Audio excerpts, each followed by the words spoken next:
player. So it's real hard to be better when you lose a great player. So we got to look into anything. We got to understand the situation we're in, what that looks like, and that does take time. So hopefully it'll all work out best for him and best for us in the long run. That was yesterday down at Santa Clara where Kyle Shanahan spoke to the media. Tim Kawakami asked him the question about Brandon Aiyuk. And look, man, here's the latest. Here is the latest when it comes to Brandon Aiyuk. And good morning to everybody out there. And oh, baby, oh, baby, oh, baby. We got drama once again in 49er land. The Patriots last night, as Matt Mayoko reported from NBC Sports Bay Area, the Patriots had an agreement in place with the 49ers and a large offer to Brandon Aiyuk on the table. But he did not show interest in going to New England to play for the Patriots. And the Patriots tried to tell Adam Schefter, oh, yeah, we're excited about our young wide receivers. We want to focus on them. No, you didn't. Brandon Aiyuk told you no, which forced you to focus on your young receivers. Well, anyway, the latest is Matt Mayoko says the fact that the Steelers are back in talks with 49ers towards a possible Brandon Aiyuk trade shows all sides have a willingness to get something done. The negotiations and conversations continue. So we're going to hear from Bosa, Shanahan, Christian McCaffrey, and Christian McCaffrey may slipped up saying, my former teammate, because they all see that he's basically as good as God. Brandon Aiyuk. I guess we're counting down the hours of when he's going to be traded. And his last play in the Super Bowl as a 49er was that ill-fated play where Chris Jones blew it up, and he's wide open after shaking L'Jarius Sneed at the line of scrimmage. That's that. That's that. Here we are again, Niner fans. So 888-957-9570 is the number. Shout out to our friends at Floyd Water Plumbing and Drain. If you're going to call it to the roast, you better bring it, because if you don't, you will be flushed. Brought to you by Floyd Water Plumbing and Drain. And Shasky said something to me before the show that I really want to get into in terms of your psyche and some of the fan psyche here, because you said yesterday broke you. How did it break you, and in what terms did it break you in? The Giants have frustrated the living crud out of me for so long, and I don't believe them to be like championship contenders. Like, they're just not in that boat. The Warriors had one of the greatest runs ever. My cuppeth runneth over on the Warriors. And so if they're down for a couple years, heck, even if they're down for 5 to 10 years, like, it would suck, but come on, man. They've given me some pretty high highs. When you cash in the way that they did so many times, it's hard to sit here and be angry at the Warriors. A lot of my sports fandom has been like redirected into the bucket of the Niners, because I think that they're the team that is the closest to a championship, and they've been knocking on the door. And the heartbreak, like, it's just, if you're our age, all right, and you're in your 40s, and you grew up where it felt like NFC championship game was where the season started when you were a kid. And you just, birthright was Super Bowls and contending for championships. And then you went through all of the misery of the late 90s and some, decency in the early 2000s, and then more misery, and then nothing but heartbreak. Just nothing but heartbreak since Harbaugh, where you've been elite, absolutely elite. And all you want is that one freaking championship. Just that one championship. And it all came crashing to me yesterday. Not that they can't win, not that the season's over, none of those things. It's just like the thud of losing that Super Bowl last year, and the reality of what, like, Steve Young has said, and what a lot of people have felt and said, it's like, that was your best chance. That's as down as the Chiefs are going to be. It's as down as the NFC is going to be. And then yesterday, you got this Brandon Aiyuk. It's not even it's like a twister. It's not a dark cloud. It's like a twister coming to rip up everything, because he's a really, really, really good player. And if you were going to make this move, and either you were going to keep him or you're going to trade him. It was like it's very simple to me. And I understand, like, it takes two to tango. If they're all squabbling over $1 million, $2 million, $3 million, even if it's per year, God, it's going to feel so inconsequential when it's all said and done and he's on another team. And we are looking at maybe some picks or some lesser players that don't help you win a Super Bowl now. And then, our pets' heads are falling off. Christian McCaffrey, the greatest guy on the planet, who hasn't been hurt at all, like missing games and had a litany of injuries in Carolina that you were all fearful for, playing the most physically demanding position at running back. He's got a calf strain. I'm triggered there because Greenlaw just hurt his Achilles after having a calf strain. We know what happened with Kevin Durant. Your other two wide receivers, who are young guys who I guess look promising from what people are saying, Cowan and Pearsall, they're hurt. I mean, you're trading Aiyuk for in terms of this year value, this year, not next year, not long term, pennies on the dollar. Like, yeah, I'm psychologically in shambles. Yes, I am. You know, I know a game hasn't played. You got Trent Williams, one of the greatest players in the league right now, a top 10 player from what the players are telling me. He's on his couch. You know, Bosa saying like, yeah, this is brutal at the podium talking about the Aiyuk situation. It's like no one thinks we're not like. You are better with Aiyuk. We all agree. You could be angry. You could be frustrated. You could be pissed off at Aiyuk's camp, the Niners camp, or both, which is where I'm at. I'm pissed off at both of them, right? And I'm really ticked off at the Niners. If it ends up being like he goes to the Steelers and he gets $28.5 million and you only offered him $27.5 million, like that's going to feel so dumb. It is. Whether, and you know me, I'm all about the money and picking all these, but like at the end of the day, do you want to get a deal done, right? Do you want to... Everyone mismanaged themselves in this situation. And yeah, I'm a Niner fan, so I'm mad at the Niners. May not have mismanaged himself because one of his preferred destinations, the Pittsburgh Steelers, are in a hunt to go get him. And that was one of his preferred destinations. If not the Niners, then maybe the Pittsburgh Steelers. And he's held in, and he's held in, so he avoids a $40,000 fine per day. So he's not even getting fined. You know, so he's lost a little. Look, I don't know if he cares, right? But I'm sure he does because I don't want to. Obviously the players are on his side. No, I'm saying in terms of fans, like on your way out the door, like it does suck because he's been a really good Niner. It just sucks the way this is going down. Well, the there's fans, just no other way around it. The fans are going to turn on him. There's some fans who are going to turn on him. There's fans who just now starting to forgive. They forgave Deebo Samuel because of the receiver doc, not even because of what he did last season. Listen, man, there's a lot of drama going on here. I'm not going to freak out in week one. Look, in a way, I'm kind of glad Christian McCaffrey gets to stay off the field, chill out, go rest that calf. And I'll see you week one against the New York Jets. He doesn't need to play preseason. He doesn't need extra touches. Now, a lot of people will say, oh, man, the calf strain is a little problem. They're banged up. My biggest issue or biggest, kind of question mark right now is the wide receiver room without Brandon Aiyuk. What does it look like? And I asked some fans yesterday, 888-957-9570, what is this offense going to look like if you don't have Brandon Aiyuk? Now, a lot of people don't believe the offense will drop off much. They have a belief in Kyle Shanahan. They have a belief in Brock Purdy. They have a belief in Christian McCaffrey. They have a belief in Deebo Samuel. But then I look at the young wide receiver, Ricky Pearsall. He's had a couple injuries already. Hamstring before camp, shoulder right now. Shanahan had to pull him out of camp. Now, Jacob Cowing is back with Arizona. He came back from the hamstring injury. He was in full pads. So, look, injuries are going to happen in training camp. It's better that they happened early in training camp. We're still over a month away from the season opener against the New York Jets. But again, now I think the reality is starting to set in with guys like you and fans like you where you really want to go without, you would move, just make Aiyuk happy. Give him the damn money, restructure it. You can always restructure with them in the future. I'm sure he'd be willing to do that like George Kittle, like others on his football team. So 888-957-9570. Now that it seems like a deal may be imminent, whether it's with the Pittsburgh Steelers or the Cleveland Browns. How many people out there really want to lose Aiyuk? How many people want to lose Aiyuk? I don't think a lot of people want to. Like, and here's the thing, like, even if you wanted to move Aiyuk, right? Let's say you were in this camp that you're like, take a hike, right? Whatever. It's like we all realize that it feels like they're not going to do the Cleveland deal. He doesn't want to go to Cleveland, so he's in control, right? So you're not getting Amari Cooper. So hold on.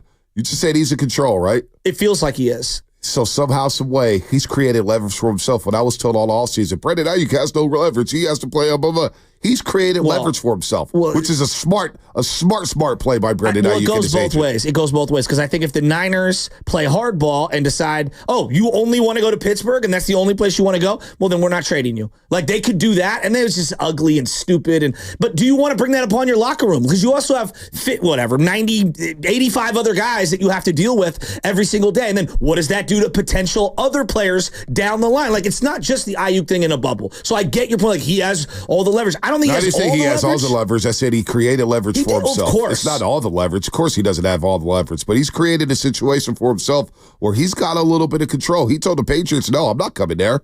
That's control. The Niners could have did him dirty by sending him to New England, one of the worst football teams in the league. And he basically said, yeah, I'm not re-signing with you guys. But New England's not, then they're going to rescind their offer. Like they're not going to. Well, that's what they did. Yeah. That's what they did, which is smart by Brandon Aiyuk. He avoided a trip to Boston. Well, look. Brandon Aiyuk is not some patron saint in this entire Nobody's thing. calling them We back. don't know exactly what's going on. We don't know what, like, it takes two to tango on all these deals.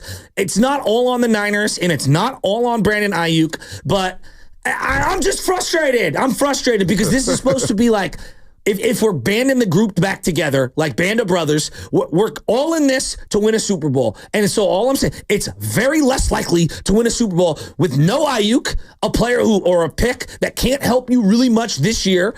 Where's Trent Williams, CMC on the training table, and Ricky Pearsall every other day having an injury? Like, yeah, excuse me for being a little upset when this is a team that I thought would knock on the door and try to knock off the Chiefs for crying out loud. You should be upset. Be upset. But, it's the way it played out, man. And I think the light is starting to come to some fans about this situation. It is starting to shine bright on a lot of people. The reality of the situation where number 11 may not be in this lineup. Michael Silver wrote an article yesterday, a column in the Chronicle yesterday, and right now, against all odds, Brandon Aiyuk may be winning. For months and months, we've heard that the 49ers have all the leverage, which is what we heard all the time. The Niners have all the leverage. They have all the leverage. Heading into his fifth and final season of his rookie deal, seeking a massive extension. And since May, they've acted like that, right? The Niners have acted like they've had all the power in the world. However, they've come to a conclusion to where they're on the verge of trading Brandon Aiyuk, which I don't think anybody saw that happening. Nobody saw that happening at this point. So 888-957-9570. Let's take some calls here in London. Let's get some calls. Let's get to Lucky real quick in San Francisco. Lucky, what's happening? You're on the roast. Top of the morning, fellas, man. Can I speak honestly, man? Yeah, absolutely. This reminds me like of a bad deal, so to speak, Monte. You know what I'm saying? It's like you're playing with your money, man. You're playing with the product that you have that you know is good, and you don't want to pay for what the production of this product is giving you. Without Aiyuk, we are not a Super Bowl contender, period. Yeah. Period. I don't care if you have Ricky Pearsall, Jacob Cowling, Matt Breida, whoever you want to throw in, man. We are not contending for a Super Bowl or even threatening Kansas City without Brandon Aiyuk. Pay this man. You don't have to pay him $30 million, but pay this man. Stop playing. Don't make the same mistake that the Warriors did with Klay Thompson, man. Don't do this, man. This is going to be a bad year for the city, man, if these guys let Brandon Aiyuk go. I'm pissed off, man. I'm pissed off. I'm with you.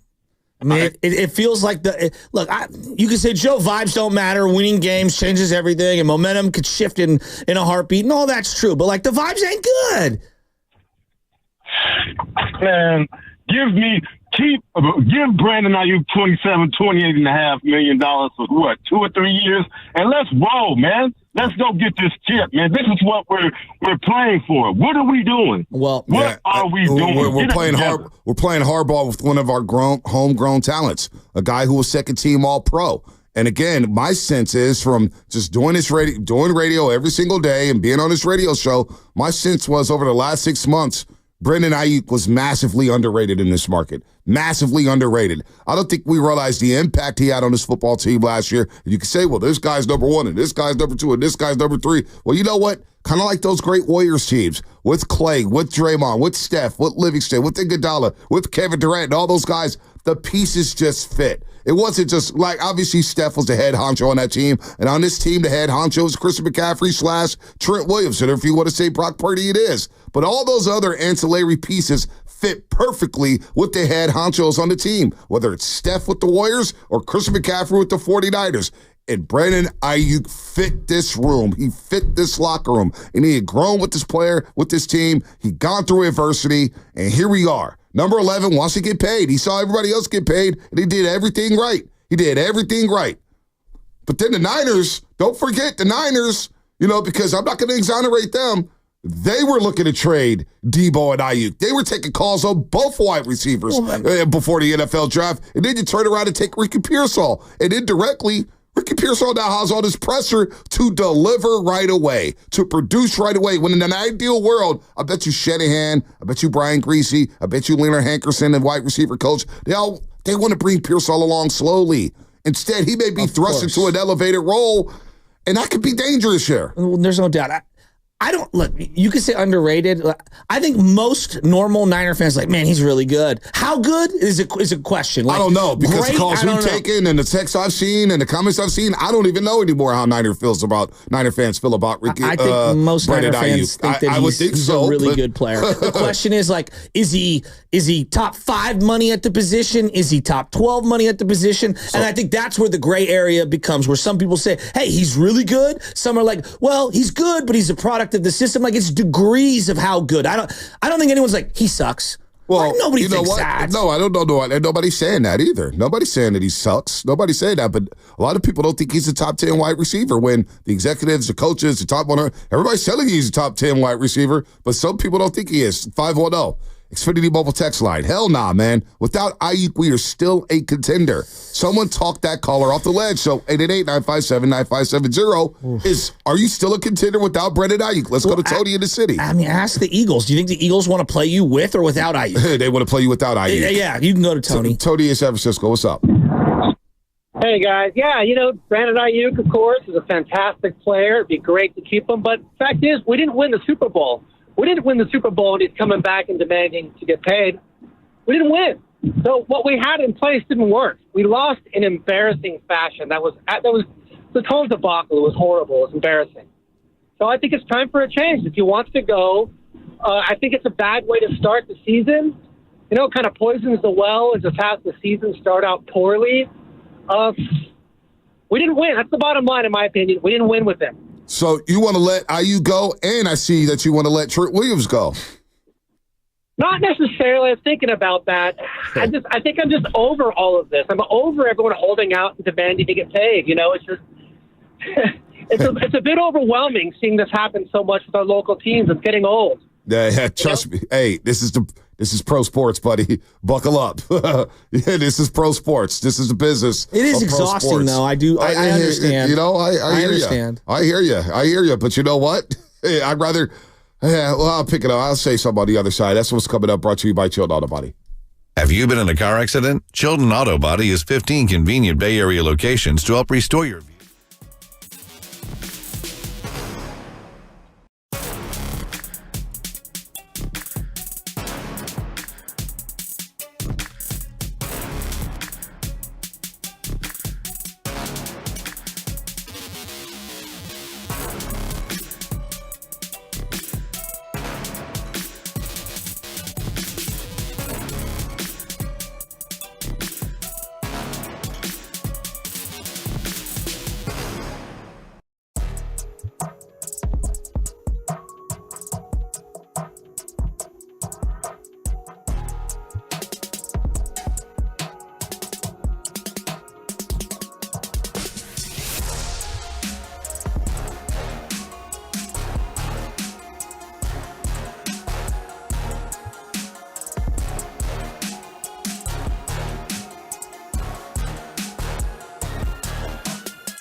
and you're listening to The Morning Roast with Bonte Hill and Joe Shasky on 95.7 The Game.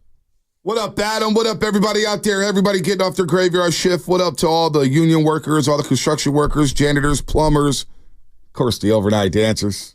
The overnight dancers. Summer's winding down, baby.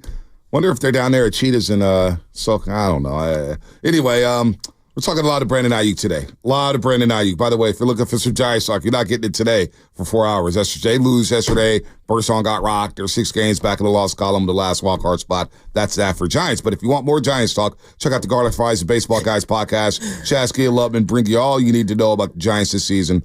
Plus exclusive interviews really sell it with players past and present available wherever you listen to your podcast. Just sell and just fire everybody.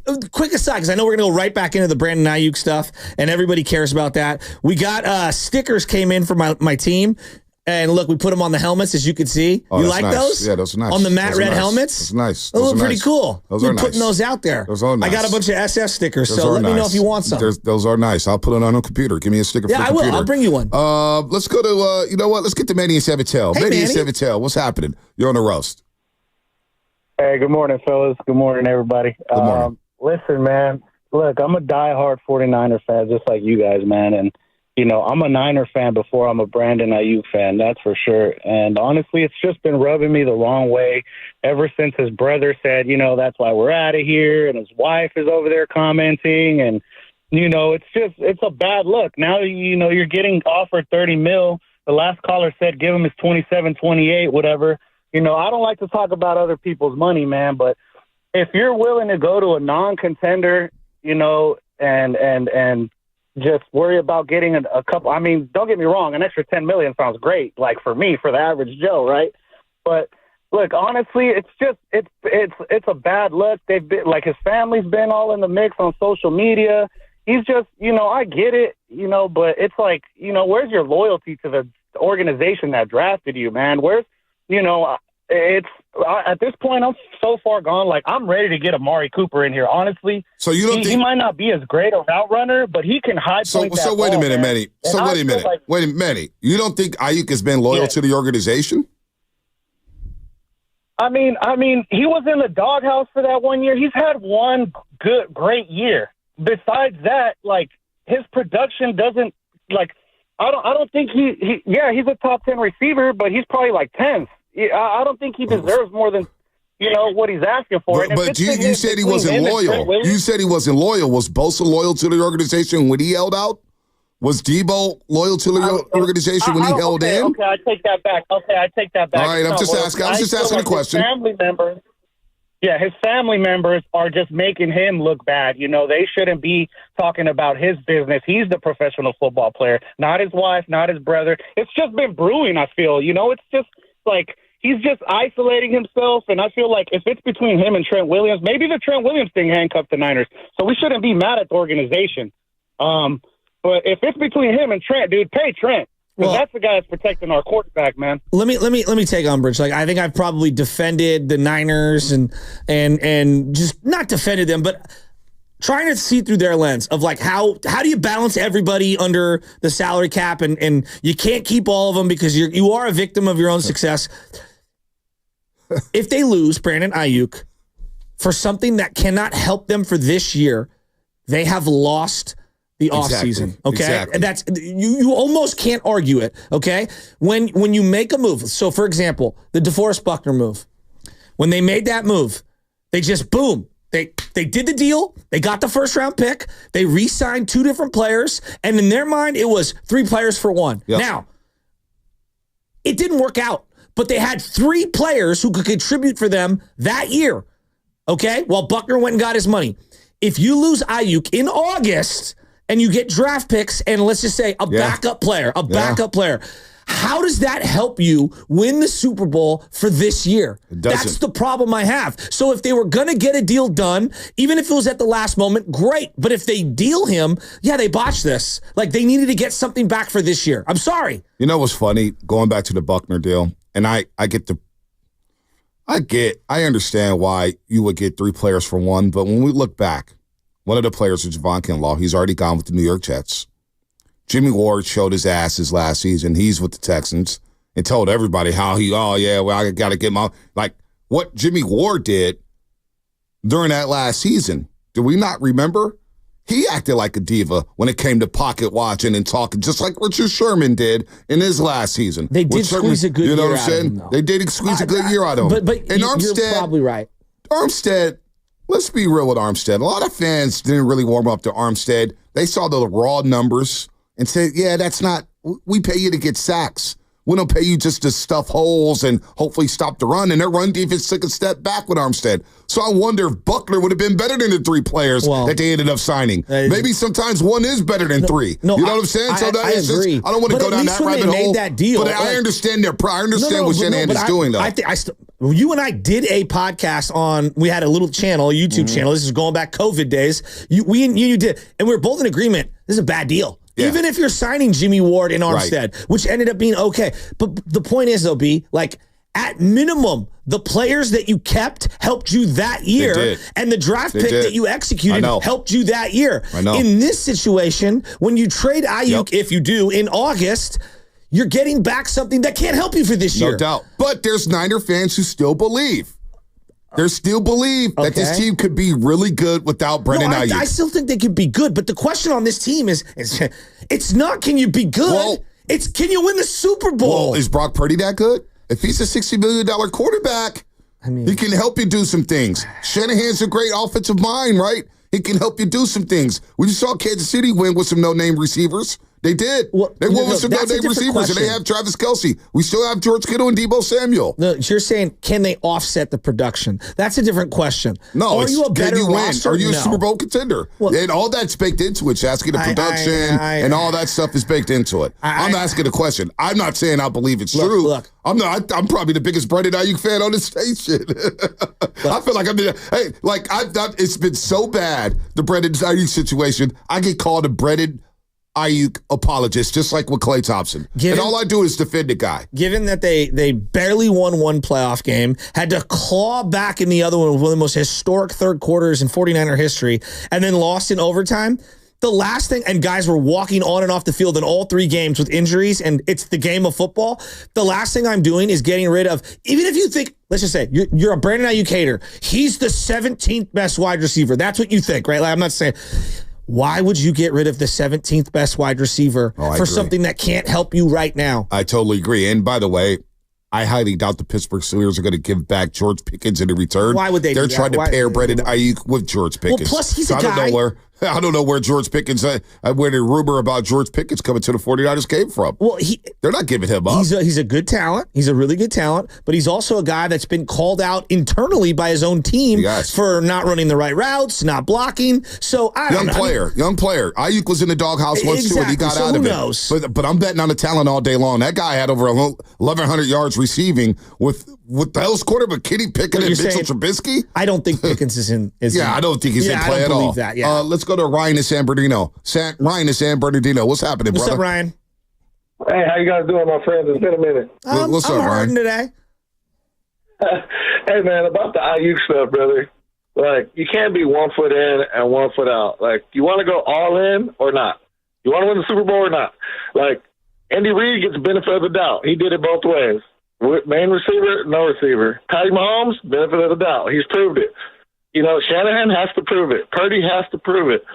And taking one of your best players away in the league, he's super elite. And you plan to get closer just over emotion. Like, his negotiation tactics have been terrible.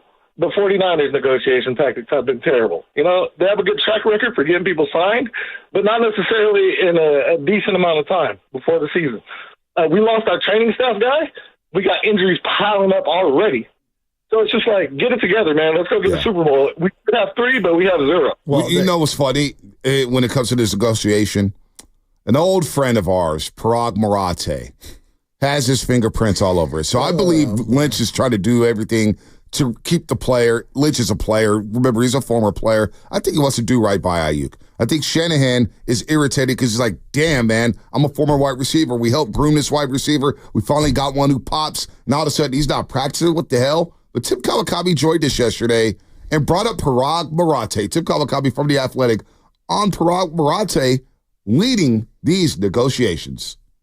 everything I hear from NFL people is the guy who negotiates these deals is Parag Marathe. That's the guy. And Jed York is on top of that. And John comes in and does some other things. I think he was heavily involved with Bosa. But guess what? Bosa won that deal. Parag Marathe might not have loved that too much. Again, that's my speculation, but I think John Lynch and Kyle Shanahan make their views known. They are the number one people in football operations, but they don't control the purse strings. And I think it's Parag Marathe doing this negotiation. Again, do you talk to any agent who deals with the 49ers? They talk about general conversations with John Lynch and they talk to the negotiations with Parag Marathe. So not trying to underline anybody's fault here, but every agent I've talked to said the person that I'm negotiating with and who is a pain in the ass, but you're respected, but he is a pain in the ass, is Parag Marathe. Wow. Whether John and Kyle, at the end can come in, I don't know. I think they certainly did that with Bosa. But again, I don't think 49ers like that Bosa deal. I think they hate that Bosa deal. They realized they had to do it, but Bosa beat them, period. They just haven't had one like that where they've been beaten by somebody like they were beaten by Bosa. I don't think they want that to happen with Aiyuk. So I'm Shasky. My mindset right now, I'm just very calm, chilling. It's preseason football. But I keep hearing Bosa, Bosa, Bosa. Oh, they hate the Bosa deal. Bosa, Bosa, Bosa. And I think back to last season and the way Bosa showed his ass to everybody. This defensive coordinator who's no longer here is Steve Wilkes. And I agree, Steve Wilkes was not the guy for the job. I get it. He didn't know the scheme. He was tell us midseason he didn't know the scheme. I'm still learning the scheme.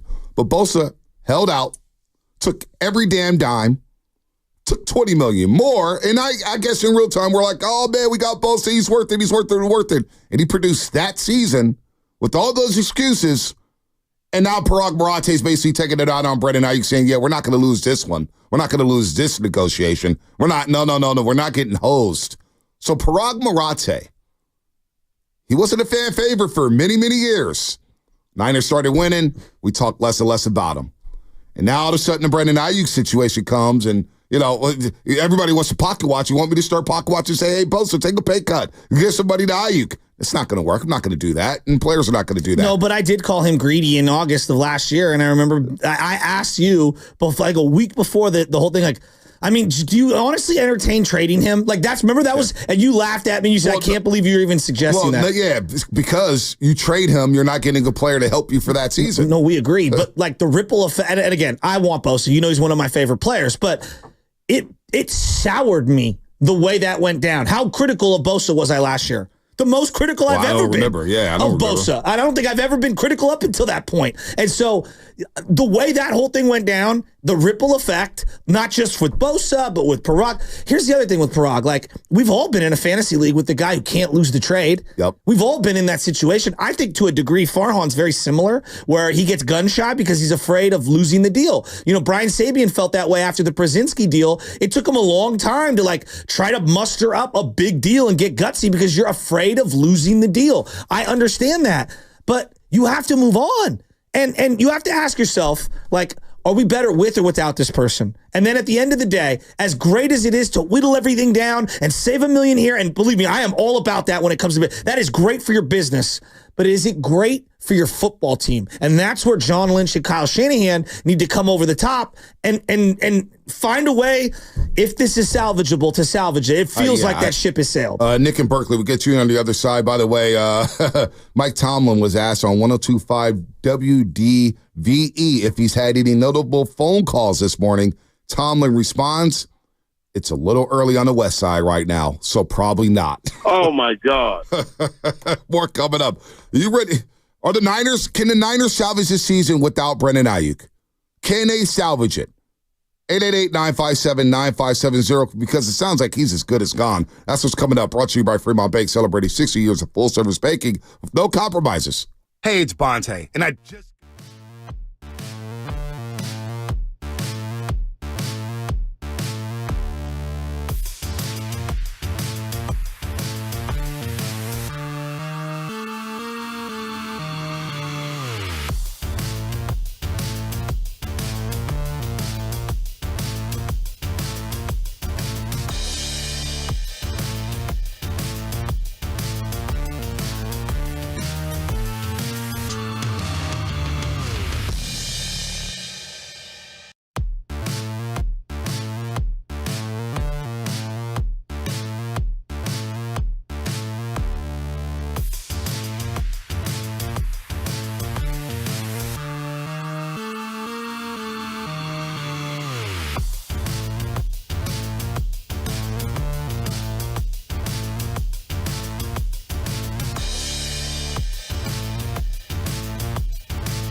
Having gone through a lot of this yourself last year, do you see parallels? Have you reached out to Brandon? What's your read on the situation? It's brutal, especially when you're here and you have that extra pressure on you. I've talked to him a few times just as a friend, and but when it comes to what's actually going on behind closed doors, I have no knowledge or input, so it'll get worked out. All right. Hey, check this out. This is San Leandro Mo, and you're listening to 95.7 The Game, the Morning Roast with Bonte and Shasta.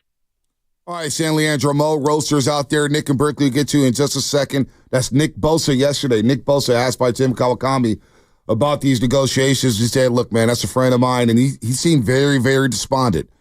And Bosa mentioned how these negotiations can be brutal. They really can. As a segment, and we'll get into that as a segment is sponsored by Golden State Lumber, serving the Bay Area for 3 generations. When you succeed, we succeed. Visit goldenstatelumber.com. A lot going on here with the 49ers, including Brandon Aiyuk. Now, got a lot of injuries on the football field. Christian McCaffrey's going to be out for the next couple of weeks with a calf strain.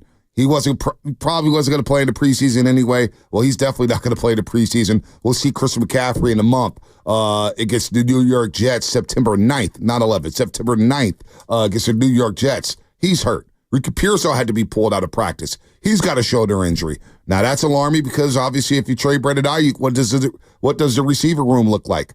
It looks like Brandon Aiyuk doesn't want to go to Cleveland. So the whole Amari Cooper thing, I don't see it happening.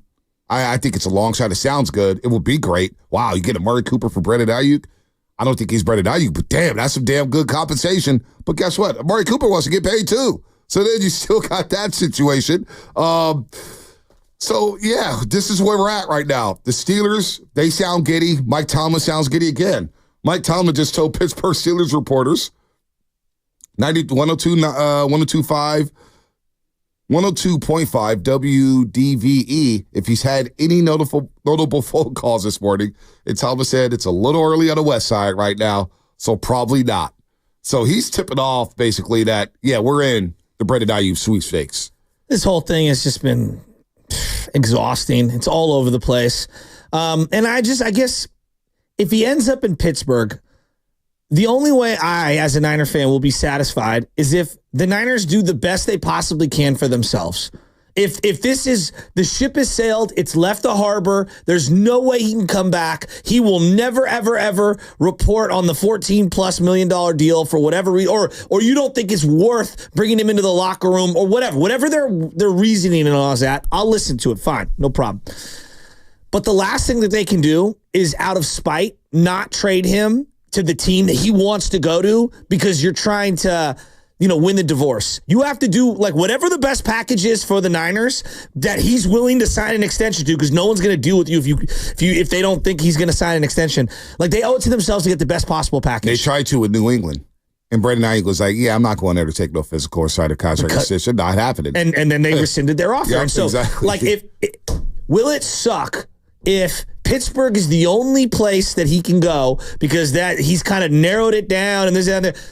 Yeah, it's going to suck. But then it's incumbent on the 49ers to get back the best possible package they can, knowing they're going to lose the deal. But they can't just divorce out of spite and bite their nose off. They owe it to themselves at this point. You're so knee-deep in it. You better get the best haul you can for them. And I don't know how they're going to be able to do that when he is in control of whether he signs the extension. This thing has just been an insanity.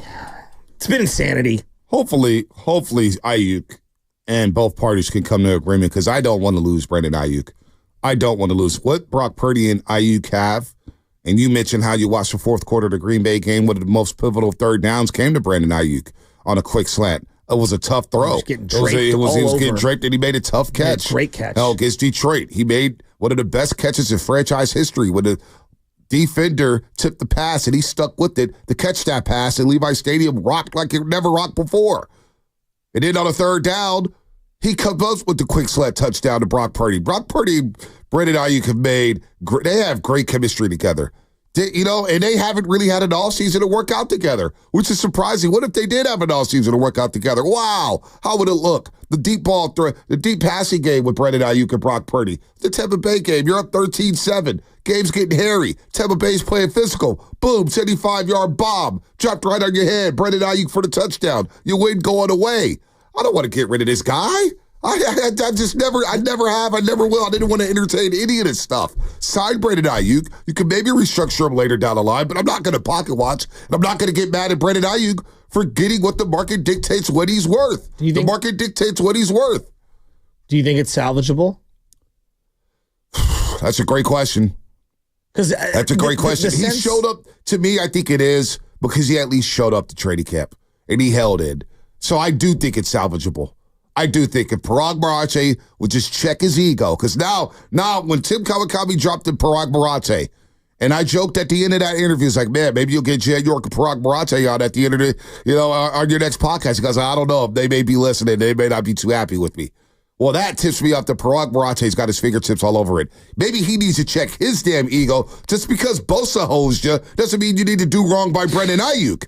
That's a Bosa situation. You got played by Bosa. Don't take it out on Brandon Aiyuk. Well, and they're different players. They're different positions. Everything. There's different valuations on them. You're at a different timeline for your financial cap. Like there's so many different things that the two deals need to be kind of emotionless from each other. I think that there's been carryover, and that sucks. Yeah, that does suck. That's carryover for saying, we're not going to get beat on this deal. And how about you just bring in a player? He's a good player that you drafted. It's clearly clouded their judgment. And I have a problem with Parag Marache now because he's a spreadsheet guy. He's a robot. Oh, this is where you can call your timeouts. This is when you can challenge. Our analytics tell us this. The game's not played on the spreadsheet. But this is Farhan Zaidi all over again. This is a human being who had over 1,300 yards receiving in a run-first offense. And you want to nickel and dime him because you got played by Bosa and got holes out of an extra $20 million? Nah, that don't sit right with me when one of the guys who didn't even play football, and is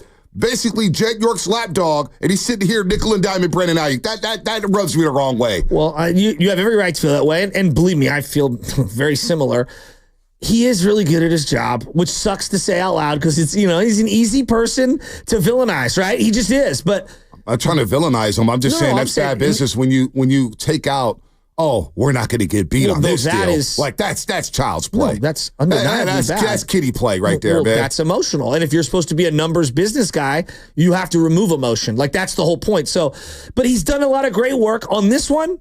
They've screwed this up. Like this individual one, they've screwed this up. The fact that it's this far, the fact that they're probably going to have to trade him, get pennies on the dollar, get something that can't help you for now. Like they're backed into a corner here. They really are. And what feels like Aiyuk's going to get the team he wants, the money he wants, and going to basically depreciate the return that the Niners get for him. It sucks. Well, and some of the players already think he's already gone.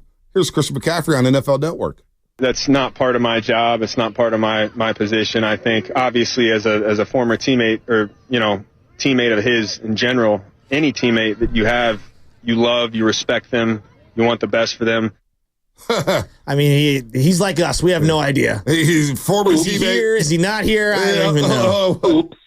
That's not part of my job. It's not part of my position. I think obviously as a former teammate or, teammate of his in general, any teammate that you have, you love, you respect them, you want the best for them. And now what the situation does, too, there's a fan component.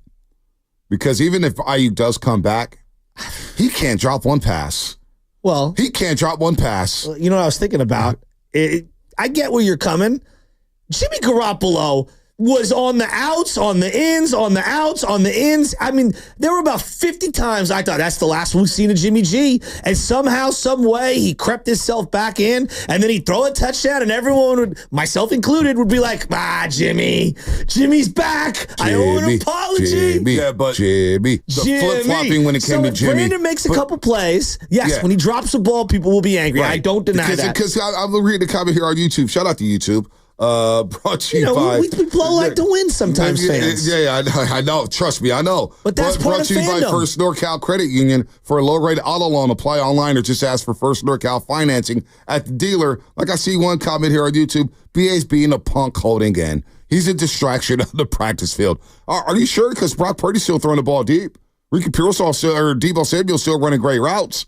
Fred Warner's still having a generational training camp. I don't think he's that big of a dude. I think the players like seeing BA out there. I don't think they like being asked at every single turn. They have their players back. They know what it is, as Bosa said. But he's not a distraction. Say he's walking on the sideline. He's a distraction. I don't think it's to the media, to the fans, not to the team. Well, I don't think it's ruining practice, but I also don't think it's helping. How is it not helping? Well, you're being asked about it. You know what I mean? So, I'm not saying they know the deal. I'm not pretending. But that's why you got Corey Rush right there as a PR guy. Hey, you know what they're going to ask you. You know how to answer the questions. They're going to ask you the question maybe twice or maybe 3 times. You answer it in this general way, and boom, you move on with your day. I don't know. I've always. It's not a distraction at all. Like I'm trying to tell you, with these pro sports, they know how to block out the noise. And Brandon Aiyuk walking on the sideline is not distracting. It's not like, oh my God, let's fumble the ball. Oh my God, I can't focus because Brandon Aiyuk's on the sideline. Like that's just dumb. It's a nuisance. That's all I'm saying is. It's not even a nuisance. Just being asked about it. Yeah. No, it's not. These guys want to be asked football questions. They got asked about Bosa last year, and they understand with the media they're going to be asked about God knows what. Every day is going to be something different. Let's go to Nick in Berkeley. Nick, what's happening? Man, Aiyuk run blocks. He pass blocks. He does everything, man. You know what I'm saying? He catches the ball low, in the slot, out of the slot, across the middle. He's the only one on the team that gets separation. And let me tell you something, man. Some dude named Sobrato, Juan, and you are the minority owners of the team, and Jeb York. Okay? Who is this cat Prague, dude? Like, dude, you're not owner of the team. Like, Lynch needs to snatch him by the throat and be like, partner, you messing up my game. Like, for real. Shanahan needs to step up. I hope they're listening right now. If y'all don't sign Aiyuk, we in real trouble, man. Because what happened when Aiyuk got hurt in that little skid we had in the middle of the season where Shanahan forgot how to call plays again? Well, that was Deebo. But the fact of the matter is that one caller talking about we lost the Super Bowl, this and that. We lost the Super Bowl because we fumbled the ball away on our first drive, and then we muffed the punt again. That's why we lost the Super Bowl, bro. So let me tell you something, man. Look, I don't know who this guy Prague is, dude. But Bonte, I'm with you. He's just another forehand partner. Kick rocks, bro. Because all of us fans, we're paying a billionaire money to see his team play. And I don't want to hear no excuses no more. We're always one player away that we didn't sign, the Buckner, this person, that person. It's old. It's tired. Jed, you said when you hired Shanahan and Lynch, they was going to run it and you was going to sit back. Well, sit back and snatch your boy Prague up out of here. Why are you paying Prague to argue with people? You can say, hey, Jed, you pay me. Pay me. I'll negotiate contracts for you. Real smooth like. You know what I'm saying? I mean, it doesn't take a fool to understand chemistry is a huge part of sports. It's not just about numbers crunching and all that. If you actually played some sports, Prague or Farham, which you never have, obviously, you're just sitting there looking at numbers like a couple of bozo clowns, bro, and it's not working. You're a fraud. Both of you are frauds. Who is this dude Prague? Dude, kick rocks, bro. All right. Stop messing up all your All right. I don't think Prague, on this, he clearly has his thumb on the scale on this one, and it's not working. That I agree with. He does bring value to the organization. He's been a loyal finance component to this organization, being able to have the infrastructure. Look, I don't love. He's been here for 24 years. Parag Marate. He's currently serving as both president of 49ers Enterprises and executive vice president of football operations. Also, he's got the Leeds United, right? Yes, but Bonte, he's made them a lot of money, and he's saved them a lot of money, and he signed a lot of deals for this organization. On this one, he screwed this up. I mean, it's right. Like that, we both could be true. Yep, that is true. Nick in Berkeley. Nick Bosa, if he had doubts during his contract talks last season. Yeah, I mean, as it got closer and closer, it gets pretty dicey. But I definitely didn't want to be traded. It's a good place to be, for sure. I'm very, very thankful and grateful to be paid in here, because I don't think there's many other organizations that are as good as this one. So. That's Nick Bosa yesterday. As you're listening to 95.7 The Game, KGMC FM and AC1 San Francisco and Odyssey Sports Station. Always live on the free Odyssey app. Shasky, let's check in on Mike Tomlin. Mike Tomlin, you want to ask some wide receivers? What's up, Mike Tomlin? Actively looking to add to that part of your depth chart? Or? I'll let you guys speculate on that. What about your current receiver group? I just like the way that group has worked. Getting to know particularly some of the new veteran guys in that group. Can't say enough about Van Jefferson and Scotty Miller, for example, guys that have shown really high floors in this process, man. They're really consistent in their performance, and they bring it every day, and that's kind of indicative of veteran players. Been pleased with the growth and the work coming from that group. Van Jefferson, who got traded by the LA Rams last year. Is he in a deal for Brendan Aiyuk? How would you guys like Van Jefferson? When I think of Van Jefferson, I instantly think of moments similar to Ted Ginn Jr. I'm behind everyone. I'm wide open, and I dropped it. Right? Yeah. He is a Super Bowl champ, too, I think, right? He's a Super Bowl champ. That's right. He is a Super Bowl champ. Wide open, and he drops it. Oh, man. Isn't that what you think of when you think of Van Jefferson? I just think of a guy who got traded. I don't think of that. Tutu Atwell and Van Jefferson. I'm always open, and I dropped it. Honestly, I don't think much of Van Jefferson. Well, that's the same way I looked at Ted Ginn Jr. Our boy Coach Ted Ginn Jr. is a better player, though. Ted Ginn had a decent career. It's not his fault he was overdrafted. 650 mobile text line. Was he ninth overall? Yep, by Miami Dolphins. Guys, I love BA, but he's out of here. Get Amari Cooper to second round pick and move on. Coach of loss also. So, yeah, that sounds great, Coach. I would love that. That sounds great. 209, he can't stand Bosa pressers. Why not? Why not? Bosa pressers are interesting. Let's go to Nicholas and Martinez. Nicholas. I disagree. I think Nicholas may be a little exhausted from this entire situation. Yeah, me too. Shasky, Bonte, how you guys doing this morning? What's up, man? Not bad. So this stinks. It smells. It's gross. And the fact that it's happening at this time, this is not on Brandon Aiyuk.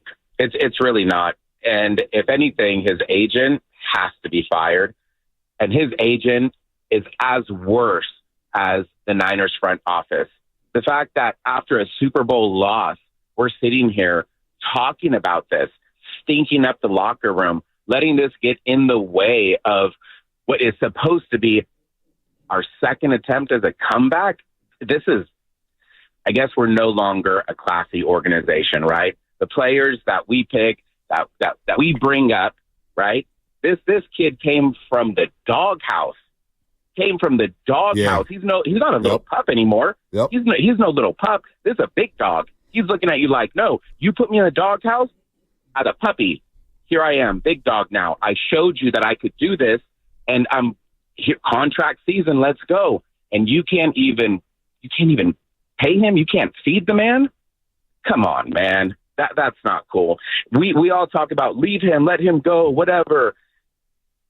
Shasky, I don't mean to come down your lane, but you saying that he's a nuisance for showing up? No, I said that the situation. The kid is going to get fined. The kid is going to get fined. I said that the situation can be a nuisance to those that are getting asked questions at podiums. That's it. I didn't say that I'm dropping balls in practice because I'm thinking about Brandon Aiyuk. I'm whiffing tackles. I'm whiffing blocks. That's not what I'm saying. Nicholas, all I'm saying is this. Yeah, I'm here. The thing is the kid's doing everything he possibly can to get paid and to play hard. We all love him. He's homegrown. This is our guy. And he's the only guy, make no mistake about it. He's the only guy that can stretch the field. Nobody's stretching the field like him. It's horrible, man. So sad, and it is a distraction. I'm with you on that point. Okay, where that's all. We should not be talking about it. Well, we should not be talking about it, but with the team, it's not a distraction. The team understands the price of business. They go on as usual. When practice starts, they go out and practice, and they do their thing. I don't think the team coach is working out. I don't think the coach loves. I mean, the coach gets annoyed by everything. Well, no, That's Shanahan. He gets annoyed by everything. You can ask him about an interception in practice. Possibly. He'll get annoyed. I mean, Shanahan gets annoyed by God knows what. He's always annoyed about something. But that's look, Shanahan. You know what I'm saying? But he's been in. That's another example. He's been in this league hell, since he was born. Yeah, but Belichick, you talk about the McVay, Belichick, even Andy Reid, they always say, like, the least amount of things that you worry about outside of just doing your job, the better. Like, It just makes things streamlined for everyone. They don't want to bring those things in. And again, I don't think these guys are worried about Brandon Aiyuk right now. They're worried about getting better. Sure, they're talking to their friend. They're saying, man, what's going on? We care for you. We hope you stay here. But Fred Warner's still having a great trading credit. Malik Collins is trying to make his name out here in the Bay Area. Leonard Floyd is out there. Bosa's working. Debo's having an excellent camp. Looks like he's in phenomenal shape. So the players understand that this is a business, that these things tend to happen in the league. Like the Dallas Cowboys, they're out there working. Now, they may not be any good. But they're out there working. They understand the situation. They've prepped all offseason knowing that an holdout could happen with CeeDee Lamb. So with us, it's a distraction. With us, we're talking about it. With the fans, and Shanahan gets annoyed, but he gets annoyed by God knows what. But for the players inside that locker room, Shasky, it's white noise to them. Yeah, I disagree. Because I think Charvarius Ward needs to go up against Brandon Aiyuk every single day in practice, and so does De'Amon Lenore. That's a different thing. That's going up against them getting work. That's getting work. That's not a distraction. These are all in the same bucket. No, it's not. It's not a distraction. The word distraction is being overused. You said it was a distraction. I'm saying this is a nuisance. Your words. This is a nuisance. No, it's not. For the fans, it is. No, I think for the players. This is not a good thing. No, it's not a good thing. But the players are going out there working. They're going out there working. That's what these are pros, dude. This ain't little league. This ain't high school. This is professional football. We're saying that we're tired of being asked questions. Bosa said, this is not good. He literally said that. Yeah, he said it's not good. The contract negotiations are not good. Yeah, he said it's not good. It's not good, but they know they're going to get asked. Christian McCaffrey's being asked that on the set of NFL, and network. It's like, no, I'm sorry. Like, we can disagree. It's okay. My prerogative is, you don't think he walks up to the set knowing that he's going to get asked about Brandon Aiyuk? They don't like it. So what? They want to talk about football. Guess what, Shasky? They don't even like talking to the media. Well, that's obvious. They still have to do it. So they do it. They don't like talking. They don't like taking football questions from media members. They don't even, if they could go on about their day. They sure don't want to be talking about a wide receiver that they would like to see help them get back to the Super Bowl. They know the deal, but it's not a distraction. It's practice as usual. This is a business, man. They understand it, especially those players making millions of dollars. JC, Sacramento, what's happening? What's going on, JC? What's going on, fellas? What's going on? Man, I just feel like in this Brandon Aiyuk situation, if they don't get a player of equal or greater value, then they botched this situation. Because I honestly believe, this is me, if they don't get an Amari Cooper or somebody like that, they're not going to the playoffs with just picks. If they get picks next year, or like a Kendrick Bourne coming off of an ACL tear or something like that, I don't believe that they're going to make the playoffs. Like, Brandon Aiyuk's been a model citizen. He hasn't been a diva. He's had to deal with a lot of dysfunction in regards to this offense. His first year, he had played with like 3-4 different quarterbacks. Yeah. The next year, the Trey Lance situation. Then his third year, he played with 4 different quarterbacks when Josh Johnson came in the playoffs. That's 4 different quarterbacks in one season, bro. Then he comes in last year with 1 quarterback the full season, like the top wide receivers in the league, and he went, made an all-pro. So I just feel like they should have either known that either we don't want to pay the guy and traded him around the draft, or you got to pay him. Like, you didn't have to rush and pay Christian. I don't know why they did that. Well, because he was probably going to do what Trent's doing right now, which is not being there. I don't know if we know that. That's the other part of this whole thing is, like, not only do you got this Aiyuk thing hanging over your head, you've also got this Trent Williams thing that feels very unknown. It's been such a distraction that they've made the NFC Championship game 3 years in a row, and they've made a Super Bowl. I mean, this is all white noise to these guys, man. More coming up. Brandon Aiyuk, what do you think about the situation? Do you want him? Do you not want him? What to make of everything? We'll play the Shanahan sound from yesterday. 888-957-9570. We got a lot about Shanahan in a wide receiving room as is without Brandon Aiyuk. That's coming up, brought to you by Safeway. I'm not optimistic.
comfortable with whoever it is. I mean, that's just the issue as a coach. You always, I mean, there's times that I think Aiyuk missed a game last year, and we had to do that. So it's something you're always prepared for. Aiyuk could also be with us and everything could be great, and he could get hurt, like has happened plenty of times. I mean, we lost a running back on a walkthrough practice before our first game a few years ago with Jet McKinnon, and didn't have him for the whole year. So we had a quarterback who tore his ACL in week 3 1 year. So that's stuff that you're always used to. Hey, yo, it's Livestream, man. You listening to the 95.7 The Game, the morning roast with Bonte and Shasky. Oh, baby. It's Kyle Shanahan yesterday. Kyle Shanahan talking about Ricky Pearsall and, whether or not he's able to step up. And he talks about some of the injuries they suffered earlier in the season here. By the way, join 95.7 The Game at Hardy Park Friday, September 6th for the Pettinelli Financial Partners Golf Tournament benefiting the Autism Society, San Francisco Bay Area. Go to 957thegame.com to learn more. Presented by ActGo Pest Control. The Bay Area's locally family-owned pest control company. So the boss man just came in here and you just said something, and I'm going to ask the fans this because I don't buy it, but, I'm just one person. 888-957-9570 is the number. Is this relationship salvageable? Say Brandon Aiyuk signs a new deal later on today. Will there still be any issues? Is this salvageable? If Brandon Aiyuk did re-sign with the 49ers later on today, and he hits the practice field tomorrow, are we just going to be able to move on? Or you think this is a situation that's lingering into the season? I mean, this feels very different than some of the other ones. I don't know. I don't know. With his teammates, yeah, I think it's fine. But with like the coaches and specifically Shanahan, because we're talking about Shanahan here, right? Like, we didn't know what was going on with the relationship between Shanahan and Jimmy G, but clearly what we've learned now is at the end of that 2022 season, Shanahan was done with Jimmy Garoppolo. Like, there was no other way around. He was just done with him. Now, I thought he was done with him a year prior. So who freaking knows on that one? But it did feel like he was, all right, now I'm like really, really done. It felt like he was done with Trey Lance too, even though they brought him back for training camp. It did feel awkward and weird. Like the Debo holdout, it felt different. There was a point in time where it felt like they were going to trade him. Then that time passed. And then when we were at quote unquote camp and stuff, walking around, he was there. He was dapping everybody up. He stayed on the practice field during practice, right? And there was all this like murmurs that they were working on the deal. And you didn't hear other potential suitors, and you didn't hear that Debo was being able to negotiate a deal with outside teams. The Bosa thing, he was out of sight, out of mind. It was very unique to the Debo thing. This one feels different in the sense that, like, they've basically told Brandon Aiyuk, go ahead, find people that you want to work a deal with. I don't know. I don't know if the genie can go back in the bottle. That goes back to Shanahan, where I'm like, is he done with him or not? Because I think ultimately the players will accept him back, like the way they did with Bosa and the way they did with Debo and stuff, and Jimmy. But will the coach accept him back? Like, that's the number one thing. Even Aiyuk, to your, the Pivot, what is it, the Pivot podcast, he even talked about being kind of the coach and him not having on the same page early on. I don't know if those feelings linger or if they resurface. Became an all-pro wide receiver. He fought his way out the doghouse. He fought his way out the doghouse to have back-to-back 1,000-yard receivers. No, I know, but does that animosity resurface is what I'm saying. Maybe, but then when when they start playing football, he starts scoring touchdowns, it's all good, right? I mean, so you brought up Debo Samuel, hold in. He talked about being traded. He comes, he gets hurt. Debo was talked about getting traded. They were discussing trading him this past offseason. Debo's been out there on the field balling out. Yeah, but balling out. He knows in the back of his head that, boy, they tried to trade me. Yeah. But you know what? I'm cool. I'm cool with that. As far as Jimmy, at the end of 2022, he got hurt, right? We thought he was done. We thought Shanahan was done with Jimmy after 2021, after the Rams game, right? Comes on the baby field. He throws, practices. They restructure his deal. With the shoulder. They restructure his deal. He takes over for Trey Lance, and he probably plays the best football since 2019 that season. And then he gets hurt against Miami. But they got over it. Jimmy was able to get over it. Shanahan was able to get over it. And they started winning football games. So to me, it'll be a distraction as long as I think Shanahan's been in this business for so long. I don't want to underrate that. He's seen it all as a coordinator, quality control coach. He's talked to his father. He's coached now. He's seen these hold-ins. Once Aiyuk signed and gets on the field and they start practicing and they start playing games, We won't even be talking about this in September unless they lose. But if they go and start 7-1, or if they're 7-2, we'll be talking about the Super Bowl and getting the number 1 seed. No, I agree, but I'm saying I don't know if Kyle's just done. Like, for example, with Trey Lance, like Kyle's always done. Kyle, he's a head coach. They're always cranky. In part, there were many reasons, but you don't think in part moving Trey Lance in the preseason was like, just get out. Just like, let's get this. Let's just remove this situation. Well, Trey Lance was so distraught. Shanahan looked out for him and said, okay, here's the deal. You could be the 3rd stringer. And then he saw how Trey Lance was acting. He goes, Trey, just take the day off. Take the day off and let me know if you want to be here. Trey chose not to be here. Yeah, Trey ended up asking for a trade, and Shanahan was like, cool, we'll acquiesce to your request, and you will send him to Dallas.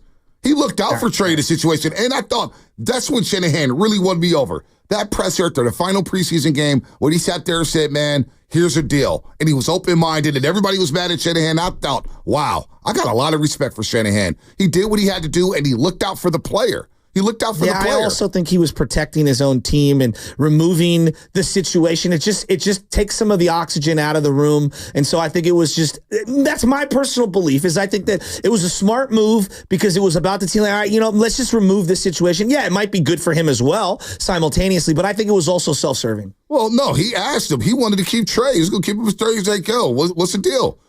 What's the deal? And he traded him. Anyway, let's go to Zach in Redwood City. Zach in Redwood City. I think we're looking way too deeply into this. These are professionals, man. They know the deal. They know the drill. Once the ball gets kicked off, all this stuff is just white noise, man. Zach in Redwood City, what's happening?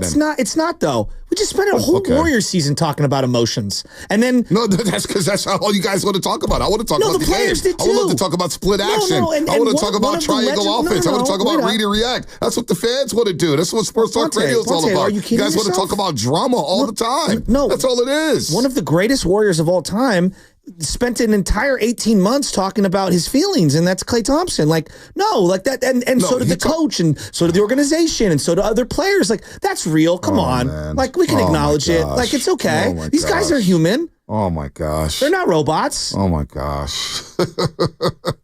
Zach in Redwood City.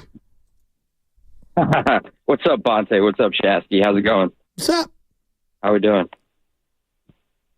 Good. Good, cool. Yeah, so, I mean, you guys are talking Brandon Aiyuk. I needed to chime in. I'm reading Tim Kawakami's headline this morning, how it would be an utter disaster both ways. And I don't know if I would put it that extreme, but I would love to see us run it back with the same squad. I mean, Slick Rick, I mean, you get that 5th receiver, and I think it could be a total game changer here. And, I went to Indiana. I got some connections out in Cleveland. Shane Wynn played for the Browns. He played for the Hoosiers. Weight ride receiver, ran a 4.2. And he told me, he's like, it's not happening. It's probably not happening. I mean, the Patriots, they declined the trade, right? And I mean, well, they declined the trade because. Oh, Zach, you got flushed, my man. You got flushed, my man. Sorry, your call's not good enough. You need to contact Floyd Water Plumbing and Drain at floydwater.net. I mean,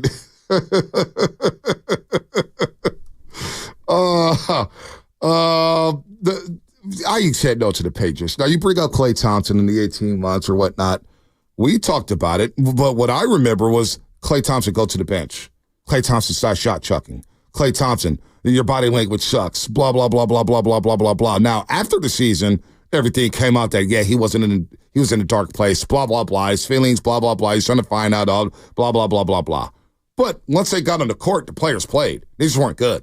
The team as a whole wasn't good enough to compete for a championship. Yeah, I think his psychology and the psychological stuff was impacting both. That's my personal belief. But he shot 43% from the three-point line post All-Star break. Actually played really well post All-Star break. So all that psychological stuff that we're talking about, Klay Thompson post All-Star break played pretty damn good and averaged 20 points a game. So he overcame the stuff that he had prior. All right. I mean, come on. TC Sacramento. TC Sacramento. No, I know. TC Sacramento. The coach sat him down. Shanahan. That's what But we're happens. talking about football. Tom Brady and Belichick won 6 Super Bowls together, and they had many moments where they were at each other's throats. Yeah, that's what happens in pro sports. Thing to this. Like that happens in pro sports, and you get over it. Friction happens. It does happen. Friction happens, but it's not going to linger in terms of wins and losses. Bosa stuff. You don't think that annoyed the 49ers sometimes brass? It lingers, you don't think sometimes that annoyed the 49ers brass? It didn't annoy Steve Wilkes, who didn't get to know Nick Bosa until 2 days before the Pittsburgh Steelers game? There's an article on ESPN right now about Jalen Hurts and Nick Sirianni and their relationship and how it deteriorated everything. I think some cases it means nothing. In some cases it does mean something. TC, Sacramento. Bonte, Shasky, good morning. What's up with my two bros? Man, just tapping in. First and foremost, not going to training camp, bro. This is clown behavior and clown show. I try to tell, I know you don't want to talk about the negativity, Bonte, but Joe's being honest. Like, bro, I tried to tell you about this before, bro. This dude is running a clown show around there, Kyle, man. Wait, Kyle Shanahan, how is he running a clown show, TC? How's this on Kyle Shanahan? How is Brendan Aiyuk holding in and not getting his money on Kyle Shanahan? TC, explain that one. I'm explaining to you right now because, bro, he should have been paid because I done done everything you wanted, dog. Out of everybody, you want to play with me? Shanahan's not signing the contracts. He's not signing the contracts. Hold on, Bonte. But okay, so listen, we can't keep playing both sides of the field. We can't say Shanahan's running the team, making decisions, and then when it comes to contracts, we're like, he's out of it.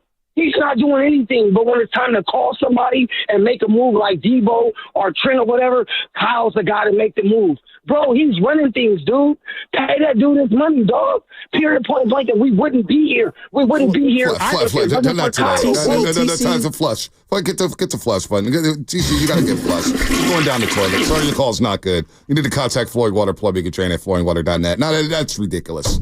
What the hell does Shanahan have to do with Brendan Aiyuk's money? You don't think Shanahan wants Brendan Aiyuk in camp? Parag Marate and Jed York, and they're saying, boy, we can't, I don't know if we can pay this. We don't know if we can do it. Now, Shanahan probably has his input on that. That's what I agree. Yeah, I agree. How the hell can you possibly say, as we're entering year number 8 of the Kyle Shanahan era, that he's running a clown show? We just lost the damn Super Bowl. The year before, you lost an NFC Championship game. The year before, you lost an NFC Championship game. The year before, you had to hold the team together in Glendale, Arizona for the last 5 weeks. The year before that, you lost the Super Bowl. What are we talking about? It's not. This is all making us crazy, folks. No. Dial it down. It's not going to be the last holdout we ever have in San Francisco, folks. No. Jesus Christ. Nor in any sport. But here's what I would say is that it is interesting that Kyle himself has admitted that he had to call Parag during the Trent Williams negotiation. Now that part I find interesting. So and I was going to bring that up. Okay. Because Trent Williams I did a hit with Kansas City that day, and they thought I did the hit with Carrington, our boy Carrington. He goes, boy, we're about to get Trent Williams. How you feeling? I said, I don't feel good. And Trent goes, oh, you want to play with me? Well, I'm going to the Midwest. I'm going to Kansas City. He called Shanahan, and then Shanahan said he had to call Parag. Yeah, essentially. Basically, it's like, you got to get this done. Yeah. You have to get this done. So that's where I guess my question to you is do you think Kyle has done that in this situation? I mean, because it sounds like they did that with the Bosa situation. It sounds to me last year, based off the tea leaves that I'm hearing and seeing and reading and everything, is that the Bosa thing was getting down toward week 1, and it's the middle of that week, and they were like, John and Kyle basically were like, yo, Parag, like, I get it. You want to save X amount of dollars? Get this done. It feels very, very similar. So do you think they would do the same thing right now? I don't know. Well, here's how Shanahan feels about the rest of the wide receiver room. I love the guys that we have in the building. I love the vets that we've had here that have played at a high level. I love the new ones we brought in for competition, and I love the young guys. They have been banged up, trying to get healthy, battling a shoulder, battling a hamstring. But when they're out there, they're getting better, and I hope that they can get healthy, continue to stay healthy so they can get the time in that they need to be ready. I know they will be if they get that time in, but that's the risky and hard thing about football. Football is a tough thing to practice, tough thing to get prepared for, and you got to do that at a very high level, and you hope they have no setbacks as they go along, and if they don't, I feel very good about the guys because they got what it takes. Well, here's Shanahan on his emotions about the entire situation. Calculated and prepared. I mean, you want everybody out there. I'm frustrated guys are hurt and can't get out there. All you want to do is practice and get ready for the tough season that's ahead, but you also truly understand the business side of our league and what these guys do and put themselves through and what they have to go through in these deals. So whether it's a hold in or whether it's a hold out, I mean, this stuff is pretty common, and you just got to be patient with it as a coach. It's all right. I want the holdover. That's what I want. No. Was that Jimmy on the baby field? It was a holdover. It wasn't a hold in, a hold out. He was just over there. Hold over there. You over there. Jimmy. Give it to me one more time. Jimmy. Hey, if Jimmy gets cut from the Rams, do they bring him in to replace Aiyuk? It's a joke. I'm afraid that it's going to have to be Jimmy Garoppolo that gets it done. The problem is not only Aiyuk. That's the thing. Like, that's the part that's bugging me today. It's not just Aiyuk, B, because it's CMC's calf. It's the 2 rookie receivers can't stay healthy. It's Trent Williams on a couch in Texas, nowhere to be found. Like, our pets' heads are falling off. It's not even the first preseason game. There is a possibility in a little over a month. September 9th is the first game. Monday Night Football, Levi Stadium. There's a possibility, Joe and Bonte, you don't have Aiyuk, you don't have Trent Williams, Thank you, and you don't have Christian McCaffrey week 1 against that Jets defense. Well, Christian McCaffrey's out for 2 weeks. Calf strain's very. I'm triggered by calf strain. He's got a month. Greenlaw's out for a year. He's got a month. He's got a month. I'm not going to freak out yet. I'm not freaking out a month out. As a Warrior fan, when I hear calf strain. Oh, gosh. What? Oh, God. Did Dre Greenlaw not have a calf injury for a month? I'm just not going to freak out right now. You can freak out all you want to. I'm saying what I'm not going to do. I'm not going to freak out. I'm sorry, I'm not writing on that bus to freak out a month from now. But let's also acknowledge. But it's not the end of the world. You got 16 games after that. The Jets game's not the season. That's not the Super Bowl. It's the first game of the season. But they threaded the needle the last, 25, 30 games that he's played. Oh, my God. He's been unbelievably healthy. And if you look at the body of his career, like that was one of the main criticisms, or I guess skepticisms of Christian McCaffrey's like, can the guy stay healthy? And the Niners have found a way to keep him healthy. So when he hurts his calf before the season even starts, it's a little. Yeah, I know. I'm saying it's okay for you. You want to be frustrated. I'm not coming down your road for being frustrated. Just don't come down on my road for not being frustrated. Why do I have to be frustrated? I'm not. We're a month out from the regular season. He's hurt right now. He wasn't going to play any preseason games. He could get right on the side field. I hope he's ready for week 1. I hope he's ready for week 1, okay? But he's not going to play in preseason. Does Christian McCaffrey need to practice and know this offense? No, he's the offensive player of the year. If there's anybody I'm not worried about, it's Christian McCaffrey. Be healthy by week 1, and we're all good. But I'm not going to freak out on August 7th because of some damn injuries in training camp. I'm not going to do it. I'm sorry. I'm not. And if you're mad at me for not freaking out, now, TC said that Kyle Shanahan's running the clown show. That's not. That's just, that's I mean, but then you know what, though? But I see a lot of people who are next to the mobile text line and YouTube agreeing with TC. No, this is Shanahan's baby. He's making all the decisions, blah, blah, blah, blah, blah, blah, blah. Well, from what it sounds like to me, from Tim Kawakami, here, I'll play it again. Tim Kawakami yesterday from The Athletic on who's leading the negotiation with Brandon Aiyuk.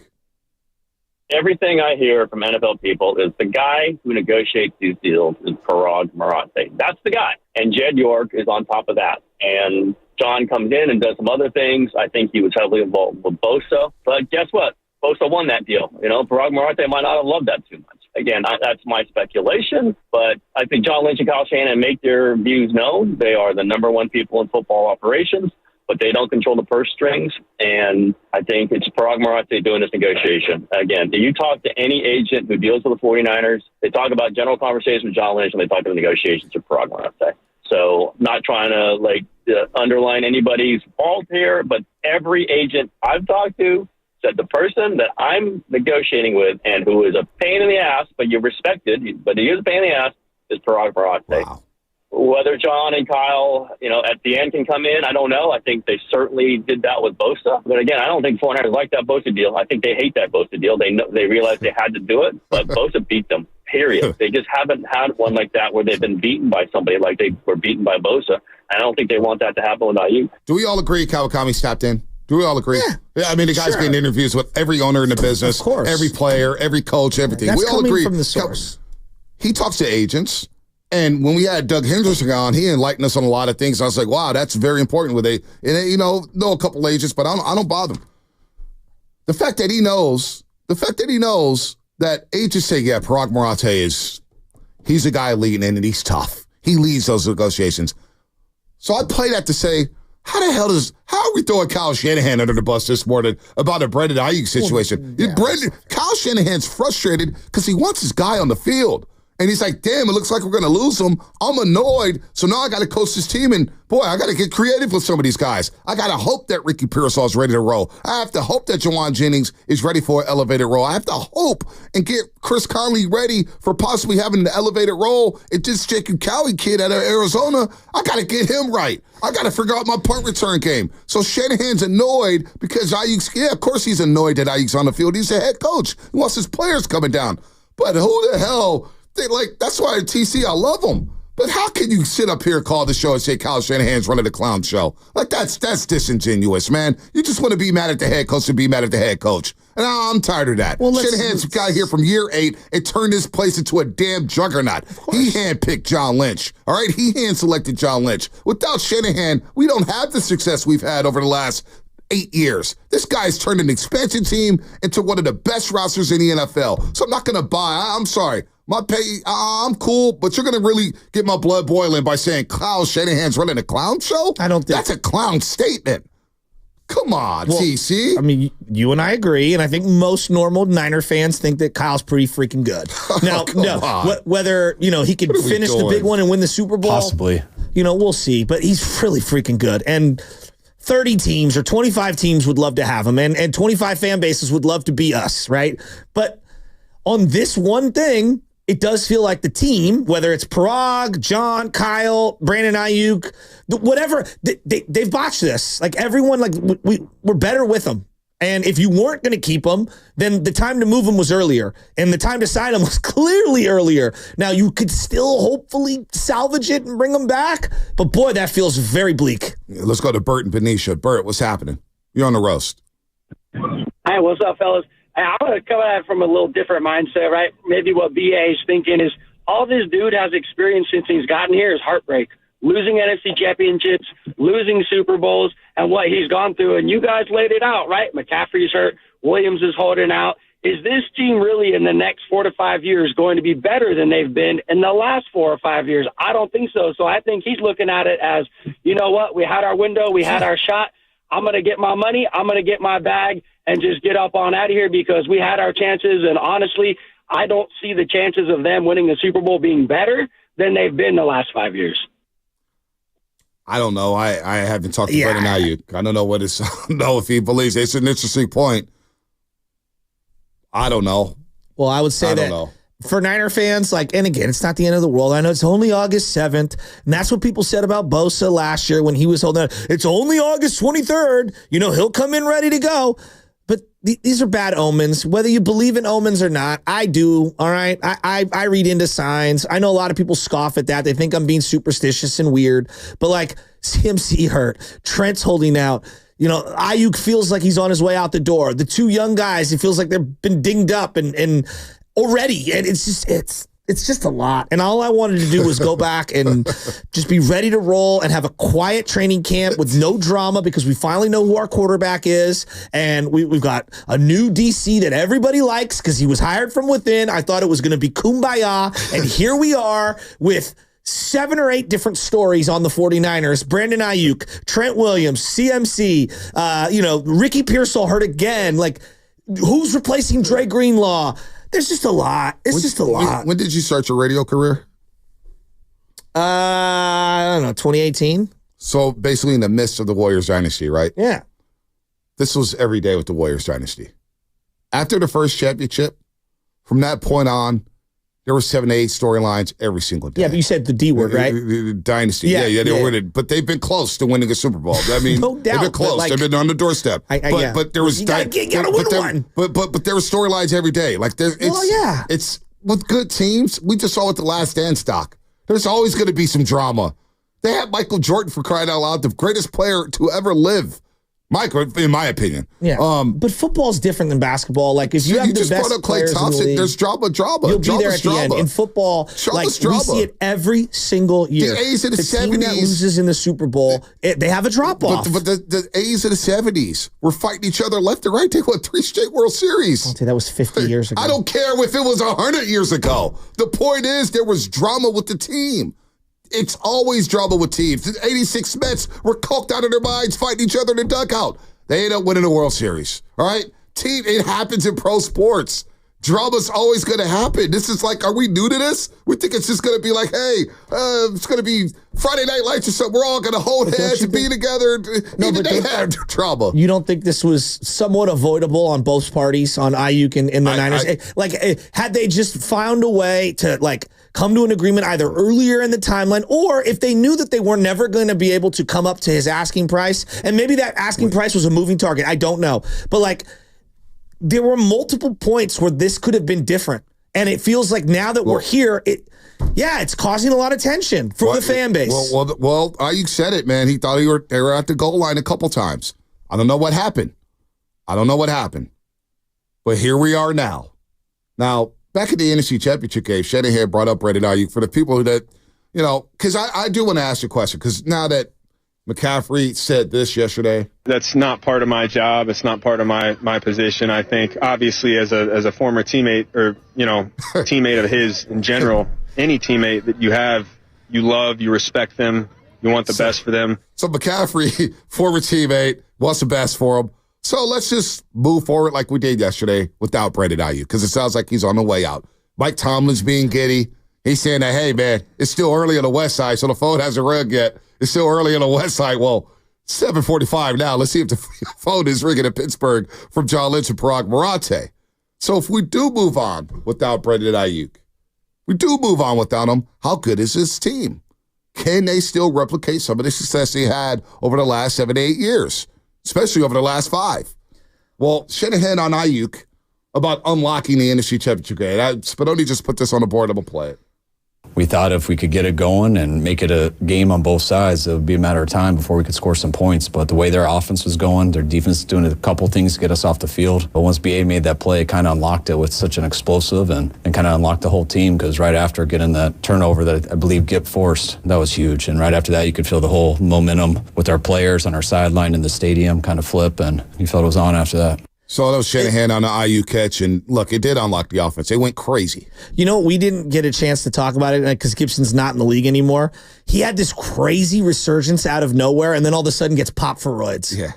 Well, nobody but in the NFL, no one cares. Nobody cares. I mean, you can just look in the locker room and look at some of the supplements.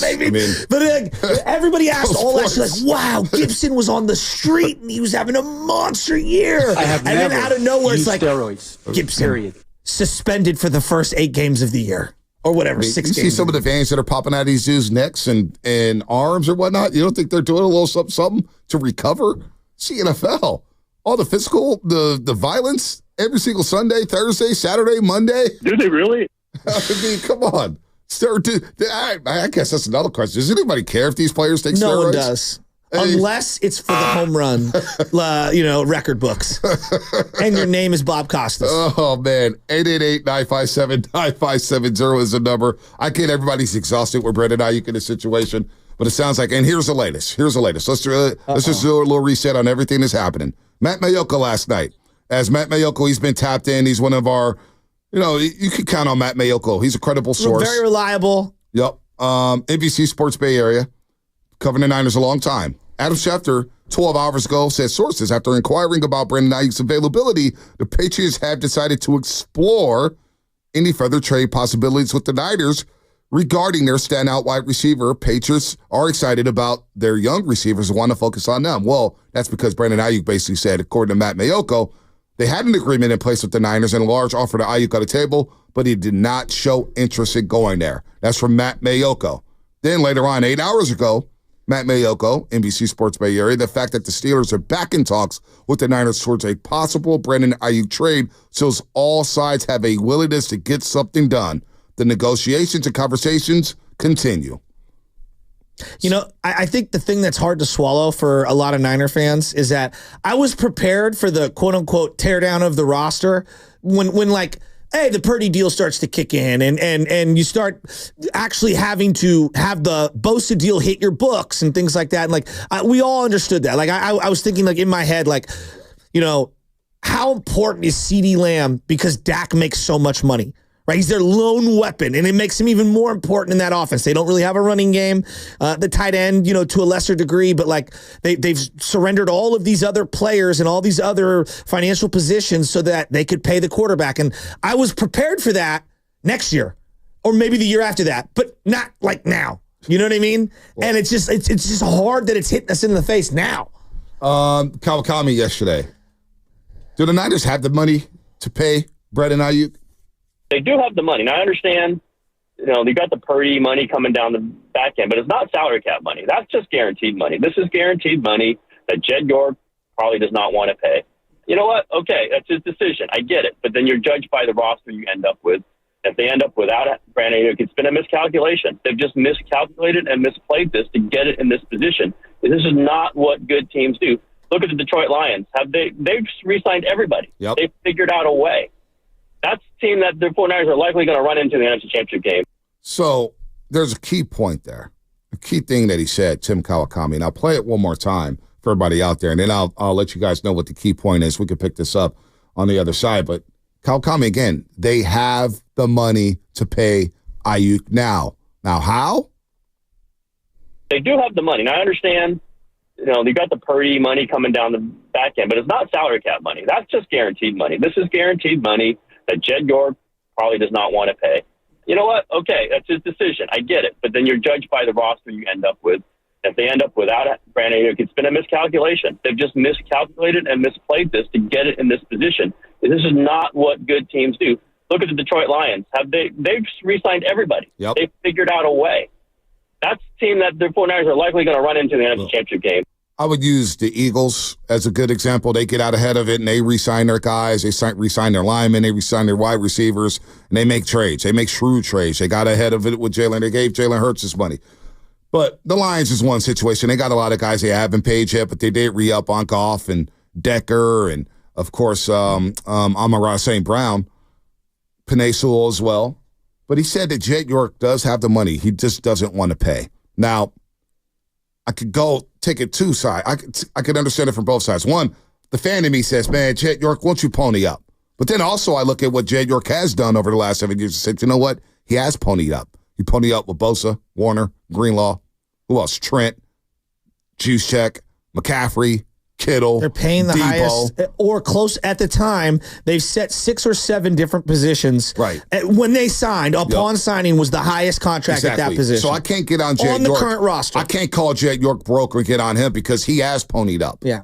He just hasn't ponied up in this situation because it feels like the Bosa deal, they really don't like the way that went down. Well, and so they told themselves, if it happens again, we're not going to go that route.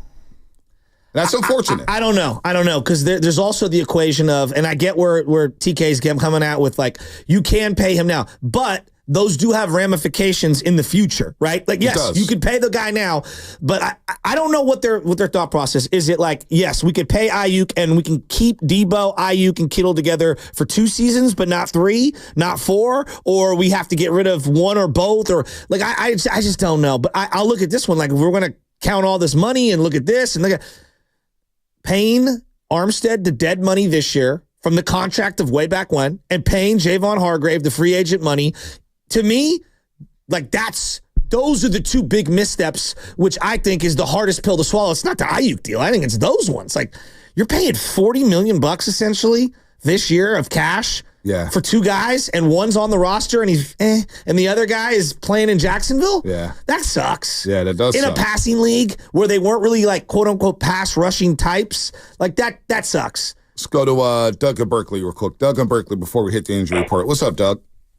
Hey, thanks. Good morning, guys. Good morning. Good morning. You stole my thunder.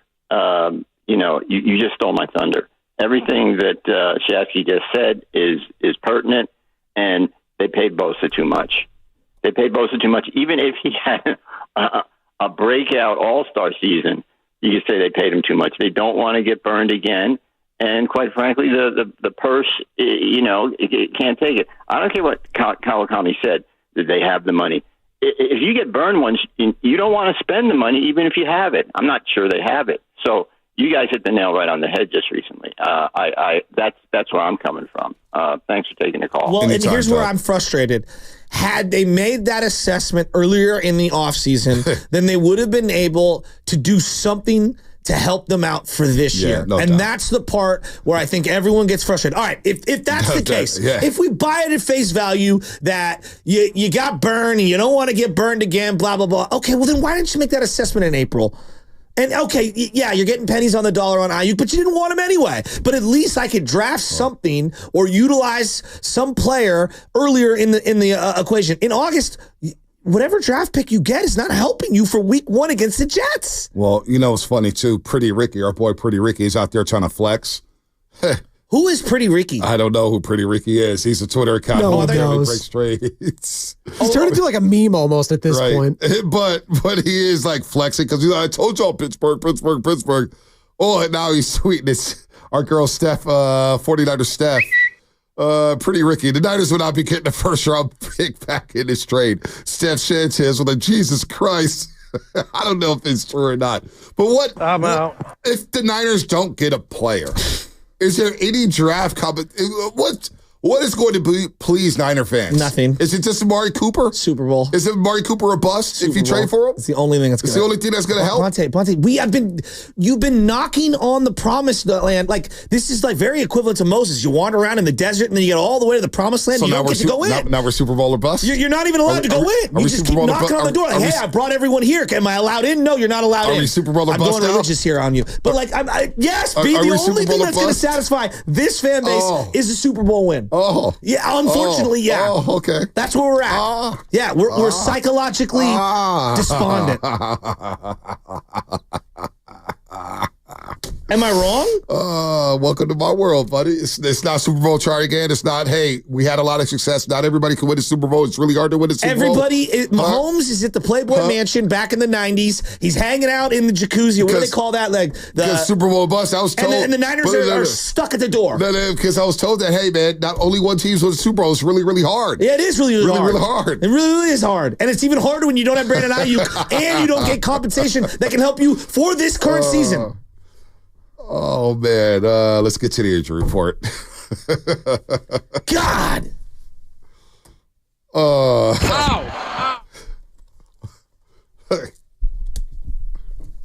Crack. Kyle Shanahan announced a few notable injuries yesterday, which is something we've already touched on. Running back Christian McCaffrey suffered a calf strain a few days ago, which is why they signed Matt Breida. Of course, Matt Breida, the former 49er, now he's back in camp. And while Shanahan downplayed the seriousness of it, he did say that CMC would not play this preseason. I don't think he would have played the preseason anyway, but now he definitely will not play the preseason. Also of note, rookie wide receiver Ricky Pearsall is back on the injury report after leaving practice early with a shoulder strain. Not good for the first-round pick. Couple injuries he's already suffered. Injury report brought to you by Boxer Gerson, Northern California's premier workers' compensation law firm, helping injured workers get their lives back for over 40 years. 888-957-9570 is the number. 888-957-9570 is the number. How confident are you in this team without Brandon Aiyuk? I'm moving on without Brandon Aiyuk. In my head, Brandon Aiyuk's not on this football team. So can this team overcome the loss of Brandon Aiyuk? I'm optimistic, Bonte. You know, for 5 months here, I've been like the guy at 300, man, with the shield, just trying to fight people off, saying, boy, Brandon Aiyuk's an all-pro wide receiver. But I got a lot of pushback saying, well, we can find another Brandon Aiyuk. He's replaceable. So, since he's replaceable, how confident are we in his team going back to the Super Bowl? Because that's where we're at now, baby. That's where we're at now, Niner fans. 888-957-9570 is the number. That's what's coming up. Brought to you by Fremont Bank, celebrating 60 years of full-service banking with no compromises. The downfall is near, and it's coming hard. High five! Up top!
95.7 The Game breaking news. Breaking news in the NBA. Breaking news in the NBA. Adrian Wojnarowski, ESPN. Utah Jazz All-Star forward Lauri Markkanen has signed a 5-year, $238 million contract renegotiation and extension, and includes $220 million in new money. Can make $238, $220 in new money, $220 million in new money. Adrian Woj, $47.5 million per year. That's Lauri Markkanen. So he re-signs with the Utah Jazz, and of course, $7.5 million. And here's the big thing: he cannot be traded this season by the Utah Jazz. Cannot be traded this season by the Utah Jazz. 47.5. You know what's crazy as we're talking about That's this? insane. There's no chance that Lauri Markkanen is a better basketball player than Brandon Aiyuk is a football player, and he is going to get paid way more throughout his career than him. It's pretty wild. You remember the was it Hung Shu Chu, the outfielder for the Texas Rangers? Shin-Soo Choo. Shin-Soo Chu, thank you. Former Apologies Red. for Former Cleveland Indian too, right? Yeah, for the longest time. He was really good. That was Big Dog's favorite player. Yeah, he's really good. He signed like a 6-year, $113 million deal, whatever it was. For the longest time, it was he's made more than Brady and Peyton Manning combined. Yeah. I'm dead serious. Yeah, no, that was Big Dog's favorite player in fantasy. He would just get hot. The Rangers signed him and Prince Fielder to that massive deal. Then Prince obviously had that career-ending neck injury, and he couldn't play off it anymore. It was Wojnarowski reporting that Lauri is getting $228 million. Damn. Oh, my God. It's a lot of money. $238 million, 5-year deal. 5-year deal. Good for him. Good for him. Good for him. And that really takes him off the table for the Golden State Warriors. It was reported yesterday that Utah would re-sign him after August 6th, which means, of course, he's ineligible to be traded this season. All right, back to Brandon Aiyuk, guys. We say good morning to everybody out there. Shout out to our friends at Flowing Water Plumbing and Drain. If you're going to call it to the roast, you better bring it, because if you don't, you will be flushed. Brought to you by Flowing Water Plumbing and Drain. Right now, it feels like it's the Pittsburgh Steelers, and that's it, because the Patriots bowed out because Brandon Aiyuk basically said, yeah, I'm not coming there. I'm not going to Boston to play with you guys. You guys got the worst roster in football. So it sounds like Cleveland is not really interested in giving up Amari Cooper. Why would they? Are they willing to give BA a new deal? I don't know. I think Cleveland Brown fans, as we had, who was it, Anthony Lima yesterday from the Ken Carmen and Lima show yesterday at 92.3 in Cleveland, they're big fans of Amari Cooper. So I don't know if they're going to do that, giving Amari Cooper and a high pick. Well, come on now. Here's the other part of this is, like, now that Amari's been dangled out there by Cleveland and they don't make the deal, you know, it's not the greatest for him. You know what I mean? To have all your stuff out in the street like that. Well, he's a pro. You know, this is what pros do. They know that you're going to be involved in trade rumors. You have to be a professional. Everybody's involved in trade talks in these leagues. It's part of pro sports. So he knows, but once you strap up and you play that Sunday and you're not traded, you know, you go out there and play your ass off. And you go out there and do what you can for the team and for yourself. So it's part of pro sports. Andrew Wiggins has had to go through it. You know, last year there was a rumor about LeBron James being traded. You don't think people on the LeBron started Warriors, that rumor? Like, you know, the Warriors. So guys, this is the price. This is pro sports. It's not new. Let's go to Verducci, El Dorado Hills. Verducci, let me ask you on the front end. Good morning to you. I hope you're doing well. If the Niners do trade Brandon Aiyuk, how optimistic are you about this season for the 49ers?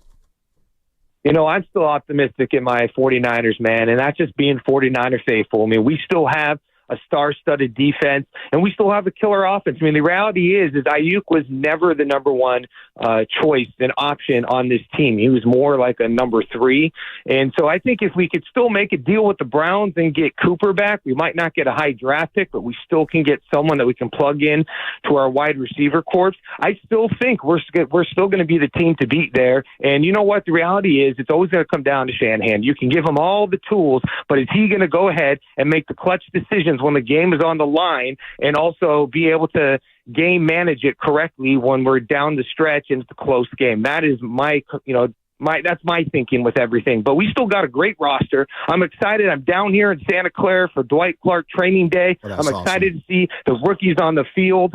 My boy Matt Miyoko will be there coming by and saying hello. And so I'm just excited to be out here. You know, if the 49ers are here, baby, the true faithful, I want to see you. I want to feel you, because you know what? No matter what happens with Aiyuk, if you don't want to be on this team, then good riddance. You know what? You want to play for a couple extra million and not compete for championships, then good riddance. I want ball players on this team that want to come here and play together as a team, as a unit, and let's go and get that Lombardi this year. Wait, Fiducci, I love you. Hold on, Fiducci, I love you. Yeah. But why you got to come down Aiyuk grow like that? He just wants his money like everybody else. You don't think he wants to play team ball? You know what, though, Bonte? What's the difference between 28 and 30 million when you're making that much money? You know what? Do you want to compete for championships? Do you want to compete for championships? Do you want to be able to have a ring on your finger, or do you want to make more money and not compete for championships? That's the difference between a true ball player in my mind. I get he's trying to get his money, but look at everyone else. I guarantee you Purdy's going to take a little bit less. Did Bosa take a little less? Did Bosa take a little less? Well, I mean, that's his decision. But you know what? At the time, we had to make him the highest paid. I hear you, man. Because the reality is, I'm just asking the questions. Yeah, and let me tell you, Bonte, Aiyuk, he doesn't deserve the Jefferson money. He's not at that tier. He's at the next tier below. And right where he needs to be at that 28, 29 million, that's where you got to be. If he wants 30, good riddance, and let's go. Let's compete with the players that we have on this team. Shasky, has it been confirmed whether or not Aiyuk wants $30 million a year? Do we even know how much he wants a year? We don't know.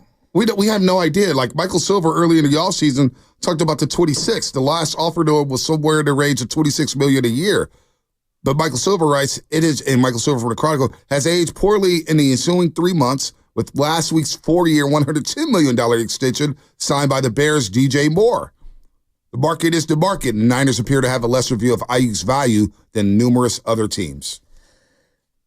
Look, you're going to say, I know what you're going to say on the other end of this. It's going to be like, the athletes want all the money at every single turn, 9 times out of 10, or 99.9% of the time, and they think that they're the reason why you're going to win the championship if you just pay that individual. I understand all that. But you have to acknowledge that the majority of the fans are exhausted with the holdouts and the talk and the money and everything as the economy is crashing. You could disagree and say the athlete's so good. I get what you're saying. But the consumer at some level... Wait. You don't think I'm exhausted from talking about Brandon Aiyuk holding in? I just want to talk football. It's not just Aiyuk. It's everywhere in sports. But it's sports talk radio. We got no choice. No, I know. But what I'm saying is that the fans, like, we can't get mad at the fans because they're always going to side with their team, right? That's what they're going to do. And most fans are sitting there and they're looking at their 401ks, right? If you have one and you're lucky enough to have one, you're like, gosh, it went down 38%, like in a day. Wow. Like, and so, yeah, when it comes to like a million here, a million there, when people say that, I get where you're coming from. Fans are never going to come over to your side on that. I don't care. They don't need to be on my side. I'm not. I just understand that players, and we got California taxes and whatnot, but here's the thing with fans. And this is what I don't understand about fans, and I'm a fan.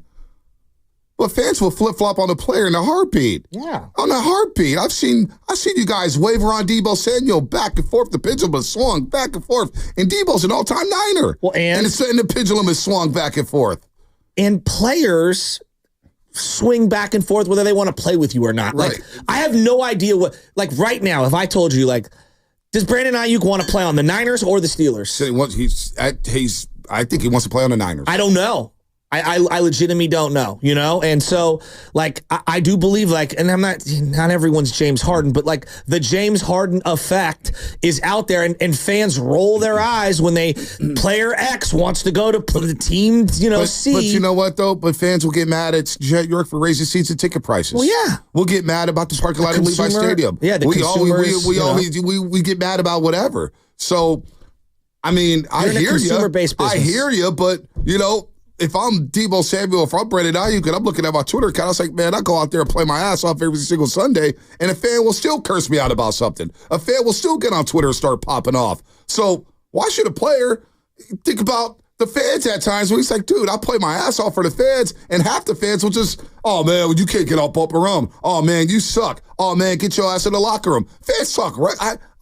They talk reckless to me, for crying out loud. I'm not even a player. Well, Bonte, I'm not even a player. I have an opinion. I can jobs have hazards, and that's one of them. I blocked over 200 people the last 2 days. Again, you know what I'm saying? But there's certain jobs, whatever it is in this world that you do, like there come calculated, consequences or risks, or there's some negative. Not every job is perfect, right? And they get compensated. It doesn't mean that the way people treat them or talk about them or flip-flop like the wind is right. But that's part of what, if you're going to say everything's a business, and that kind of comes with the territory. So, it's like when you're a politician, what comes with that territory is, a lot of vitriol. However, though, I'm looking at this situation, and, Verducci just said, you're not worth $30 million a year. You're not worth $30 million a year. Patriots seem like they were willing to pay him $30 a year.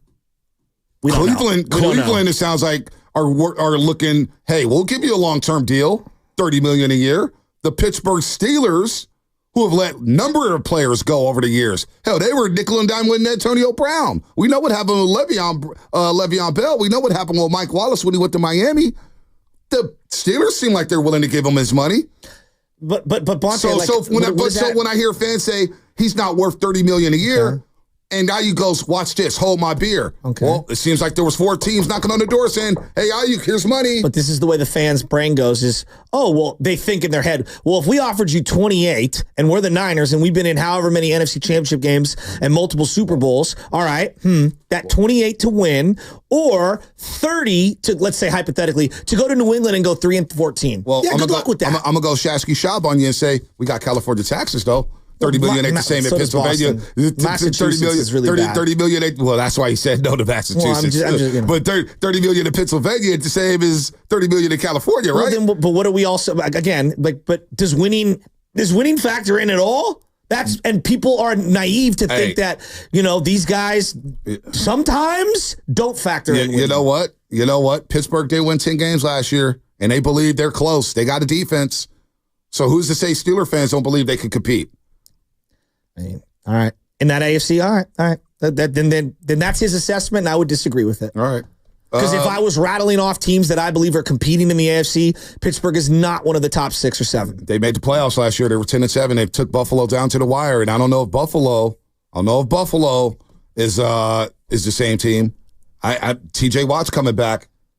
They didn't have T.J. Watt in that game, right? T.J. Watt was out in that Buffalo game. They played their ass off in that one. David in San Francisco. Let's go to David Spadoni. David, what's happening? Hello. I just want to know what job in America that people work that will take a pay cut to be in a good. I don't need to get paid as much as I can. Everybody in America wants to get paid their value. You got all these fans calling in talking about he's worth this and he's worth that, and not one of them will take a pay cut for their job. So what's the difference? What's the difference? I hear that, but I didn't hear anybody say about Bosa taking a pay cut. Let me disagree with you. Can I disagree with you? No, I'll let you finish. No, because I had this happen in sales many times. I've worked for big Fortune 500 companies, and they say, hey, Joe, would you like to move up to Oregon? Would you like to make $10,000 more per year and move your family up to Oregon? Are you willing to move for your job to make more money? And I said, no. My whole family is born and raised here in this area. What? Did they ask you to take a pay cut? I said to you, they offered me more money and a relocation fee to go move somewhere else. But they didn't ask you to take a pay cut? They told me, if you want to make more money and move, would you be willing to do that? And I said, I am taking less money and staying here in the position I'm in. But that's my algorithm. I know many people who have bounced around this country chasing more money. Like, he's not wrong in that sense. But there are people who change their algorithms and say, yeah, I might make a little less here wherever because I want to be near my family. But they didn't. You may make a little less, but they didn't ask you to take a pay cut, though, from your current deal, correct? I was making less money staying in the position I was in. I know, but they didn't ask you to take a pay cut. No one's asking Aiyuk to take a pay cut. But they're not asking you to take a pay cut, though, right? David, go ahead, finish, David. No one's asking Aiyuk. He's making $15 million this year. Cuts. He asked about a pay cut. They didn't ask you to take a pay cut. Who's saying to take a pay cut? He's getting a raise. If he gets 27, that's a raise. It's not a raise when everybody else in your field is making more money. That's not. That is the value of a contract. If you understand contract, I do understand. He's under contract for $14 million. Time out. He's under contract for $14 million. If he gets, let's just say, $28, $29 million, and not the 30, is that not an increase? Can I finish talking though? Can I make a good point then. Go ahead, David. Don't yell at me because you can be one of those big. You're on the air and you talk, but you won't do that in person. So calm down. Okay. Calm down. Okay. Calm down. Well, then make a point. Make a point. The point of the matter is the fans do not pay for the player's salary anymore. You're talking 70s. The players get paid for the network and all the money that the fans pay the owners. That's the owners. The fans do not pay for the players' salary anymore. You got fans calling in talking about the fans. They do not pay for the players' salary. Players understand that it's a business, dude. It's a business. Just like you work on this show right here, it's a business. They ask you, and somebody else is making more money off air. You gonna want just as much money as anybody else. The fact of the matter is, now they get charged for what they want, and they talk about it on talk radio shows and everything else. They don't talk about your salary. David, have a good day. Let's go to Jay in San Jose. I'm glad we made that point. Jay in San Jose. No, seriously, but you've told me before, if Coward offered you $1 million, you leaving me in a heartbeat. So I don't believe you. Because the difference from what I'm making now to $1 million a year is infinite. So yeah, if they told you $50,000 a year more, move up to Oregon. You're not moving up to Oregon? No, not taking for a quick flight to San Francisco? Not for $50,000 more. No. 100,000 more. I would think about it, but probably not. No, but I'll be real with you. You know why? But you know why they'll be? Because my quality of life would change dramatically. Do you know how important family is to me? Like that's an algorithm for me, right? I hear you understand that. I hear you. And so I get what it. But if you're talking about 10 times X my salary, well then yeah, I'm gonna start listening. Yes. But if we're talking about 30% increases to uproot your family, but that's me. That's not everyone. I know single people in their 20s who are like, oh, hell yeah, I will move to Austin, Texas. Jay in San Jose. Jay, what's happening?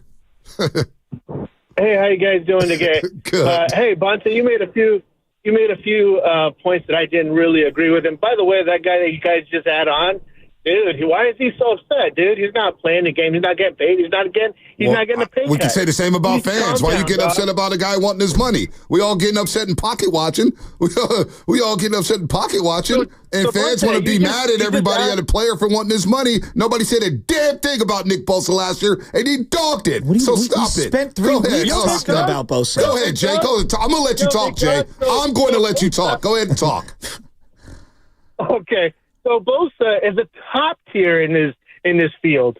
He's a top tier. We had to pay him, and so Aiyuk, he's a great receiver. But he's not a Jefferson. Okay, so who is a Jefferson? There's no Jeffersons. There's no Devontae Adams. Is he tier 2? The executive coaches in the league said he was number 9. Jay, they said he was number 9. Miami. He's better than Waddle. Come on, he's better than Waddle. He's not better than Jalen Waddle? You just went with it now. They're similar. They're very similar. Very similar. But you know what? That team is still not as good as this team. There's things that you got to factor in. It's not just all about the money. And then you ask Shasky, hey, if it was $1 million, would you jump? Yeah, of course he would jump. That's a wide percentage of difference between what he's getting right now. Yeah, he's saying 10,000. Nobody's jumping for 10,000 to move to Oregon. Nobody in their right mind will move to Oregon for 10,000 more dollars. But if there's $50,000 or $60,000 more, the wife is saying, yo, we need to go do this because we don't have to pay taxes in Oregon. We don't have to pay state taxes. So get the hell out of here, Jay. You want to call Aiyuk greedy? That's fine. Call him greedy. Let's see this team without Brandon Aiyuk right now. Let's see it. If Aiyuk is so greedy and he's not about the team, then let's just see this team without Brandon Aiyuk. I don't think it's greed. I think it's clearly frustration because he wants a certain number, and I think that the Niners had a certain number in mind. That clearly wasn't going to get the deal done. The number has shifted. Why are we lying about money? What do you mean? When it comes to money, people just lie. People just lie. Say, yeah, I wouldn't take a pay cut. Yeah, I wouldn't do this. It's just lying just to lie. It's just like, stop the cap. We need to stop the cap. Why are you being so upset? We need to. Well, I'm not upset. Just stop the cap, though. Like, let's not lie. Let's not lie about these things. What part did I lie about? You know damn well if they offered you $60,000 more a year, no, I wouldn't be. No, I wouldn't. Come on, man. Not with my mom alone at home. Not with my mother-in-law alone and my grandfather at 90 years old. Now, no, not right now. Not right now. No, I wouldn't. Not right now. No. 5 years ago, you wouldn't have done that. No. 6 years ago, you wouldn't have done that. Yeah, I don't believe you. I don't believe you. Well, Bonte, I was offered this multiple times. I've had multiple opportunities, not radio, in other avenues. And I've always said no, because for me, again, my algorithm's different. Family is different. Now, for other people, I have many coworkers who have gone from this job to that job to this job to that job, moving across the country to chase extra money or a title. Their algorithm is different than mine, and that's totally their prerogative. Believe me, have my wife and I thought about it, talked about it? Have we weighed the pros and cons? Absolutely. And this is why I bought a house in San Francisco. I wanted to be near my family, but that's for me. That's what's my setting. That's not everyone else's setting. Let's go to Eddie and Oxnard. Eddie and Oxnard, what's happening? Hey, I just wanted to say that I think the idea that Aiyuk doesn't value winning isn't true. I think he wants to get paid and win, and parity is a great part of the NFL.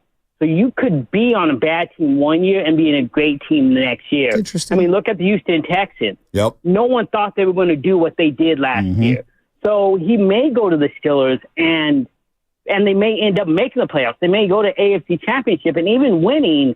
And I've been a 49er fan my whole life. So the idea is, like, what standard do you go by winning? Do you go by Eddie D, which is Super Bowls, and we didn't win anything? Or if you go by the Yorks, it's like, oh, well, as long as we get there, we're happy about it. You know what gets me That's an interesting about this? point, This is though. very interesting. And I brought that up the other day about the Patriots. You brought it up about the Texans. Right. It's a good point. And I actually, the athletes think they're going to be the reason that's going to change course for an organization. So for the Pittsburgh Steelers, I may think they're the 8th or 9th best team in the AFC. Aiyuk's sitting here going, well, I get there, and it's me and George Pickens, and now I think we're the 4th best team in the AFC, and all we got to do is win 2 playoff games. You know what really bugs me, though? I will say it's annoying. Is when we compare our 9-to-5 jobs to these millionaire jobs. They're one of one. They are one of one in the way they work out and the way they get into these leagues. We keep comparing our normal lives. I always say this.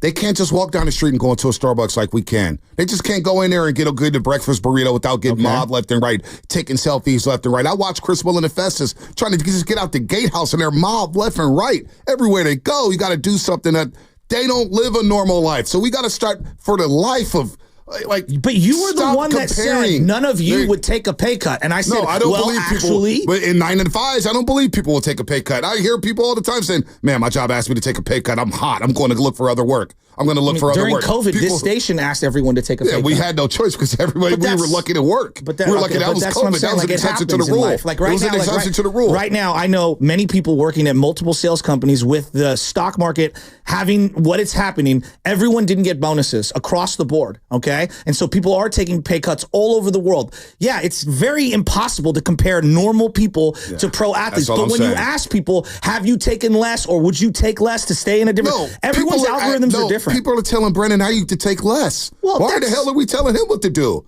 That's the whole point of this. $1 million people are telling less. Brandon Aiyuk to take $1 million less. Again, we don't know what his aspirations are. We don't know what his goal in life is. We have no idea. So we're telling people to take less money. But when you say we don't know what his goal is, again, reading the tea leaves, this is the way people do the thinking. Well, if we're offering him 27 and they're offering him $28 million, $1 million is the difference. Doesn't he want to win? Whether you think that that's real or not, that's how people think. 888-957-9570. We'll get to all the lines here. David, Art, KC, Brian, Chambry, everybody out there. We're going to get you on the line here. Brandon Aiyuk, what's going to happen with him? Are you ready to move on from him? I guess a lot of people are ready to move on from him. So let's see what it looks like. We'll take everybody's call coming up on the other side. And that'll be brought to you by Chilton Auto Body. Have you been in a car accident? Chilton Auto Body.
Shasky, and you're listening to The Morning Roast with Bonte Hill and Joe Shasky on 95.7 The Game. No, I hear a lot about, players need to honor their contracts. They need to honor their contracts. Do NFL teams honor their contracts? Do they honor the player contracts? They will ship your ass out in a heartbeat. Who's honoring the contract? Players not performing, guess what? You're getting cut. Well, the so Niners, for example, did that with Dre Greenlaw this year. They're honoring his contract and as he's rehabbing. And no, it's again, there's guaranteed money in there. And then they did it also with Eric Armstead when he got hurt for, I think, 2 straight years. But it doesn't happen all the time. No, Those no, two it's because of examples, the you know what I'm saying? I'm talking about the NFL as a whole. The NFL as a whole. They don't always honor contracts. So why do these players got to honor what are we doing here? It works both ways, folks. That I agree with. Come on, man. It works both ways. But if you want to side with management on this one, then that's fine. I don't care. Now, at this point, a lot of people are calling in and saying, we're not worried about losing Aiyuk. We're losing Aiyuk. So you know what? If the season does get off to a hairy start, which I think the Niners will still build, I still believe they'll be pretty good this year, even without Brandon Aiyuk. With that said, I don't want to lose Brandon Aiyuk. And if they do struggle, what I don't want to hear is, damn, we got rid of Brandon Aiyuk. Man, we need him. No. Stand on what you say. Stand on it. I think on 3rd and 11 in the fourth quarter, week 1, they're trailing by 5. We're going to want to have Aiyuk as an option to throw to. I think almost all Niner fans, when pressed with that, yes, they're going to want that. Absolutely. Let's go to, we'll go to Art in San Jose. We're going to go down the line here. Art in San Jose, what's happening? How you doing? Doing all right. This is I'm a first-time caller. My whole thing is when I've been listening to this, everyone's worried about Aiyuk. We have Juwan Jennings. Why don't we just move him into the slot and have Debo on the other side, and we got 2 monsters on each end? All right. Let's do it. Well, Jennings has looked really good in practice this year, and they're very different receivers. He's much more physical in terms of Juwan Jennings. I don't know if necessarily he's as silky a route runner, and we will see if that's what they end up having to do. I mean, we're going to have to see it. And then you're going to probably spread the ball around to some of the other players a little more. Would they, with a healthy McCaffrey, would they split him out wide to try to offset some of the production from Aiyuk? That's something I don't know. Richard Sherman, what was this on his podcast? What's the name of his podcast? Richard Sherman spoke about the Aiyuk situation, and I heard it's really, really good. So I'm going to play this here. Here, I'll play it, and then we'll attribute his podcast on the other side. It just doesn't seem like it's going to have that happy ending. It's going to have one of those endings that just leaves a bad taste in everybody's mouth, and it's nobody's fault. Brandon did everything he's supposed to do. He played well. He's a great teammate, great person, great individual, great everything. San Francisco has done right by him, been a good organization, put good teammates around him, kept great structure, not a lot of volatility in terms of the coaching staff or the front office. It's been pretty consistent from both sides. But at the end of the day, we knew this point would come for the San Francisco 49ers. You can't pay everyone. So he believes it's not going to be a happy ending. How can you make this ending happy? How can we please everybody? What's the compensation? What are you getting back? It just feels like you didn't move him before the NFL draft and you played yourself. You could have bought. Now, you did get Ricky Pearsall. You have a built-in replacement. We'll see about Ricky Pearsall. Right now, he's out with the shoulder injury. I heard he looks good. I heard he could beat man coverage, but he's not on the field a lot. So I don't know. I really don't know about Ricky Pearsall. I hope he balls out, but also had PTSD from all these failed wide receiving draft picks. And we could go all down the list, going all the way back to Rashawn Woods. There's a litany of wide receivers that have not panned out in San Francisco. And you finally get one to pop, a guy who was in the doghouse. And so what does it look like without him? Boy, I don't know, but not a happy ending. I did not see this coming. I did not see it coming. I'm sorry. You can't pay everyone is the part we've all talked about for how long?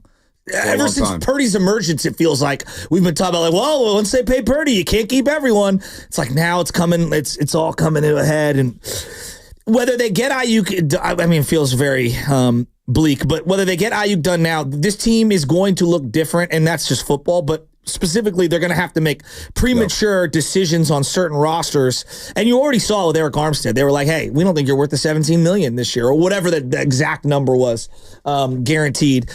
It's tough. You can't pay everyone. And that is one thing that I think is, I guess this is a good and a bad thing. They're so good.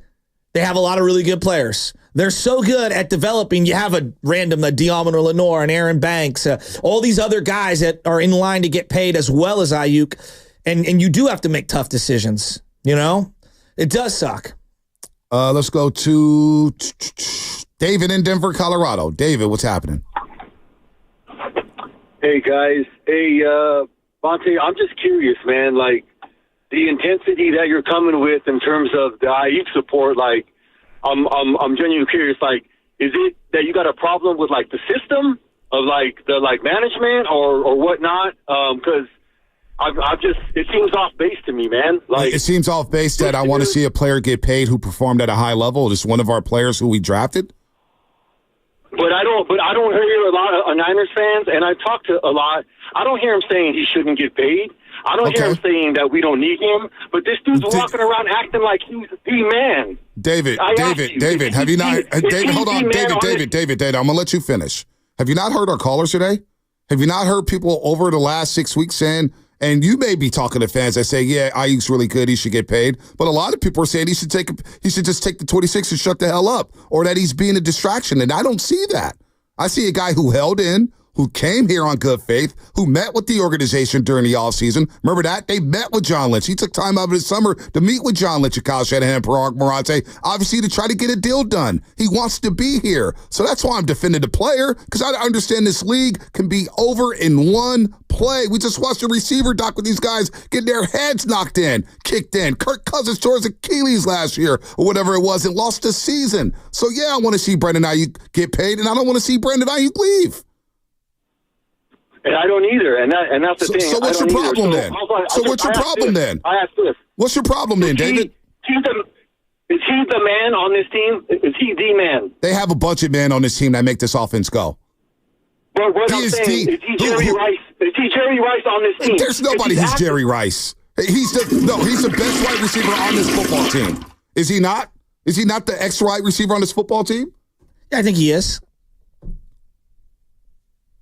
You know, but going back to you can't pay everyone. They paid Debo, and at that time, the Debo contract made a lot of sense, given everything Debo meant to the team in terms of running and as a wide receiver. And then, obviously, acquiring Christian McCaffrey kind of changed the dynamic of how the team flows. And if CMC is out for a prolonged period, you are going to change the team again. Yeah. And you're going to want to have Brandon Aiyuk. There's no doubt about that. I mean, this CMC injury could not have come at a worse time. Right. There's no doubt about that. Because if I'm running the team, I'm now envisioning, like, look, I like Jordan Mason. I've been pounding the table for Jordan to get more touches. But in no world do I think that Jordan Mason, and maybe he proves me wrong, but in no world do I feel like, hey, we just plug in Jordan Mason. You get the same production as CMC. I love Shanahan, and his system's awesome, but CMC is a first ballot Hall of Fame talent type of a player. So when I think about CMC, and I did a hit with Edmonton yesterday, it's like, man, CMC this, and I said, the reason why I think Jordan Mason really doesn't touch the field or Elijah Mitchell doesn't touch the field, and we never even talk about it. Not only is he a great wide receiver, he's a great runner between the tackles, outside the tackles, but third down blitz pickups as a pass blocker. Now, I know people don't want to talk blocking. I don't pay you to block. Blocking is a very important part of football. If you don't block, you don't get yards. It's simple. You don't block, your quarterback gets smacked. So I don't know why people scoff at blocking so much when we bring up Brandon Aiyuk run blocking, but one of the most valuable assets of Christian McCaffrey is picking up blitzes on third down in the backfield. Jordan Mason, I'll watch. Boy, he struggles in that department. Now, maybe he gets better this season. Maybe Elijah Mitchell gets better this season. Maybe Matt Breida gets better this season in terms of pass blocking on blitz pickups. When you got to stay in and pick up a blitz for your quarterback to have that time to throw, that's the difference between actually Atlanta Falcons, who had Kyle Shanahan as the offensive coordinator. Devontae Freeman had to be in on a third down to pick up a blitz against Hightower with the New England Patriots. Tevin Coleman got hurt in that football game late in the third quarter. He was usually third down back, a guy who could pick up the blitz and pass protect very, very well. Well, Devontae Freeman did not make a block. Matt Ryan gets hit for a sack fumble, and that's the difference between winning the Super Bowl because Taylor Gabriel's running wide open down the field and losing a Super Bowl. I mean, Steve Young and Lawrence Phillips and Aeneas Williams, right? Exactly. Like you say those three names all in succession, and we all know exactly what we're talking about. I always think about the Frank Gore block for Colin Kaepernick against Green Bay in Green Bay, where he ran on whatever 3rd and 10 or whatever it was, one of the great blitz pickups of all time. No, you're 100% correct. And then like your point about the receivers all getting hurt, and there's a moment where Justin Jefferson fights back to get back from like a 6 or 7 week absence. And I had him in fantasy last year, and we're all frustrated. Like, what is going on? You know, like, first time he's ever been hurt in his life, he said, going back to high school, like never been hurt.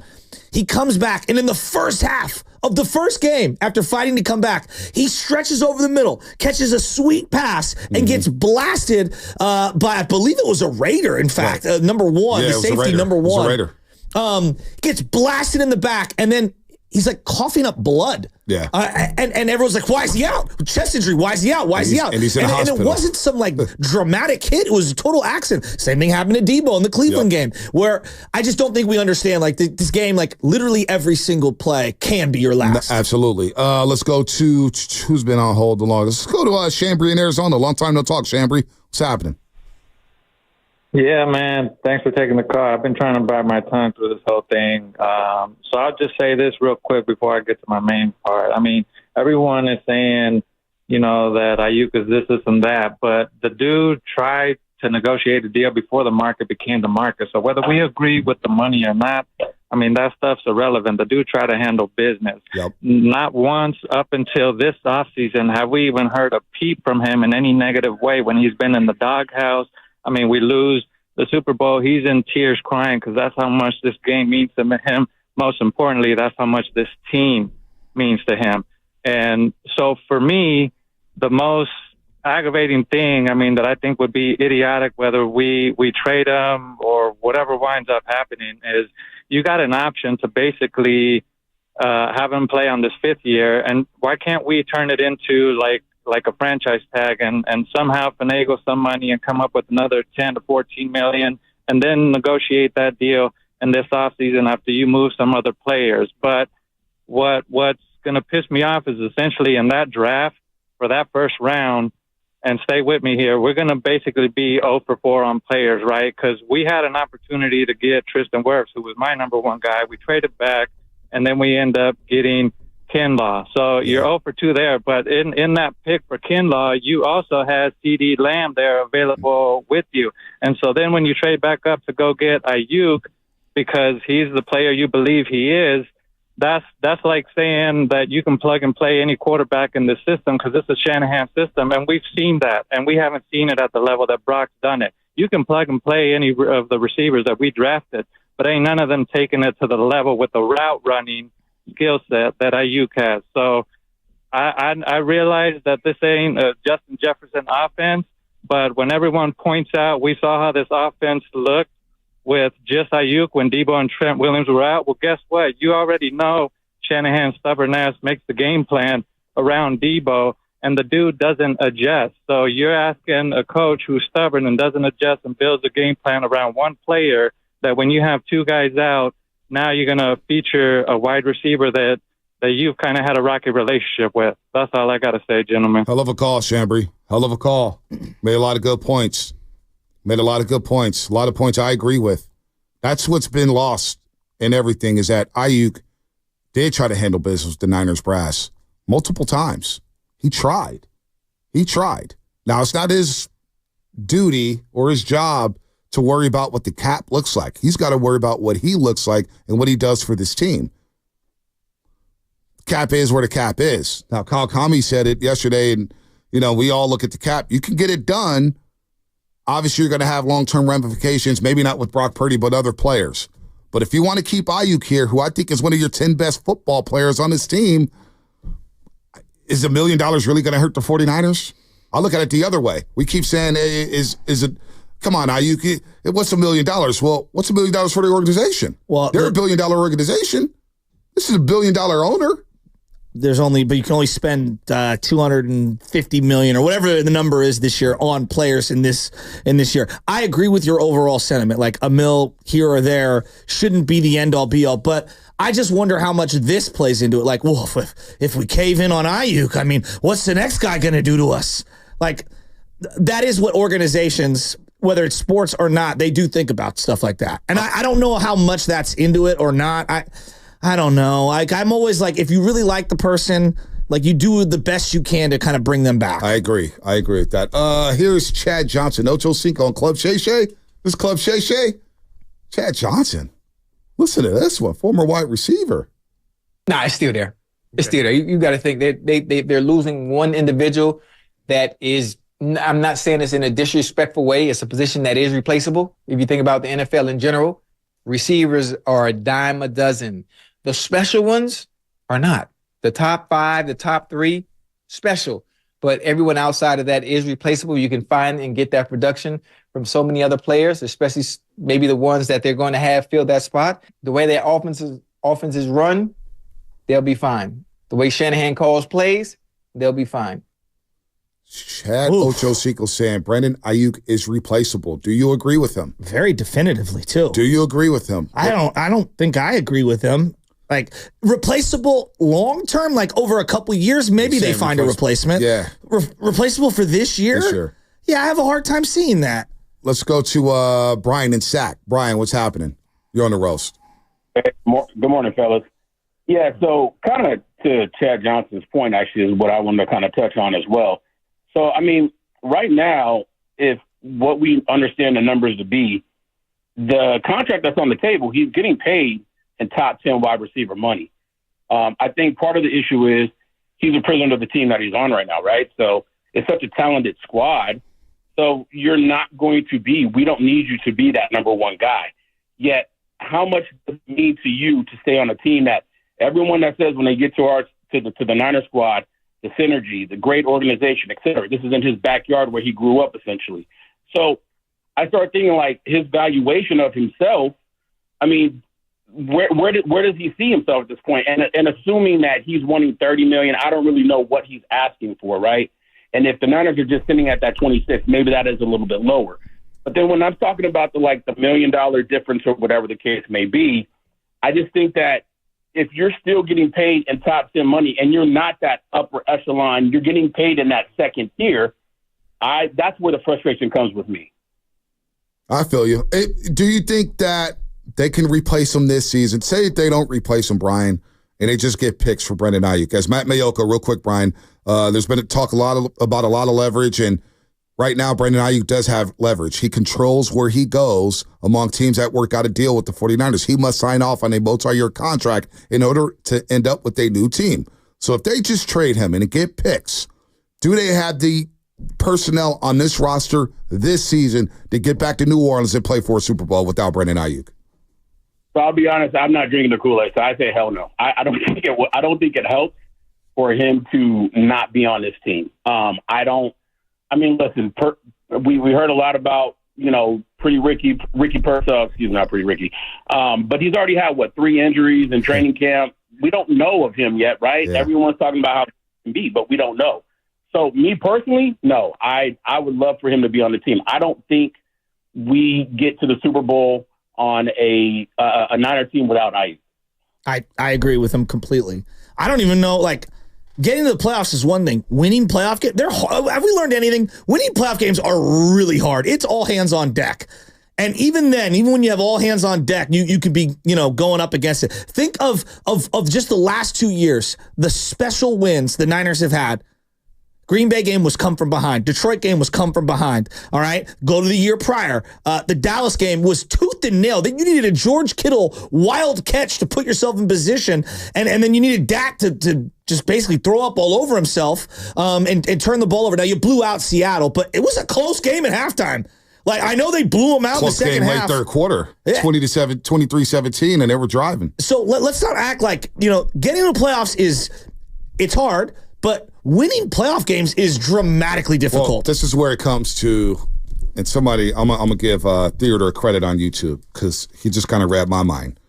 And this is where I was going to go. Shout out to YouTube, Twitch and Twitter, brought to you by First NorCal Credit Union. For a low rate auto loan, apply online or just ask for First NorCal Financing at the dealer. We'll get back to the lines in just a second, but this is where my mind went to. And Theodore read my mind. And this is where I kind of want to go. If Brock Purdy is an elite quarterback, they can win without Brandon Aiyuk. So now the question is Brock Purdy elite? Is Brock Purdy that guy? Can you win without Aiyuk? Well, if Brock Purdy is elite, I think you can. Now the question is he elite? We'll see. Theodore's spot on. That's what it is. Do you believe if they're willing to move off of Brandon Aiyuk, there's a belief, and we talked about this on the show call yesterday, or Lutman and I was talking about it. If there is a belief that, hey, we can win without Aiyuk, then that must mean that Shanahan believes in himself, and he believes in his quarterback to elevate this offense without Brandon Aiyuk. That's where it is. I mean, we love Purdy, and if guys run the right routes and they're in the right position, I mean, most people think like, yeah, he's gonna throw that on time, right? You know, but you also have to, you know, every now and then you got to have dudes that can win one-on-ones, and so like we could talk about Purdy all we want. I think part of what made Josh Allen in the playoffs, this is where I come, like I think Josh Allen's amazing. And then I watched in the playoffs, he's throwing guys open, literally hitting Stephon Diggs, who's a great player, in the hands, and he's dropping the ball. So Purdy could be awesome and making all the right reads. Tom Brady, final year in New England. I thought Tom was still Tom. A lot of people thought he was washed. I'm like, he's throwing to Jacoby Myers as his number one. Hopkins. What? Kimbrel Tompkins. I mean, they had nothing. I love that, Dave. And Tom loses to the Titans and Tannehill at home with a pick six, you know, to end it. So, like, yeah, I love Purdy, but that's a lot to put on Purdy. No quarterback can overcome, garbage at receiver. You got to have something. You have a great offensive mind. You got to have something. You got to have great offensive mind. For sure. You have Deebo Samuel. You have George Kittle. You have third and Juwan. Oh, Juwan no, they Jennings. still have a lot of talent. Chris Conley. Ricky Pearsall. Christian McCaffrey. There is plenty of talent on this team. So, if Brock Purdy is that dude, a $65 million a year quarterback, and I'm not saying he's not elite. I have him in my top six. I got Brock Purdy in my top six right now. You guys asked me, I got him in the top six. So before all the haters come out and say that you hate Brock Purdy, I have him in my top six. I have him in my top six as quarterback, all right? He's in my top six. You know, I'm not a Brock Purdy hater. I am happy with Brock Purdy.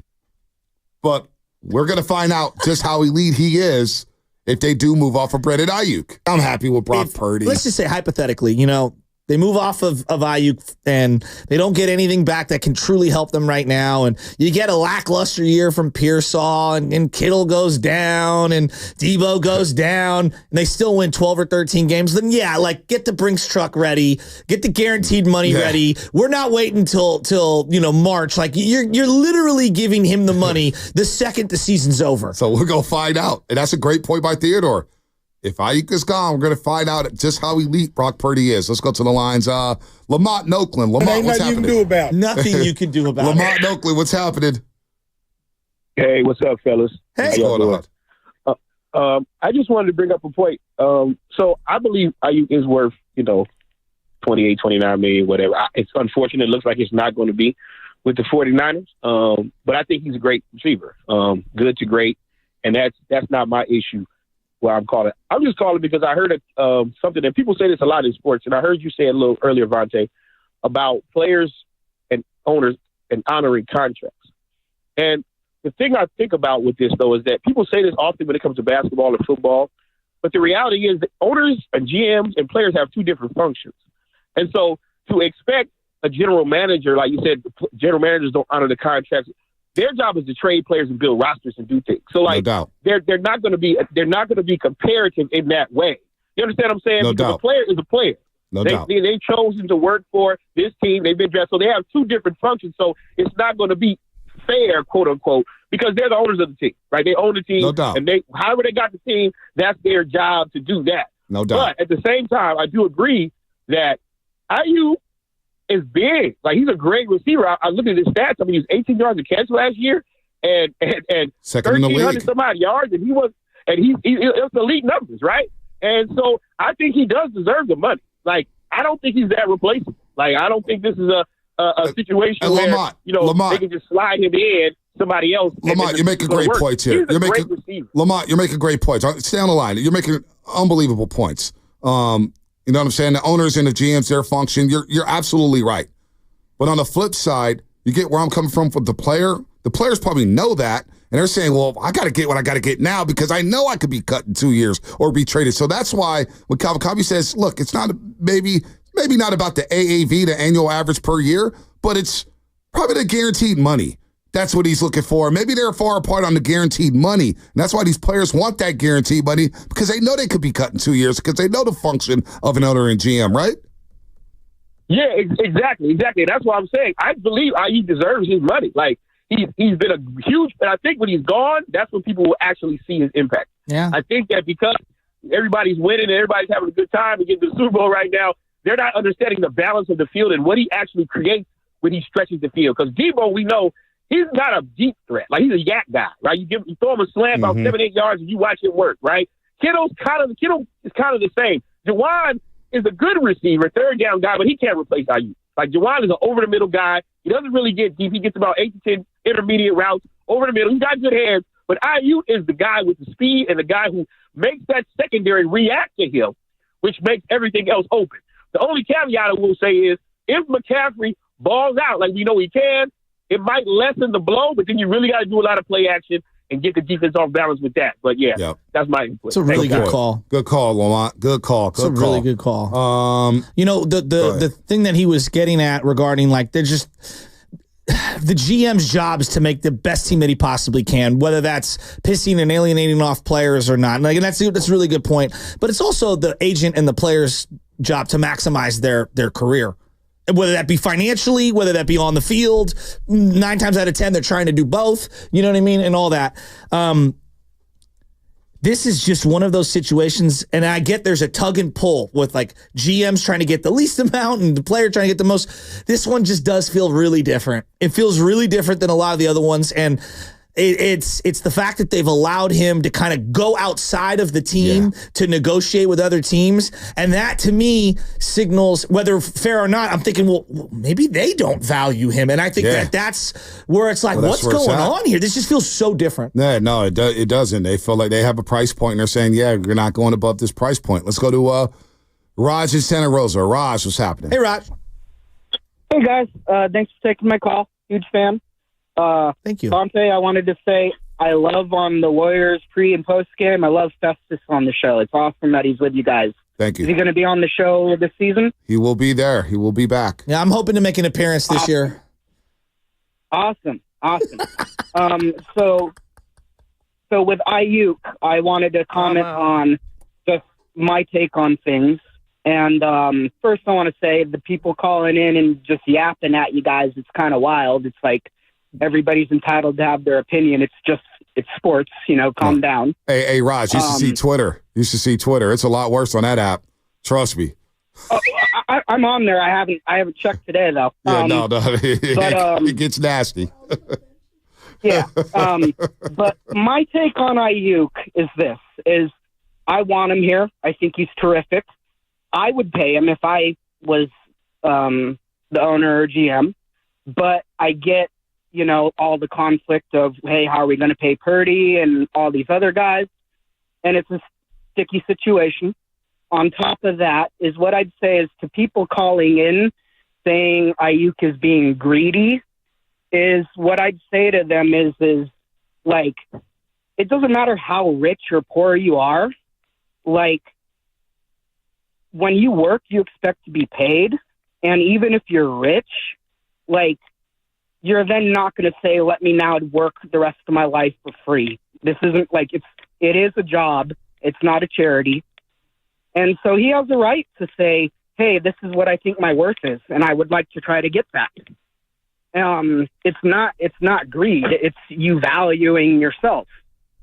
You're right. Good call, Raj. Good call. 888-957-9570 is the number. Last hour. You're listening to 95.7 The Game, KGMZ FM in AC1 San Francisco, Odyssey Sports Station. Always live on the free Odyssey app. Let's go to Joe in San Jose. Joe, what's happening?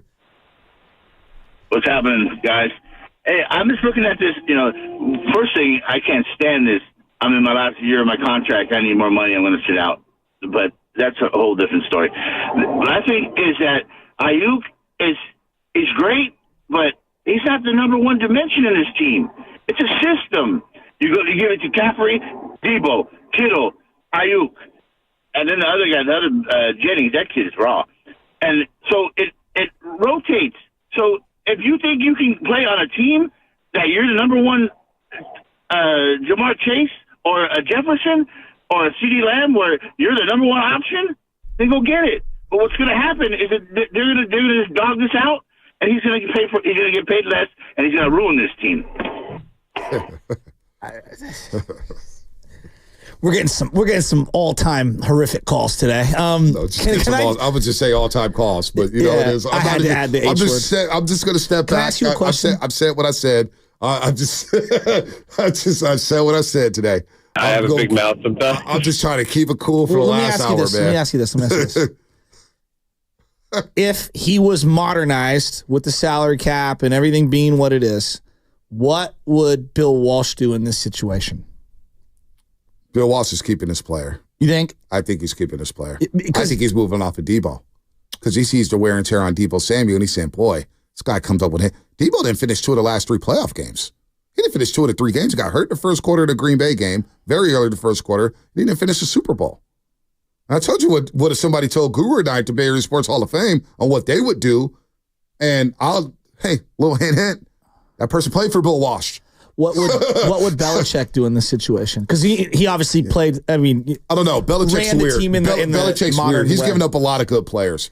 Belichick he's not with the pain. Belichick's different. But he also did give Darrelle Revis a king's ransom because he felt that man. Like I think he gets considered a very shrewd and cold, calculated guy. But he did pay for certain guys. I don't know if Bill Belichick would have done it. I don't know if he would have done it. I'm trying to think like what we see Andy Reid do this with Tyreek, and so everyone thinks that's what Andy Reid would do every single time. I don't know if he would do that every single time. What do you think Andy would do if he was running the Niners right now? Andy Reid, I think, would pay him. Andy Reid's an offensive guy. He wants his offensive toys. Now they didn't pay Tyreek Hill. They moved off them, but at the same time, he knew he had Patrick Mahomes. That's true. And he did Juju for 1 year, Sammy Watkins, I believe, for 1 year. Patrick Mahomes is one of one. Okay. He's one of one. So who else do you consider some of the best football coaches, I don't know. GMs? Every situation's different. Every situation's different. Every system's different. Now, I want to get to the caller's point about the system with Shanahan, because that's what had me stuck for a second. Since, the system with Shanahan, man, it's a system. But don't great players elevate the system? Oh, no doubt. The triangle is infinitely better with Kobe and Michael Jordan than it is with, I don't know, Jeremy Parker running things. Jeremy Lin and the New York Knicks. Exactly. You know what I'm saying? And what they did to the Knicks. Exactly. You know what I mean? Like Steve DeBerg running the West Coast offense didn't hit the same as Joe Montana in 1988 and 1989. And then when Joe Montana got hurt, they had the backups in there for Joe Montana. It didn't hit the same, right? The system didn't hit the same when Jimmy Garoppolo was playing quarterback as opposed to Brock Purdy. When they found Charles Haley to play the elephant position, boy, it looked a lot better. Right, and then they traded Charles Haley, and the elephant position really wasn't an elephant. I'm with you there. So like we can talk systems, but players enhance the system. The Ready React system that Steve Kerr runs, the Ready React offense, which everybody tries to do, basically is a basic component of basketball, but it looks a lot different without Steph Curry. As we've seen over the last 4 years, without Steph Curry, the Warriors are dramatically different without Steph Curry playing in that system. Yeah. So that's why I get stuck. I was like, man, Aiyuk didn't enhance the system. The passing game stunk. And then Brock Purdy comes along, and all of a sudden, Brandon Aiyuk, we're like, wow, look at Brandon Aiyuk. Well, it looks like he needed a quarterback to help elevate this system. Let's go to Matt in Sunnyvale. Matt, what's happening? Yo, what up, my guys? First time calling. Just moved out here to the Bay from Sacktown. So I heard a lot about y'all on the homies D-Lo and KC show. Oh, yeah, those are my guys. Thank you. Those are my guys. Thank you for converting. Yes. I don't know about all you definitely in the rotation now, for sure. All right, that's for sure. Until basketball season. Until basketball season. I'm kind of like, I'm like that drug you can't kick. You're just going to want more. There you go.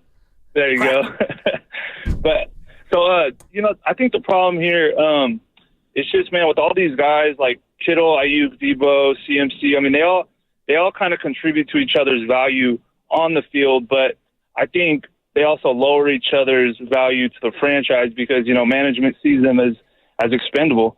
and somewhat like a product of their environment. I hate to say it, but I think I would force him to stay. I think unless you give value to compensate for how good of a player he is and how it would derail in some ways your offense and your Super Bowl aspirations, I would tell him, hey, you're going to sit out the 6 games or 8 games, whatever it is, go ahead. But I would hold on to him as long as I could. And then eventually, if you get that value for him, get rid of him. But I would try and keep him here and force him to stay. Matt, I'm kind of coming around to that. I would not trade him. I would try to just keep him stay. And if he wants to be disgruntled, that's on him. But if I'm not going to get the value I need, especially now that the draft is over, you can't, are you really going to get Amari Cooper? I don't know. I don't think so. I doubt it. How does that land in the locker room? Him coming back in and them basically saying take it or leave it and blah blah blah. Like, because it's not just like the element of whether they paid him or not or how they handled it. It's also the every game that goes by and he doesn't get X amount of looks, he's thinking oh, you're costing me money. And it's tough enough for a young quarterback when you have a prime wide receiver. You're always looking at him, trying to force him the ball. I think you're inviting a lot of stress. Yeah, but I think he'll be a pro. It's about being professional, right? So we're counting on him to be professional. You may not get the targets. You may not get the looks. Because there's a lot more mouths to feed. Jawan Jennings wants more touches, right? Chris Conley wants to play. Ricky Pearsall's like, hey, you drafted me in the first round. You didn't draft me in the first round to sit on the sidelines and give everybody Gatorade. No, I want to play too. So internally, he may be upset. But I'm counting on him, if that does happen, to be a professional and not to go and be disgruntled in front of the media, because that could lead to a number of issues there. But as players, his brothers, that fraternity, they understand that, look, we're with you, Brandon Aiyuk. This sucks. We want you to get your money. Players want other players to get paid. It helps other players get paid, right? They don't want to, oh, man, especially in their own locker room. But Brandon Aiyuk, I would count on him to be a professional. Yeah, of all the scenarios, now that feels the most unlikely. I've thought long and hard about make him do that, and it sounds really good. It does. It sounds really great. good. I just think when you lay it out practically, I think it's just it's a minefield of issues, and maybe they thread the needle and they tightrope it and they don't have any issues, but it could be a disaster at a lot of turns. Yeah, I don't know. I don't know about that. Let's go to John in Modesto. John, what's happening? You're on the roast. What's up, fellas? How you doing? Good. Good. Hey, so I was telling the person who answered the call, I kind of see this situation as like if you have kids, right? When you go to the store, if you're raised like me, I'm on the right side of 50. If I went into the store and threw a tantrum, my parents would whoop me, right? Saying you ain't getting nothing. Don't look at nothing. Don't ask for nothing. You ain't getting nothing, right? Right. That's kind of what Brandon Aiyuk is doing right now. And instead of our parents being the front office and lynching them, saying, hey, dude, you got a 5th year, bud. We're trying to give you money. You don't want it? Okay, well, come back, play on the 5th year. It is what it is. And if you don't want to play on your 5th year, then you know what? You sit out. You lose a year of eligibility for your pension or however that works for their benefits, right? Also, another take I have on it is if he doesn't want to play here, cool, trade him. But we got to use that money to re-sign our corners and Trent Williams. I really would hate to see him go, but at the same time, I understand. Because, dude, you can't keep the whole band together if not everyone is willing to buy into this program, right? And that's just what I see it as, I see guys on this team, dude, that want to play, right? And I get it. You got to make as much money as you possibly can, as young as you are. Can I defend Brandon Aiyuk for a second here? Every single training camp that I've been lucky enough to go to, not only has he suited up for every single day, and he's just dominated. There's one player that sticks out in my mind as a guy who has won almost every single one-on-one matchup and has worked his butt off in every drill. And at the top of the list is Brandon Aiyuk. No, I'm not saying that he's not. I'm not saying that over the years that he has played, he hasn't been golden, right? He's been an awesome player, right? I still even think his rookie year when him and Shanahan got into it, I think that was BS because he was a good player his rookie year, right? The dude shows up and plays. I get it, right? But at the same time, it's the dude still has a year on his contract. why are we giving this dude, like Bonte was saying earlier, Twitter's on fire right now. It is, dude. And if you read it, everyone's saying Aiyuk has leverage. Aiyuk has leverage. No, he doesn't. Well, apparently he does. Apparently he does. He doesn't have to agree to a deal with the new team. He does have leverage. He has to sign off on that team. Hey, let me get a multi-year deal. They had the deal done with the Patriots. And Aiyuk's like, what was that deal? Yeah, what was it? Well, apparently it was going to give him a big bag and picks. And he was like, no. Well, you're not sending me out there with Jacoby Brissett and Drake May. Are you out of your mind? That's a great example of a team. They would maybe pay Brandon Aiyuk in a variety of scenarios, but they literally have no one on their team that's worth any money. So it makes a lot of sense for them to hey, we got a young quarterback on a team-controlled deal, and let's give $30-35 million to Brandon Aiyuk. Right. We're not paying anybody else. They're like the reverse of the Niners. I see a lot of stuff, and it gets tweeted at me in DMs, and Aiyuk handled this like an unprofessional. He didn't handle this well. Well, did Debo? Debo handled his situation well? Hell, even I was reading in Michael Silver's. I did not know this. In Michael Silver's column in the Chronicle, Debo publicly requested a trade in the offseason. That was to that reporter, remember? Yeah, he was like, I want out. I want to be a Jet. And a Jet. And they had Darnold. Yeah, and Shanahan and Lynch got on the plane and visited him. They got on the plane to go visit Debo. The reverse Draymond. Right, they got on the plane. They got on the plane and visited Debo Samuel. Bosa, and I get Bosa's one of one. Bosa's a top 5 in his position. I'm not trying to compare the two. At all. But Bosa held out, and he had another year on his deal. But if nobody was saying, hey, and he had a torn ACL.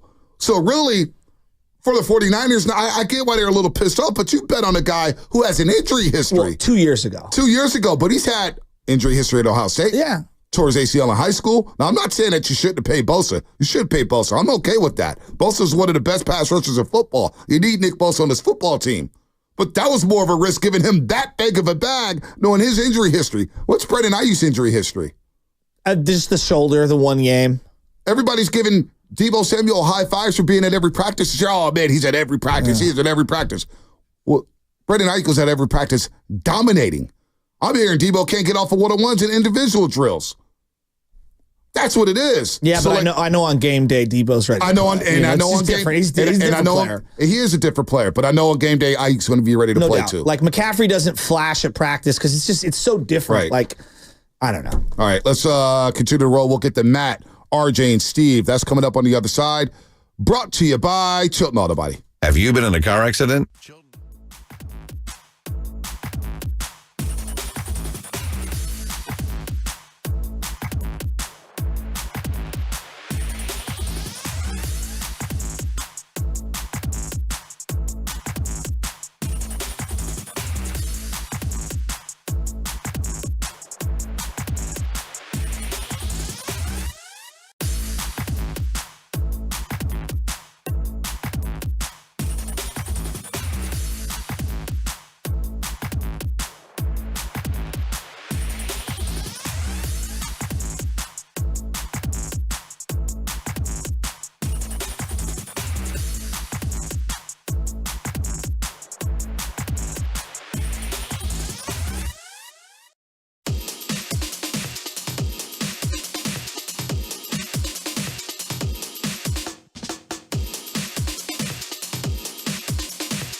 crucial to this team, and just for this year, who knows how long the Super Bowl window is open for.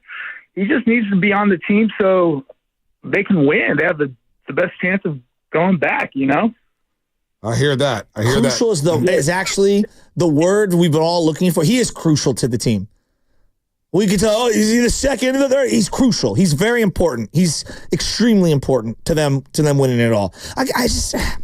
Well, let's see. It's not official yet. Let's see if it's official. This isn't good. I'm not saying that Filippone's not credible. Sucks. But you know what? I want to see if it's official. Let's go to RJ Fairfield. RJ, what's happening? Hey, I ain't listening to no dude named Filippone, so that's one. But hey, Bonte, I just listened to you on a YouTube playback, and you said that $26 billion is a pay cut. Did you say that? I didn't say that at all. I didn't say $26 million is a pay cut.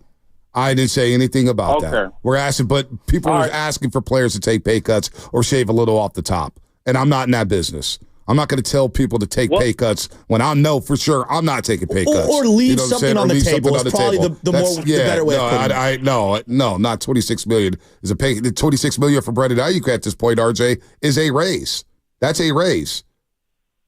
True, and that's where it gets me, because if he got offered $26 million, how is that not what giving him what he's worth? I mean, wouldn't that be top 10? Because I don't know why he wouldn't say yes to that deal. You're on a winning organization. I think $26 million is very fair. But you know what, though? We don't know if that's the Niners leaked those numbers, and Aiyuk wasn't happy about those leaked numbers because we don't know if that's true or not. We don't know if he was offered 26. That's all word of mouth right now, RJ. Well, it could have been 26 with only I'm gonna just hypothetical 11 million guaranteed. Yeah, we don't know. We don't know the deals yet. Now, also, RJ, the report also the Patriots were prepared. They were prepared to offer Brandon Aiyuk $28.5 million per year.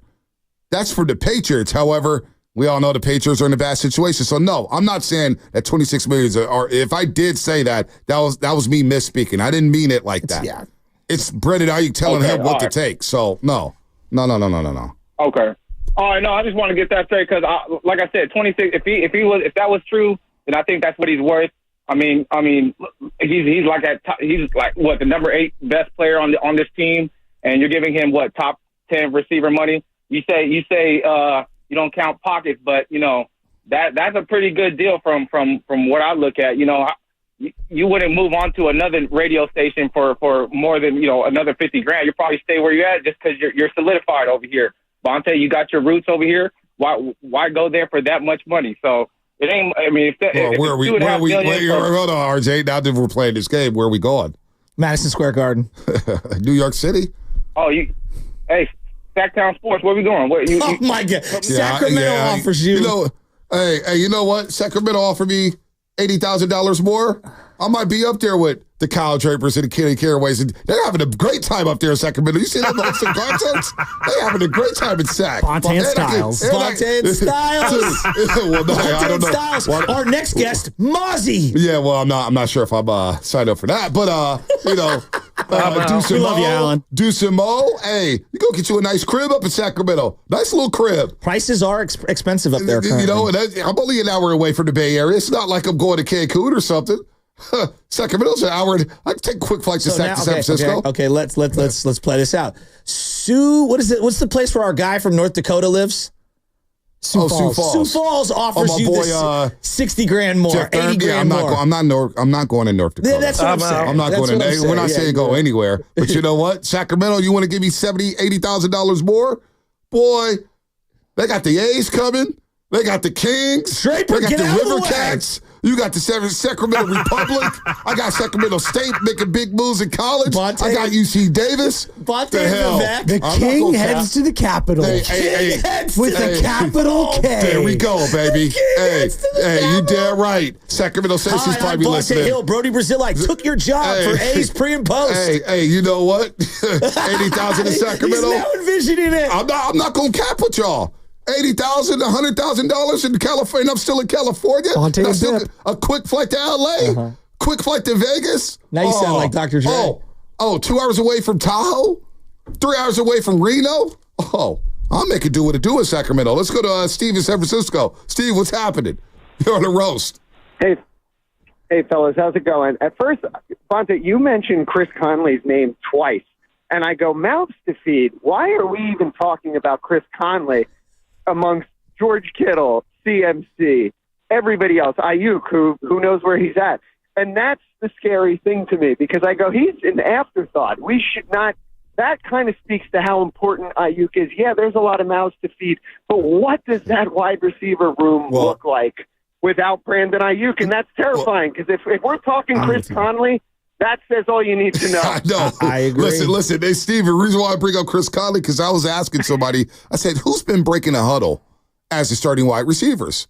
And somebody told me at the ex-wide receiver spot, opposite of Deebo Samuel, it has been Chris Conley. Are you serious? Yeah, I'm serious, Steve. And RJ. I'm serious. He made a couple plays in the Super Bowl, and I'm not taking that away, but wasn't your jaw just dropped just as far as mine when you go, wait, Chris Conley? I mean, forgot that he re-signed on here. It's madness. The Niners hold the contractual leverage, but that's where Aiyuk's camp is probably digging in and go, well, let's see what this looks like without him, because that's the issue. I agree with how the Niners are standing pat. I think Aiyuk is overvaluing if he's looking for 30.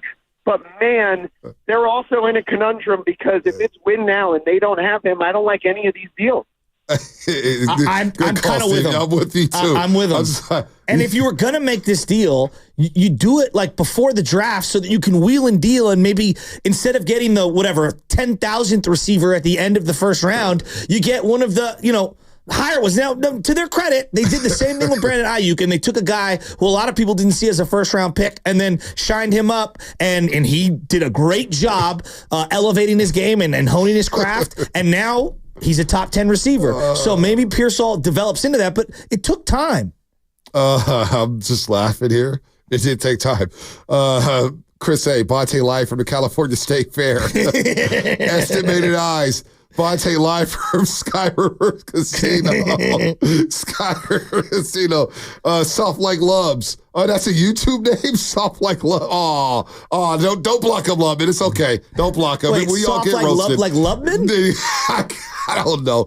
Bonte's show would be called The King in His Court. Oh, I kind of like that. I kind of like that, So then I'll be the jester. Oh, man. You coming to Sacramento, too? Your sister lives up there, right? She lives in Roseville. Roseville? It's not too even far. Farther. It's not too far. I like Roseville, sonny. I'm gonna be real with you. I thought it was closer until she moved up there, and then I realized how few times I drive up that way. It's farther than it, believe me, I want to say it's closer, and it's hard to get up there. It's a long drive. Hey, you can't take a helicopter back and forth to Sacramento, San Francisco, right? Yeah, I'm good. Do off no that. show in Sac. I'm not. Get on a quick flight. Yeah.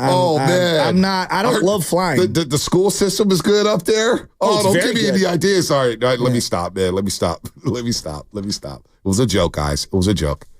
The King in His Court. I do like that name. $80,000 more. I'm not in this state.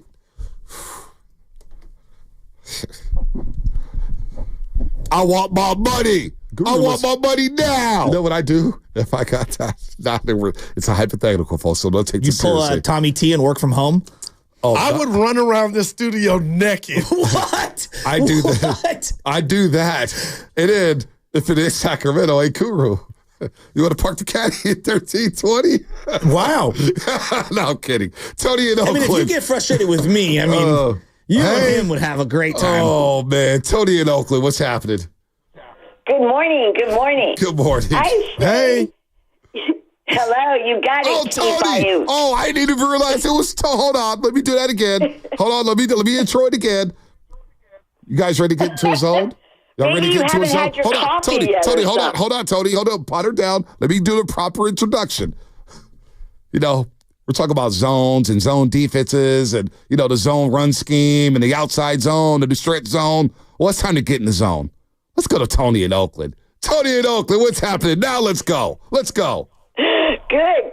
Thank you, Bonte. Okay. We got to keep Aiyuk because he always shows up.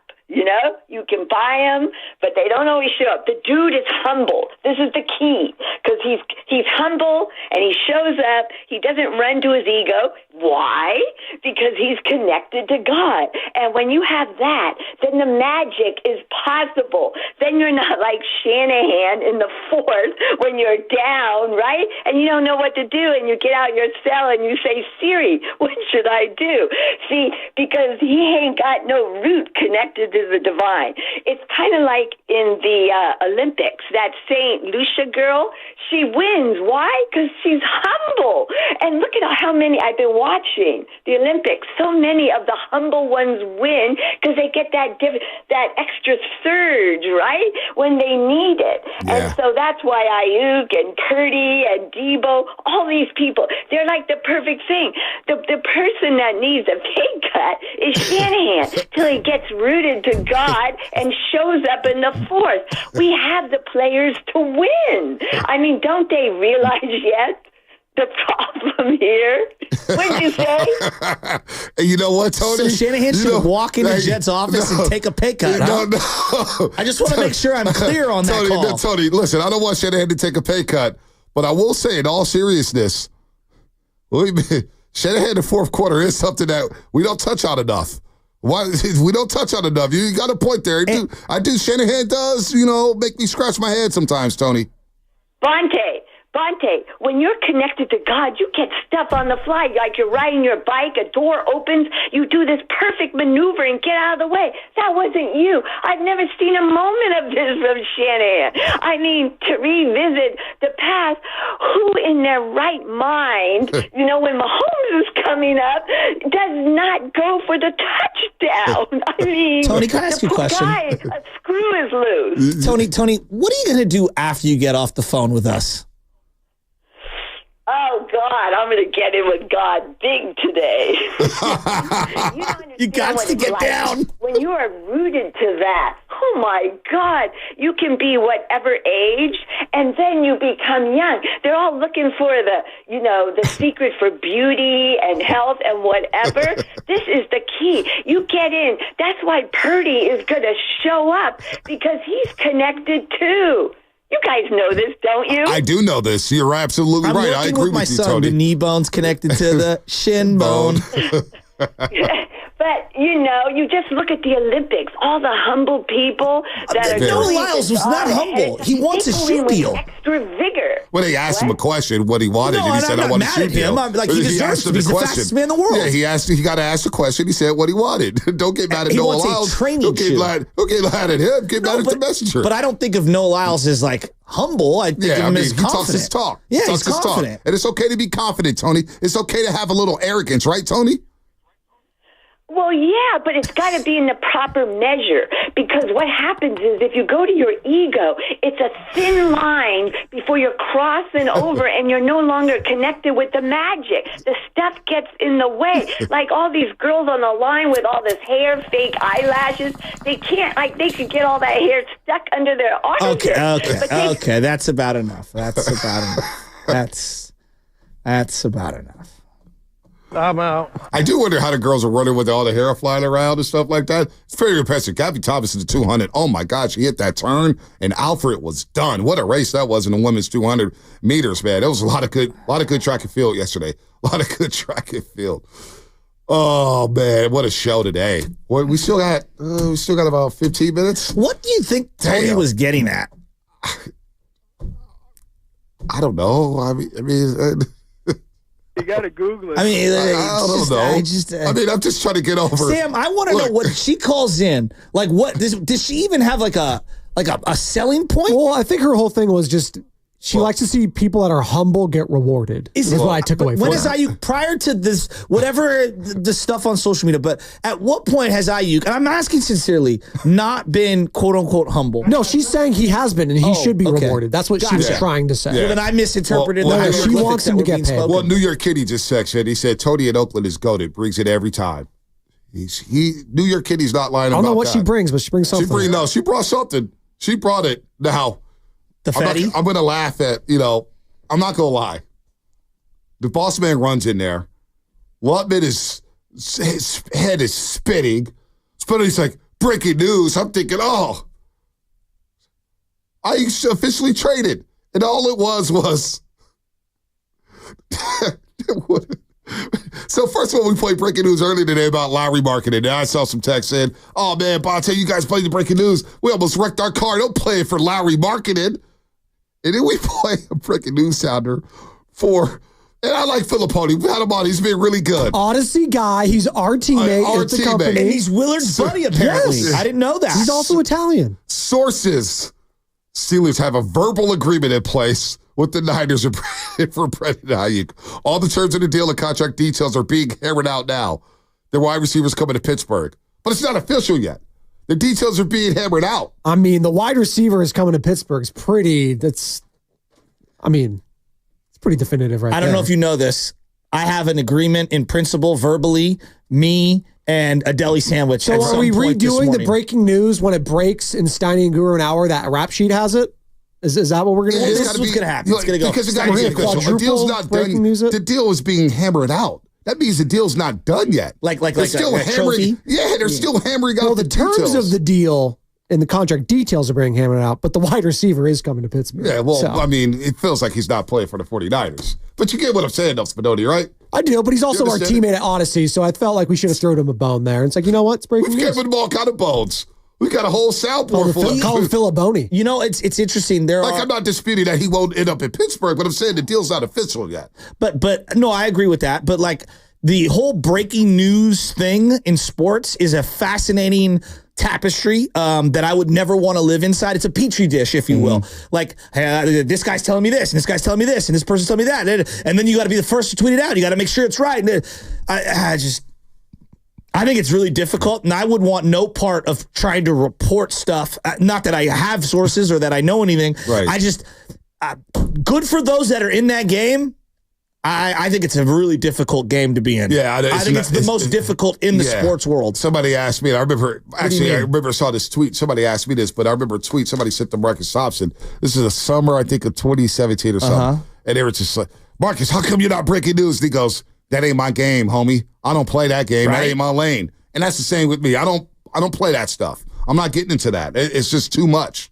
It's way too much. So Filippone may be right about it. He may be right. He may end up being right. But as of right now, Brandon Aiyuk is still a 49er. So I don't want people walking out of their cars and saying, hey, man, Brandon Aiyuk's a Steeler already. Not quite yet. Not quite yet. The Niners haven't said anything. The Steelers haven't said anything. Not quite yet. Bonte, this has got Back to the Future written all over it. There's a Polaroid right now that's photoshopped with Aiyuk as a Steeler. And it might be a little fadey, but trust me, like 75% of that image is ready to download. No, it is. I mean, there's no doubt. He's probably going to end up in Pittsburgh. Yeah. I'm not saying that. And I'm just the saying Polaroid of him as a now, Niner is gone. I'm just saying, right now, he's still officially a 49er. Him as a Niner? So somebody asks you on the street, did Brandon Aiyuk get traded? I'm going to say, well, it looks like he's going to be traded, but nothing is official yet. Well, I don't. So Filippone just hopped on. I apologize. I don't know who the morning show is over there, but he's on after them, and he came into the studio, and he talked about it here. Here we go. It's a done deal? Yeah, the trade is in place. I think it's just a matter of getting the very, very, very final details of everything worked out. So it's a verbal agreement. He's coming here. It's a done deal. So this is like my brother. He's texting me right now. You have a verbal agreement to take me golfing at the O Club, but you have yet to actually do it. And I'm like, he's right. He's right. Like, there's a verbal agreement in place. Right. When I'm going to execute said verbal agreement, I don't know. I kind of respect Filippone. He has been you want to talk about jumping into the deep end with this story? He's all over it. Right. Oh, man. I was always told in this modern day, you better get it in writing. These verbal agreements, you just never know. Not in modern day, not in today. Just always get it in writing. It's always get it in writing. It's not official till it's in writing. Like, I remember when I came over 95-7 a game. Yeah. There was her verbal league. Yeah, we want you to come over here. But I still couldn't come over until it was done 3 months later. You know what I mean? Did you walk around going I have a verbal? No, I was freaking out because I was like, verbal doesn't mean anything. I feel you on that. I feel you on that. Shout out to my dad. I love you, so don't take this personal. But he had a verbal agreement to go take my driver's license. And it was a verbal, but guess what? It didn't go down. I love you, Dad. You overslept. Yeah. But it didn't go down. Stuff happens. Yeah. You got to execute. You got to finish the leg. I want to say this name. Lutman, help me out here. I see Tiffany. Ashera Tiffany. Ashera Tiffany. Ashera Tiffany. It's a hyphenated name. All right, let's go to Ashera Tiffany in Santa Clara. How you doing? How you doing? I'm doing good. I'm out here at the training facility. Oh, beautiful. Last day of training. You ready for some football? Oh, I'm ready for some football. I hope everybody is. Can you see Brandon Aiyuk right now walking away from the building? That's exactly what I want to see, is him walking away from the building. If he's not going to be here for the love of the game and he's arguing over money, we don't need him here. I'm walking. Wait, so wait, can you repeat that, please? You said, can I see Brad? Let me stop because I'm walking. All right. God bless you. Okay. Catch your breath. Catch your Do breath. I see Brandon Aiyuk walking away from the stadium? Not yet. That's what I want to see. No offense to Tony, but she was saying that he's rooted with God. If he was rooted with God, he wouldn't be asking for so much money. He'd be playing for the love of the game. Oh. Hey, let me tell you this. I go see God on Sundays, and God hands that collection plate around. Trust me, he needs money too. I'm well aware of God needs some handouts as well. And look, and I'm not slandering God. I'm a Catholic. That collection plate goes around one too many times. One too many times. My favorite is when you give the envelope to one of the kids. You're like, here, you could put it in. They get like a big excitement out of sticking it in the basket. Oh man, I'm gonna read a couple texts. Can you give me when she was talking walking, like whatever she said there? I don't know what that was. I need that back. Send me mobile text. I'm gonna read a couple texts. We can all laugh. 405. Bonte has a verbal agreement to 95.7 game that he will be funny. We're still waiting. Well, I never verbally agreed to be a comedian. I verbally agreed to be a sports broadcaster. So I'm actually excited about the Giants. If you're listening to me for jokes, wrong show. Wrong show. 707, pleasure meeting you in the parking lot. Yeah, I remember. I was on the phone. I met you at 707. We took a selfie. I was like, yo, I'm on the phone. We still took a selfie anyway. Shout out to you. What's your name? Tell us your name.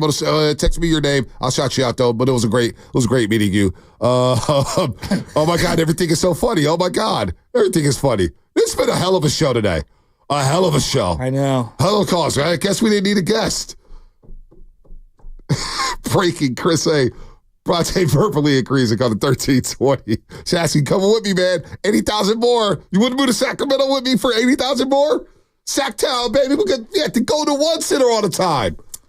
Yeah, and then where would my wife want to work, and where would she want to live? And like, there's again, my algorithm is different than others. Listen, Russian River, right there. It's even farther to get to Sac from But knowing you're in the market getting your third house. You get your third house in Tahoe. Get you a cabin. Hey, Tahoe's hella expensive right now. It is expensive. Yeah, I'm cool. My theory on Tahoe. I love Tahoe. It's amazing. But if you ain't going for more than 4 or 5 days, it's almost, for me, if you live in the city, it's just almost not worth the trip. You got to stay for 4 or 5 days. No doubt. It's a 3.5, 4 hour drive both ways. Oh, boy. And with the little one, you got to stop, and it's no. Oh, man. I do love it when I'm there, though. It was hailing up there just earlier. Yeah, that's what I heard. The Giants 650 is a new mobile text line. The Giants all verbal team. Arson Judge, Carlos Correa, Juan Soto, and Carlos Stanton. Carlos Stanton. Yeah, we'll love to come play for you. Yeah, we're gonna make that happen. I'll verbally agree to that. Verbal agreement to make the playoffs. Alex Cobb. Just for 1 second. No. Go to Eric. No, not letting you do it. Not letting you do it. I mean, what are we save it for the podcast? Save it for the podcast. Nothing left. We're save it for the podcast. Eric in San Francisco. What's happening? I don't want to hear about that team right now. Shut up. What's up, Eric? How we doing this morning, fellas? What's going on? Yeah, so I just want to lay in here on this Brandon Aiyuk thing for a second. I mean, we're back and forth arguing over $1 million, $500,000, some guaranteed money, and I just think we're $10 million off. I got to be honest with the guy. He's the fourth option right now. You know, I know he led the team in receptions. I know he led him in yards, was tied for touchdowns last year, but you know, where's he going to be when you take Kittle off the field, when you take D-Ball off the field, when you take McCaffrey off the field, and he's the number one guy getting guarded by the number one guy on the defenses? So I just want to know if the Niners are out there. We're trying to fit this window in and win one Super Bowl, or we're trying to look forward, get some draft picks, figure out what we want to do in the long run. if I go back to the Patriots dynasty, they were never paying a guy like Brandon Aiyuk $27 to $29 million and leaving him on the team. They let veterans walk all the time at the end of rookie deals.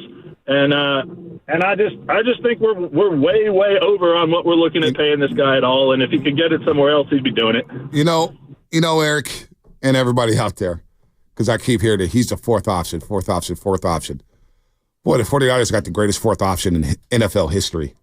He's the greatest fourth option in NFL history. Second in the league in yards per catch. Over 1,300 yards receiving. 75 catches. Led the team. He led the team with receptions.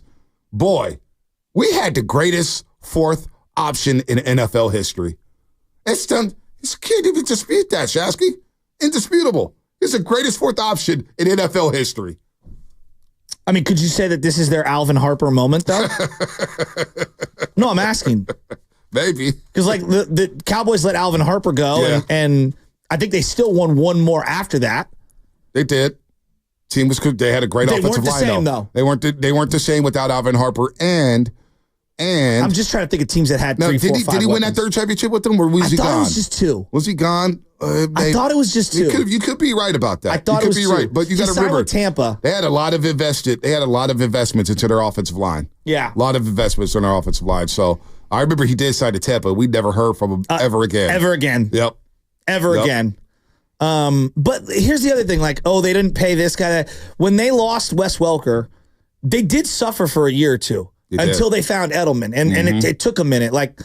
And Wes Welker had injuries too. That was the other thing. He had those concussion injuries. Remember, he was wearing the crazy helmet in Denver when he signed with the Denver Broncos. I thought they were going to regret that. Fourth option led the team in receptions and receiving yards in a run-first offense. Fourth option, though, greatest fourth option in NFL history. So you know what? Life without Brandon Aiyuk. By the time we come on the show tomorrow, he may be in Pittsburgh. But as of now, and Andrew Filippone's very confident, and that's fine. He's probably going to be right. But you know what? The deal's not official yet. So as of now, at 9:52, Brandon Aiyuk is still a 49er. As of now. That could change in an hour. It could change in 5 minutes. But as of now, he's still a member of the San Francisco 49ers.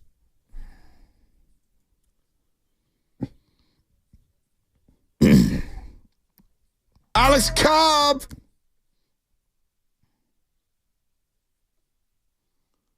Go ahead, Shasky. So, the Giants were due for a loss yesterday. Birdsong, 10 days off, didn't look great. My bigger takeaway, that Juan Soto trade netted the Washington Nationals. The kid Wood, who's playing in left field right now, not a great defensive player, but boy, he's got power. Abrams at shortstop, tremendous power. They have a very promising young nucleus, and they're going to be off and on day to day. But I really like where Washington's at in terms of their young talent and them being able to play. We haven't even seen Dylan Cruz yet, who's been scuffling in the minors. I like what I've seen from them. Super random. Spinoni, what you got? You know, you might beat the White Sox 18 times in a row. You might beat them 19 times. Hell, you might beat them 20. You might even beat them 21. But damn it, you will not beat them 22 times in a row. Take it away. NBC Sports, Chicago. This could do it. Out to left field coming in. Benintendi. And the streak is over. After 21 L's in a row, the White Sox come to the West Coast and get their first win in a long time. Say it with me. Southside, stand up. Poor guy. That's the one who was talking to the Brewers, right? Yeah. You ain't gonna punk us like that. Hey, he's having a career year. Oh, my God. No one else on the Sox is. Was Jose Guillen on the postgame? Ozzie Guillen wasn't on there yesterday, but he called in. They called him. They got the voicemail. It was a whole thing. It was hilarious. I urge everyone to go. John Schifrin, by the way, on the call there for NBC Sports Chicago. That's our guy, John Schifrin. You guys like the Southside stand-up? I kind of like it. I love it. It's only been the, 28th time? There's 60 games under 500? 60 games under worst 500. team in baseball history won 43 games. Love it. What They're you got? on pace for 39 wins. Love it. What you got? What you got? Guys, I'm going to give a birthday shout out today. It's my mom's birthday today. So happy birthday to the great Jamie Rucky. Love you, Mom, and thanks for everything you do. Happy birthday, Mama. Jamie. You can call her Jamie. Mama Jamie. Made the mistake at Copper Skillet. It's like, oops. She brushed it off. It's all good. She did. She's a good sport like that. She shook it off. Shake it off. She shakes it off like the best. And the hate is gone. Right now, I'm bumping, with Taylor Swift. I'm a full-on Swiftie now. What's the song I got? Well, I'll be grabbing that one. Delicate. That's a drop right there. Swiftie now. Delicate. Here it is right here. Here it is right here. Here's my final thought. Is this new? That's our stream getting demonetized. Oh, sorry. That's like literally dozens of dollars lost. This is just like my car rides down to Monterey. Yeah, it's like us paying for parking really nice every single and day. It's like us paying for parking to come to work every day. Just money going down the toilet. My final thought is we'll be back tomorrow. We'll be back tomorrow taking your calls, whether Aiyuk is on this team or not. Yeah, will Aiyuk be back? Boy, what a disaster this has been. Whew, stay strong, Niner fans. Stay Unless strong. we get 60 grand more from someone else across country. Sacramento want to give me $80,000 raise. I'll find me a house at Simpsons Heights. Oh, that was Fast Five brought to you by Xfinity at home or on the go. You'll get the fastest internet to all of your devices. Just sell and just fire everybody. To celebrate Team USA.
Winner, there's Steiny and Guru.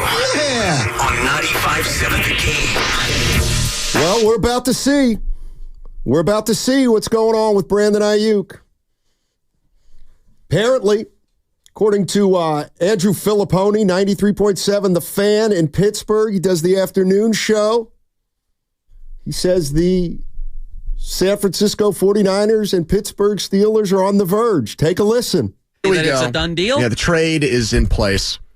I think it's just a matter of getting the very, very, very final details of everything worked out. So it's a verbal agreement. He's coming here. It's a done deal. All right, we'll see.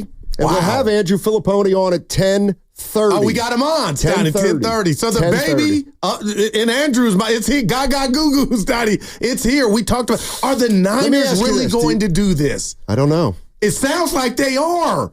Be careful what you wish for. And go ahead, Stoney, you were about to throw something at me. No, you look good in your polo. I think it's I'll talk about Generations Healthcare in a minute. No, I'll wait for it to become official, but I have no thoughts on whether he's right or wrong or jumped the gun or not. I just know that it I'm disappointed.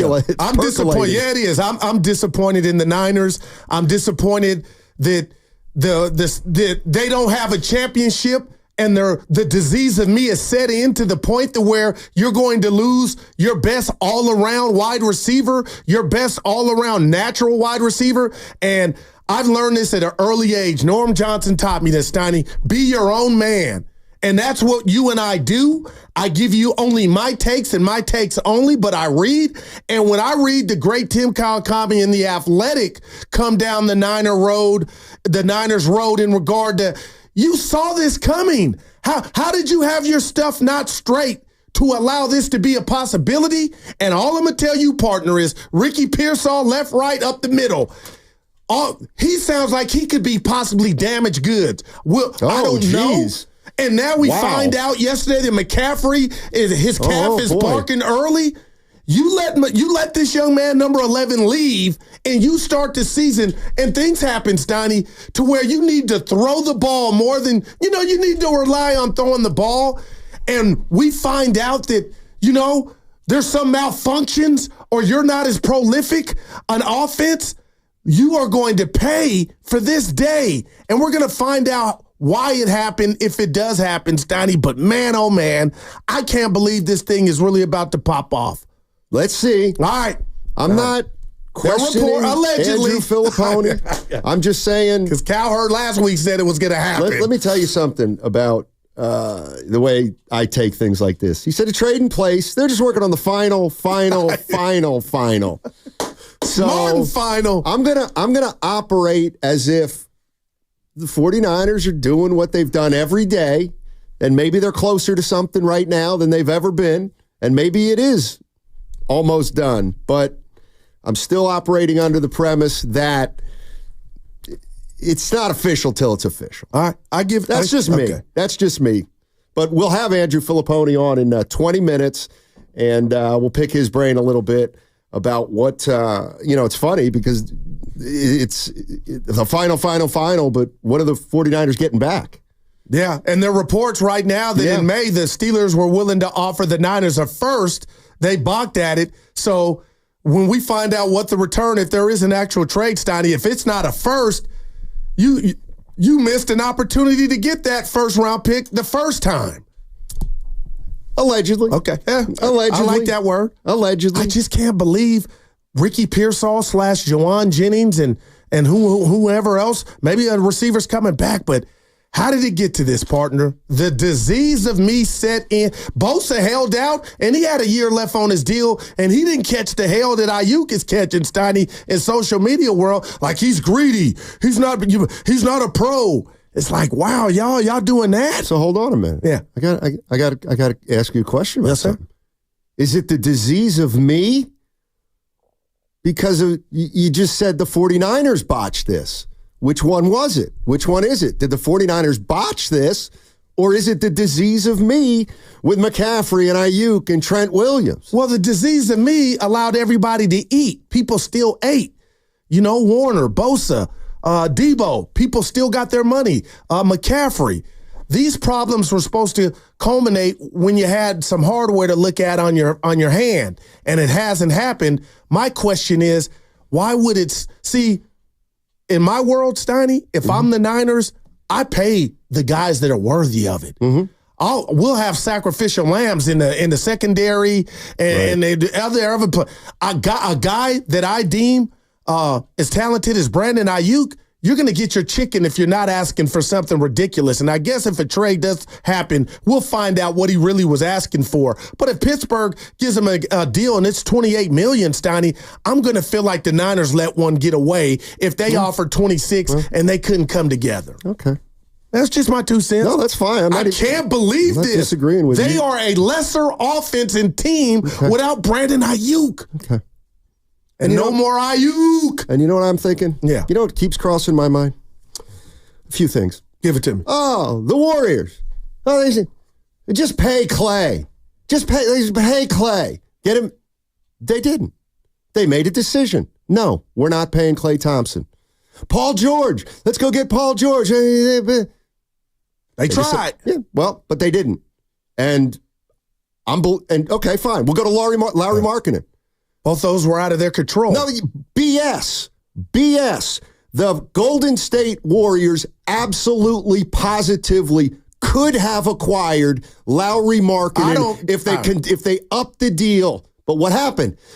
They felt they wanted to up the deal too much. The Golden State Warriors could have Lauri Markkinen right now. They could. They did. But the reports are all they offer was Moses Moody. Right. But then you're not trying to get him. My point is that the Warriors said, we're not giving you Pajemski. So they didn't want Markkinen that much. The San Francisco 49ers had an opportunity to pay Aiyuk a certain amount of money. They didn't. Why? Because they don't believe he's worth it. In their mind, they weighed it out and said it's not worth it for whatever reason. And it probably has something to do with moving forward. They want to be in a better spot, theoretically, with their salary cap. But to me, this is no different than Clay and I'm not saying it's not a big deal. I'm not saying you're wrong. But what I'm saying is they made a decision. Exactly. And now what if it ends up being the wrong one, Steiny? That's all. Then we talk about these. They'll be criticized. And you giving Aiyuk his credit, but I mean, we got some sound we need to play from the great wide receiver Ocho Cinco, Steiny. Ocho Cinco. And I mean, my gosh, he kept it real in his assessment of how important wide receivers are. And if you're not a top 3 wide receiver, I'm paraphrasing, Steiny, you can be replaced. Okay. You can replicate that production. And I wonder, it looks like the Niners are saying the same thing, kind of to just back up what you said. They must feel like Brandon Aiyuk is replaceable. And obviously that they showed us that in April in the draft when they drafted Ricky Pearsall. Yeah. So I don't know why I'm man. And if I watched that Super Bowl, Aiyuk was invisible, Steiny. So was that Niner offense. But, man, if you're telling me you're going to run it back with Jennings and this rookie, we're watching, and you're Mr. Everything, McCaffrey, I know you tell me I like to panic. I'm not panicking, but I do find it strange. Running back gets hurt, misses time. It's happened. We've seen McCaffrey miss time, but, man, you're really going to do that? I mean, on the cusp of trying to go back and defend the NFC throne? The reality, the what I want to get to the heart of is, to me, it's clear the San Francisco 49ers could have done a contract extension with Brandon Aiyuk. It might have cost him 26. It might have cost him 28. It might have cost him 30. Yeah. But they decided not to. Yeah. So they could have. It's not like Brandon left in free agency and said, I love you, Niners, but I'm going to this team. Yeah. That'd be one thing. The Niners decided we are not paying him that amount of money. Why? Why? Man, I don't know. And neither do I. But let me take a crack at it real quick. Pinata. I think they can replicate what he's done, Steiny. And it's obvious by their choice in the draft, right? With their first round pick. That's what they're telling us. Yep. But it'll be hell to pay, I believe, just with fans, and they matter. That if we watch this offense and it takes a step back, you're going to be like, wow, maybe that wasn't the right decision. And I guess that comes with the territory partner. But what they do with those funds that they save, if a trade does happen by not paying Aiyuk, it'll be interesting too. Because right now, Steiny, it looks like with a pretty good year from one Brock Purdy, he's going to get the bag or reset the market. Well, and Dak will be out there too. I think he's less likely to reset the market without Brandon Aiyuk. Yeah, I agree. And I agree with that one. I have two silver linings for 49er fans if Aiyuk does get traded. I can't wait to hear one. One is, the silver lining is now they get to assess Brock Purdy in a more realistic manner. They get to assess Brock Purdy quarterbacking the type of team that he's actually going to have to quarterback 2 or 3 years from now. I know it's not much, but it's the best I can do. Van Halen. Elton John. Oh. And secondly, hell, maybe they saved money on the Purdy contract when they have to pay him next year because he's less likely to put up monster numbers. Steiny, you look like a professor. I'm not mad at that, but that goes under finances. Mm-hmm. What about winning? Well, finances are very important. I think they want to win and pay Brock Purdy as opposed to, he ain't that. He's not as great as he ain't 60 million ready, but we lost in the first round of the playoffs. Why? And you help me out. I look at Joe Burrow. Why are we not looking at Joe Burrow saying, what is he without Jamar Chase? Why are we looking at Dak Prescott, who's already had a contract, without a CeeDee Lamb? Because those quarterbacks have been paid. Brock Purdy has not been paid. I'll give you that. I'll give you that. And listen, I got to be clear. I'm not here saying, Niners, they're playing chess. I'm not saying that. I'm going to do it all day. Why didn't they pay this guy? What was it? Why didn't they pay that guy? I got to believe his asking price he's asking for 30 or more. The Steph Curry or the O.J. Simpson. And now I'll just take the other side. Okay, he wanted 30. Now give him 30. You can't. No. Okay. Well, then if he asked for 30 and you're saying you can't give him 30, well then I understand. Then we're at an impasse. Yes. But do you think we'll find that out, or we'll find out if he's traded to Pittsburgh? They got to know he wants to re-up. Like Wolf, we got too many good reporters not to find out. Like you said, they haven't talked since May. Think about that. And maybe Steiny, now while you were gone, Thompson and Evan and I were trying to be Dick Trace, Perry Mason, maybe that bro hug was about there was a deal coming. Maybe. But still, nothing from Schefter or the big boys. Not yet. But what you mean? Are you going to tell that to Filipponi in 15 minutes? No, I'm just. What do you mean? You know him? Yeah, no, I tell you, it's not official. Oh, okay. Like a referee with a whistle. Right. Let's go to the Warrior in Concord. Start us out. What's up, Warrior? How you doing? Well, I woke up in a good mood on my way to the A's game, singing the 877 Cars for Kids, getting my wife mad, and I put you guys on, and I was in a great mood. Good. Guru, you kind of set me back about 3 moons. What did I do, Warrior? Listen, wow. We don't know how Aiyuk is in the room. There's the rumors that are going around that made its way to Maricopa, Arizona, all the big cities. But I want to compare this to the Warriors. Okay. And the Warriors move not to sign Clay. Okay. Warrior totally endorses that move. We don't reward a guy for what he did yesterday. We start rewarding guys for what they do in the future. I don't want to see him get rid of Pods. Now, my thing, and I know this will probably bring a tear to Guru's eyes, is that I got to see the Warriors moving on for Kuminga. It's not an all-star. Been in the league long enough to be an all-star. Last 3 years, he's been, breakout star. But it's all about clearing cap. Warrior, and it's the same thing with Aiyuk. Warrior. Yes, go ahead. Okay, Warrior, I'm sorry. yes. I just wanted you to get back to Aiyuk and what you think of Aiyuk. Yeah, okay, but I just want to say what I had to say because Warrior doesn't like to call sports shows very much. All right. No ways. Well, thanks. Warrior, appreciate the call. And he was wrong. I wouldn't pay Kuminga either. I think he had me thinking I would pay Kuminga, but Kuminga's so far down the priority list today. The Niners are going to take a step back and not be a better football team without Brandon Aiyuk. I'm sorry. That's very logical. Thank you, Kyle. That's very logical. So why are they doing it? Because maybe they think Purdy's going to take a step up. Maybe they think Debo's going to have a better year. Maybe they think their offensive line is a little bit better. Maybe they think their defense is better. Well, I don't know about that. Well, I don't one know of the about offensive any of it. linemen's on a boat or a canoe somewhere in Houston. Oh, but he's so well. Don't worry about him. I'm He'll really give him not. whatever he wants. I'll start it. I'll acquiesce. Hey, anything you need, you got, Trent. Yeah. Tell us when you want to come back, big fella.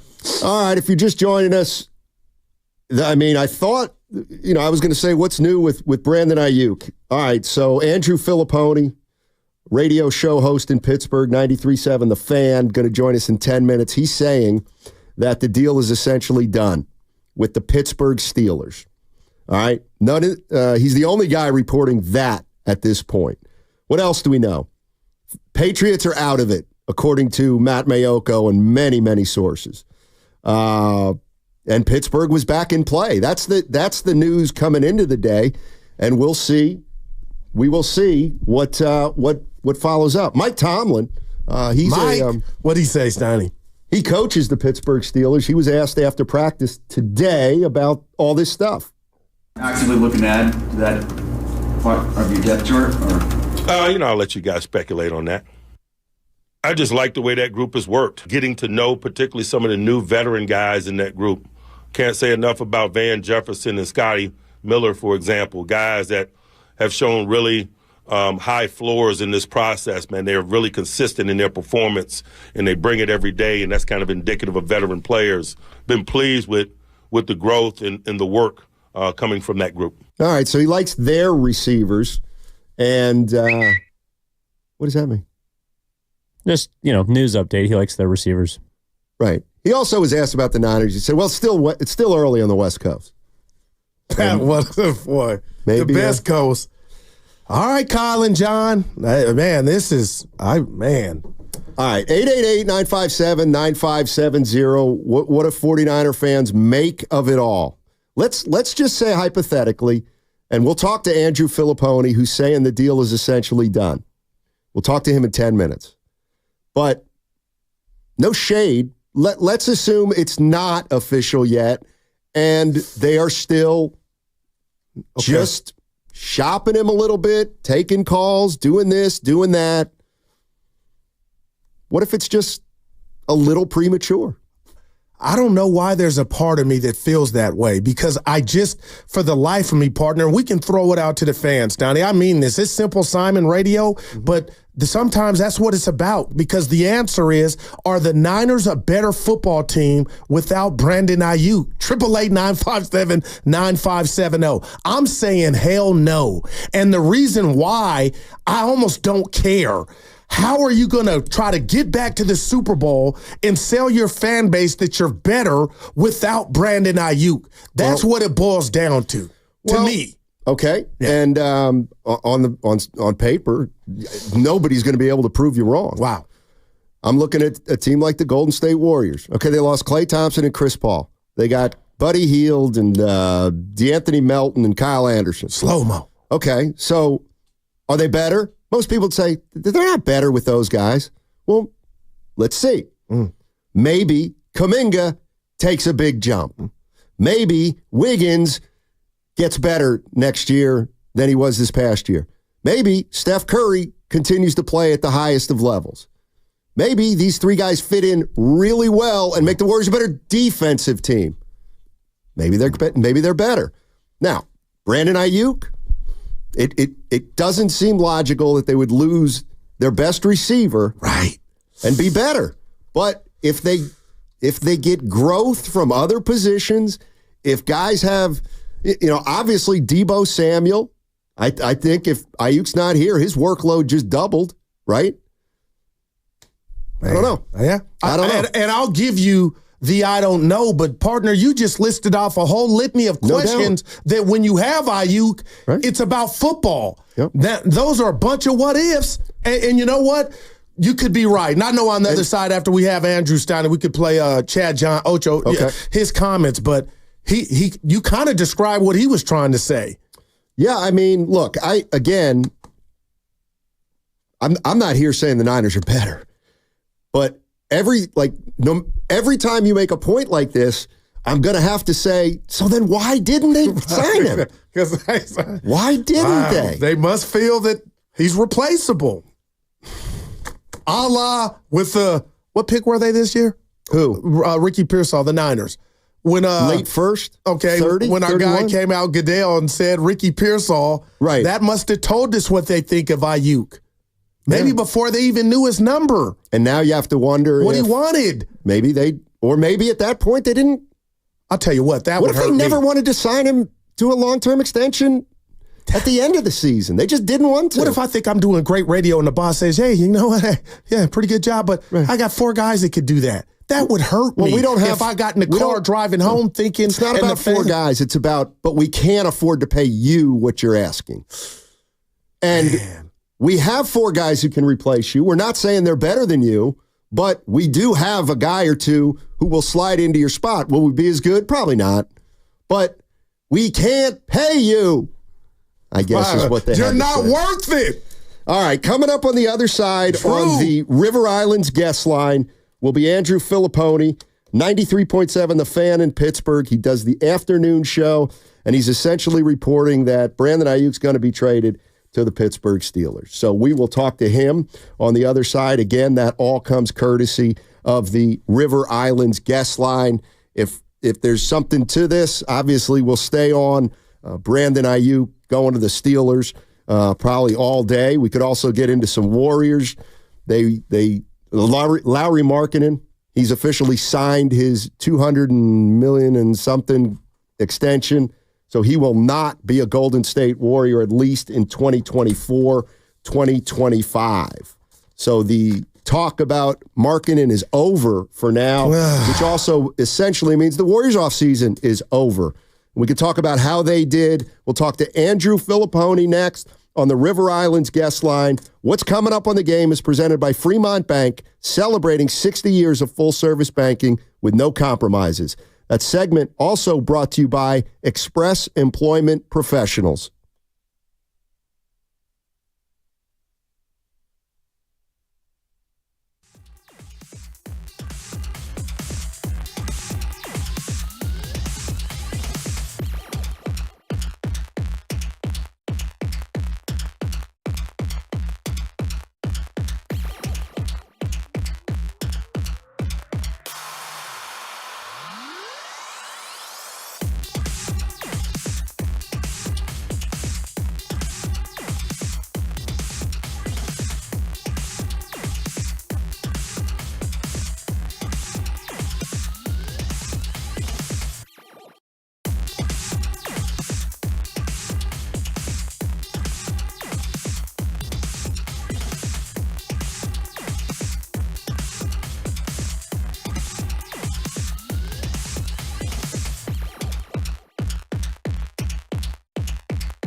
It's a done deal? Yeah, the trade is in place. I think it's just a matter of getting the very, very, very final details of everything worked out. So it's a verbal agreement. He's coming here. It's a done deal. Now, back to Steiny and Guru on 95.7 The Game. All righty, that was Andrew Filipponi, works for 93.7 The Fan in Pittsburgh. He hosts their afternoon show there, and he joins us right now on 95.7 The Game. Andrew, thank you so much for joining us. Really appreciate it. Steiny, I just heard my voice play back there. Where was the excitement? It was missing. I don't know why I wasn't jumping off the ground there and hitting my head off the ceiling. I think it's because when you get such a bombshell story like this, you have a lot of nervous energy. Right. Especially when you're not an insider by trade. It's not what you do for a living. But you really, really trust the people you're getting the information from. Mm-hmm. And then there's that situation where these other people that are paid millions of dollars to do this don't have the story yet. Right. And you're like, oh, my God, what do I know that they don't know? But, and I'm sorry for this lengthy answer to start the interview. This is big. This is big. This is big. This is big information. Go ahead. Yeah. It just, the one thing I'll say about the way this has unfolded over the last few days is that anyone that has checked my Twitter feed on this, I've been pretty consistent on it, even when people like Adam Schefter, and I love Matt Mayoko, I think he does a great job, even when these people have said differing things, I pretty much have held firm to what I've been hearing from people back here in Pittsburgh. So unless I'm getting duped at the absolute last second and everything I've heard up until now is right, and now I'm finally getting something wrong, Brandon Aiyuk is going to be a Steeler very, very, very soon. And Drew, I'm ready to just call out Kyle and John Lynch because I fought off fans early on. Brandon Aiyuk's catch radius, his route running, his ability to get loose at the line of scrimmage, it's up there. He's a top 6 receiver to me. But how are you going to lose the Super Bowl, almost win it twice, and then allow this kid to leave? And I guess my question, Andrew, and I think I know the answer, how good of a receiver is Brandon Aiyuk to Andrew Filipponi? Well, Daryl, first of all, it's good to hear you ranting about the 49ers and not the Pirates for a change. Drew, okay, there you go, baby. 5 out, Andrew. I love your Pirates passion. I know our radio station does too, and so it's good to have the shoe on the other foot here. Look, I think there's all kinds of questions about what you said. How does he fit here? I think the Steelers clearly view Aiyuk as a top 10 wide receiver. That's how they're going to pay him with this deal. You know, they have a history. It's interesting. They covet guys who beat their brains in. If somebody plays great against the Steelers, it elevates them to world-class status. And look, I know this is not, this is an analogy that everyone's probably going to agree with, but that's frankly why Steelers defensive players for such a long time thought Tom Brady was so much better than Peyton Manning, because Brady would bash the Steelers' heads in, and they would have a lot of success against Manning. But I digress. It's what Aiyuk, I think, did in that Week 1 matchup that not only opened their eyes, but cemented their feelings on him. And when they found out he could potentially be available, I think it was full throttle. And that's why, I mean, it's conspicuous to everyone else in the league who covers the NFL. Why have the Steelers left themselves so bare at wide receiver? Why is it George Pickens in a collection of bums? Well, it's because I believe all along, Omar Khan and Mike Tomlin were confident that they could get this deal done with Aiyuk. So to answer your question, Daryl, I think they view him as a top 10 receiver, and I have him a little bit lower than that, but still a massive upgrade over the players they have on this roster right now. Andrew Filipponi joining us on 95.7 The Game. 95.7 The Game. That's our station. His station is 93.7 The Fan in Pittsburgh. He's saying that Brandon Aiyuk essentially, and in a matter of time, will be a member of the Pittsburgh Steelers. What is your sense that the 49ers can get in return or will get in return for Brandon Aiyuk from Pittsburgh? Yeah, so the one thing I feel really good about saying is that I don't think a first-round pick is in this deal. I feel like I said, I wouldn't have put that out there on Twitter if I didn't have 99.9999999% confidence that the deal was done, other than maybe a couple I's being dotted and a couple of T's being crossed. It's the part of the transaction of what's going back to San Francisco that I have less clarity on. I can just tell you the names that I've heard on the Steelers' end that were discussed as a part of this deal. Those would be Dan Moore, who's been a starting left tackle, who frankly stinks for the Steelers over the last couple of years, and that's why they've drafted Broderick Jones and Troy Fautanu. James Daniels, who is a pretty good guard. He played in Chicago, signed a deal that pays him around $8-9 million here, and I think they like him, but they don't love him, and that's why they drafted a guy to backfill for him, McCormick, from South Dakota State, who was a great FCS player. But they told him straight up they're not going to give him an extension. So I would guess he's in the deal. And then Calvin Austin, a very small wide receiver, but a guy that can make a big play.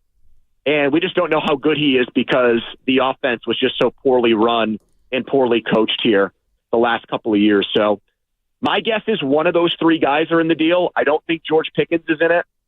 I don't think Pat Freiermuth, the tight end, is in it, even though I was told that was somebody that the 49ers did have interest in when they started talking about this deal.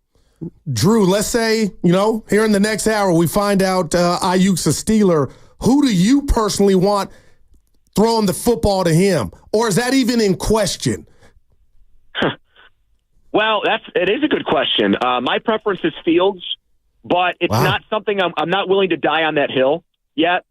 I understand if their strategy is let's see what Russell Wilson looks like because we got him for peanuts. And he did throw 26 touchdowns last year, and now we got him all these weapons. So I would be okay with that in Atlanta, but I would have a very, very, very short leash on him. And I would also be very open to and receptive to the idea of Fields doing things within their offense like Cordell Stewart did back in the day to help them right from the very beginning. I would not want someone with that kind of explosive playmaking just holding a clipboard on my bench early in the year. So I still think it's Wilson week one, but I think that gap has closed. And, Tomlin, I don't think is going to be completely fooled by the preseason anymore after what happened with Kenny Pickett last year. But I don't think it's completely out of the question that Fields starts week one. But if I had to make a guess right now, I would bet on Russell Wilson.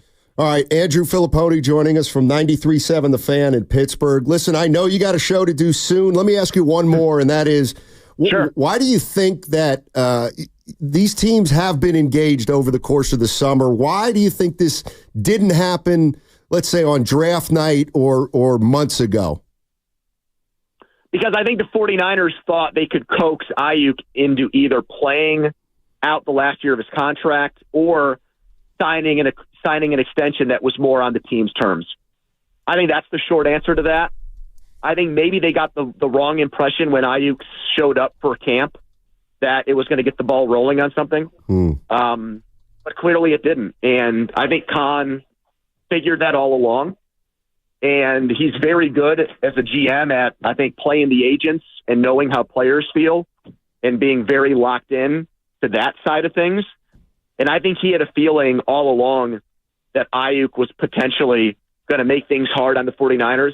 The other thing I've heard, guys, and again, this is from Pittsburgh, so I'm not in that locker room. I'm not, proclaiming to be any of the great insiders that you have there who cover the team on a daily basis.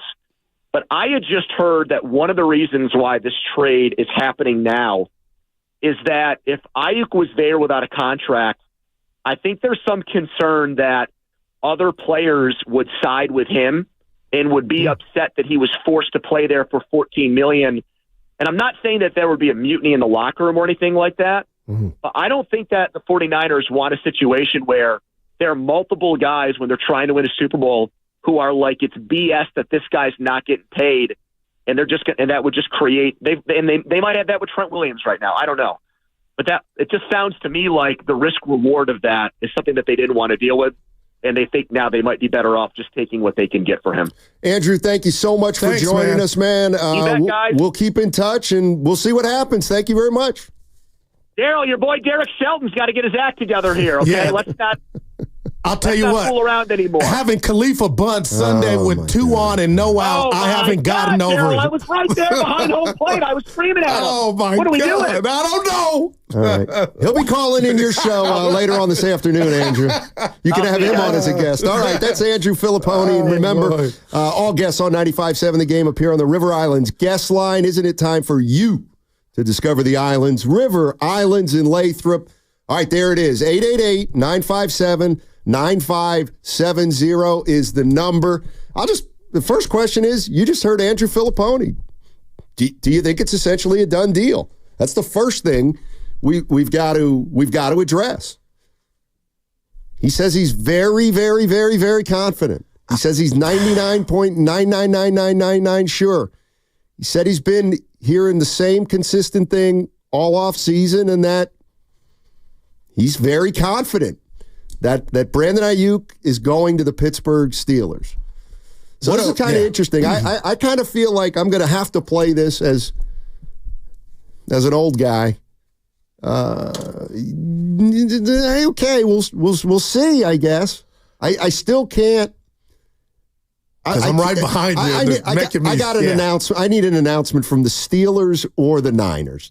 Or Schefter. And I love Drew. Drew's our guy. But, until the baby's here, Stoney, Gaga Goo Goo will know. But he said something that floored me. What's that? The word mutiny.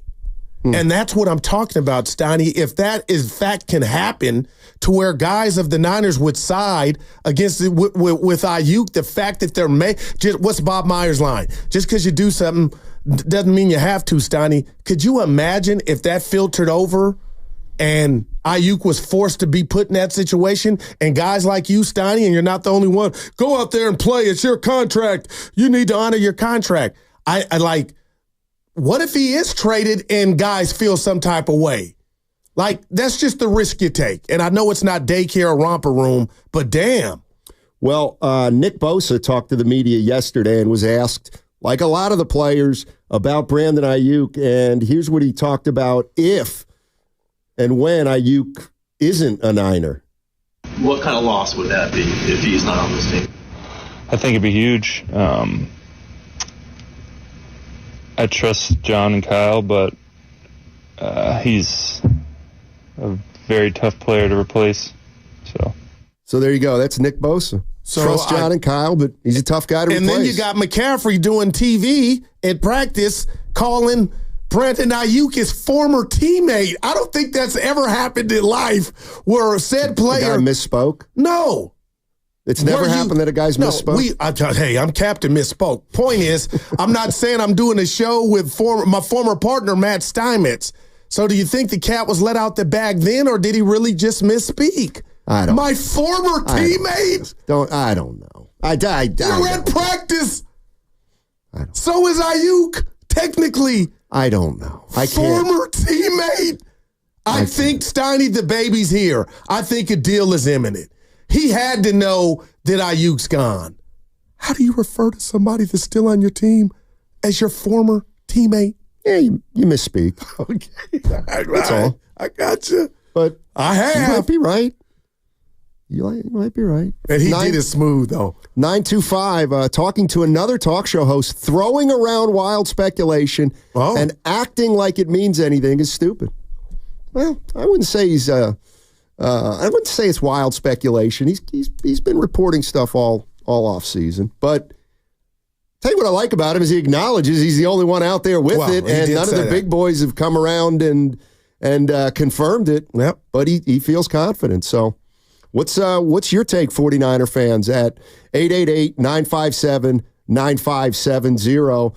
I mean, let me ask you this: even if this particular report doesn't materialize, then I think his ass will be a Niner, or he'll sit out week 1 to week 8. I thought yesterday, getting in the caddy, that's where this thing is headed. And Evan saying, you know what, Goo, I just don't think they want to trade him, because I tried to pick a fight with you yesterday and early on, and I got to give you kudos, Stoney. But when you sit here and say, Goo, there's no defense attorney or any football fan that can draw an argument and make up the Niners are better without the services of Brandon Aiyuk.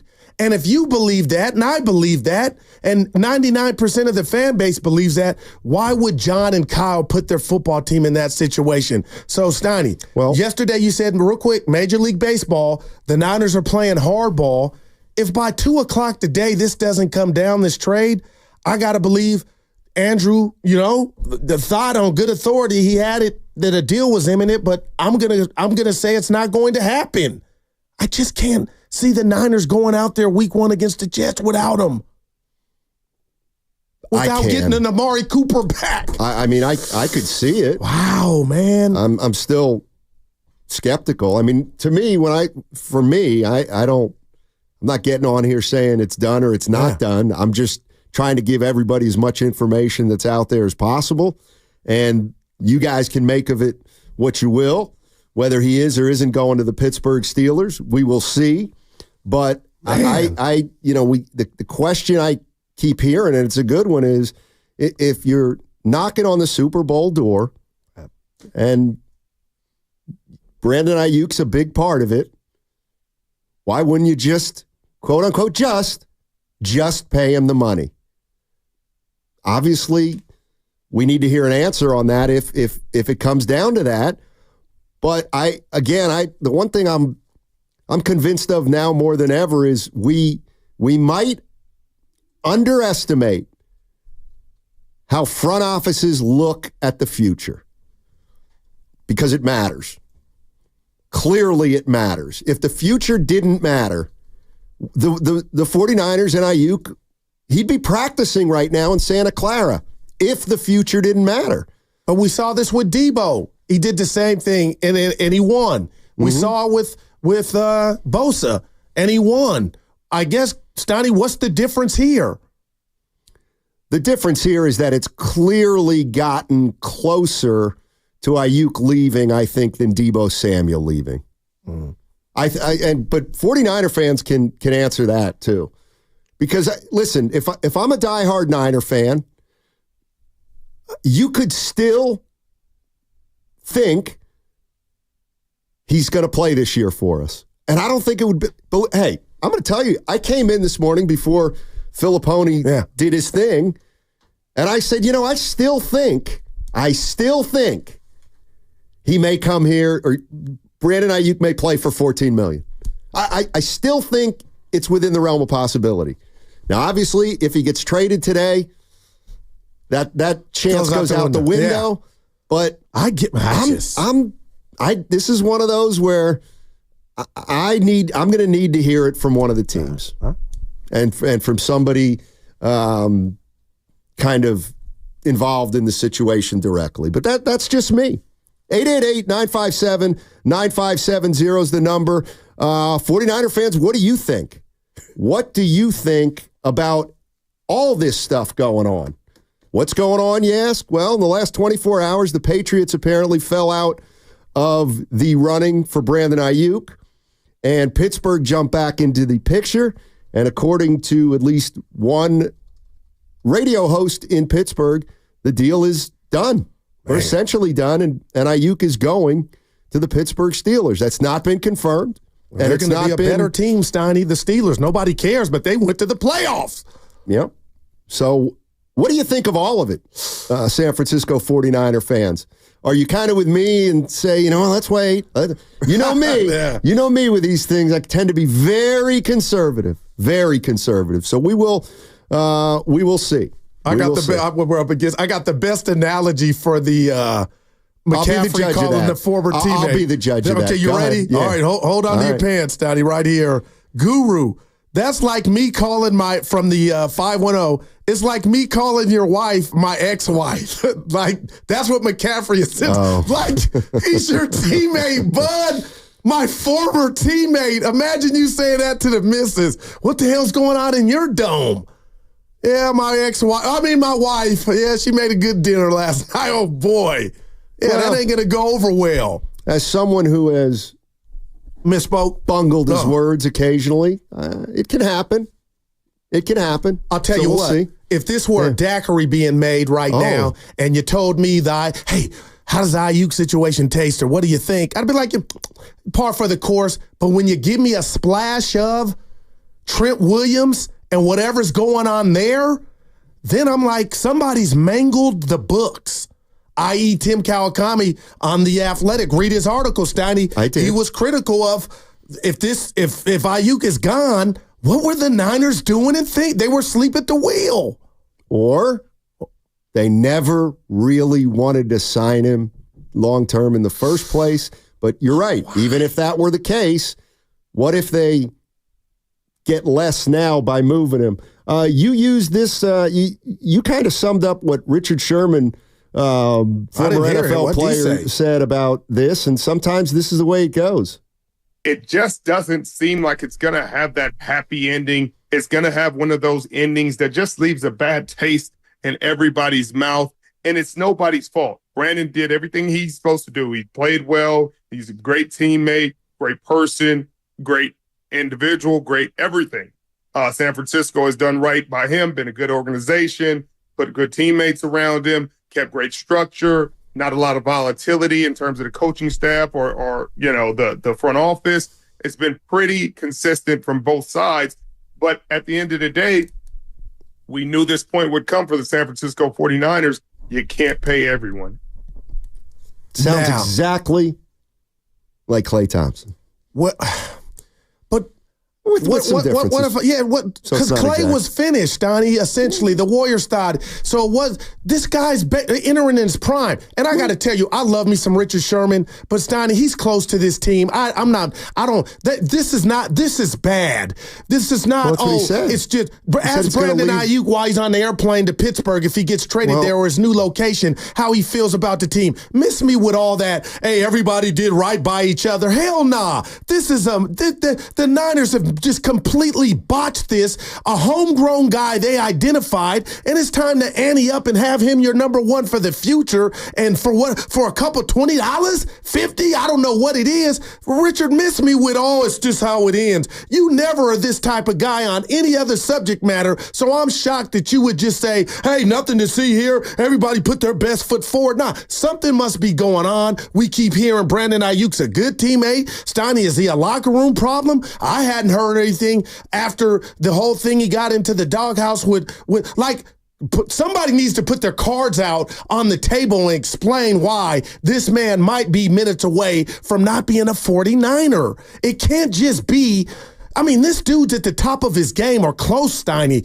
So it ain't about he's falling off like Klay and he was robbed of the injuries. That's what makes this thing just rather peculiar. All right. Well, if Brandon Aiyuk was asking for a number that the Niners were never going to get to, then what should the Niners have done?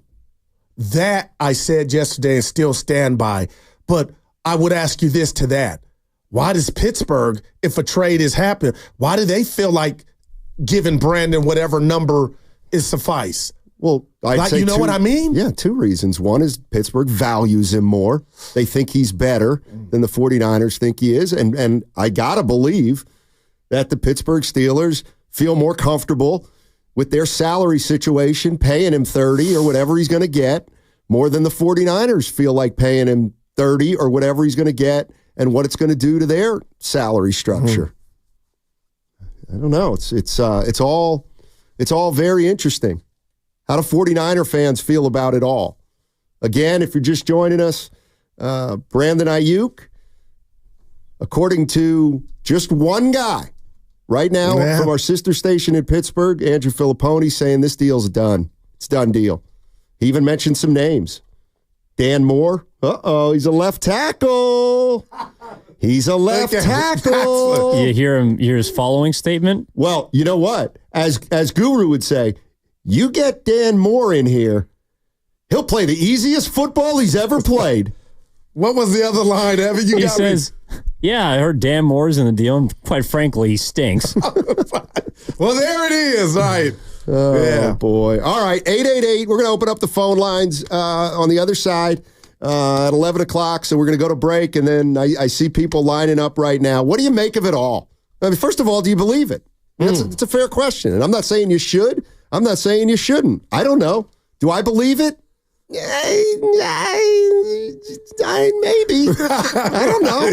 I don't know.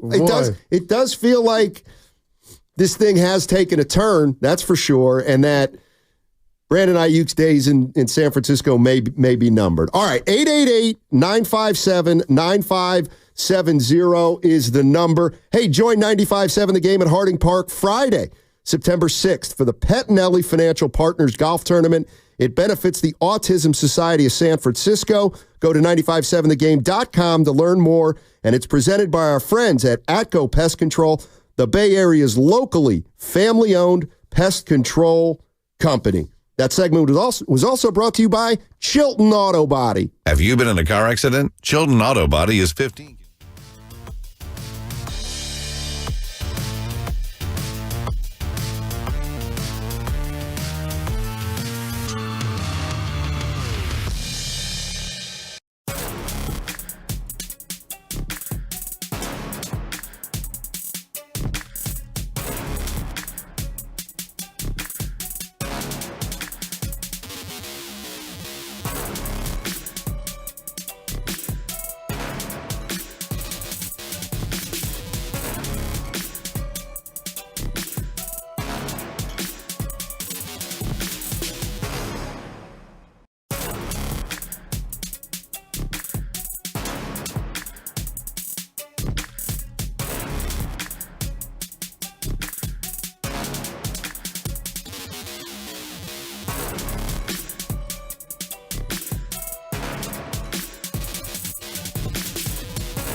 I pretty much have held firm to what I've been hearing from people back here in Pittsburgh. So unless I'm getting duped at the absolute last second and everything I've heard up until now is right, and now I'm finally getting something wrong, Brandon Aiyuk is going to be a Steeler very, very, very soon. Now, back to Steiny and Guru on 95.7 The Game.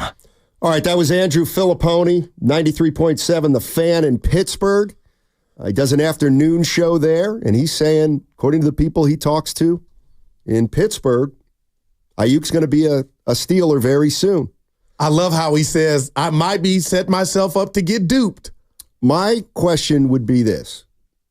If the San Francisco 49ers went into the offseason and were looking to trade Aiyuk, and they got something like a first-round pick, and they turned it down, and now the compensation is something different, that's a big mistake, clearly. Oh. But the question I keep asking myself is, why would the 49ers, if they started to go down this road with Aiyuk, are you telling me like they lost heart? They lost their impetus to do it? Wow. Because once they've taken it this far, if you don't get a deal you love, you still have the option of saying, we expect you to play at $14 million. You're not going anywhere. So you need to make a decision one way or the other.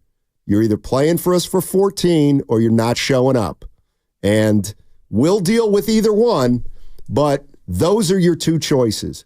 Rather than, well, there's a third choice, and you tell us the team you want to go to, and we'll try to make a deal, even though we may not love the deal, but because we know you want out, we'll still do it, even though it's not really in our self-interest. That's the part that I don't understand. Yeah, and we both, I'm with you, we didn't understand it yesterday, but Andrew did say, Steiny, a part that fascinates me, because I always wonder about the brethren. I always wonder about what do the guys and gals think, because I'm a team dude. I really am. And for him to say, if the Niners played that card of you show up and you play and risk it all for that $14 million, that his comrades would look at that and be mad at the team, and that could divide the team in the locker room. I don't know. That part I don't know. I don't know. Do you think they say? I never say that the locker room feels one way. There's 53 guys in that locker room.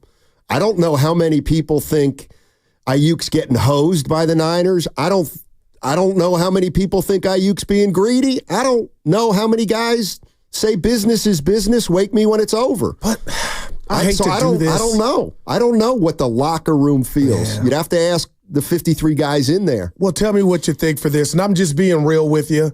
And I'm not reporting anything. I just share with you and Evan, Carter, and everybody else, the listeners. We love you. I love you with what I feel. And I'm about to say it, Donnie. Our world is so divided now outside of sports, but it's infiltrated sports. The dynamic of a locker room to where you look at Bosa, I'm wondering if some players are like, it ain't about how talented you are, Goo. If some of the black players are saying, okay, McCaffrey got his deal, Bosa got his deal, and now it's Aiyuk's turn, now we could go, hey, I don't want to do that, but I got to be honest, Donnie, there's just a little a speck of me wondering if that's what he meant without even saying it, Andrew, by mutiny, if it's just black and white. Like, why is the buck stopping on and I know you can't pay everybody on Aiyuk when other guys were in the same position and it wasn't a big deal. I just had to go there. Because I'm not saying it's 100, but Steiny, I do believe, do you think some of that could be going on? Not really. All right. I don't think so, but I don't want to dismiss what you're saying. That's one where I have no idea. I'd be shocked. Right. Flea in Oakland. Our guy. What's up, Flea? How you doing, man? Good morning. Good afternoon, guys. Yes, sir. Hey, Goo. I'm black. I don't think it's black and white. Okay. I think it's green. I think it's green. I like that. This is what I want to say to you guys, though. Steiny, I agree with you. I think Aiyuk want to stay with the Niners. He wouldn't have showed up at training camp if he didn't want to stay. Secondly, I think Debo want him there. I think Kittle want him there. Aiyuk is our best receiver. Our possession receiver is Jennings. He's going to get that third down. But when it comes to route running, downfield, and Aiyuk, he got hands. He can catch. He's our best actual pure receiver. Third of all, what I want to say is the team don't want to get rid of Aiyuk. They want Aiyuk to take that $14 million, but I understand Aiyuk's point. It probably is the guy that's speaking for him. $128 million would change his whole family life. So that's another thing why, he probably would go to Pittsburgh. But I don't even think Aiyuk want to go to Pittsburgh. You know what I'm saying? Or any other team, because he know it's going to be a struggle playing in that cold weather. He ain't going he probably get to the playoffs, but they're going to be out. They're going to be hovering around 5 and 7 at the, So I'm going to just tell you like this. Flea, they made the playoffs last year. They made the playoffs last year. I'm just, not to interrupt you, they made the playoffs last year. Pittsburgh did. They made the playoffs, but we already know how Pittsburgh plays. It's a ground and pound, and it's going to be come on now. We know we've seen Pittsburgh for the last 40 years. But all I want to say to you guys, I love the show, but at the end of the day, Aiyuk don't want to leave, and I hope he can just take that $14 million and negotiate next season because he is our best receiver. All the black and white dog group, it's all about the green, man. I hear you, and I feel good that I was able just to share that with you, Stoney. But I'll tell Flea this: if you do, I want this to be the case because I want Brandon Aiyuk by any means, Malcolm X, Stoney, any means necessary in a Niner uniform. That ship has sailed for him playing for 14. I don't know. I don't know. People change their minds. I was thinking about if a trade comes down here in the next hour or two. But I was thinking about this the other day. Let's say you're a drinker. Yeah. And then you decide to go to rehab. Why did you go to rehab when you went to rehab? Peer pressure. Why was it that drink? Why wasn't it 2 weeks ago? Because you had enough. You want to change your life around. Okay, well, maybe Brandon Aiyuk will change his mind and come in and play for 14. Who knows why it would be today? The other thing, I do think in fairness, Debo Samuel held out and was in a contract squabble with the Niners, and he ended up getting paid. Trent Williams got a contract from the Niners at the time, made him the highest paid left tackle in football. Yeah. So I think we got to bring that up also. So 888-957-9570 is the number. And 49er fans, I'm asking you what you think of all this. And all this being, is Brandon Aiyuk on his way to Pittsburgh? Is he on his way to another team? Is he still holding out hope that he comes back to the San Francisco 49ers? I got to tell you, it doesn't add up. If the 49ers were going to go down this road and play it like this for months and months and months, did they just lose their heart and not want to take it to the limit? Shout out Eagles. Yeah. That to me is a little limit. That to me doesn't make sense. I mean, but you brought up Tim Kawakami's article in The Athletic, and he said the 49ers, this is a failure. It's a miscalculation of epic proportion.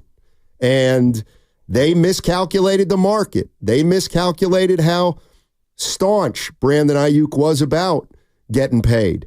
And it led him to this on August 7th. And they still can fix it, though, Stoney. Here's where we're at. But maybe they don't want to fix it because they feel like we're not going to overpay for you, Stoney.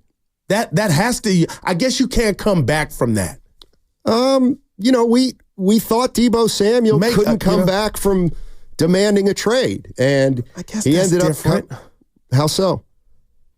I'm letting you know, if you don't meet my number, I want out of here. That to Flea's point, that was about the green. And obviously this is too, but I can't make you love me, Steiny. You know what I mean? That's deep. I can't make anybody love me. And if that's what this is, then maybe Andrew is right. A trade is coming down the chute, but I do wonder if the Niners, like Kawakami, I couldn't believe TK was honest as he was. Like, they botched this.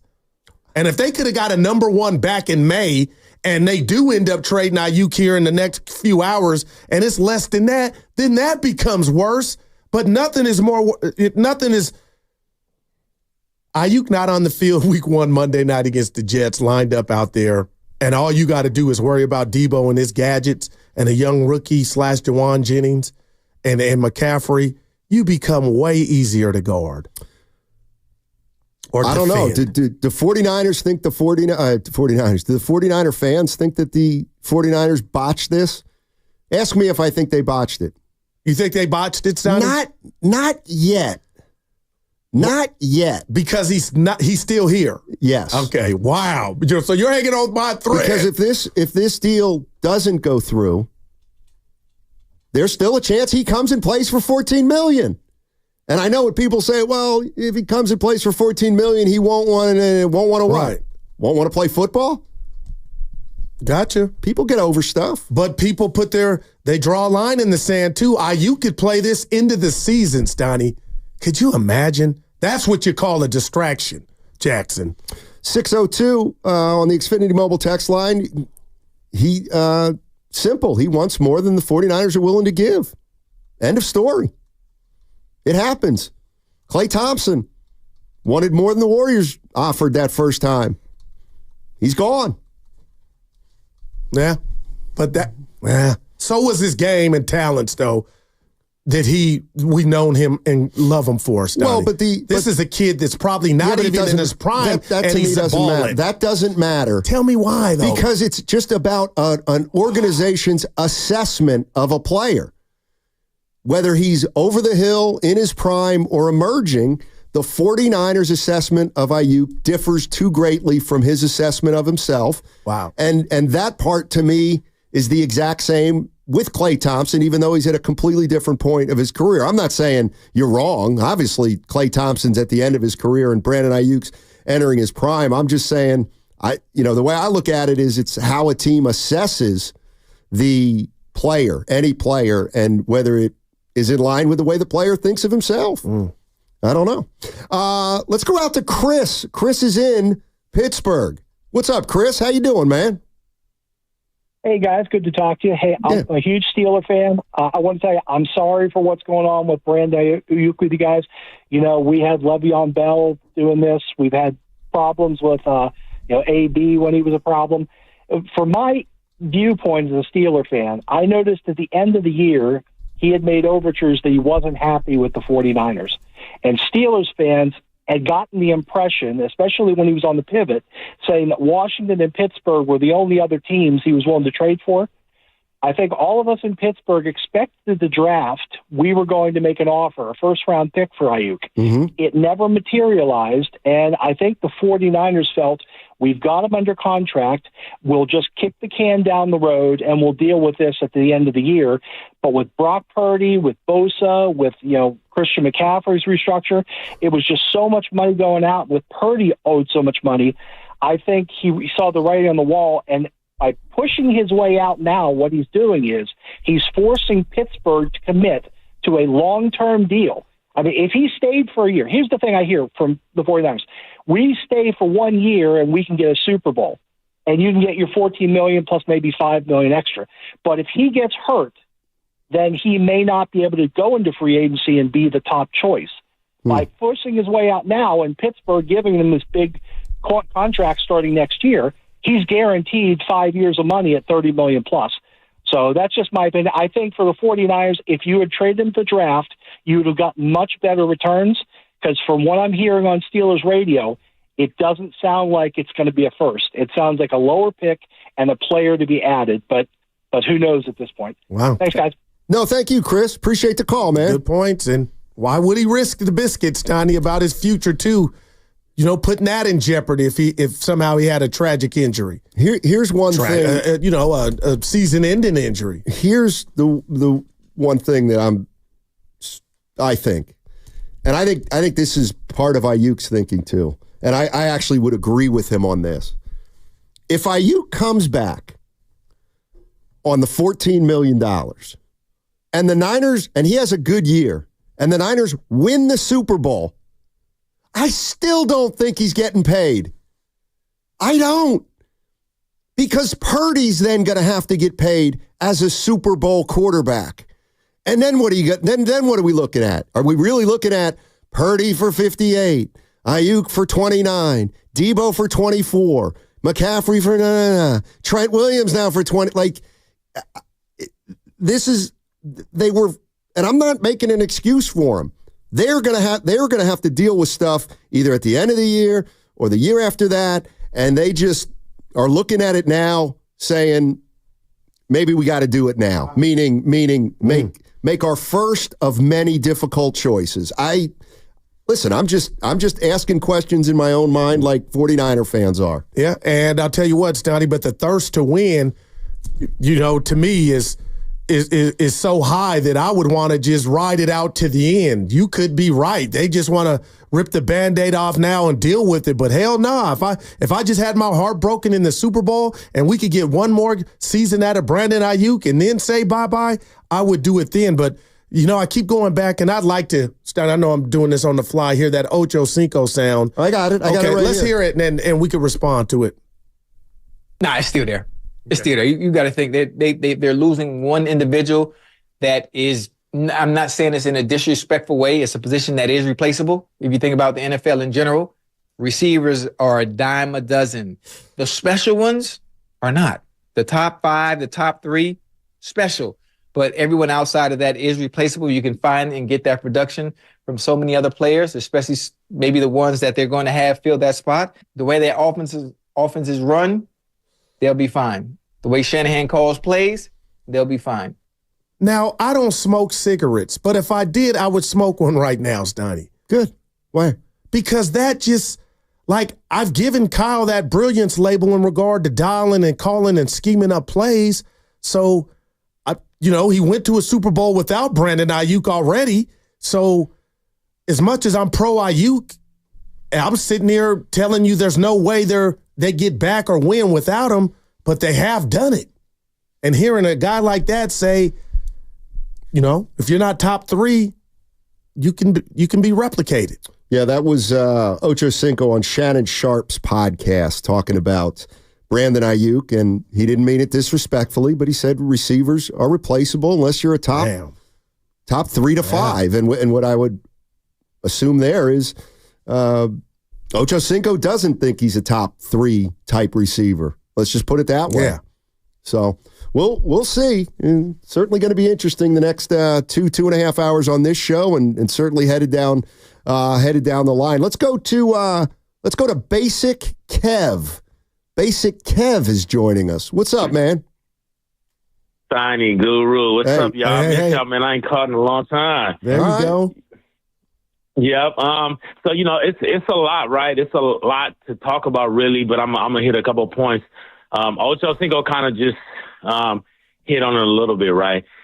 It's the system, right? Because you got Shanahan, and who was the number 1 receiver when they went to the first Super Bowl with Shanahan? Sanders? Yeah, Manuel Sanders, Debo. It was Sanders, exactly. Who they got halfway through that year. They traded for him. Yep. Exactly. And they didn't have him the first half of the year. And so you look at the type of offense that we run, a lot of motion, a lot of misdirection, a lot of play action. We always have people open on every level of the field. Listen, we can supplement the production that Aiyuk gave us in different guys because they're going to be open, and we got fast guys. We got Danny Gray. Pearsall runs a 4.3. They say Jacob Cowan looks really good. And, Danny Gray is fast as well. So we got guys who can supplement the numbers, and that's what they're looking at. Shanahan's like, listen, Lynch, and they're like, look, we love you, Aiyuk, but we got Purdy coming up. We got Lenore coming up. We got Mooney Ward coming up. We got guys who are going to really determine where this team goes one way or the other. We don't have a cornerback. Our defense starts to fall apart. We can replace receiver. We can supplement it. But, those guys I just named, we got to have them. We got to have Purdy. So that's another thing as well, too. It also shows the vote of confidence that Shanahan has for Purdy because obviously he feels like, well, we got our guy, so just get him a good enough receiver. He'll get it to him, Yeah, and also I'd take it a step further, Basic. Thanks for the call, and say Maybe they have this much confidence in Ricky Pearsall. Maybe they do. And speaking of which, I got to bring this up. Do you think in a crazy world, Stoney, the lack of productivity from the whole Niner offense and Brandon Aiyuk in the Super Bowl could in a crazy way have changed their view and their value on Brandon Aiyuk? Maybe it's changing their view and value assessment of Trent Williams, if that's the case. Who didn't have the best Super Bowl, but you don't let one game, outweigh the greater good, the 7 touchdowns and 1,400 yards, right? That Brandon had on the season. I wouldn't think it's about one game. Maybe it's about the entire postseason. This is the part where... Which was a head-scratcher offensively. Well, this is the part where, who knows what Kyle Shanahan is seeing from Brandon Aiyuk when he's watching him run every route, make every block. Maybe he doesn't. Maybe he thinks... Clearly he thinks he's not worth what he's asking for. Yes. So I think the caller's spot on. I mean, they figure that he's more replaceable than some other guys, as great as he is. But let me tell you this. Don't let the Niners come out of this trade with Calvin Austin. Tell us who he is. Oh, he can open up the can. What do they say? Offensive lineman? No, that's more. Oh, okay. Calvin Austin runs a 4.3. Thank 40. you. Oh, he did. What do they say? You can open up the can? I've never heard that one. I don't know. He unhooks the trailer. Yeah. What? Or he's fast enough where he turns the light switch off and he's in bed before That's it gets Muhammad dark. Ali. Yeah. That's cool, Papa Bell. Oh, wow. Oh. A few people. Yeah, I think you're right, Evan. He was the original. Yeah. The original Lights Out was cool Papa Bell. So 888-957-9570 is the number, and we move on. We move on. Or try to at least. But do we move on without Brandon Aiyuk? Will Filippone be right by 2 o'clock? Stoney, I got to. The Niners aren't doing that. They're not trading Aiyuk. I don't know. What do 49er fans think? Are the 49ers really going to trade Brandon Aiyuk? Is it imminent? According to who you... I want to know what fans actually believe, because there's two things. One is how you feel about Aiyuk in the situation. The other is, what do you actually believe? You've kind of heard everything, and I'll just tell you where I am. You got to show me first. Missouri. I gotta have that press release coming over the fax machine. Yeah. Mm-hmm. And you know who it'll be by? Adam S. Probably. Yep. Probably. I'd ideally... Or Shams nowadays. I'd ideally like to see it from one of the teams, but that may be asking too much. But we'll see. 888-957-9570. I mean, what do you think about the Niners' Super Bowl chances? What do you think about all this quote-unquote stuff, as Kyle Shanahan likes to say? 888-957-9570. Download the Odyssey app directly from our QR code on both YouTube and Twitch. Brought to you by First NorCal Credit Union. For a low-rate auto loan, apply online or just ask for First NorCal financing at the dealer. Joke artist. Hypertrophic cardiomyopathy is a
That's not part of my job. It's not part of my position. I think, obviously, as a former teammate or, teammate of his in general, any teammate that you have, you love, you respect them, you want the best for them.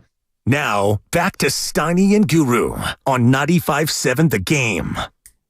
That's incredible. You know how many times we misspeak on the radio? And we're professionals, allegedly. Give the guy a break. John Sally. But I never say you're dead when you're alive. Come on, Steiny. I never call the wife, the current wife, the ex-wife. It did mean so. He's in on the know. And I ain't talking about Fresno. When did you become Sigmund Freud? Wow. You think? That kind of stumped me. I had nothing. You might be right. I got some good news. I'll be the judge of that. I have a wedding to go to. My friend Mike's getting married, so I was getting fitted for a suit, new suit. Oh. And I'm a 36-34 down from a 38-34 in the waist. Oh, good. That's great. Do you really mean it? Sure. Or do you even care I brought it up? I don't care. The boss is like, Aiyuk, not waist size. Exactly. Why are these fat heads on the wall of us? I don't know. Look at that face. I got a refrigerator, boy. Look at that. Get it out of here. Yeah, I don't like it either. I don't like any of it. Yeah, just don't let the public. They can see it on the YouTube. Yeah, I don't like any of it. Oh, boy. Steiny and Guru with you and talking Brandon Aiyuk because it's a hot topic. Yeah. One report from the fact you said Andrew Filipponi. Right. It's all we got right now, but he says this thing is essentially done. I'm going to wait and see until, do I want to say the big boys? He said the big boys. So he knows he's on an island right now. And I'm operating under the assumption that Brandon Aiyuk is still a Niner. That's the assumption I'm going to have to work. I don't think they're, and I'm going to say it, I don't think they're dumb enough to go into this season without Brandon Aiyuk and not having a replacement. There, I said it. Well, they might say we do. Jennings and Pearsall. And I don't think that's sufficient. Okay. And I could be proven wrong. But to the people in the back, let me just fix something real quick here, Steiny. We've been talking about this for 5 effing days. And I've explained to you what I think about Aiyuk. I just brought up something about could it possibly be Bosa and race related. I didn't say it's 100% race related. So miss me, all the people coming at me like I'm basing my thesis on that. That was a thought and I said it like a 2% thought. I'm back. Well, you're known for not having much of a filter, and that's why we love you. I think I got one of the biggest filters. Oh, you have none. Even the things I could say that I don't. I wish we had the cut of Mark Ibanez. You're not afraid to flip. You're not afraid to flounder. You're not a flail. I never recovered from that either. Boy, what an introduction. I just like the explosion of when it goes in my mouth. Now, Evan and I have been doing good. Doing well. Went to the Go ahead, Steiny. Back to Aiyuk. Oh, you know it. Back to Aiyuk for sure. Let's go to Ivan in West Oakland. Hey, Ivan, what's going on, my man? Hey, good morning, fellas. Thanks for taking my call. Sure. Long-time listener. Thank you. So listen, you got to go, man. You know, it's a team thing. He's being a little diva. I know he needs money. Everybody needs money. The world is crazy. He's making millions. I'm making pennies. But that's no big deal. The thing is that, he just, he wasn't really productive unless somebody was missing, if you ask me. Like Debo was missing a couple of games, maybe McCaffrey was missing a couple of games, or Jennings, and then he got, more reps or more, scripted plays. Other than that, if you look at a couple of years that he's been playing, I don't think he's getting either half or near half of the scripted plays at all. He's just like a third receiver. Well, let me ask you this. The tight end is better than he is. Let me ask you this, because you said something that got me. So when Bosa held out, was it different than, were you saying the same thing about Aiyuk, that he's being greedy? I'm just hearing a lot of people say it's different, and I'm wondering why. Why when Aiyuk is trying to pull that or play that card, it's coming across different to the fans, and I'm hearing adjectives I don't like. Yeah, I mean, there is no difference. Like I said, in my line of work, I scream and holler that I'm underpaid and undervalued, and until they listen and they break open the wallet. So it's all by position. You know, It has nothing to do with race. It's all about position, about the blunt force that one takes. Yeah. You know, I hear you. They're running into walls like an accident every time. Thanks, Ivan. Appreciate the call. This is always one that I like to get more specific on, and it's no shot at anybody who says it because I use the phrase a lot. 408 on the Xfinity Mobile text line. Honestly, we have a plethora of weapons. We're gonna be fine. What does fine mean? Please, 888-957-9570. Because I used to always hear about the Warriors. Oh, you got Steph Curry. We'll be fine. Well, how fine were you the last 2 years? Yeah, pretty fine 2 years ago. You got to the second round. No, 49ers offense is going to be fine. All right. What does fine mean? I don't know, because it wasn't fine in the playoffs. You got there, but you weren't fine, Stoney. That wasn't the 94 offense you were being compared to after week 6. I think it's also, and you feel free to disagree with me, but, I mean, Nick Bosa was considered at least a top 3 defensive end? Yeah, no doubt. You know, Aiyuk ain't a top 3 wide receiver. Right. Or maybe that's the way. Maybe the 49ers, in their assessment with Bosa last year, said we cannot win without Bosa. And they win. And this year they said we might be able to win without Brandon Aiyuk. And you know what, Stoney? I keep using this, but they don't have a Pearsall on the D line. They didn't go draft another defensive end. They went and drafted another wide receiver. Like, just think about, let that marinate. Eat 40. Let it marinate for a second. Why did they do that? Are we at all shocked that we're at an impasse with the team saying to their star or stud wide receiver, we don't got the chicken for you, bud? But they're also saying life goes on without you, Steiny. And I guess that's what I'm having a hard time dealing with, because I just can't imagine this offense without Brandon Aiyuk. But then I flapped my gums about an hour ago and said in 2019 they went to the Super Bowl with Emmanuel Sanders and Debo. Yeah, no, you've been all over the map on this. All over the map. Yeah, I've had different thoughts. You've made various points. All have been very valid, I think. Tim Kawakami was on with the Morning Roast. This was yesterday. Tell me if you agree with him, 49er fans. Take a listen to this. It's about a minute. I think the 49ers have misplayed this. There is a 49er need, and we're seeing it every year to try to win every negotiation. This is what they do. I think it's helped them try to keep some of this salary cap under control. We know how many big contracts they have, but it's under control. I think it's kind of, building up some kind of amount of unhappiness with their star players. We've heard about it kind of under the radar. I think it's just playing out with Aiyuk.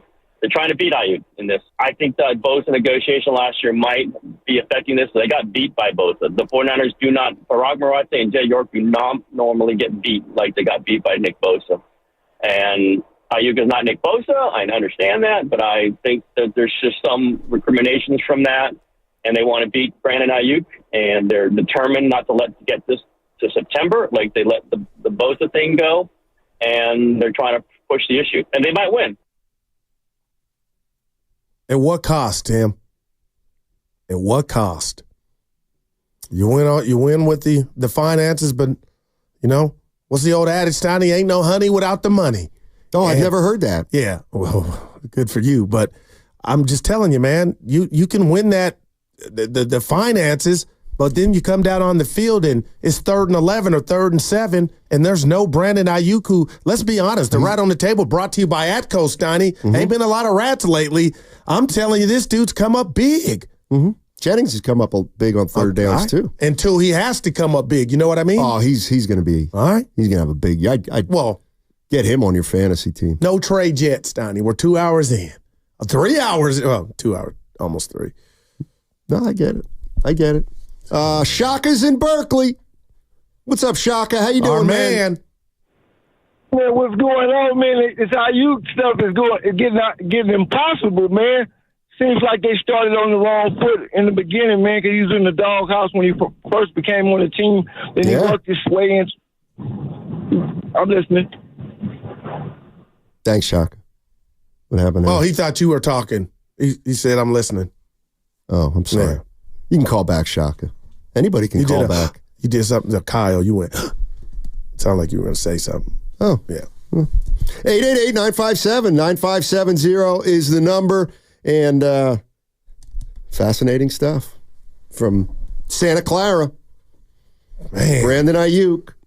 With the Giants not doing their thing, what do you mean? Can't close a deal. Wait, the Warriors losing out on Giants Paul are one George game and under. marketing. Like I said, and now the Niners possibly losing their stud receiver. Man, what's going on in the Yay? Well, one thing that's going on in the Yay is I got to believe you're finally coming around. And I love, better late than never. Say it with me. It's a business. It's not a family. Okay? Repeat after me. No, please. It's a business. Stop. It's all the Warriors have been, exhibit A on family. Yeah, no, they haven't. Yeah. No. Klay Thompson?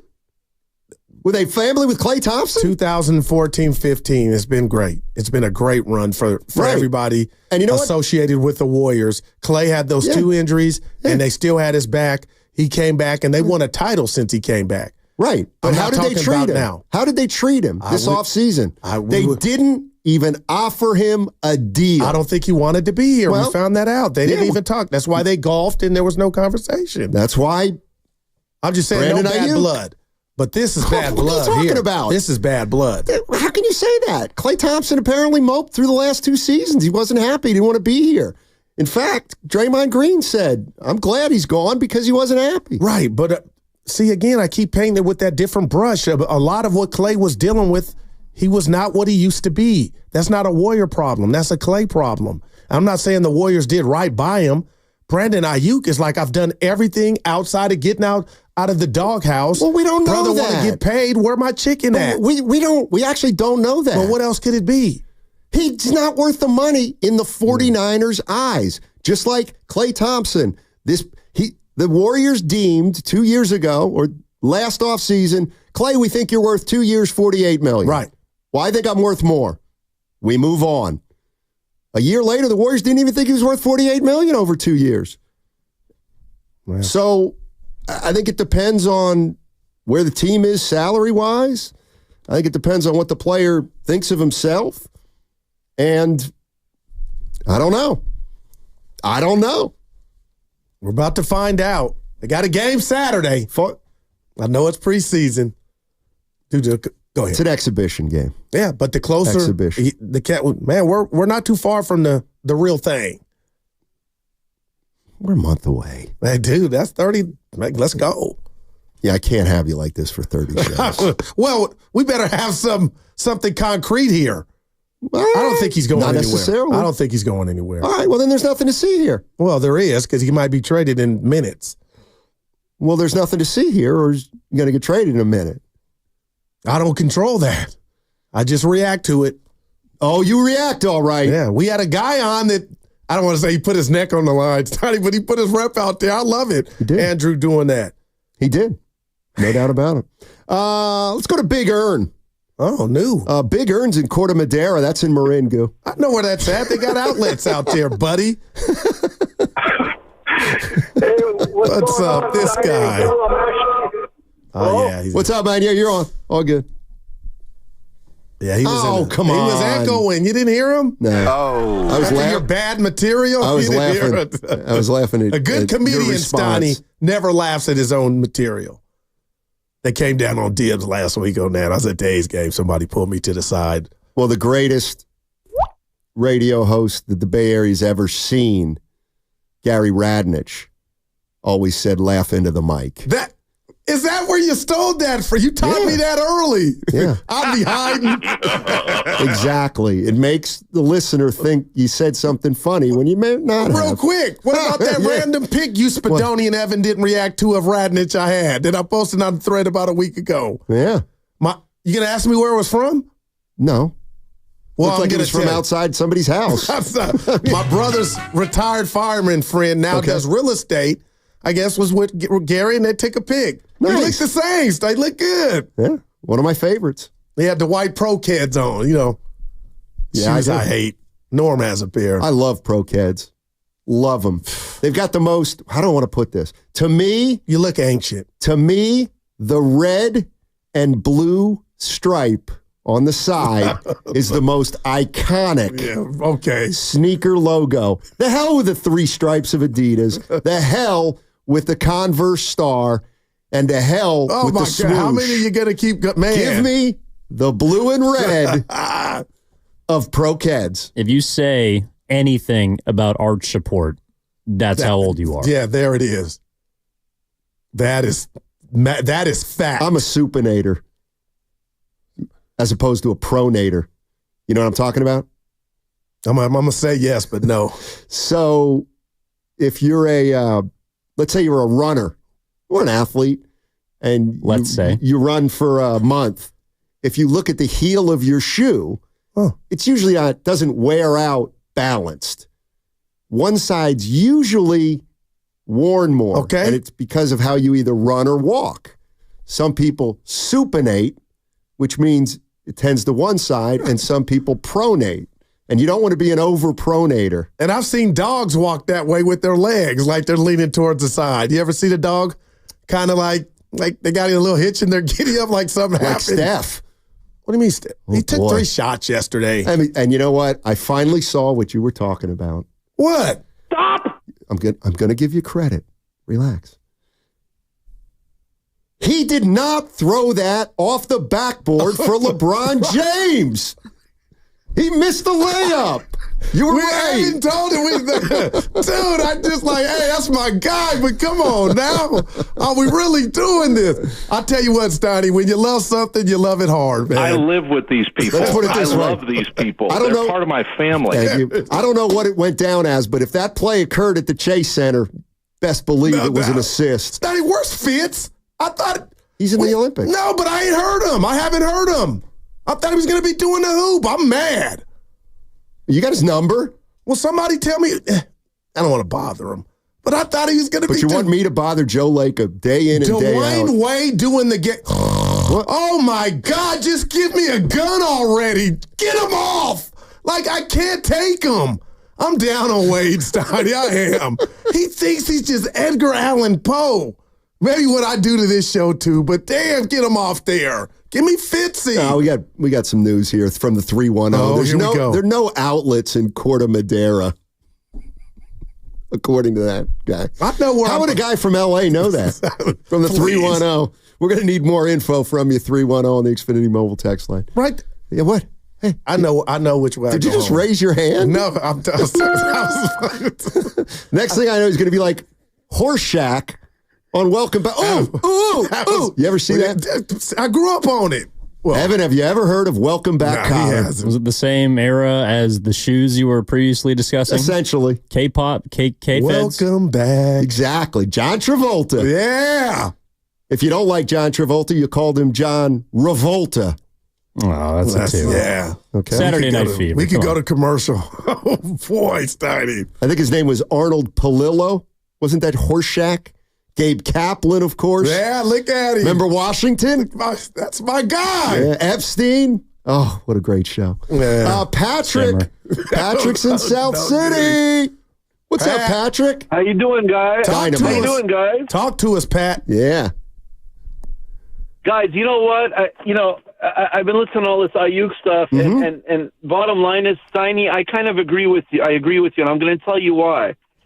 If you're the 49ers, not a fan, if you're the 49ers management and you're looking at this objectively, you ask yourself the question, is this guy the type of receiver, the Jerry Rice type of receiver, that when the game's on the line or you're in the playoffs and you're in a very heated Super Bowl moment like with Montana and Taylor and the Super Bowl with Cincinnati, is this the bottom line guy that's going to make that huge play to help you win that playoff game or Super Bowl?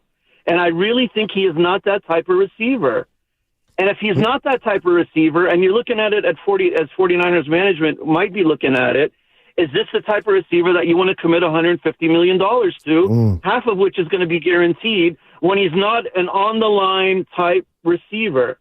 And I wanted to see what you thought real about quick that. before you hang up, can I just throw this to you? What about the catch against the Lions? Oh, God. That kept the game This is alive. like the Hold on, overthrow of Emmanuel And then the Sanders. Green Bay One catch play. in the playoffs as you were about to get upset, and it would have been one of the biggest upsets ever. He catches the ball in the a seventh place against a one seed at home, and he You ever gets heard the of ball in Joe the Namath rain. Super Those Bowl? are big catches, though, man. Guru, I agree with you, but here's what I'm looking at. I'm looking from a larger framework. Exactly. Is this guy over a few-year period, a few years now, where you're committing $150 million, is he the receiver like Jerry Rice, for example, was, where you're going to look at it and say, this is the guy that when the game's on the line and it's a 2-minute drill in the Super Bowl, is he the one that's going to be the superstar to win you the game? And I don't feel he's that type of receiver. I respect that. I just don't. Well, Levin, before you go, how about Debo? Does Debo fit that? Where are we at with Debo on that? Because we all, let's keep it real, thought Debo was going to be after this year. Aiyuk would have got his money, Steiny, and Debo would have been traded. I'm not saying that's what you should do, but I watched the Super Bowl and still have no answers as to what happened with the aerial attack from the San Francisco 49ers. That's why, to me, this season, skip Aiyuk, this season is humongous for me. No more important than next year. It's no more important than next year. It is, Steiny, and it's no more important than the year before. Yeah, it's 1 year more of Trent Williams that you're facing to where it's going to come to an end. I don't know what happened to the nine. Like he was describing the Super Bowl. That Super Bowl may as well have been played in Pelican Bay because Aiyuk was locked up. Yeah, too, but I got to give that to D-Lou22 from the Xfinity Mobile text line. That does bother me. It should. And I'm wondering who they're blaming behind closed doors. Maybe they know that Aiyuk didn't have a great game. Nobody made a catch off a guy's helmet. He had 3 and he got open and dropped a dude in the end zone. The ball didn't come. This is like what people used to say about Curry. Oh, how come he can't get shots late in the game? Great players get shots. Not that he's not. I'm just using But when was that ever said? Well, whenever Steph Curry didn't take the last shot, people go, why didn't Curry take the last shot? Maybe because he wasn't open. How come only 6 targets for Aiyuk? Because he wasn't open, maybe. Because he gets no separation. Be careful what you wish for. That's all I'll say to Lynch and Kyle. But let's not act like the 49ers or they didn't prepare for it either, it sounds like, Steiny. I don't know. If you read that TK article in The Athletic, and he was on with the morning roast, maybe they didn't prepare for it as well as they could have. Or maybe they could have got a first back in May from Pittsburgh. Yeah, so what? It would have been a rookie. They'd still be in the exact same spot. But it wouldn't be this distraction. That's true. You guys believe in distractions? You think it hurts a team? Do you think this is a distraction? I do. Do you? This is bad pub. And pub to me is not a distraction. So you going Little Richard? Any pub is good pub? No. No, what I'm going on is guys getting asked about it day in and day out. It takes its toll. Why do I think that's the least? Who cares? Steiny, what do you think of Guru? You could just give the same. I wouldn't call you former teammate. That's for damn sure. So I think maybe Andrew Filipponi might get the dub in this when it's all said and done. For example, let's say I'm out and about. It's my media availability.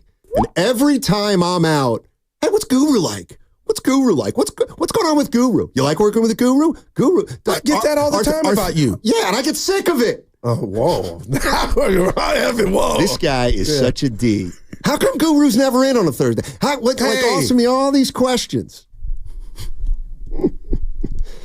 It'll be okay. 49ers going to be fine. I just want to know. Fine. I just want to know. I know you do. Every day is December 24th. What's in the gift? It's a wrap. What's in the bag? Oh, man. See, isn't this better than Aiyuk's in camp? He's practicing. The offense looks crisp. The people on edge out here, man. You know, Giants can't win a game. They've won 8 of 11. You lost last night. Come on. They can't win them all. Well, do you expect them to win 100 games? No, but you had. They're right where they should be, about 500. You guys, boy. All right. We got action on the phone lines. We're going to get to a bunch of calls on the other side. 888-957-9570 is the number. High drama with Brandon Aiyuk and the San Francisco 49ers. What's coming up on the game? Presented by Fremont Bank, celebrating 60 years of full-service banking with no compromises. This fish is stinking from the head up. Have you been in a car accident?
Good afternoon. We're monitoring the Brandon Aiyuk situation. The baby is not here. It was wrong. Not yet. Yeah. But will it be here in the next 2 hours, in the next 2 days? We got pretty good luck at breaking news on this show. Define luck? Like, some things have broken. Now, if you say which ones, I'm going to be like, oh, I can't remember. Yeah. But we've had a lot of stuff happen while we're on the air. Hey, Evan. Oh, shoot, he's not listening. I don't blame him. Now, what were you going to say? I got you. Yeah, I was going to. Let's go to Big Earn. Let's go to Big Earn. Hello? Let's go to Big Earn. What do you say? Yeah, good afternoon. Hey. Almost afternoon. Yeah. Hey. So I was just wondering, man, if you guys can be my therapist in this whole Aiyuk ordeal, because my head's spinning. Okay. I just need some rhyme and reason. Sure. I feel like, we've been to this road before with, like, say, with the Bosa thing, and well, obviously Debo, Bosa let us all wait at the last minute. And I get it. It's whether it's staff, whether it's players. I mean, I understand Aiyuk did all the heavy lifting on his, but I hate to say, his family kind of made him look bad with the whole, PR part of it. I know he's trying to be the professional, but it's when family steps in, it taints the whole thing. But it don't matter. At the end of the day, it's like, what is his worth? And right. I just feel like pay the man. I mean, he did the performance. We saw him last year, the deflection, the immaculate deflection. He caught it. He did it. He was the Mr. Highlight man. But like you said, though, Goo, when it's like maybe he needs to get open more, and that's why they don't go to him as much. But he's just right up there with the Justin Jeffersons, and all that. But I don't know, you guys. I need some help trying to clarify this whole thing, because it saddens me, because I've been a Niner fan since the 80s, and I hate to see him go, and I want him to haunt us, just like in Bay Area history. Every time a player leaves, that the team we love always comes back and haunts our ass, and I don't want that to be the case with Aiyuk. Wow. Goo? Yeah, I charge a copay, but why don't you take that with the... I want you to address this, because you're considered more optimistic and positive than I am, and he needs uplifting. I have nothing for him right now because the cabinets are bare. I agree with him. If you let this kid get away, you are going to take a step, maybe two backwards. And for all the, hey, it's just August such and such, don't worry about anything. McCaffrey's calf is barking. Not going to practice for 2 weeks, okay? That's one. Now, your young stud, the 18-year-old, I just call him that because he's young, all of a sudden has shoulder issues. Like, this is weird. He's been injury prone. We got to play that Herb sound again. But this has all the ingredients for like a nightmare. So why wouldn't you? It's revenge. You want to get right back, and you got the throne of the National Football Conference. You're going to let Aiyuk walk? Like, partner, I'm shocked, man. If this happens, he hadn't left yet. Purdy, McCaffrey, Kittle, Debo Samuel, Trent Williams, Fred Warner, Bosa. This team's still loaded. Don't you ever forget it. Well, they don't have Trent. No, come on. Evan, help me. I was sleeping at the wheel. They'll acquiesce. Everybody says so. Hey, by the way, Evan, I'm glad I have you on right now. We got a good question from the Xfinity Mobile text line from the 530. Who's hosting with me? They want to know who's hosting with me tomorrow. Oh my. Now that what? Laughing a little too hard. Dude, things happen. People get sick. I had food poison last time. COVID. I think I had COVID more than anybody at the station. That's great to hear. That's not something to brag about. No, I'm just saying. I got out my shots. It's not funny. It's getting old. No, it's actually, I think it's in its prime. Like, what are you talking about? A new show debuting? Yeah, wow. That's pretty good. I'll give it to you. Oh, boy, oh, boy, oh, boy. Do you feel any differently after talking to one Andrew Filipponi from the afternoon show on our sister station, 93.7 The Fan in Pittsburgh? Do you feel any different about, you know what, a trade is imminent? I thought I did, Steiny. It's wore off. Dude, like, come on. We can't get that first half hour back where you assumed it was. I'm like, this is where this thing is at. Are they really going to do this? Is Aiyuk really going to do this? Well, I think he's already told you. Yeah. 650 wants me to, Steiny, can you read Aiyuk's playoff numbers, please? Now, hey, you don't have to. That is a head scratcher, but it's across the board. Yeah. Do you think they make the Super Bowl last year without Brennan Aiyuk, Steiny? Great question. Boy, that's a good question. I don't. Yes or no? No. There you go. You're happy. I gave you the answer you wanted. But don't think about it like that. No, but the fact that you took that long to consider it means actually you do believe it's That's a a yes. compliment to You just don't Brennan. want to And give he's a good player. Yeah. He's a good player. But he's better. I like the player. But what I fear, like guys like you and gals like you, you'll be like, he was a great player if he's gone and you see some things. You with think I'm this in offense. revisionist history? Right. Because there's going to be another Aiyuk scoreboard with this offense if he is traded. Like, oh boy. Stoney, I'm telling you, man, he bailed this team out, and that's what good receivers do on third down, man. Be careful what you wish for. They're not being greedy. wishing for this. Being greedy, you need to show up and play. Give me one person who's wishing for this. No. Thank you. But there are a lot that are trying to call him out of character. Be careful He's what being you wish greedy. for. This ain't the 70s. Get your money. People weren't greedy in the 70s? Not like football players had second jobs. That's Rocky Blyer. You're thinking of Bob Cousy. Rocky Blyer, that era. L.C. Greenwood. I think Rocky Blyer was in Vietnam. Yeah, Sears Roebuck. They had 2 jobs.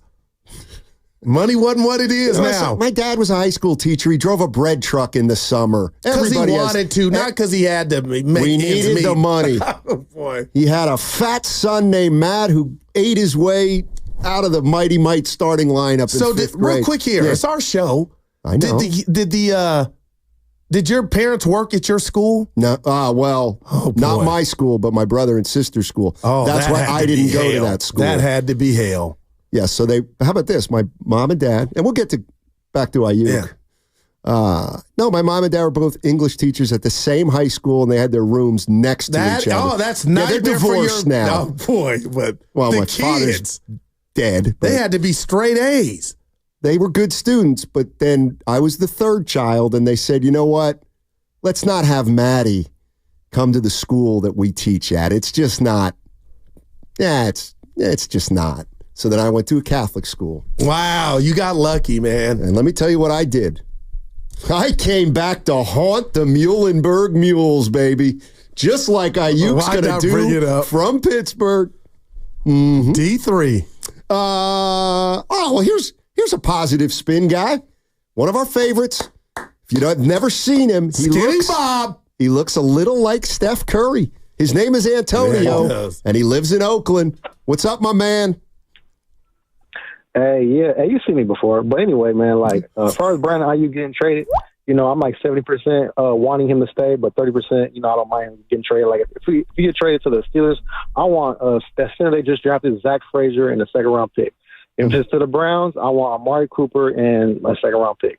That's what I'm saying. And Amari Cooper can replace him for a season, you know what I'm saying? But honestly, man, Aiyuk's a top 5 receiver to me, including blocking. He's that dude. But I'm all about the team, man. So yeah, Antonio, real quick, have you ever heard of Mick Jagger and the Rolling Stones?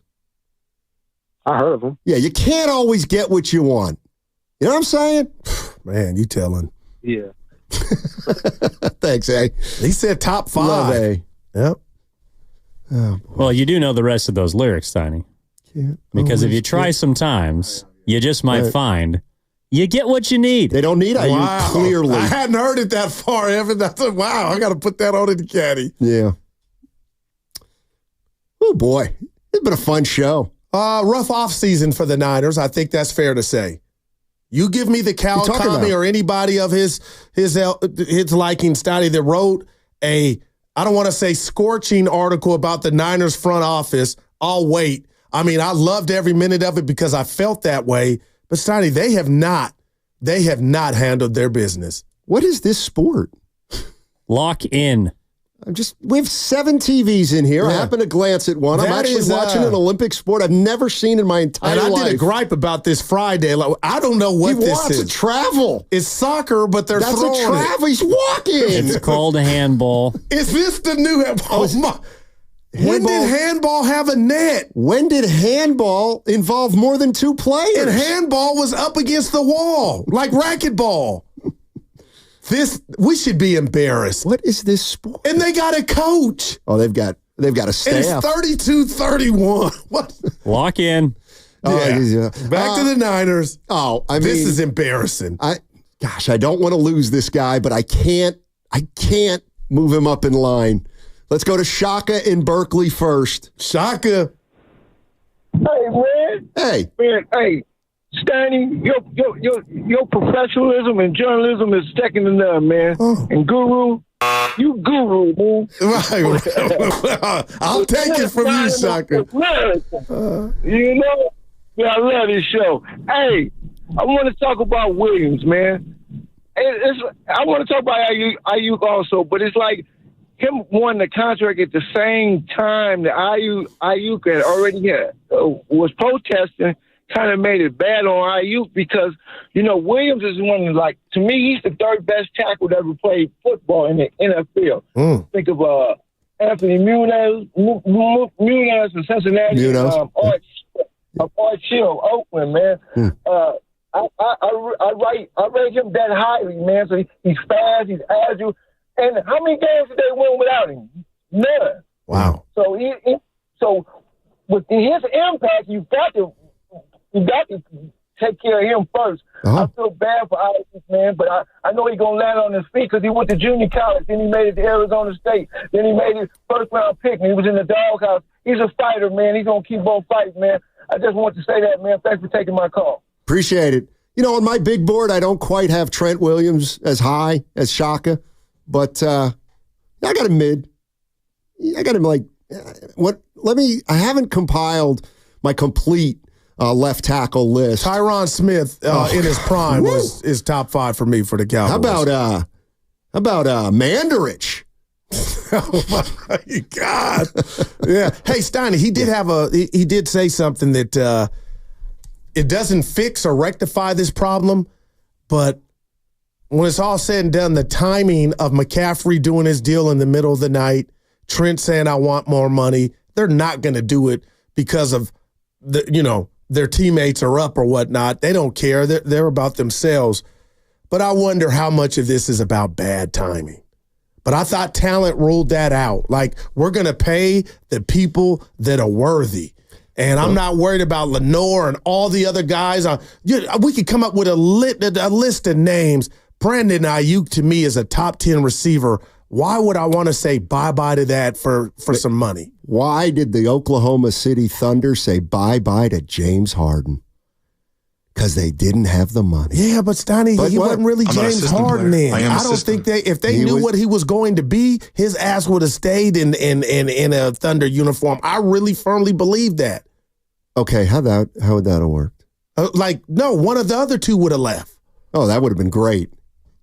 I'm not saying it would have worked. I just think they thought, yeah, cute. Yeah, Jay's a pretty good player. I bet Joe Staley. Yeah. Like Joe Staley. I ain't mad at it. Don't let the Niners get Dan Moore in here. Oh, boy.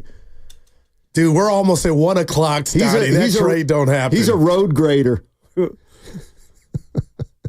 Oh, we got to do it. This is going to be interesting. It always is. I usually just let this guy go. Javier in Vacaville. Oh, man. What's up, Javier? How you doing? How you doing, Mr. Steinmetz, Mr. Darryl Guru Johnson? So, talk to us, baby.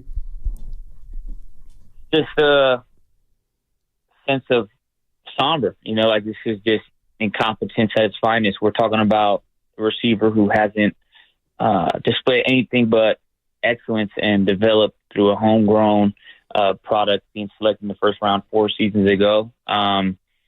He literally is the only receiver since Anquan Bolden 10 seasons ago to have back-to-back 1,000-yard receiving seasons for the 49ers. He is the best blocking receiver in the NFL, and if anybody wants to discuss how that's argued, he's the best perimeter blocker in the league at the receiver position.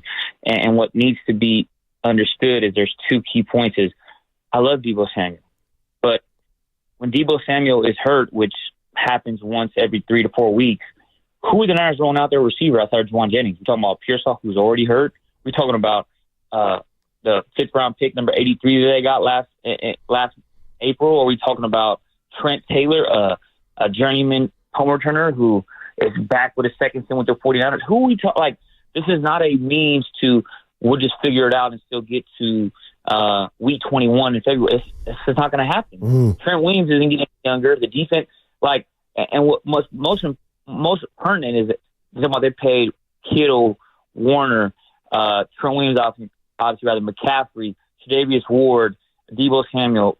3/4 of those guys, give or take, are all homegrown talent players.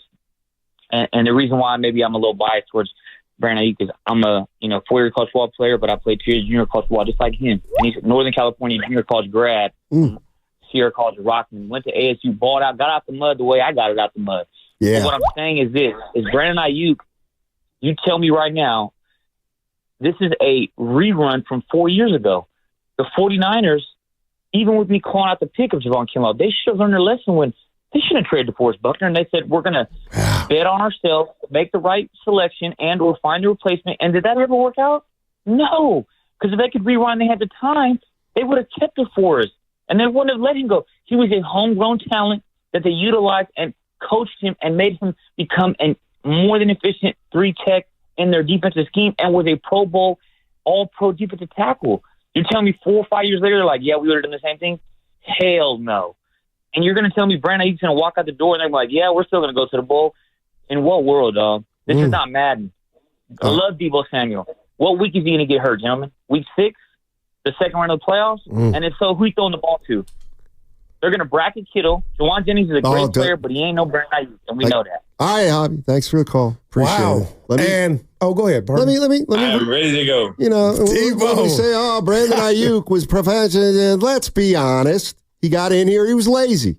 Hey, he didn't. Kyle never said that. He didn't block early in his career. Not very coachable. And here's the other thing. You sound like the dude on the grass. Here's the sign of somebody who's reaching. You're a wide receiver who blocks. Oh, God. Jerry Rice, Michael Irvin. It's a prerequisite for all the great ones. Yeah, that's what I want. I wanted Kareem Abdul-Jabbar to shoot threes. But I'll tell Javier, that was a Stu call. I'm kidding. I'll listen all day on how they try to plan to replace this guy. And the Pearsall shoulder thing and the Herm Edwards. Man we still haven't played the Herm Edwards sound. Because it's not on the board. You got to find it. But also, we got to put some respect. Joe Staley. What about one of the greatest to ever do it? We didn't mention him. We actually haven't mentioned the greatest left tackle of all time, Joe Thomas. That's who I was. Joe Thomas. Yeah. John Sally. Thank you. Munoz. Get out of here. Better mustache. So our guy Ken texts me. Our guy Ken, New York. The board up Ken, the producer. So he texts me Joe Thomas. Yeah. And I butchered it and said Joe Staley. Oh, the bloopers of my life, man. So you got credit for saying Thomas. He fed me Thomas, and I say Staley, who was a stud too, but put your glasses back on. By the way, did you see who passed? No. Oh, This serious, no. I thought you were a fan of the Cowboys. No. Dwayne Thomas. Oh, come on, man. Yeah, I think I saw that. Are you serious? Yes. I hadn't seen it. You think or you know? I read a headline. It said, Cowboys great Thomas passes, 70 years old. Wow, that's just young, man. How did I miss that? Well, you're not I've been working out, going to bed early. Seriously, staying off Twitter. Rest in power. Yeah, rest in peace. Thomas. Let's just hope you got it. Well, hopefully you're wrong. Yeah, he passed. All right. R.I.P. I missed that. He was a hell of I'm surprised my family hadn't reached out. Yeah, he was part of their first Super Bowl win, right? He was great. Yeah. The last caller said it's not Madden. Javier said it. And he used it the other way, but I think he's right. He's being real. It's not Madden. But maybe they got to make up for it if he's gone in other areas. It's Maddening. How about that? Yeah. You just went to the Super Bowl. I think What's that? You were just in the Super Bowl. Oh, so if you think you're going to just take one of your best players away and just mosey on down the field, you got another thing coming. And for the Brock Purdy, we're on the fence people, because there are a lot. I know he's good, but in a year that his check and those millions are just going up, and could you imagine if he struggles without Aiyuk? Then they won't make the mistake of paying him $60 million. And that's where you and I are different. Period. There's no celebration there. Hey, who's having a party? We ain't got to pay. That means things went wrong, partner. No, There's it doesn't. no win in that. No, I disagree. If Brock Purdy quarterbacks this season without Brandon Aiyuk and he looks ordinary, then guess what? He's not going to get paid $60, so you prevented yourself from making that mistake. But where are you on the field? You got to get another playoff loss, or you got to get another and that would be a nightmare on Niner Street, because you think you've got one for the next 10 years. So do you think you've got one with Brandon Aiyuk, but not without Brandon Aiyuk? No, my point is it helps Brock Purdy be the best version of himself and that offense click. Right, but in a real world, you can't pay. You don't have the money.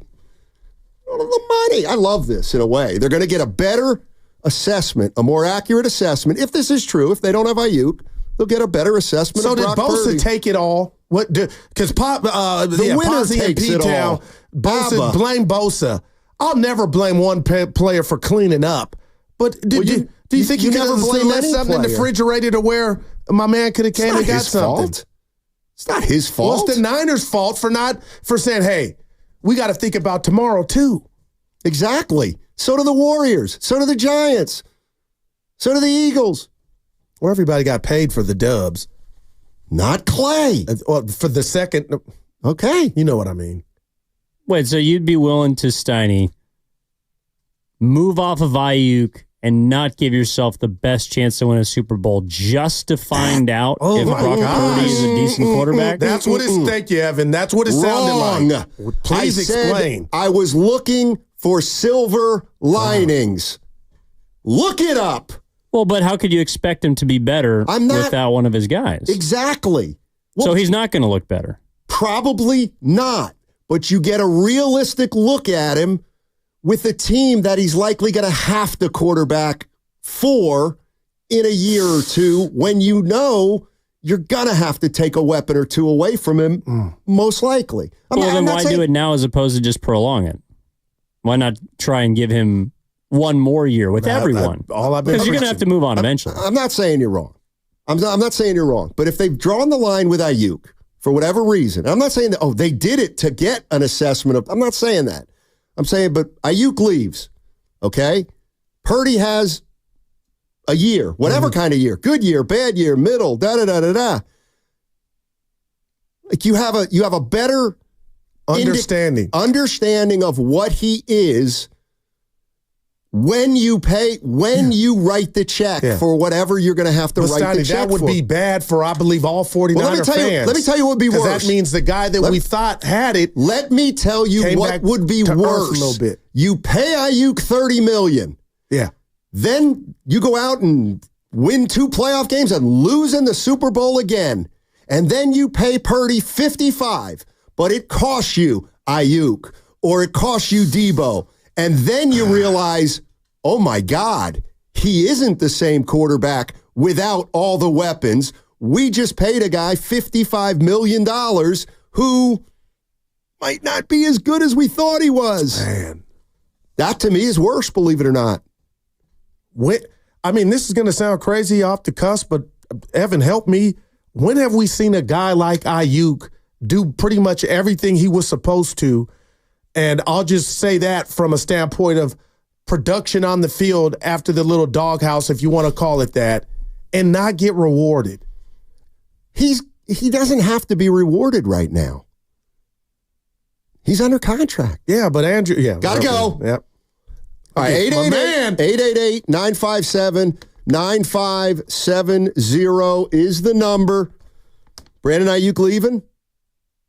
Feels like we might be headed down that road. Maybe not. That's all I got for you. I don't know. We simply do not know. What's coming up on the game?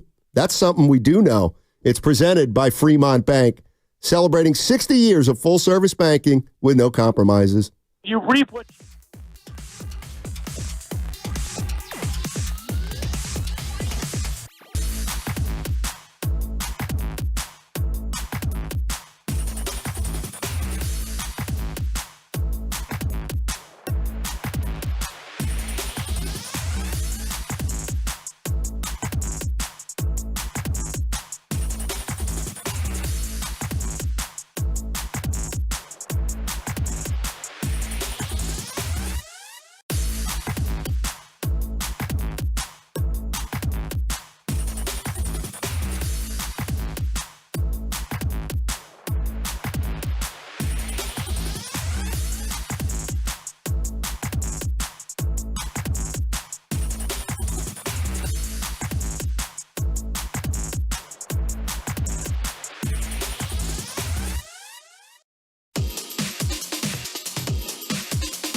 I feel like they're not doing that to themselves. He'll hold out, but he will not be in somebody else's uniform. Put that in the cap, please, because... Well, I got one in the cap that he's going to be out of town, him and Clay, so I'm 50-50, but man. It's called a hedge. Mush. Yeah, I guess it is. Cal in San Jose. What's up, Cal? How you doing? Hey guys, thanks for having me on. Sure. I want to talk about Brandon Aiyuk because it's something that rarely gets mentioned. He calls himself a Ferrari, and I love Brandon Aiyuk. I think he's fantastic, and I hope he comes back with the Niners. But here's the facts. In the postseason, Brandon Aiyuk has played 9 playoff games for the Niners. He has a total of 24 catches. That's less than 3 per game. He has a grand total of 1 touchdown in 9 playoff games. He averaged 45 yards per game, playoff game in 21, 36 yards per game in 22, and 49 yards per game in 23, meaning he never averaged more than 50 yards in any playoff game. And he was a non-factor in the Super Bowl because he couldn't get away from man coverage. So I love Aiyuk, but I don't think he's one of the elite receivers in the league, and he shouldn't pay as such. Cal, let me ask you a question. Best caller of the day, Cal, let me ask you a question, though. How many, he's played 9 playoff games. He was a baby. How many 100-yard receiving games did he have has he had in the playoffs? None. That's a great call, yeah. What's his... The most he's ever averaged in a playoff game, the most he's ever averaged is 49 yards, and he has in 9 games, he has 1 touchdown. So, I mean, I love him. I want him back. But if you want to be paid like a top dog, you've got to be that guy that when the game is on the line, the team can turn to you and you make that play that wins. Okay, hey, let me say something to you. Let me say something to you. This is phenomenal, and the numbers are what they are. But life sometimes are beyond the numbers. And if you watch Aiyuk, and especially his emergence last year, what is this passing game without him? Just think about that for the rest of the day. If you don't have him, I'm talking to him, Steiny, what is your passing game? They know what it's like. Those numbers, it's like that was a playoff incredible. game. Yeah, that's more on Kyle than it is on Aiyuk, man. 6 targets in the damn Super Bowl, Steiny. He caught 3. Get open. He was open, and your boy overthrew him. Like, I heard Bonte this morning, and I hate that I agree with him. There's almost a part of me that wants the Niner fans to see, the ones that are pro let Aiyuk go, what life will be without him. And that old song, you never know what you had until it's gone. You don't even know who sings it. B.B. King. Steiny, stop. Joni Mitchell. Well, there's 10 versions of it. But come on, man. Hey, Aiyuk was put you in your place a little bit. No, he was a babe. Aiyuk was a baby on some of those games. But hey, the numbers are what they are. Man, Justin Jefferson's only playoff game, he had 47 yards. His only? What do you say to that, Mouth? Best receiver in the league. What do you say to that? That was with your boy, Steiny. Shows you how important receivers are. Lose Aiyuk, you probably won't even feel it. Yeah. That's my point. Think about this. The Minnesota Vikings had the best receiver in football and a top 5 quarterback and got to the postseason once. Who was the top 5 quarterback? Kirk Cousins. Oh my! That's what. But you Get need more than that. You need more than that, Steiny. Exactly. And the Niners have more than that. Exactly. That's why he is more expendable than others, according to Lynch and Shanahan. Not me. Not me. Wow.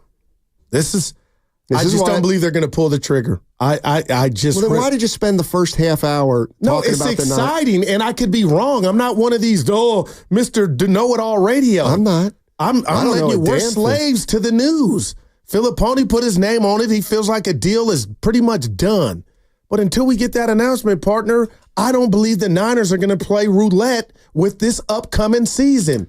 And I'm so sick. And our last thing, I'm so sick and tired of these wannabe GMs, the nerds that call and talk about the 28 payroll and what's going on in 27. That ain't my thing. My thing is what's going to happen week 1 against the Jets. Are the Niners going to finally get it across the goal line?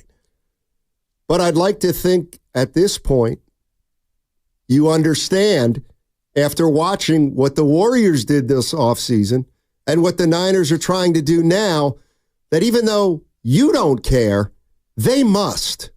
They must care.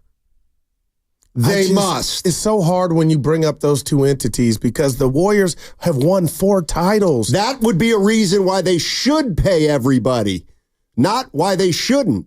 The Niners haven't won, so why should they pay everybody? If I'm Aiyuk's girlfriend or his brother, I would say this to you. I'm going to say this to you.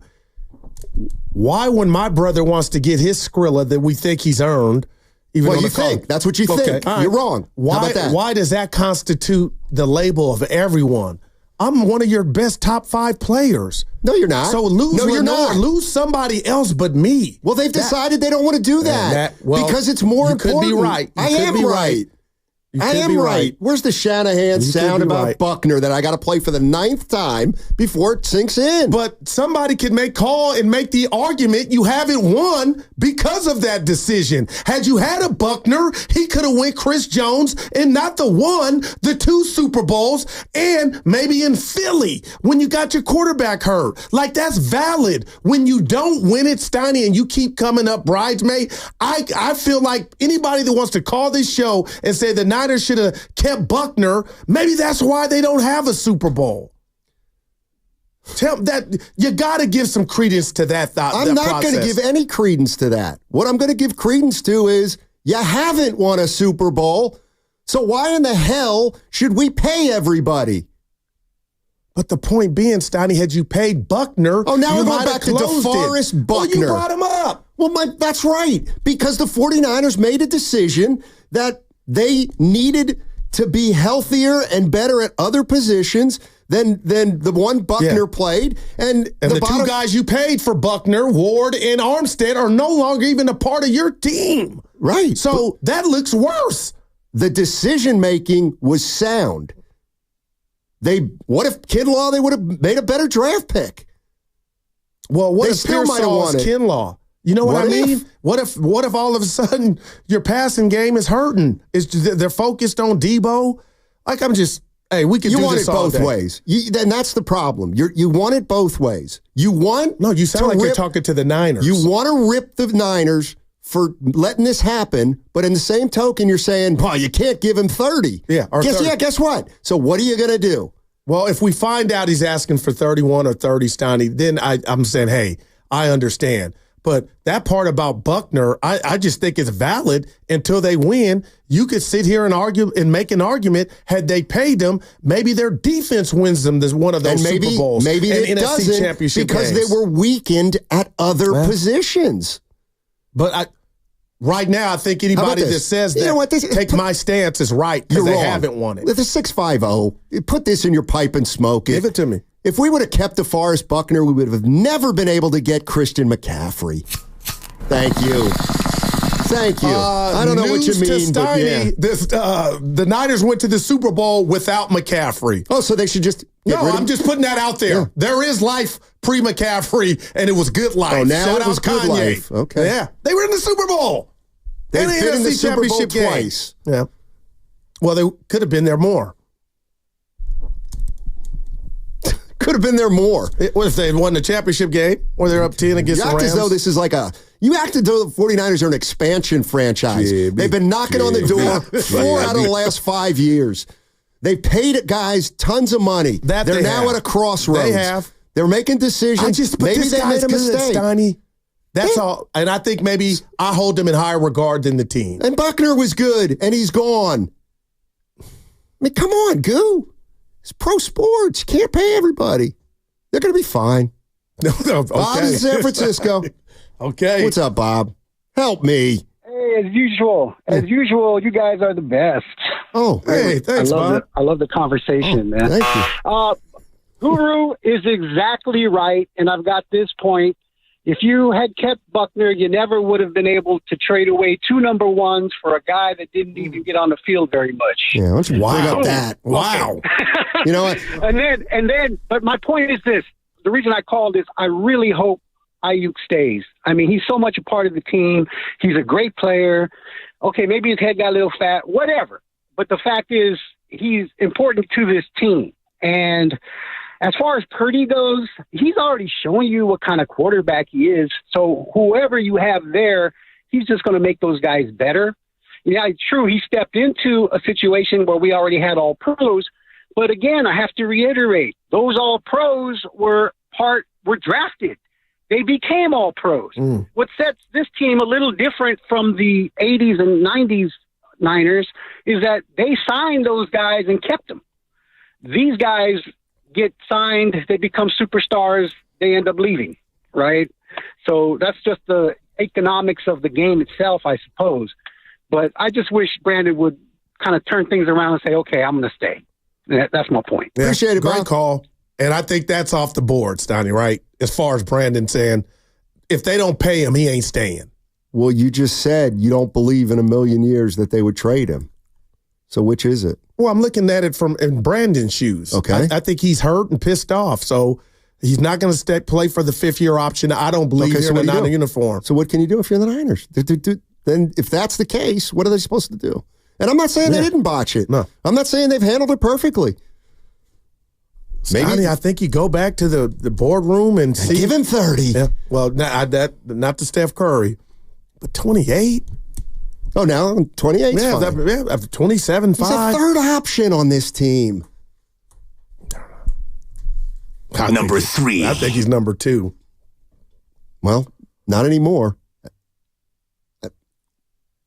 Why does Pittsburgh like him or covet him so much? Because they stink. No, Stotty, they don't pay anybody. They made the playoffs. You know what? They are a mediocre team they made the playoffs. So does 16 other teams. Summer. Come on, Evan, tell him. Tell you what, that guy should be on the hot seat. Stop. You don't mean that. Tomlin? You're right. Oh, man. Never had a losing season. He looks just like him. Thank you, Drew Don't Care. Aiyuk had 7 touchdowns. What are we talking about? God, I hope they trade him. I hope they get nothing back, and then I hope they win the Super Bowl. And why would that make you happy? Because it would just show you all don't know what you're talking about. That you can lose a guy and you can get better in other positions. Well, the San Diego Padres this year lost Soto no idea what and Bob Melvin, and they're 10 games over 5. Who would have bet that? Like, how does that happen? Well, you get how do you lose? Evan, help me. No, I'm help him. Like, I look at the standings like, you guys might be onto something. How do you lose the likes of Soto and your manager, and now you're 10 over? Manager. Yeah, he made a hell of a difference. No, Evan, for Melvin, real. Please. Go ahead, That's Evan. the beauty of sports, Tell man. him about Arez and others. Well, they got him. Arise? There you go. Well, he's a bad. I'm trying to get a rise out of you. That's why I said it wrong. But you know what I mean, Evan? Sometimes the game is not just about the game. There you go, Goo. There you go. Okay, do you think he's a distraction? No, Aiyuk. Okay, well, you're answering your own question. Okay, you don't. I don't know. But when I said, well, what's that? Dallas. No, that place is that's a dump. I'm telling you, Dak's going to be a Raider. When? Next year. And Wiggins is going to come around. Well, hey, you better hope he does because he's yours right now. Oh, boy. Why'd you bring the party down? I'm not bringing the party down. You brought up Wiggins. Team Canada's got eliminated, by the way. Will we ever find out if he was told, hey, he might have been the difference? Man, Wiggins, he's got the talent. All right, let's. Oh, yeah. What happened? Oh, I was just going to go to a call and they bagged. It's not like the show's going to come to a stop, though. I want to play Guru. Put this in your pipe and smoke it. We need to use more sound. Ocho Cinco going to shut you up right now. Give it to me. Nah, it's still there. It's still there. You got to think they're losing one individual that is. I'm not saying it's in a disrespectful way. It's a position that is replaceable. If you think about the NFL in general, receivers are a dime a dozen. The special ones are not. The top 5, the top 3, special. But everyone outside of that is replaceable. You can find and get that production from so many other players, especially maybe the ones that they're going to have fill that spot. The way their offense is run, they'll be fine. The way Shanahan calls plays, they'll be fine. Now that means something to me, guys. Like, nothing to see here if Aiyuk were traded. But Stoney, it's harder than that. It's harder than that. Work under that premise. And there was no, like, Richard Sherman, he's a Niner guy, and he wanted to go easy on him. that was somebody that I know had no dog in the fight, and he gave Kyle his propers. But are you really telling me Pearsall/Jennings and whomever can be what Brandon was becoming? An all-pro. He was an all-pro. Just let that sink in. That doesn't mean anything to me. Well, maybe the Niners, what matters to me, and only matters to me, is what Kyle thinks of Aiyuk, not what some rinky-dink sports writer in Kansas City thinks of Aiyuk, who's seen him play 7 downs. Man. This is... Give some more. This is Mike Garofalo. Mike Garofalo, Jeannie's brother, a great actress back in the... he works for NFL Network. Can you give some context here, Evan? Because I can't. So this is from earlier today. This is on Inside NFL Training Camp. Mike Garofalo reporting on Brandon Aiyuk, because there's been a lot of information swirling this morning about where's this guy, where's this information coming from. So people wondering, where's his agent? Well, he was actually at training camp, and Mike Garofalo was there to explain why. Guys, it doesn't get much more awkward than this. I'm about to give you a Brandon Aiyuk update, and if we get a little wide right here. Hi, Ryan. Oh, God. Brandon Ayuk's agent, Ryan Williams, is in attendance here at Raiders practice. Can we ask him? Why does he not have a microphone? Well, why does he not have a microphone in his hand? Well, because he's declining comment. I asked him to come join us, give us an update, give us the best information he could possibly give, and he's like, Nope, I am not commenting. He did say to me, nothing is done. He also said, stop paying attention to everything you read on X and think it's... Ryan, if you could hear me, say something, Ryan. He can hear me. That's what makes this so awkward. So I got to give you a Brandon Aiyuk update. You know what? And if there's anything wrong with what I'm saying, just feel free to interject at any point. There is no deal for Brandon Aiyuk to go anywhere as we sit here. I told you it doesn't get much more awkward than this. There is no deal. The 49ers have had those trade talks with multiple teams, including the Pittsburgh Steelers, from what I understand. But there is no trade agreement in place. There is no contract finalized. We will continue to monitor the situation, all of us. Who's your source, Mike? To see where it goes from here. I wish this was my source. I wish this source would be on the record. He's got to go. He's very busy. He got a call. Who's on the phone? This is like an action show. This is like an action show. Here's the phone. There is nothing done at this point. Again, I think we're getting close. Yeah. I really and truly, honestly believe that we are getting close. We are not there yet. Nothing to see here. Wow. It's a simple game of hardball. But what was the agent? I mean, what are you doing at the Raider practice? He probably has other clients. I would assume. Well, nothing more urgent than Brandon Aiyuk, but that's funny. You're right. I'm sure he does. As long as he has a cell phone on him. Yeah, you're right. All right. That's pretty good. Man. Fun stuff. I just, I don't know how this makes the Niners better. Well, prepare for Saturday, which is not about wins and losses, but I do want to see Pearsall. Looks like we won't because of his shoulder. I don't know that for a fact. But good God, Matt, if the Niners this reeks of arrogance. If he's not asking for 30, I'm Team Aiyuk because I think he deserves 28, 26 in that range. 29.5? No, that's 30. So I wouldn't do that. But it's 29.5. Yeah, that's okay. 29. That's 30. I wouldn't go past 28s, Donnie. So if he's asking 28, you wouldn't go 28 too. No. See, look at you. He's just like he loves this. I said what I said. But the bottom line is it reeks of arrogance if you think Ricky Pearsall, who you drafted and committee, can duplicate or be a threat like Brandon Aiyuk. That's the other what thing. Happened? That's what I want to add to what I wish happens. I hope he gets traded. I hope it's for a 3rd-round pick and nothing else. Then I hope Ricky Pearsall wins the Rookie of the Year and the Niners win the Super Bowl. Oh. That's what I hope happens. Yeah, them too, I'm sure. All right, 888-957. It's 1 o'clock already. Man. How was your national night out? Oh, we got to go. Download the Odyssey app directly from our QR code on both YouTube and Twitch. Brought to you by First NorCal Credit Union. For a low-rate auto loan, apply online or just ask for First NorCal financing at the dealer. That segment also brought to you by Robert Half. I live with these people.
sports station. Always live on the free Odyssey app, Twitch, and YouTube. Powered by First NorCal Credit Union.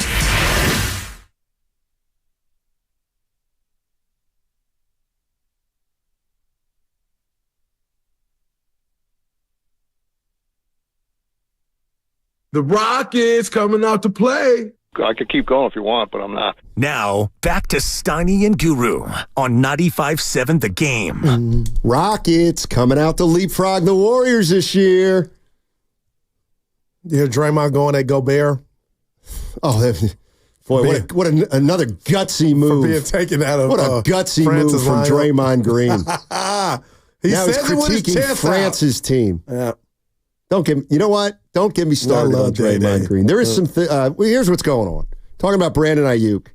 The latest, no deals in place from Mike Garafolo. Look at you. Who gave you that correction? NFL Network. Who do you think? Who gave you that? Shout him out. No. Why? Because I don't want to. It was Willard. Took time out of his day to get us right. He took time out of his day to stick it to me is what he did. All right. I bet he's smiling right now. Garafolo said no deal in place. We had Andrew Filipponi from Pittsburgh saying that everything was done but the ink drying, essentially. We'll see. It's been some hours.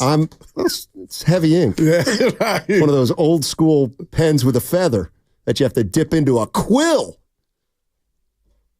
You don't even... I used to do calligraphy. There's other news, by the way, that I just want to touch on briefly, and then we'll get back to Aiyuk. What do I have in common with Lamar Jackson? Chokers? No, the nerve of somebody like the nerve of a high school Harry like you. I'm still playing, buddy. Calling Lamar Jackson a choker is rich. No, that's how I feel.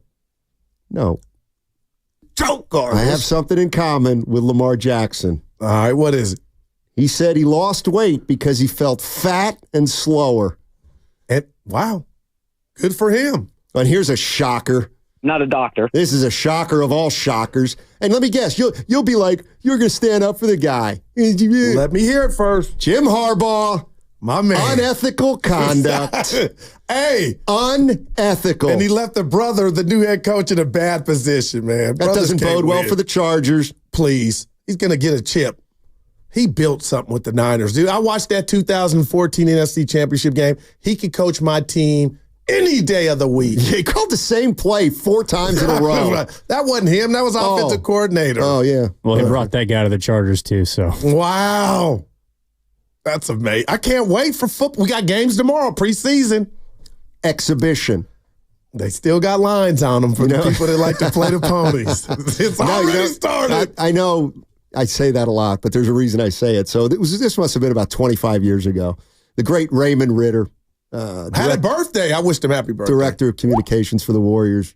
And I was covering the whatever they call the season before the regular season. And I kept referring it as like, yeah, they got an exhibition game. And he pulled me aside once and he goes, it's a preseason. He goes, hey, it's not a big deal. But, I just want to let you know that like the NBA really, the NBA, they really, they want to stress that it's preseason. It's not an exhibition.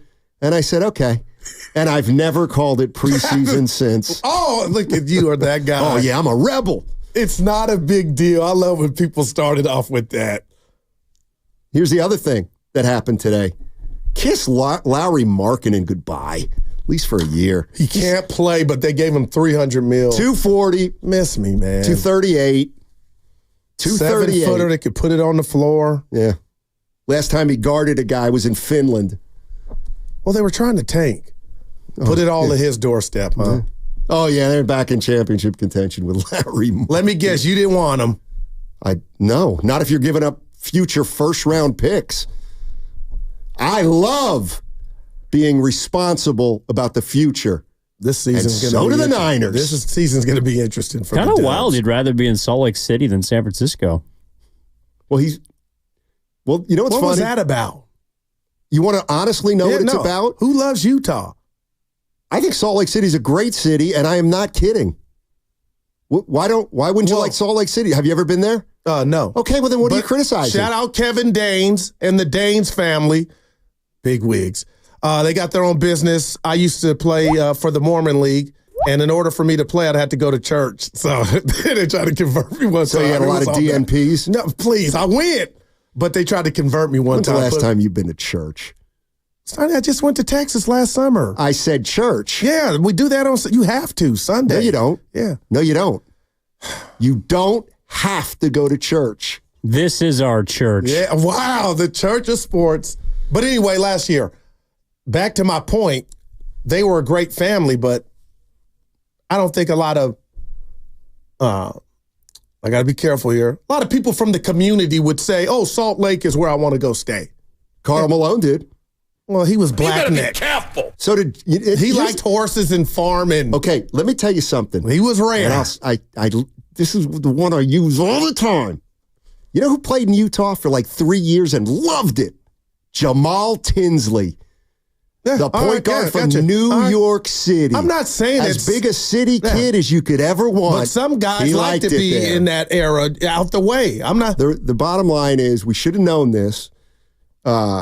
Tony Jones of The Athletic, who covers the Nuggets and the Jazz, he reported back in 3 months ago that Markkanen liked Utah a lot. He said it was similar to his native Finland in terms of the climate. He said, but did he have a no trade clause? Who? But Markkanen, because if they didn't like him, they would have sent him out of there for Moses Moody? No, for anybody. No, because the theme was send him out of town for anybody. The theme was Danny Ainge was over, like Lori wasn't it. Not you. A lot of people were like, "Oh, they're just going to move him." No, nobody ever. Danny knows talent. Nobody ever thought Danny Ainge was just going to move Markkanen. It was out there like this dude's a stiff. That's revisionist history. Yeah. I think you're making that up. No, I'm not. I'm talking to you. Didn't even want him. Cite one person who called Lauri Markkanen a stiff. Now I'm saying they use different words. Oh, what did they use in the Guru computer? Talented big man does not mean stiff. You thought admit this? No, the marketing era was over in Utah. No, I didn't. Yeah. What are you talking about? It sounded like it.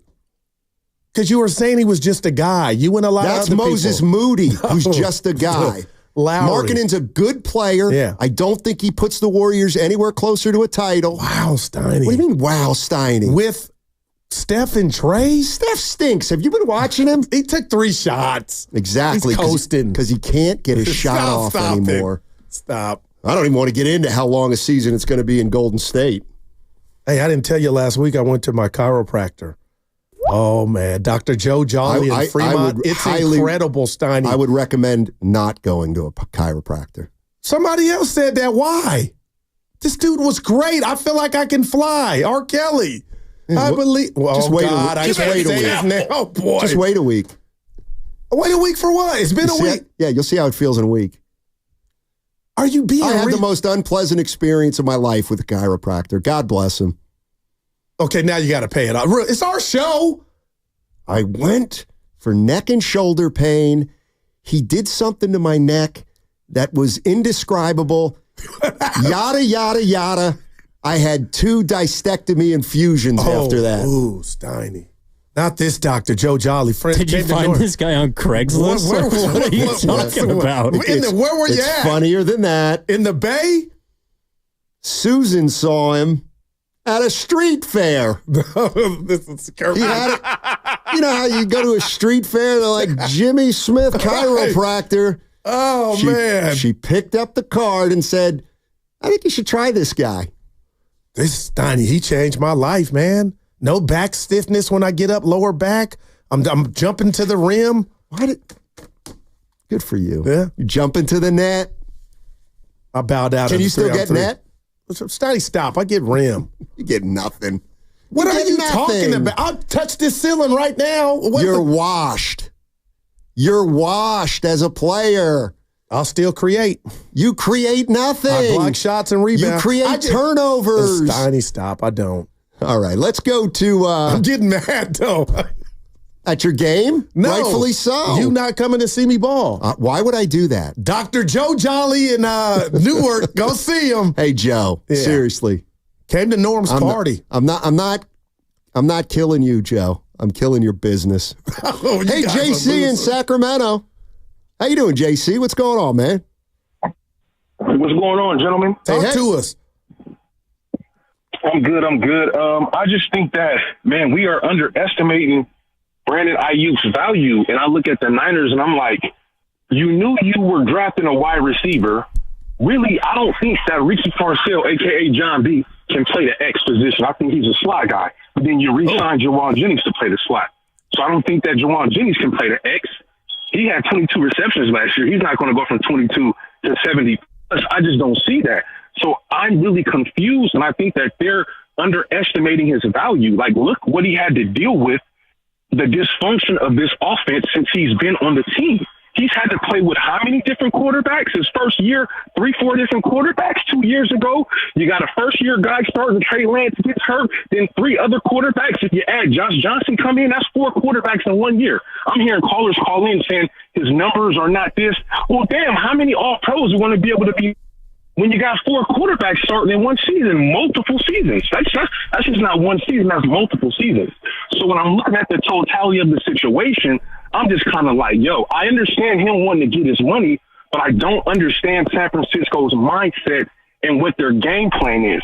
You got too many receivers playing the same position, and now you have a rookie who's hurt, who's 23 years old, didn't dominate college football at 23, going against 18, 19-year-olds. He's already hurt. And I don't believe that they can just make the playoffs because this isn't that 2019 team going to get Emmanuel Sanders. They still had to go get him, and he was a number 1 by experience. This is an older team. The key players have been banged up consecutive years since the Super Bowl season. I'm looking at the landscape like if you don't replace him with equal or greater value and you just get draft picks or somebody like a Kendrick Bourne who's coming off of his own ACL tear, you try to replace him with picks. I don't think that they'll go to the playoffs because the Rams are better. Seattle's better. The whole entire conference is better. Detroit's better. Look at Green Bay. Like, you have to have a number 1 who can go get it. And I heard a caller say very quickly, can he make the big catch in the Super Bowl? Well, when I watched the Super Bowl, the 2 biggest plays of the game, he was wide open. Yes, on the last play in the end zone, he whooped his man. Yeah, Trent broke down. Why did the coach not call the play for his number 1 wide receiver? You're going to your 3rd guy because he has 1 good catch? Go to the money man. He's an all-time. Go to the money man. Both times you would have won the Super Bowl. Game over. Your defense is hurt. I can't just say that they're just going to come back. Huff's coming back from an ACL. Your top 10 linebackers he's coming back from an Achilles. Like, your front line is undersized. I'm just not seeing it if they don't have that explosive offense to carry the team. You know what I'm saying? If we were in church and the offering was going around, I normally don't contribute, Stoney. I'd put something in it. What's new? Hey, no. Oh, my gosh. I'm taking that back. I'm taking it back. I forgot to tell you this. By the way, JC, that was all phenomenal. Those points are fair. Yeah. I would disagree with their offense was dysfunctional. But other than that, well, he makes I valid asked him points. hope I last playoff run? It didn't look like they didn't mimic themselves. Green Bay, Dietrich, Stoney, stop. When Joe Montana played good teams and they destroyed teams on the biggest stage. You do this all the time. The greatest quarterback of all time did great in the playoffs. That's why he's the greatest quarterback of all time. He and Brady. But he had some great points. He did. He absolutely did. Now I'm not telling you. Now I'm not telling him. It was going to paint Guru in such a positive light. And now I'm not going to do it. But the people that really know me know that's what light I'm under. And I don't, I'm not fake. I don't try to get that light. It just follows me. No, your light shines bright. It then. Come on. Your financial light, though, sometimes dims. What's $1? How many were? So when was it? The day I left? Weeks ago, we went to Sam's. Right before you and I. We went to Sam's. And oh boy, I know what you're about to say. I'm gonna give the numbers. I don't care. I'm gonna give the numbers. Guru had 1 drink. Yeah. I stayed for one more than 1 drink. So Guru got the bill, paid the bill, left a tip. He walked out. I had a look. I grabbed his bill. The drink was $12, and Guru left a $7 tip. Oh, my God. That is a fact. I'm rounding up nowadays, Evan. That is a fact. Yep, that is over a 50% tip. Wait. I'm dead serious. Was the check in the light or was it Evan, in the dark? Only I know. You know, the ball you can't see when they asked you the question there. We talked about needing contacts before. But no, Evan, I was like, you know what? That's what I've been doing. It was 12. He put 7. He added correctly. I saw 19. And I said, walking out, you will not believe this. I said, that MFR probably looked to see how much I tipped. And you did. And I told Paul. I think maybe that's why I did it. I told Paulie, the bartender, I said, let me see this. You never look at another man's tips, Steiny. Boy. That's a 3. Look at Stein. That's a 5. Oh, boy. Let's go to Big Al. Big Al's in Chico. Hope he's safe and sound up there. Chico Wildcats. And I'm being serious there. Okay, good. Oh, yeah. Hey, great show, guys. What I wanted to talk about was Aiyuk. I think that the Niners should just really play hardball and go, hey, you know, you're going to be making the 15 mil this year. Take it or leave it. And if you want to hold out and not play, I've never heard of that happening in the NFL ever, where a guy is under contract and just refuses to play. But I think that they should do that. The thing is, he's under contract, and if the Niners really wanted to really be mean, they could do that and then franchise him next year. Yeah. And then what people don't understand is Jamar Chase from Cincinnati, he's due to make $1 million only this year, and no one's talking about that. He's in camp, working out, practicing with Joe Burrow, not even making a peep, and he's way better than Aiyuk. So, I mean, that's just my case. I'm just sick of this news, it being the top sports story besides the Olympics right now. It's Brandon Aiyuk, and he's under contract, and that's what I just don't understand, guys. Appreciate it. Wow. I thought Jamar Chase was not at camp. He is at camp, Stoney. Okay. And all indications, my sources in Cincinnati say that's a formality. And he's making more than $1 million. It sounded like hey, I can't speak to that. All right, okay. I don't have the numbers in front, but bottom line is, I don't care about anywhere else, Donnie. I don't even care about this receiver market. The Niners should have took care of their business and their books. And for whatever reason, Brandon Aiyuk, this situation is what it is. And Trent Williams on top of it. I think they take a little hit. They've never said or claimed they were smartest men in the room, but it was about family. It was about timing. No, it wasn't. It's never about family. Stop that. The Niner way. Stop that. And everybody's gotten paid. What is this, your first professional season of watching sports? Except Aiyuk. It's not a family, Goo. Yeah. It's never been a family. They used to go, they win. Niners. Oh, my God. Lost 3 Super Bowls in a row. You still talking about the Joe Barry Carroll for Parrish and McHale trade? They had no good time. Boy, I tell you what, Warriors really struggled this year to make the playoffs. Boy, if they would have made that trade in 1979, it would have been better. Come on. Quit living in the past. Give the man his money. Who? Aiyuk. I need to know what he's asking for, though. He deserved it. Saw Kerr. Kerr about to come back with the gold. The guy, for the first time in his life, gives a tip of over 50%, and now he wants everybody to just get money left and right and left. Oh, boy. Doesn't work that way. That one caller was on fire, man. His name was JC in Sacramento. Again, I'm redundant with this. I couldn't recognize the Niners' offense with McCaffrey all throughout the playoff. They should have lost to Green Bay. Then why would you pay Aiyuk think about 28? That game. Why would you pay him? Detroit. Think about the coach who was an idiot that day. Campbell's not an idiot, but that day you were, and you allowed them to run you down. And then in the Super Bowl, it was third downs, you win. Actually, you're making so much sense here. Their offense was totally pedestrian in the postseason. But nobody So let's knows go why. pay Aiyuk. No, stop.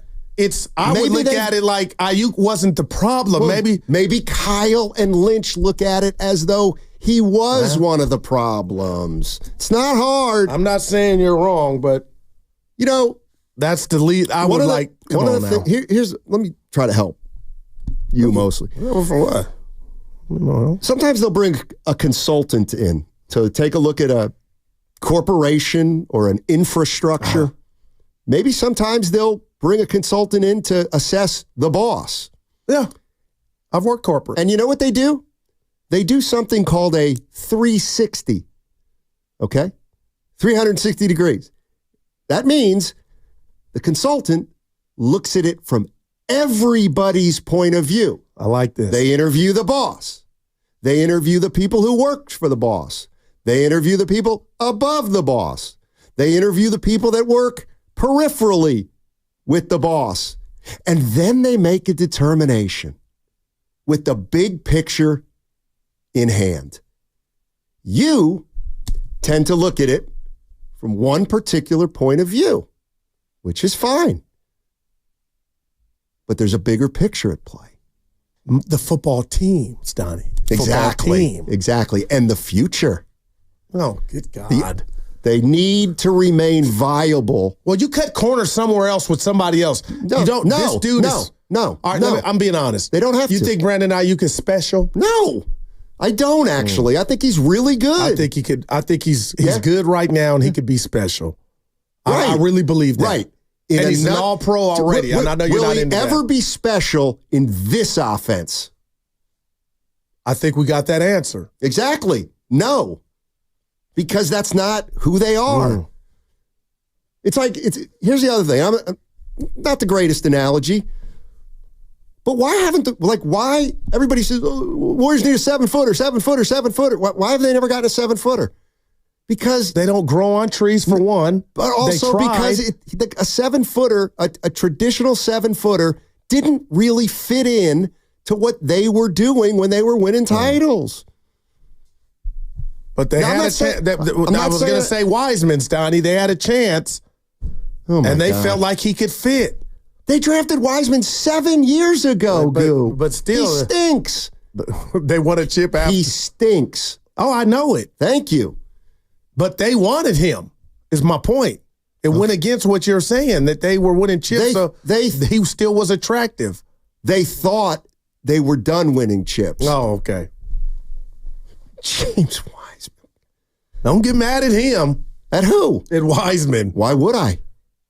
I don't get mad at people because they stink. That was a group pick, too. Remember, you don't know that. Lacob told us that. Bob Myers, and he said they were going to win a title, and you bought that too. That you buy things hook, line, and sinker. Goo. That hurt. I ain't buying this trade. They just cannot afford to lose them. Now you get Amari Cooper back, we'll drive you to the airport, buddy. But come on, Steiny. I'll believe it when I see it. I know the Rams and McVay are like, do it. Trade them. Seattle, trade them. Who else in the division? Arizona, trade them. Please. Please trade them. Wow, man. Be careful. You're playing with fire, and you know the other part of that. Kyle is from the Xfinity Mobile text line. Kyle's been pedestrian in the playoffs. He's 8-4. Do you realize how many coaches are 667 in the postseason? I didn't say that. Maybe like 3. I just want to know what happened to the offense in this last run. Your boy couldn't get open. Debo. That's why they're not paying him $28 million. They should have lost Saturday night against the Packers. So Real Niner fans know. They didn't. I didn't want them to lose. They should have lost that game. Green Bay outplayed them. Okay. And what does that mean right now? Not a damn thing. All right, 888-957-9570 is the number. 2 short segment on the other side. Yes, that's what we're going to do, and I got to start packing up my stuff on 95.7 The Game. Take that for data. Have you been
Back to Steiny and Guru on 95.7 The Game.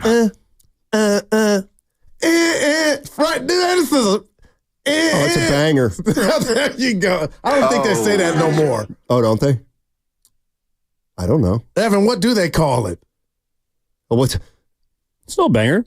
So Ken, Evan, and I rode in the caddy Friday after having a couple of adult beverages. Freestyle Friday, That's in great. the caddy Friday. That's great. Headed to the collie. That's what you want to say on air. The three of you got into a car after you had drinks. That's real smart. Oh, no, we had a driver. Come on, you know who was driving. Yeah. No, you were supposed to call me out on that, but you know who was driving. 608. I'm tired of hearing that they should have lost to Green Bay, Guru. They were never down more than one score. Aaron Jones should have took it to the house on that reverse, whatever it was. Marcus Allen in the Super Bowl missed me. The game was everybody thought they lost after he wouldn't.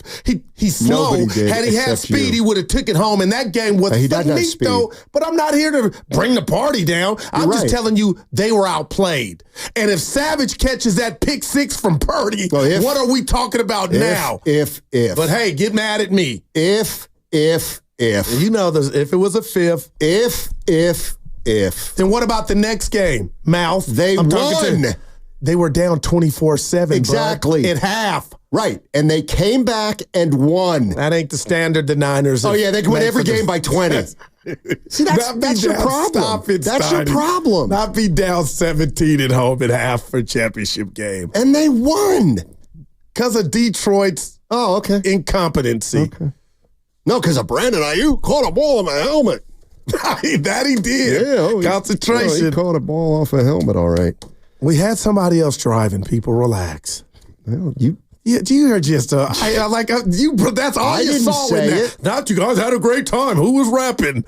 You had to find some fault like a dad. Damn. I'll tell you, like a federal agent. Go to the trade land. Who is that? I know the Bob. You're having too much fun. He's never said that to me, by the way. Well, I haven't had it. You realize you just had 3 consecutive thoughts that went bing, boom, boom, and they were all different. Sounds good, sounds bad. Sounds good. Oh, I'm going to take I'm 4 corners right now. Bring us home, Steiny. All right, I can do that. Shoot, there's one thing I wanted to say, and I forget. Something about the... You know what? In times of need, let's go to the phone lines. Let's go to Emmanuel in Newark. Hey, Emmanuel, how you doing, my man? Nice. Doing good on this beautiful day. Hopefully you guys are having a good day as well. Yes, sir. Hey, I just wanted to drop in another thought I had done yesterday. Yesterday I compared Brandon Aiyuk to Marquise Goodwin. Yeah. And he's more like Brandon Lloyd to me now that I look at it. Wow. Here's the point I want to make. Guru. You're saying that he's a budding star, he's a rising star. Now, that's great. If you're playing if you're using your eyes, you're looking at the optical illusion. If you look at the paper stats, let me go over with you. Okay. In 2020, the man caught 60 passes for 748. 21, 56 for 826. 22, you got 78 for 1,015 and 8 totes. And last year, he gets 75 catches for 1,300 plus yards, 7 TDs. What is the difference between 2020, 21, 22, 23? Is it his play, or is it because his quarterback came in and elevated his play? So that's why I'm saying he's more like a Brandon Lloyd to me, because you know what? He ain't showed me that he should be paid like Jerry. Okay. He ain't showed me he should be paid like T.O. No. He showed me he should be paid like Brandon Lloyd, because you are fitting into the system. Okay. Because your quarterback helped you win them games. You played a part in it, but your quarterback got you the ball most times. Let him finish. No, he's done. Now, I will say this. Emmanuel. Brandon Aiyuk will never win the numbers game because of the 32nd ranked team when it comes to how much they pass. We understand that. That's why he's not getting paid. I wouldn't say quarterback. I would say running back. And McCaffrey, I mean, we could do that with every team. No, we couldn't. This running back allows you to do this or that. But at the bottom I guess it's just a feel thing, Steiny. I'm telling you, I think I know football enough, and I've watched this Niner team as currently constructed. I'm being real here, and I'm telling you right now, they would be foolish to think that they can reach the heights that they've gotten to. I'm talking about playoff wins, or it'll be easier without Brandon Aiyuk. Well, what does it matter? They haven't won a Super Bowl anyway, which hasn't been good enough for anybody. So if they don't win it again, so what? Now, see, when you say it like that, thank you. But Steiny, they've been knocking at the door, and now knocking at the door is a good thing. No, it's assumed around these parts because why? Because you got a prolific offense during the regular season. I would never assume that my team's going to win every year. I'm not, but outside of the Chiefs, who's won more than the Niners since 2019? So why are you treating them like an expansion team? Like John Lynch and Kyle Shanahan don't know what they're doing. No, we got people, and I appreciate his calling up and opening, their chops, saying or trying to devalue Brandon's contributions. That's all. He's not the byproduct of 75. Okay. That's how many yards a game he averages. But if you put him in Dallas, this is what I'm going to do real quick. He's not in Dallas. No, but if he were. But he's not. But that's how he's trying to get paid, I believe. And that's how he's trying to get paid. Run that system. Yeah, and if you put him in Cincinnati, I believe, is he Jamar Chase? No, but Steiny, he could put up buku numbers. You're answering all your own questions. He's in the 49. The 49. Why should the 49ers pay him what he would do in Cincinnati? And again, maybe they didn't think he was going to ask for this. We've had people allude to that, or whatever his number he's asking for. This is moments ago from NFL Network Training Camp Live. Ian Rappaport reporting, it does seem like the eventual outcome is Brandon Aiyuk playing for the Pittsburgh Steelers. The 49ers moving on for some draft picks. I like it. Oh, boy. I don't like it. Can we analyze, Evan, the report? And I love Ian. Do we feel any more? Yes. Like the babies could close? Yes. Evan, how do you feel when you read that? That's the first big boy that's given any credibility to these reports that we've seen for the last couple of days. So I feel confident. Oh, boy. Filippone rising. That's right. At the end, forget Dark Knight, Filippone. We're taking apologies. Wow, man. I will say this. It's baby's still not here. If that's the case, John Lynch and Shanahan's press conference is going to be fascinating. Oh, no, don't. I will say that. I hadn't even thought of that.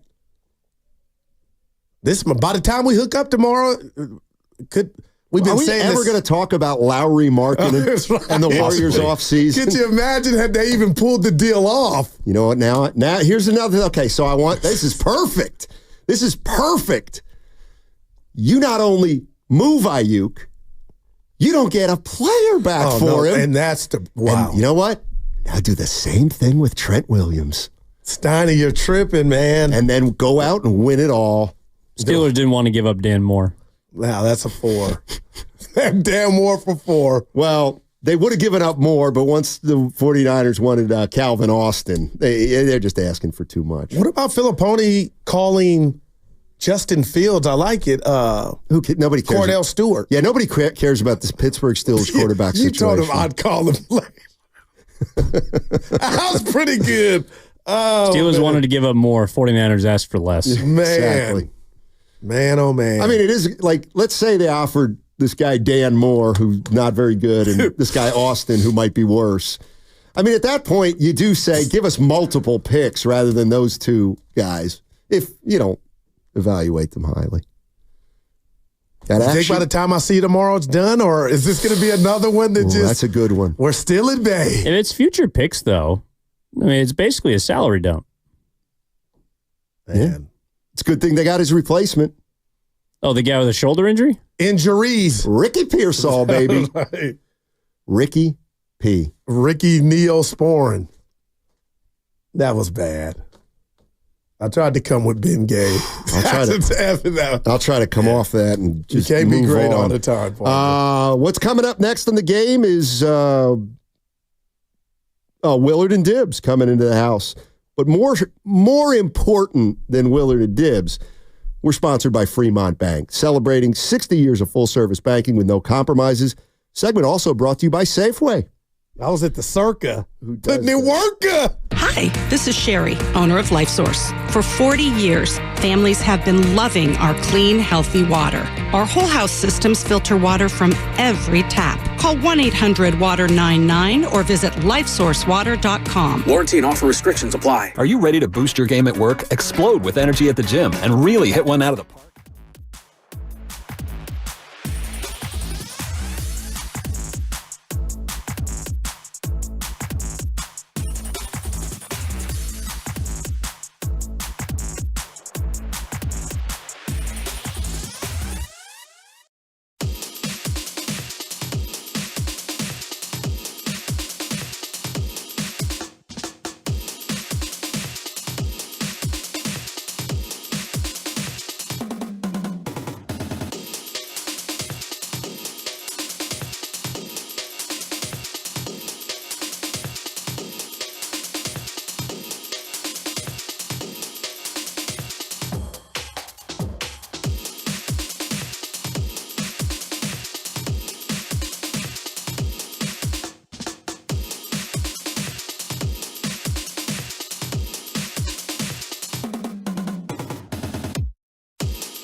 Guru on 95.7 The Game. All righty, it's time for the crossover sponsored by Atco Pest Control. Let's welcome in Dan Dibley, Mark Willard, and I'm going to ask Mark Willard read the Ian Rappaport tweet that he just sent, and we'll jump off there. Yeah, okay. And this is on our Twitter feed now, too, if anybody wants to go find it. From Rap Sheet, quote, "It does seem like the eventual outcome is Brandon Aiyuk playing for the Pittsburgh Steelers, the 49ers moving on for some draft picks." End quote. Thoughts? If Dibs? that's all they get is draft picks and they don't get a player who can help them now, then that's bad news. And even if it's a first and a second, that's great. Those are good, high-quality draft picks that you can use next year. But the whole point for me was get something for this year, something that's going to help you win. And you lose Brandon Aiyuk, you definitely didn't get better for this year. Mark? Very, very poor practice this entire summer. This was miscalculated. This was not the way that anybody planned for it to go. Obviously, Brandon did some things and feels some things that they didn't think he would do and feel. And so they have officially gotten caught with their pants down. And then furthermore, if I were the 49ers today, I wouldn't do this.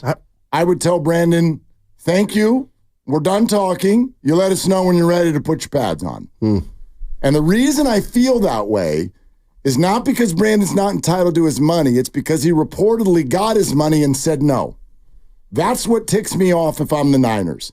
You said you want money from the Niners. The Niners said, no, we don't have the money that you want us to give you. Then you said, then trade me somewhere that will give me the money. Then we did, and you said you didn't want to go there. That's a no from me, dog. Well, they took the bait. They didn't even have to engage in it. So you're right. And you hate when I say this because it's really kind of... I don't hate when you say anything. They got clowned. They got punked. Well, if this is the way it goes down, they got clowned. He's still a Niner. And I just, like Ian's a big boy, but Willard, to your point, and Andrew Filipponi, who we had on again from Pittsburgh on the afternoon. Not a pony this week. The baby's not here. This is just more speculation. So we can't. I can't come down the Niners road until we know this has actually went down. Of course. I mean, and I'm one man, but when I read and respect Tim Kawakami, and he came down the Niners road for possibly passing up a one back in May. And if you were going to trade this guy, who I think is a stud, you could have did it the night of the draft. If it ends up being what you guys just talked about, they're going to catch hell. And the reason I believe you're going to catch hell is because no said player is coming back to replace him. And he played the Herm Edwards sound that you guys had on about Pearsall. Yeah, be careful. I mean, slap me if I'm worried. The guy's getting hurt already. Of course we that should makes be your worried. team lesser. That's Yes. The one thing, if that's the way it ends up and they get picks but no player for Aiyuk, then the press conference with Lynch and Shanahan's going to be interesting. Tense. Really interesting. Yeah, and this is, and it's classic setup for Kyle Shanahan's perceived arrogance. It's a classic setup for what triggers fans about Kyle. Because this move reeks of arrogance if you do it this way. And that's what I mean. Like the idea that you, the 49ers, now believe, again, whether this is real or perception doesn't matter. But the way it's going to come off is y'all think you could just win with anybody out there. And they do. And then again, on his side of the fence, he's like, I took Jimmy Garoppolo to a Super Bowl. Have you watched Jimmy Garoppolo since he left here? And a couple of NFC championships. You know what I mean? So, do I put it past the Niners to still be awesome this year? I don't. No, they could still be good. They better be good. Yeah. You'd better not have any missteps in your passing game. And you mentioned earlier, you had a good point about Brock Purdy. If Brock Purdy is ordinary without Brandon Aiyuk, that might cost him some money. So if I'm Brock Purdy, thinking about my chicken coming down the road, I'm not thrilled by this news in the least. And I want to come hug Steiny because I'm like, did he really just say that? He just, you don't even know where I'm going. You brought up Brock Purdy, and I'm assuming that he's going to get 60 to 65. And he brought up the thought process of the mad genius Kyle to where he's like, hey, Purdy, I love you, but I could go get something half of your cost and we can still keep moving the ball. Now that's and I go, Steiny, you're crazy. But if this happens, I gotta believe. Why would it stop there at the quarterback, Willard? I mean at the wide receiver. Yeah. No, the quarterback when it's time to re-up Purdy, and you were saying, I ain't gotta give him 65. Right. Well, you know who I am? I could go find something that happens. That's where I win. Yeah, but you got some Trey Lance PTSD just dripping all over that. Yeah, you would think. That's a different animal. You would think. The quarterback is just a different animal. Period. By the way, I will say this real quick. I'm not going to lose my head until this actually happens. I'm there. I still see all kinds of different possibilities. Framework. No, I mean even reports. I see buzz about a third team being involved that would send the Niners a receiver. There's all kinds of stuff. Plus, Ryan Williams' direct comment to the guys that all were reporting, NFL Network reporting right in front of him at Raider camp today. His words were, "Stop believing everything you're reading on social media." Oh, wow. So you're right. Rap Sheet's big boy. Yeah. He's not going to put out stuff that's wrong, at least. But he said how it's going to end up. That's different. He also said it does seem. Yeah, it does seem. He's a pro. I just can't help but think about like how broken this whole relationship is, because if you play it out from back in February all the way through, they say they don't want me, to now I want to be traded, to, okay, we have a deal with New England, and he says no. However this has gone on, it seems to me that the two sides are not only far apart contractually, but emotionally as well. So if you're Shanahan and you're ready for football, I'm sure part of you's like, F this player. Yeah. Not F them picks. F this player. We're just going to move on. Fine, guys, trade him for wherever, picks or whatever we get back. It's addition by subtraction at this point. Now, I'm the king of misspeaking. You know, we know my flaws. But can you two share with me, because I just find this, not irony, how could McCaffrey refer to Aiyuk on national TV? Yeah. No, but really, that could have just been, but somebody texted, that's like calling your wife your ex-wife. You don't do that. It's like calling Joe Thomas Joe Staley. I want to shout you out. I need my glasses. Your line earlier. Add it to my personal blooper reel. Dude, I almost drove off the road. What did you guys think of that? Does he know something? Like Of course he does.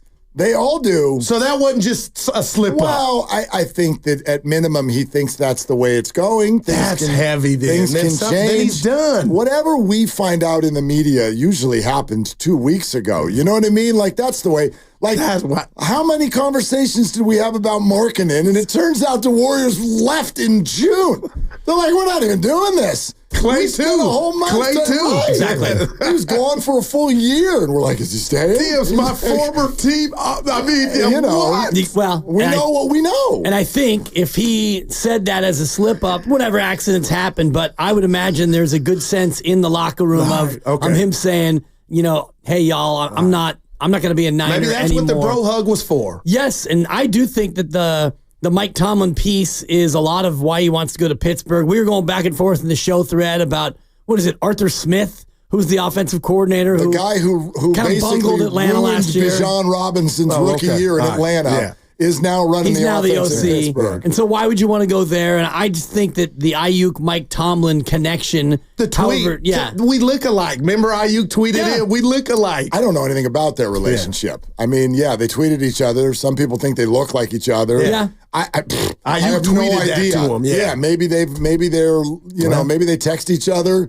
After practice, maybe they've barely ever met each other. I really don't know. He's a great coach. He's a great coach. He's not an offensive coach. Yeah. I look at the Niners are really going to run out there with no Aiyuk and no replacement. Not yet. Wow. Not yet. It's not a done deal. You're right. It's not. And if it does go the way that it seems like it might be going, then the Niners messed this up 7 ways to Sunday, because you're saying, like, right now, sorry, Brandon, no deal. Your time to draw that line in the sand was a long time ago. Agreed. When he said, I want to be traded, and you at the time said, that's cute, Brandon. Go ahead and, why don't you line up to the left on this play, and we'll go ahead and play football. It's the same thing I would say to him today. That's too late now. No, it's not. No, it's not. It's not. It's too late. If I'm the Niners, that's what I would do. I'm not emotionally involved, though. I'm not mad at Brandon. I think they are. And I'm not mad at the Niners. And I think Brandon is. So they've got this emotional thing going on, and it's bothering each other on a daily at practice. I look at this more from just the view from 10,000 feet as far as business. And if somebody came to me and said, here's what I want, and then I'm like, I can't give it to you. And then they're like, but that's what I want. And I go, well, then we'll find a different place to get you that. And then we do that. And then you go, I don't want that either. I'm like, I'm done with you. Wow. Our conversation's over here. Like I'm sorry. That is childish behavior. And as a parent, if you reward that, this is the first rule of parenting. If you reward that, oh boy, there's a penalty. There's a big penalty for that. Part of me thinks that the Niners, like they clearly, whether it was drafting Pearsall, they knew they had to get Aiyuk's situation was what it was.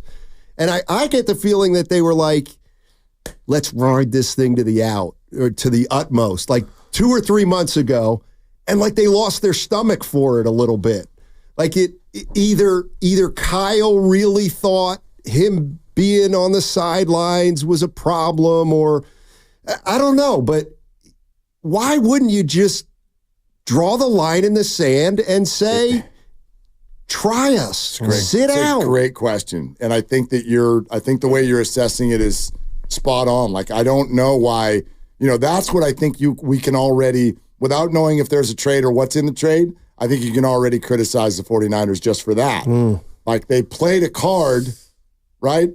They laid a card, now they don't want to play the card anymore. And so Brandon has clearly got more of a stomach for this than they thought he would. Yeah. Wow. And he's got more of a desire to make things uncomfortable, because if he would have held out, which is the normal thing to do, out of sight, out of mind, here's my football team. But when he holds in, and he might be polluting some of the goings on in the locker room. He might be whispering to guys and telling Christian McCaffrey, say that I'm your former teammate. We'll see how that goes. Say you have a calf injury. Exactly. Who knows what he's doing? I'm not saying that he's in there being a bad guy or being toxic, but the fact that he's around clearly is rankling Kyle Shanahan. I think that's kind of accurate, because I read this the other day. Let me just quick do this. You're listening to 95.7 The Game, KGMZ FM and HD1 San Francisco. Always live on the free Odyssey app. Twitch and YouTube, powered by First NorCal Credit Union. I guess it didn't register, but he's in the meetings and stuff. Yeah. Brandon Aiyuk, so he's in the meet. Yeah. At times, yes. Yeah. I know. You know what I mean? Yes. Yeah, Kyle's annoyed. Kyle's very annoyed. Yeah. You know what I don't know? Maybe you guys do. Can you, like, the whole hold in, hold out thing, couldn't the Niners just be like, don't come here. You can't be here. I'm sending you home. I think there are Players Association. But then you can't find me. Fine. We won't find you. Go home. Can you do that? But I'd have to look at the CBA. Because they didn't do it to Jimmy nor Debo. Right. That would have constituted. Yeah. But I think this is different. I do think, and the question was asked to Kyle, is there a difference between a holdout and a hold in? And he's like, I think there is. Now that I really think about it, I do think there is. Well, that's what was certainly reported yesterday, that the holdout may bother a coach, or this particular coach, but he can compartmentalize it to the point of, it's a little out of sight, out of mind, and they all understand the business aspect of it.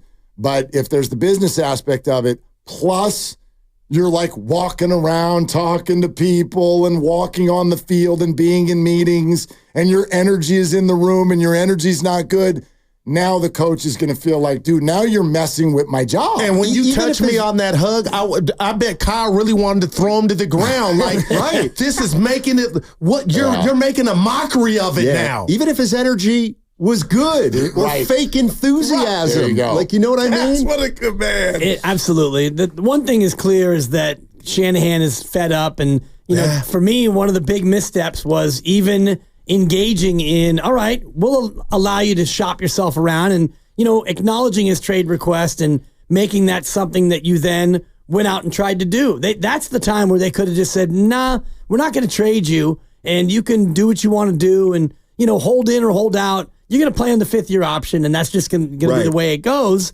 But once you started engaging in that process, and I think that they also didn't anticipate him, coming out and refusing to go to a team, if there was a trade in place. I think that caught him off guard as well. And I'm Team Aiyuk, but Willard, you brought it up. So did you, Dibs. If he, in fact, did turn down a trade, when you're adults and you're really about that life and you're saying the relationship is severed and I'm up out of here, it's just all about the Benjamins, and you got a team willing to give you, I don't care if you're in Beirut, you're supposed to be like deuces. So if he did, in fact, have that ready for him and I don't want to go there, that bothers me. If Brandon was my brother, I'd be like, that's the weak sauce part of this. I'm with you. But we don't know if he actually did anything. that. Okay. We don't know anything. Well, I mean, it's been reported in a number of places. But you got to be out of here. And I mean high-level places now that New England, when Josina Anderson says it, this is all over the place, that New England's offer was at minimum $29 million a year, and the trade was in place, and Brandon didn't want to go. That's where I got. You lost me. You lost me, Brandon.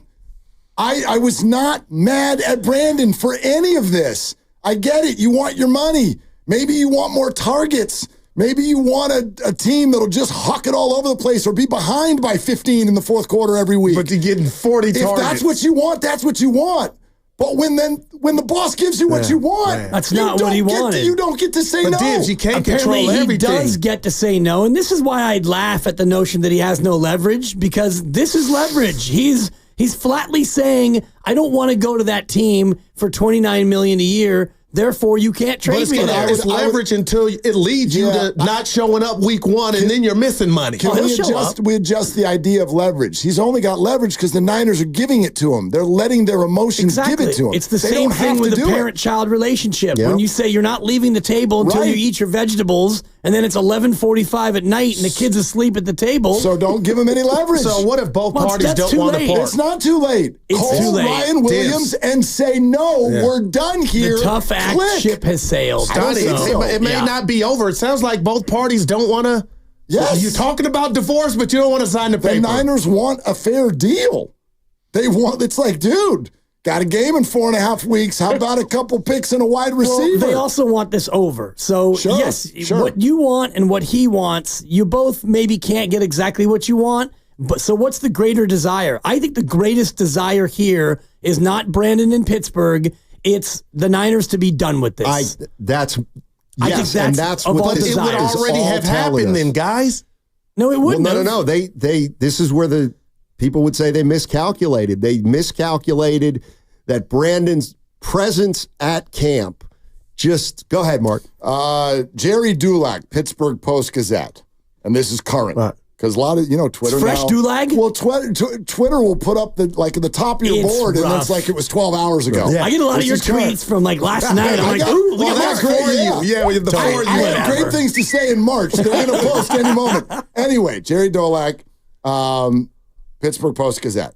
Quote, the Steelers have no verbal agreement in place with the 49ers for Brandon Aiyuk and are not in the process of hammering out final details per sources, and any potential deal would not involve the Steelers giving up a player. He's not going anywhere, man. This is headed for a holdout, Dibs. It should. Oh, he won't hold out.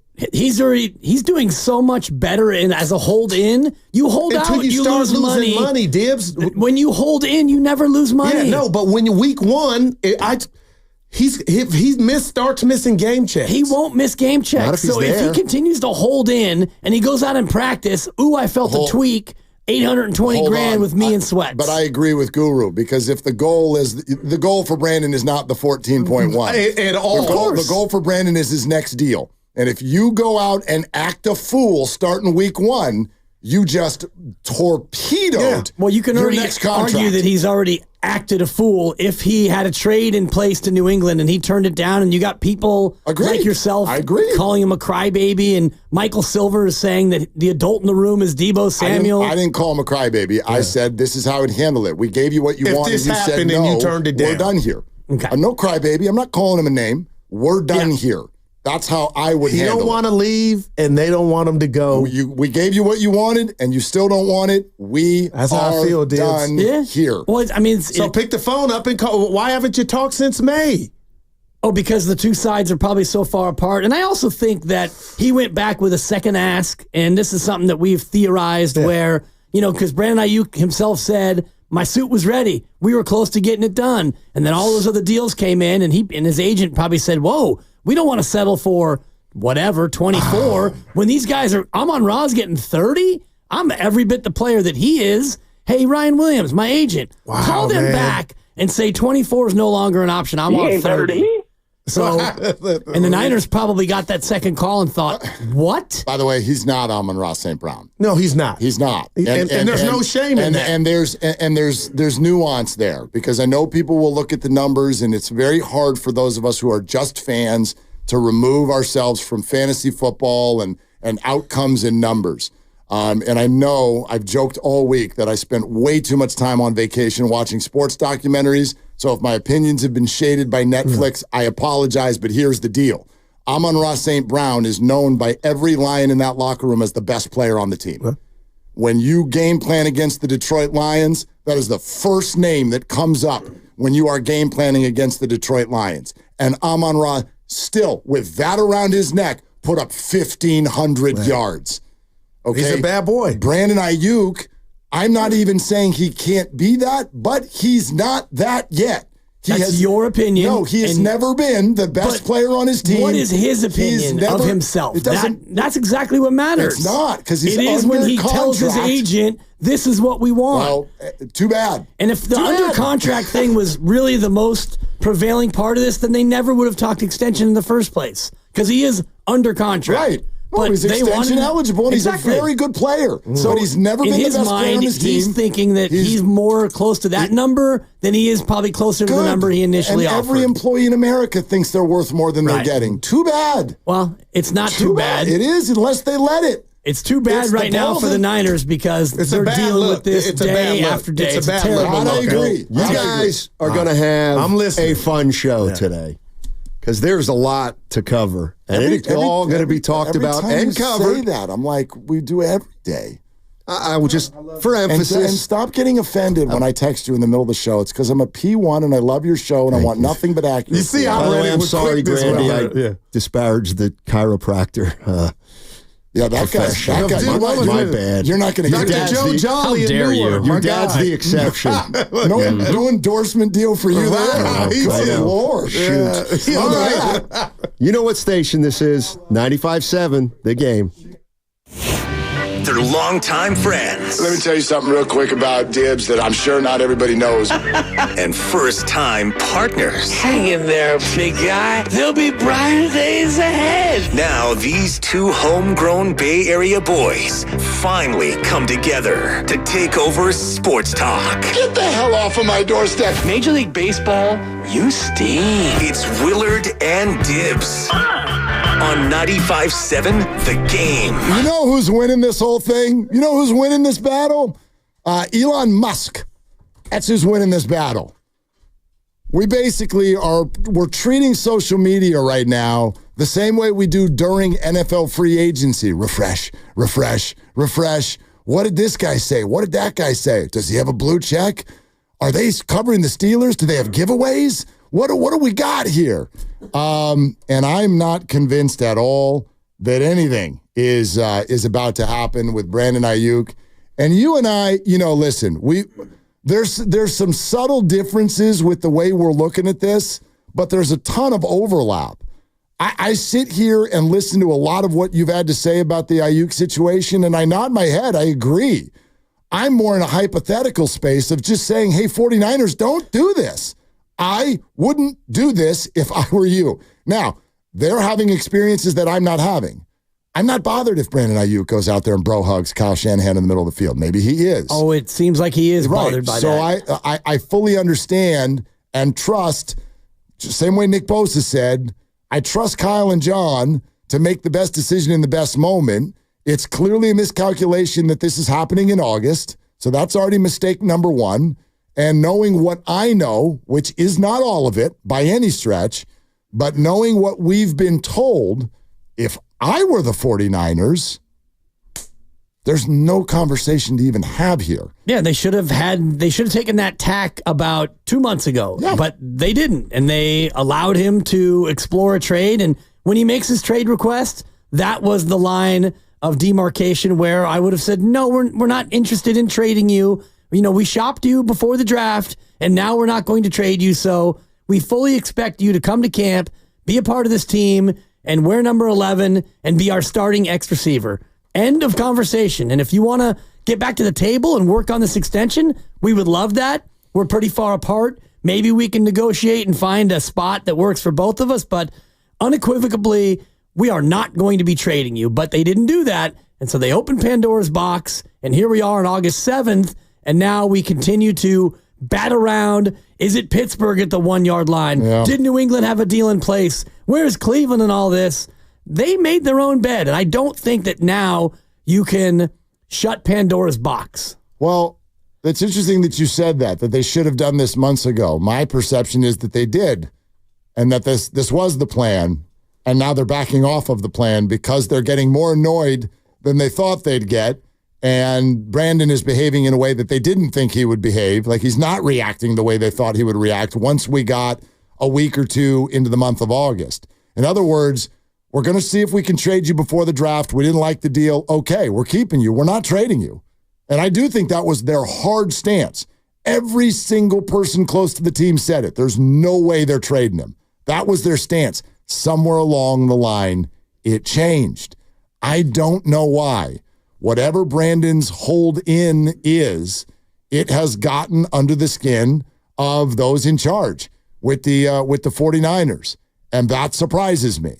I would stick with what was the original plan. We are not trading you. And if you choose to sit out games, or if you choose to show up and get benched or fake an injury, all that, yeah. Or what I actually think he would do, he'd go play like Brandon Aiyuk can play. Right. Because that'd be the best thing for him. I don't know why that's not still the stance of the 49ers. You don't have to do anything here. And that's what I would do. Unless he is causing such havoc in the building, or he's causing such consternation that it's an untenable situation to even have him around. And I don't know about the CBA and the players union, like what you can and can't do. I'm pretty sure you can't just fine him for conduct unbecoming for just showing up to practice and not practicing. I wouldn't think so, but I think you can probably send someone home. I feel like that's happened in pro sports before. Yeah, I wonder if you can just flat out say you can't come to the facility. It'd be weird if Brandon was like, no, I'm well, maybe he wants to come and work out and, be able to feel like he can train and be sharp for when he's ready to stop his hold in. Probably work out, but don't come out on the field. I'm sure that there's language in the contract that on what's allowed and what's not allowed, but it's clear to me that whatever's going on is both unexpected from the 49ers standpoint and so uncomfortable that they now feel like they can entertain these conversations in August. Yeah.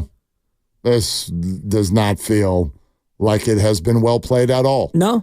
And I have not. So that's sort of where I arrived yesterday with and I'll use air quotes, news, because we don't I don't know if some of this we're ever going to know what was done behind the scenes, who said what was offered where. But the reports are very, very clear that the 49ers and Patriots agreed to a deal. The Patriots hit Brandon Aiyuk's asking price, and Brandon said no. And for me, that's when Brandon lost me. The Niners have been the ones who have misplayed this because it's still happening in August. But if Brandon was given what he asked for and said no, I don't understand why the 49ers would go, okay, we'll move to the next team. What? Because they want him out. But you're letting Brandon control you when you don't need to. Well, they've already done that. When they allowed him to go out and seek a trade partner, that's when you gave up some of your control because you have him in a fifth-year option. All you would have had to do is say, if we can't get this extension done, we're going to expect you to play in your fifth-year option. That's our stance, and we're sticking to it. But they didn't stick to it. And he started the hold in, and for whatever reason, he got under somebody's skin. Kyle Shanahan, John Lynch, maybe other players. Who knows whose skin he's gotten under, but it's gotten to the point where they felt like they had to allow him to entertain these talks. Yeah, although when you say once they allowed him to negotiate with other teams, to me, that's fine because it's all under the very clear idea that if you get a list of teams that will all meet your demands, they then need to meet ours before there's any deal. So, like, in other words, how did the Patriots and Browns even come to be? I would imagine it was because of Brandon's agent. Brandon's agent went out and shopped for people who will hit Brandon's price and potentially be willing to talk to the 49ers about a trade package. I don't think the Niners went and found the Patriots. I would imagine Ryan Williams went and found the Patriots. Well, then I wonder why he would have said no to the Patriots if Brandon had a list of teams that he would go to and they matched his price, then I don't know he would go to that team. I don't know if he had a list that he would go to. We simply get, like, the agent's job is go find who will hit this price. And then let's see. And then it's presented to Brandon. And then he says no? TJ Hushmanzada comes on with us all the time whenever there's Brandon stuff going on. We've just chosen not to bother him this week because, God's sakes, we could have him on every day. He's Brandon's personal coach and talks to him all the time. And this is the one that got me. This was all the way back in April, Dibs. All the way back in April. We asked him, what does he want? Listen to this. I mean, I talked to BA. He don't want to leave San Francisco. He just wants to get paid. Just very simple. He just wants to be rewarded for the work that he's put in. Not true. You don't just want to get paid because the New England Patriots offered you exactly what you asked for.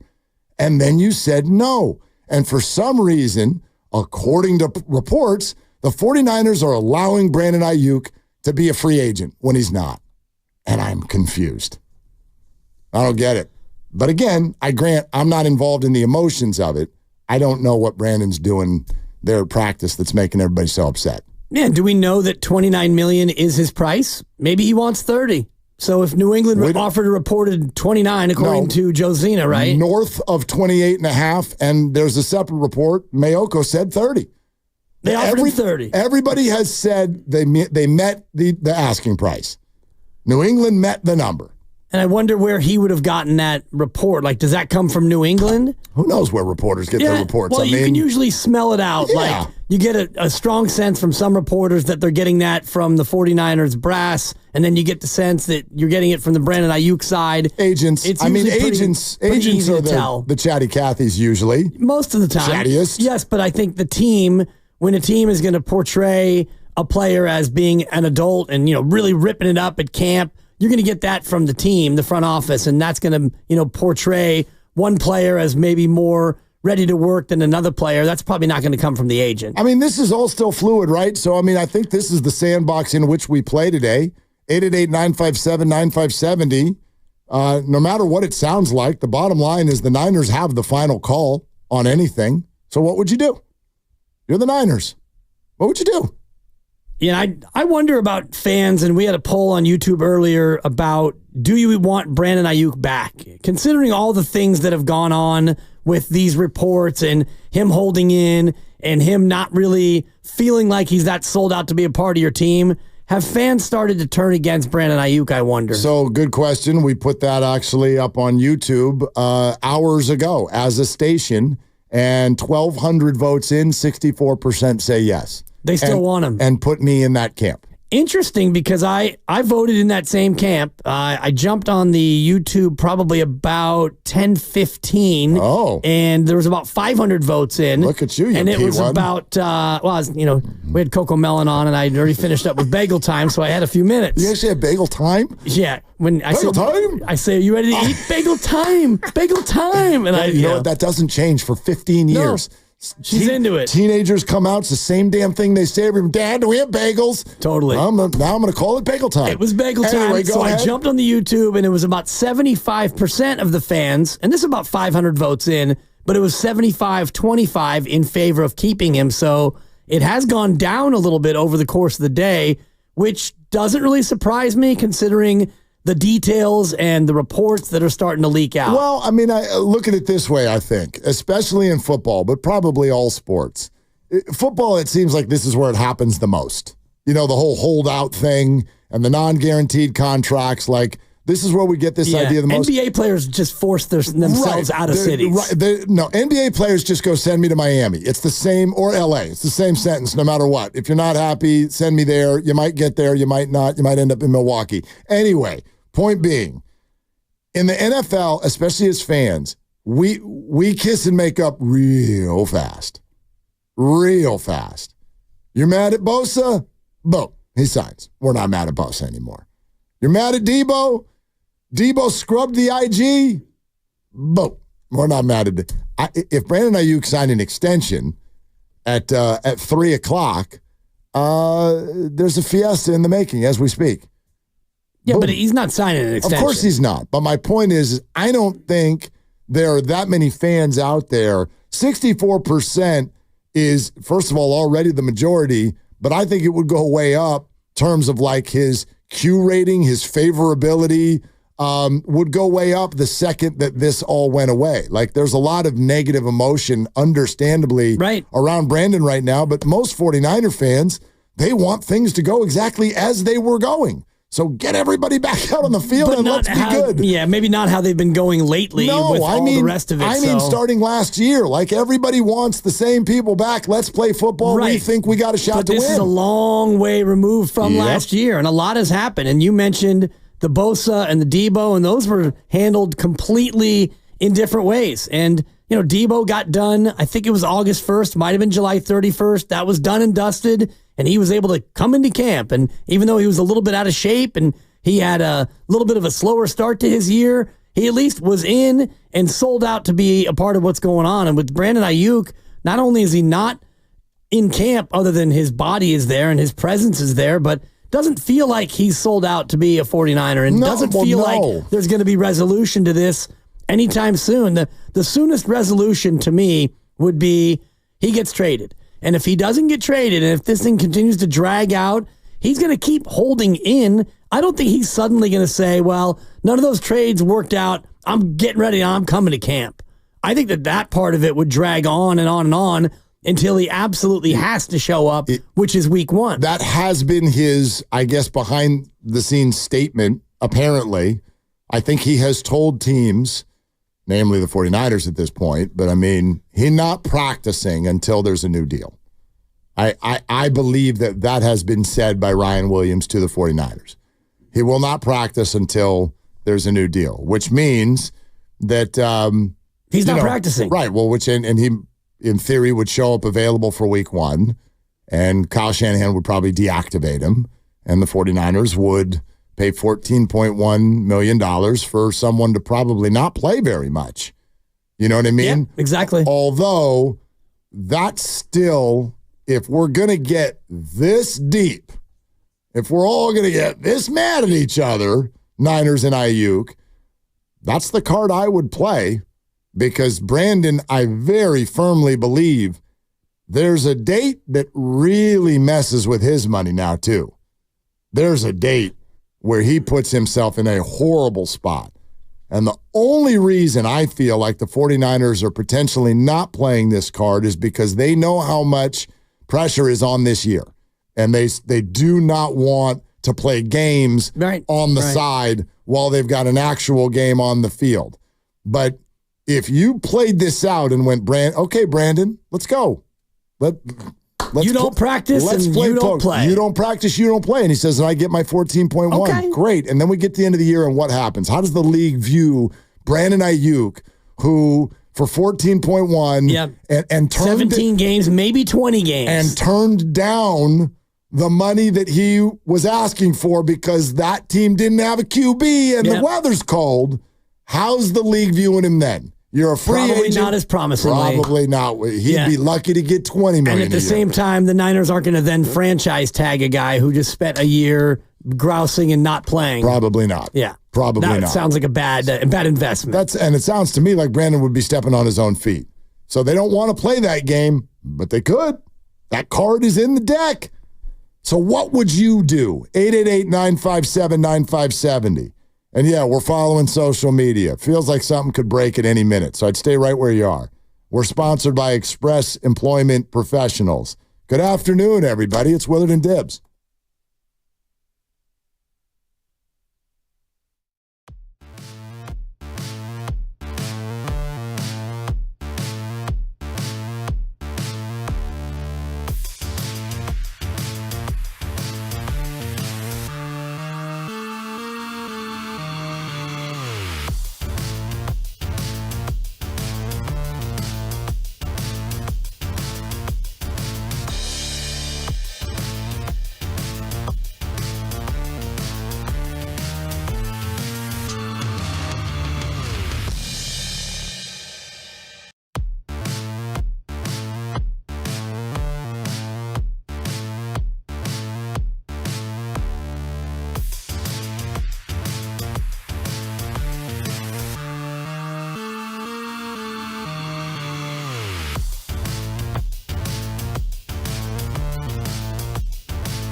big day. It doesn't feel like a normal Wednesday where we're just like people nickname it hump day or whatever.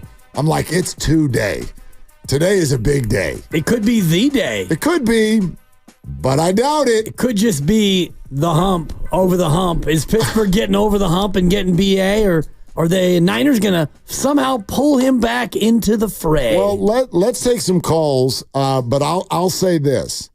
Maybe the 49ers have messed this whole summer up, messed this situation up. You could argue that, but I will say this. I don't think they're going to double down on dumb. So being in a hurry, if you're the 49ers, is something that I don't think that they will do. I don't think that they're, you know what I mean? Like, we act like everything's just hunky-dory for Brandon if we get this deal done. Tick-tock, tick-tock. Totally. Do you know the new system? I'm sorry. Have you met the new quarterback? Tick-tock, tick-tock. You got a game in 4.5 weeks. Are you ready for it? Do you even know what jersey, what number you wear? What city that you train in? Where do you live? Yeah. Like, do you tick-tock? Well, especially if they're not getting any players back. If the reports are true that Pittsburgh's package... Pause. That was a good pause. Thank you. If Pittsburgh's only sending picks back, then if you're the Niners, you could wait until the end of August. If you're only getting picks back and you're not getting a player... Well, I don't think they'll do that either. I'm just saying, maybe there's a third team that gets involved. If that is the theoretical amount of stuff that's coming back, then you're in no rush if you're the Niners. Exactly right. Okay, 888-957-9570. Your move, Niners. What would you do? I would call Brandon's agent and simply say 3 words. We're done here. And that's it. And now the ball's in Aiyuk's court. But we're not talking to Pittsburgh and Washington. We're just talking about your hotel room. You want to be there or you want to be here? Those are your 2 options. What would you do? Malcolm in Santa Clara. Hey, Malcolm, thank you for calling. What's up? Oh, I'm so happy to call you guys. Number 1, you have a great show. Thank you. Number 2, I just came back from the training camp, and no Aiyuk, no. I'm 73 years old. I've been going to the games for 42 years, and I've only missed 8 games. And look at you. Yes, I'm very excited about the season coming up. I'm disappointed. There was rumors. I know Mike Miyoko, and I asked him, and he couldn't give me any results. He couldn't give me any definitive what's going on. That's sneaky Miyoko. He wouldn't spill the beans to you, Malcolm? No, and not only that, Brent Jones spoke to it was an event for ALS. Oh. For Dwight Clark, and John Lynch spoke to the audience, and so did the owner. Jed York. I'm all like Jed York. You're doing great, Malcolm. No, so and Malcolm. So you were out there as a fan or like an invited guest today? No. As a fan, I was not in the VIP, but my representative met me and took me over to which I belong. And all these years, we go to the games and they don't give us anything on the way in. They don't give anything away during the season. Yep. So it's very sad what's going on. And the money I don't know where the money is going, but I missed Candlestick. I was 10 minutes away. I could drive. We park in the tunnel. Yeah, it's a haul. It's a haul now. If you don't live in the South Bay, it's a haul. Yeah, boy. I know, and my wife, she's sitting here. She complains every time it's 37.6. But we go to the tailgate in Blue Lot 1, and we have a ball. In fact, last year, believe it or not, I was in a rap video. Not really, but man, Malcolm, a lot of flexes here. You're Malcolm. dropping a lot of different things here, man. This is you're pretty impressive. What do you think though about the whole Aiyuk deal? I think it's terrible. In fact, last year I just happened to be on the sidelines, and he came over and I had a little mini helmet. He says, "I'm sorry, I don't sign helmets." And I go, really? So that's the story on these buggers. Did he answer why? Why doesn't he sign mini helmets? I don't know. I think they have some kind of a deal. Oh, yeah, like maybe. They don't do helmets, or they've got contracts and things like that. But I remember the good old days in Candlestick when it was real football. Malcolm, Malcolm, thank you so much. I mean, my God, you sound like you've had quite a day. Yeah. He met everybody. He's been on the sideline. He grilled Matt Mayoko. Or Mike. One of them. Maybe that's why he didn't get the answer. He went to Mike Mayoko, and Mike's like, I don't work here. Mike Mayoko is... That's probably a 2. But close. Today is Dwight Clark Day. It's Dwight Clark Day. It's 8-7. Yeah. So there you go. And that's what he was referring to, being out there today with many fans who have been afflicted by ALS. So pretty neat scene, special day out there at Niners camp. But unfortunately, that doesn't grab the headlines, Mark. Not quite. Quentin in Louisville is up next. Hi, Quentin. Thanks for calling. Hey, what's up, fellas? Hey, I just want to let you know, I listen to you guys and other Bay Area channels through YouTube and iHeartRadio and all that stuff. And I've been a diehard Niner fan for more than half my life. Here's my whole take on the Aiyuk situation. I think they should have seen this coming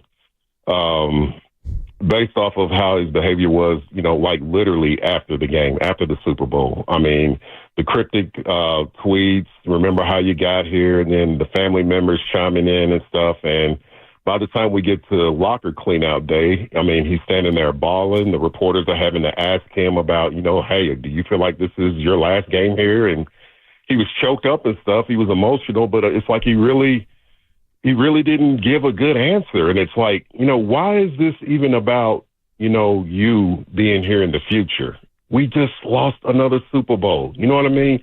And I just think they should have foreseen this. I mean, I think at some point they should have maybe called a meeting with Brandon and his agent and been like, look, do you want to be here? If you don't want to be here, then, hey, before the draft, where they could have, got ahead of this stuff, but it kind of makes me wonder, did Shanahan, have a feeling that this was going to happen? I mean, I didn't see them drafting a wide receiver. I mean, I think all the talk was, offensive linemen, defensive linemen, they were naming other players that they were projected to take. But, they ended up taking Pearsall. So it's like, did they do that as like a backup plan? I mean, But, Quentin, I'll answer that. I don't think they did that as a backup plan. I don't think you used first-round picks as a backup plan. I think that was plan A. To me, and thank you, Quentin, so much for listening and for calling. Yeah. You use your first-round pick on what you're planning to do next. And so the second Ricky Pearsall's name gets announced, I think that was immediately the last clue, not the first clue. The first clue was all the buzz leading up to the draft, but that was the last clue. The Brandon Aiyuk and Deebo Samuel were not going to be together again on the 49ers after this year. No doubt. I didn't think it would happen this quickly. I didn't either. Yeah. But Quentin makes a good point about the early signs, like right after the Super Bowl, where he's already clamoring for the deal, and then the cryptic stuff, and you mentioned the visit to Levi's, let me in, and all the other things that have gone on. And, it just makes you wonder if he got a reported 29 or 30 million from the Patriots and he still said no, maybe he has an outsized sense of self that isn't matching up with how the Niners are perceiving him. Yeah, I mean, for me, the only one that matters on this when all of us talk about it and we don't know the man is trying to assess the way the Niners feel about it. And I can only guess this because I caught that too. Like what he's talking about there, I think is a really good point. When the Niners lose the Super Bowl, everybody in that organization is crushed. Like, you're emotionally crushed. So I have no problem with Brandon Aiyuk being in his locker and being crushed. However, when the next day, 24 hours later, you and your girlfriend use that as an opportunity to immediately go on social media and start the process of pinning the team publicly, again, if you do that in April, sure, if you even do that March, in May, I June, yep. Okay, 24 hours after everyone's cleaning out their locker, a sullen space, and you're in your car, I would guess, I don't know, I would guess that the front office did not like that. Well, how would you receive that? I would be furious. Right. I'd be like, can you give us a minute? Your kid's got a birthday in July, and you unload an unbelievable gift, and 2 days later, what are you getting me for Christmas? It's like, I just dropped 700 on you. Bro. Trust me. Yeah. I got kids. Yeah. And that happens once in my family. You know what? You can spin this right back around on the players. And this is in all pro sports. There's what is called, the media knows this, there's a cooling off period. Yep. Like, we don't get to wait at lockers as they come into the locker room. Why? Because they need to cool off. They might have just lost a heartbreaker in overtime. You need 10 or 15 minutes at minimum. I don't know, go take a shower, get in the cold tub. I don't know. Just splash some water on your face, do something, calm down, relax, and then you can handle annoying people like us with microphones. Oh, what happened out there? That drop, 3rd and 5, and the 4th down. What happened now on that play? You fumbled at the goal line. Walk us through it. You know, it's like, yeah, thanks. Yeah.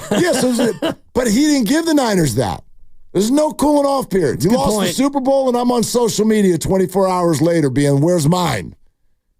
Hey, probably didn't land well. Yeah, is my guess. And this is from a player who's had a little bit of an on-again, off-again relationship with Kyle Shanahan. You know, the famous talk about a doghouse, and it seems like they haven't always seen eye to eye on various things throughout his career. Absolutely. Absolutely right.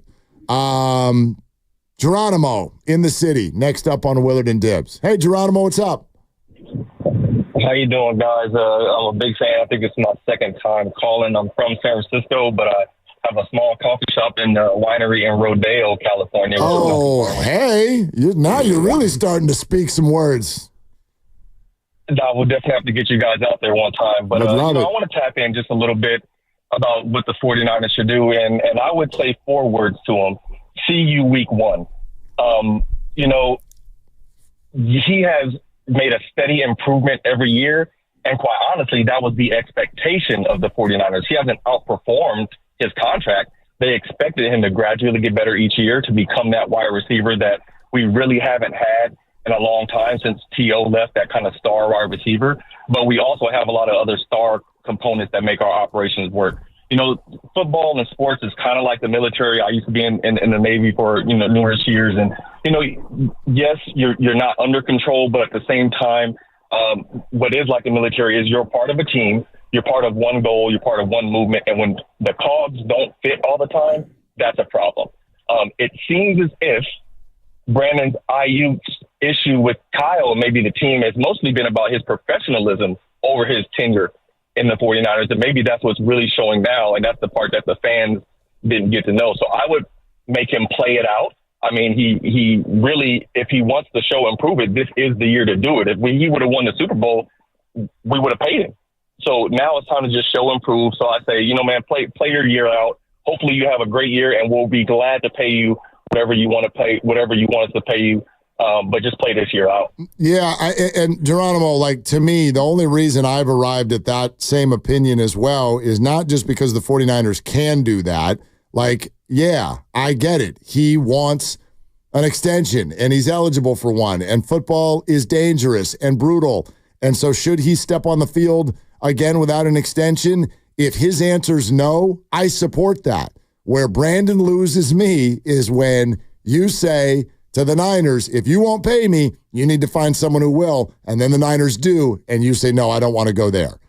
Brandon seems to believe that he can leverage this situation into free agency, and he can't unless the Niners choose to let him. Well, they have so far. Not really. Well, this is just extent that this is Twitter, a thing. But it's just Twitter. But it's actually happening. We don't know that. Do you believe that teams are in communication with the Niners about acquiring Brandon Aiyuk? I have no problem with that. I have a problem with it that's only, happening. But I have a problem if it's only the Steelers because he doesn't want to go to any of the other places. Well, there's a problem with all of it. The fact that this is even happening in August when you should be focused on this year's team, that's the problem. Sure. And they didn't have to allow it to get to this point, but they did. So I don't agree with Geronimo that you can just suddenly now stop the process and say, see you week 1. You can do that. Why not? But he's not going to show up on week 1, or he is going to show up, but he's either not going to play or he's going to continue to make this a problem. You've gotten to this point because this is clearly a problem behind the scenes. You wouldn't be talking to any other team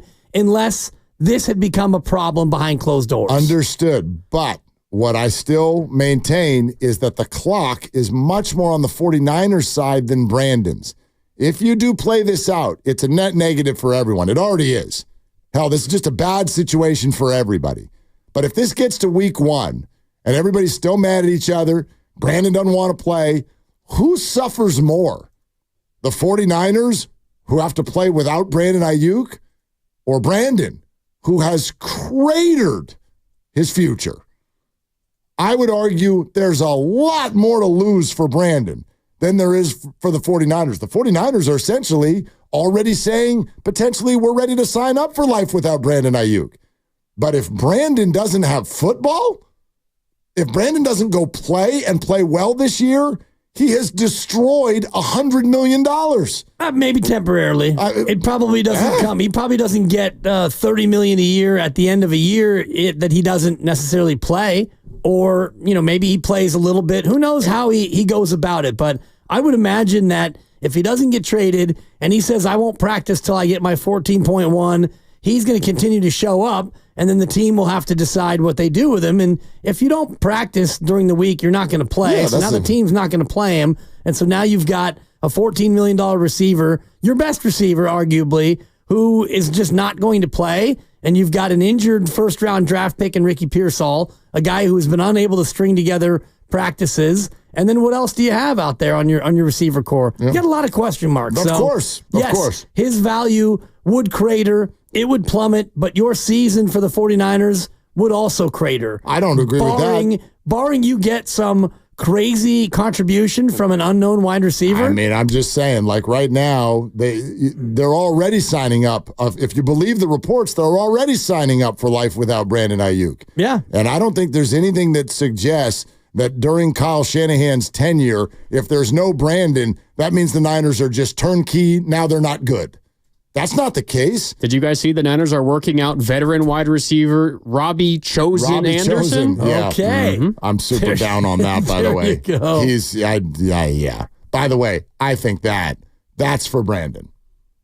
That's just hey, Brandon, you want to walk around on the field? Guess what? Someone else is walking around on the field. Okay. Your replacement. Yeah, I'm sure he's real threatened by that. He should be. I mean, he's got so much more on the line than the Niners do. He's got a lot on the line, but at the same time, he's not. It seems like he's not going to cave in and just return to practice because the Niners aren't going to trade him. Maybe not. He's pretty dug in on it, and the 49ers are surprised. I think you and I are also surprised because we were talking about the old Steve Wilkes soundbite of, I can honestly say I'm sort of built for this. And we didn't think that Brandon was sort of built for this, and he seems to be more built for it than we thought. Well, I can honestly say I'm sort of built for this. That depends on how you translate it. I mean, you could say he's built for this because he's got a little bit more stick-to-itiveness than we thought. But, boy, there's a fine line between stick-to-itiveness and misplaying the situation. Well, he's got the 49ers out there running around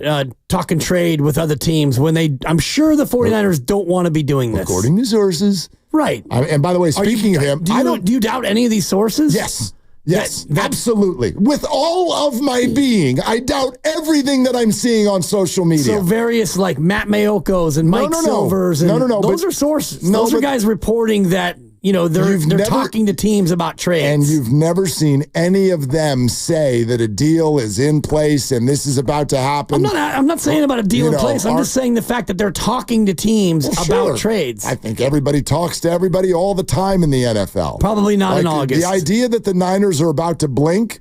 Well, let's go to our guy. He's according to here's Adam Schefter. We got some fresh Schefter, right? Fresh Schefter. Okay. Frefter, just an hour ago. There are teams out there that are willing to compensate the 49ers to their satisfaction, but that's not where Brandon Aiyuk would like to go. And there are teams that are willing to make Brandon Aiyuk happy, but it's not what the 49ers are getting back in return that would make them happy. So I think when you step back and assess the situation, a lot of people around the league believe that the 49ers are not going to be in any rush here to make a move, despite the fact that everybody's waiting for a breathless update, waiting to see when and if Brandon Aiyuk will be traded. He might be, and he might be soon, but they are not rushing into anything right now. They're going to take their time, be deliberate, and see what's out there before they make any move at all, because they do know that they would be moving on from a very good wide receiver. No rush. Yeah, no rush. And I don't think they're going to blink. You're going to have to compensate the 49ers. Again, I already said it yesterday, and I agree. I think trading Brandon's a mistake. I think the fact that this is happening in August is already a miscalculation. But if you're going to do it, I certainly don't think they're going to do it for a bad deal. They can't be that desperate to get Brandon Aiyuk out of the building. That makes no sense. Right. There's desperate and then there's motivated, so you can pick whatever term you want. It's clear that this situation has become annoying at the very least, which is why it's a headline story across all platforms all day, and it's because there's motivation, at least some motivation on both sides. Brandon clearly wants to get paid by the team that he wants to go to, and the 49ers are probably a little exasperated at the fact that even if they did have a deal in place with New England, reportedly, according to sources, and he said, no, I don't want to go there, that would just piss you off even more. Yeah. Which would not make you want to keep Brandon Aiyuk even more. Completely. I agree with you. That's why I would be like, I'm out. What do you mean you're not going? I'm out. That's all I would say to Brandon's agent today. Coach Duran in Union City next up on Willard and Dibbs. Hey, Coach, what are you doing? Hey, Willard and Div, the creme de la creme, the cream of the crop, radio guys. What's up, fellas? Come on, man. What do you got? What's up? All right, well, hey, if I'm Brandon Aiyuk, hey, you have to stay. You guys just went to the Super Bowl. Play your chess pieces right on the board. Stay, try to get a new deal done, come back, and it should be interesting for the upcoming season. If he goes to the Washington team or Patriots, no way. Those teams are struggling. So stay with your team. The team should be back in Super Bowl competition for next season, and it'll be a positive year for him. Coach, in a perfect world, I agree with you, and thank you for calling. But that's the area where I won't get on Brandon at all. If your goal as a football player is as much money as possible, I totally get it. If you don't want to compete, like if you're like, I know the Niners will compete for a Super Bowl and the Patriots won't. I get it. All right, what matters to you more? If your answer is the money, you won't hear any criticism from me. But you don't get to have it both ways. You can't say, hey, Niners, you got to give me the money. And then the Niners like, we can't, but we found someone who will. And they're like, well, no, I don't want to go there. They suck. Well, maybe you can get it both ways. You can try, but and again, my answer would be no. Right, but Sorry. that's not necessarily what the answer is going to be. And you keep saying that you can't have it both ways. Well, he obviously thinks that he can have it both ways, which is why he, according to sources, reportedly turned down a upwards of $28, $29, $30 million deal. He can turn it down, but he can't force a trade unless the Niners do it for him. He can't force their hand. I know, but he can force them to make moves, and he clearly has done that because they're out there trying to do things that they probably don't want to do, and they're doing that because of him. They're listening. That's all they're doing. There's no proof that he's gone. He's not gone. If it was that easy, he'd be gone. There's no proof that he was offered $30 million from New England. Well, I mean, if we want to talk about proof, there's no proof. I mean, I think there is. Those are pretty firm, high-level reports. Like the idea of it, there's concepts. Pick and choose what. Well, no, some what of it's reports are math. out there. Some of it's math. Some of it's concepts. If somebody says, "Well, it seems like there could be a deal," that's very different than Josina Anderson being like, "New England offered X." I believe her. She's a great reporter. We're presented by Fremont Bank, celebrating 60 years of full-service banking with no compromises. More calls next. Willard and Dibbs.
Man, y'all don't know the game, man. Now, back to Willard and Dibs on 95.7 The Game. Well, I mean, that's true.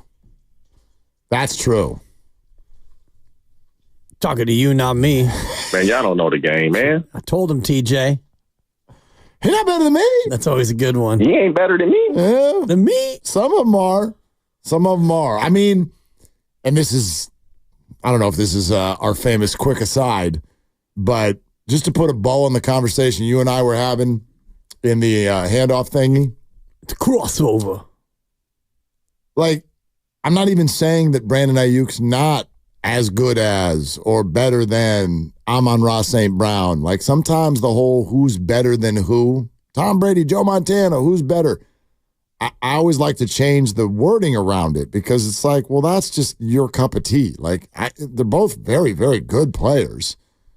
But Amon-Ra's way more accomplished. Never in the history of the NFL has there been a defensive game plan room when they're getting ready for the 49ers and everybody sits down with clipboards and videos and says, okay, how on God's green earth do we stop Brandon Aiyuk this week? If we stop Brandon, we beat the Niners, period. No, that's not how it sounds. Yes, that's how it sounds when Amon-Ra St. Brown and the Lions come to town. I think that you are conflating or mixing up what I was saying and what I think is the real root of this conversation. I wasn't responding to anything you said. That was the starting point. For me, it's not about who is actually better because I think it's clear that Amon-Ra St. Brown is better. It's about who Brandon Aiyuk thinks is better. And if he thinks that he is as good as, if not better than, a player who's making $30 million, then he's going to look at it and think, I deserve more than $30 million. And that to me is where this lies, because if you asked any 100 football experts were asked, who's a better wide receiver, you probably would get an 80 to 85% Amon-Ra. There'd be some that would think, the blocking and the route running, and if he was in a better offense, whatever. You can make an argument. I'm with you on who is better. But for me, the root of all this is, what does Brandon think? And it's clear to me that he thinks that he's better than the 49ers think that he is. Well, or maybe better is not the word, important. I don't even know. Yeah, like I hear what you're saying. I wonder, again, I've thought all along timing is actually the biggest enemy here. You're right there. It's not even about what Brandon thinks and what the Niners think. It's about what fits right now. And the whole you can't pay everybody thing, which is true. Richard Sherman just said that on his show earlier today.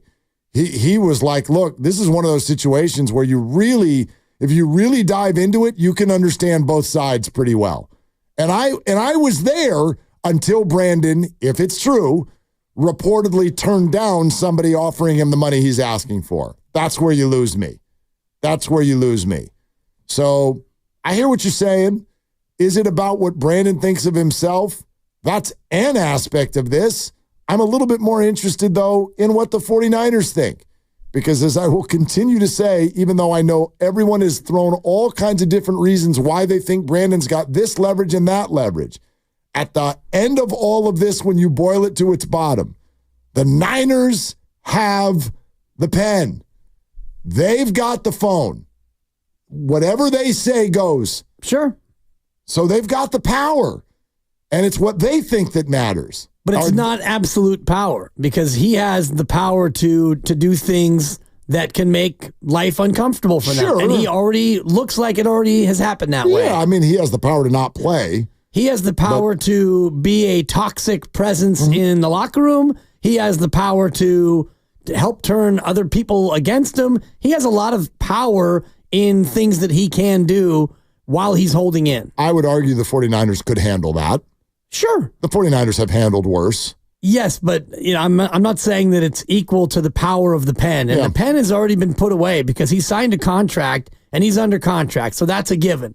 Okay, go play your fifth-year option. And if he decides to go do that, as TJ Ushmanzada had said to us maybe back in April, he's going to go play. Right. Because I said, hey, what if he has to play on his fifth-year option? And I was doing one of my long-winded questions and trying to stretch out. And he's like, it cut me off. Oh, he's going to go play. He's going to play. And that's the reality of it. Back then. You said you're upset. Right. But you Where's know, my helmet? And you play football. Put your pants on and exactly. You go play. That felt like a no-brainer then. Now that feels a little bit more like a sticky proposition because he hasn't shown the desire to go out there and just play. By all expectation, he's healthy right now, but he's just not wanting to practice. And if he's not going to practice till he gets his money, and as TJ said, he just wants to get paid.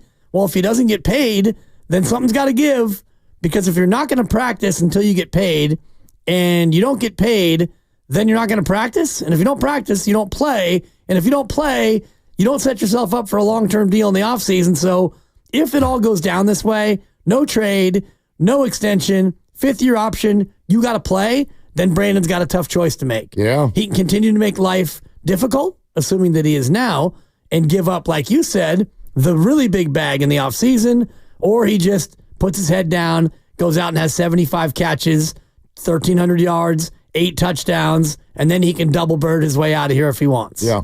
I mean, if the 49ers, like, I agree with that entire assessment. If the 49ers, if they do something now, it's because they're cutting their losses, which, you know, kind of paints a picture that maybe I don't think it's that obvious to see right now. How awful is he making life? You know what I mean? Super question. What is so a great question? What's so bad that you want to send him out of town when he's clearly the best man for the job, and you don't have a replacement in place? Like, that's for me, if you're not getting some other new receiver who you think is really going to be a great fit, if you're not doing that in a deal, why would you do any deal? And that's a great question. Thank you. Make him sit. Yeah. Because he won't. TJ is still right at his core. Brandon is not going to sit. He could sort of make it so Kyle will make him sit.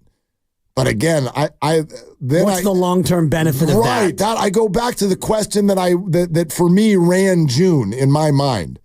Who wins? What is the win? I'm still having a hard time seeing it. Even if you get dealt to Pittsburgh 4 weeks before there's a game, I got a hard time. Who wins here? Well, he would win if he gets whatever money. He gets the money. He gets the money, but okay, but the Niners will be worse. Your stats will be worse. You know, like, I think it is kind of funny, the idea of, because a lot of people have said this to me, and he said it. He mentioned it on Ryan Clark's podcast. TJ said former Steeler. Well, remember when TJ, you asked him about targets, and TJ was like, man, you can be one of these receivers that gets 15 targets and you want 18. Yep. Everybody wants the ball more. All right, great. Everyone wants the ball more. So Pittsburgh? You mean black and blue, cloud of dusk, Mike Tomlin, defensive head coach? Pittsburgh? You're not going to go there and get 18 targets? Not 18, but they throw it more than the Niners do.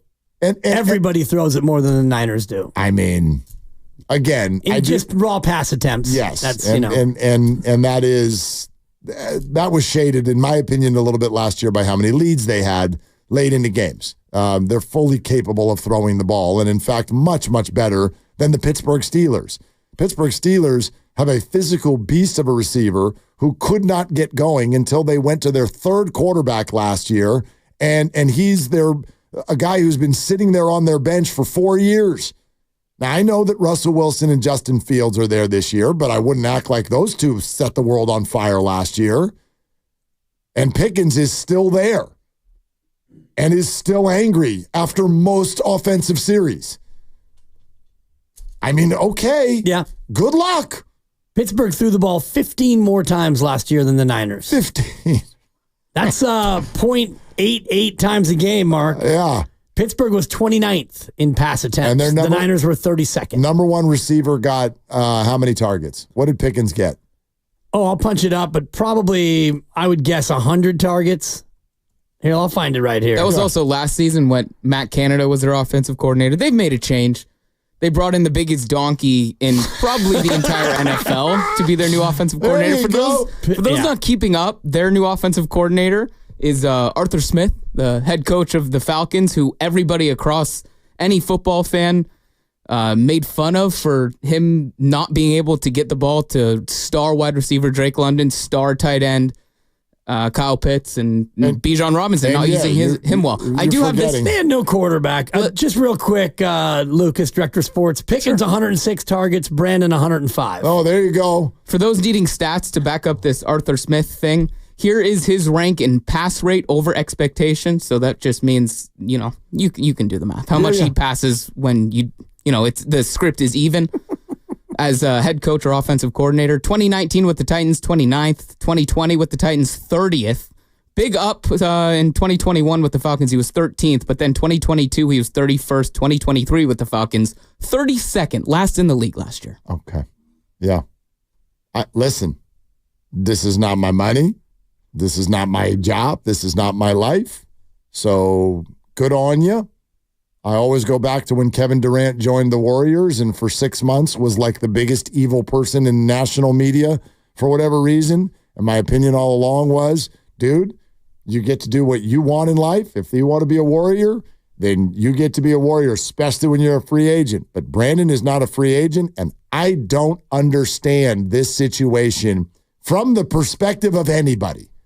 I don't get it. I really don't. I don't know what it is now. I don't know anymore what Brandon even wants. The answer all along was, don't mess with the guy's money. All right, here's the money. Nope, I don't want that either. Wait, what? And why the Niners? Why is this happening in August? Why are you giving into his demands? There's got to be a lot going on that we don't know about because none of this makes any sense at all. So you take your second team all-pro receiver and you just decide in August that you're going to move forward without him. Right. Because he's not good anymore. Something's going on behind closed doors that's making them highly motivated to look to these deals. And he says he just wants to get paid. It doesn't mean he wants maximum money, but he wants money close to what he wants. And it seems like he wants to go to Pittsburgh. Maybe it is because he and Mike Tomlin struck up a friendship on Twitter because he thought that, people told him that they looked alike. And Ryan Clark, former Steeler, maybe he just likes Mike Tomlin and wants to go play for a coach that he feels like he can connect with. Maybe. Because it doesn't seem like he and Kyle Shanahan really connect on a great level. The whole thing is, if you want to trace back to a guy's roots, Brandon Aiyuk he's a Pac-12 guy. He's a West Coast guy. His head coach in college is best friends with John Lynch. He's in lockstep with John and Kyle, always has been. I can't draw any lines to make this make sense for anybody. It makes no sense. I'm very confident, and this is not homerism or anything. I'm very confident that Brandon's numbers will go down if he leaves the Niners. Like, you're leaving the most productive offense in football. It was actually stunning, the numbers he put up with the target share that he had. He was the best in football at that. Like, he did the most with the least, and it wasn't even close. It was crazy what he did. So he was second in the league in yards per target. Right. So Khalil Shakir for Buffalo. That's bested him. Much smaller sample. Yep, 45 targets instead of 105. Right. So I look at Brandon and I know how that's translated in his mind. Boy, if you gave me targets like other number one receivers, I'd be Tyreek Hill in this thing. However, I think it's fair for all of us to go, would you?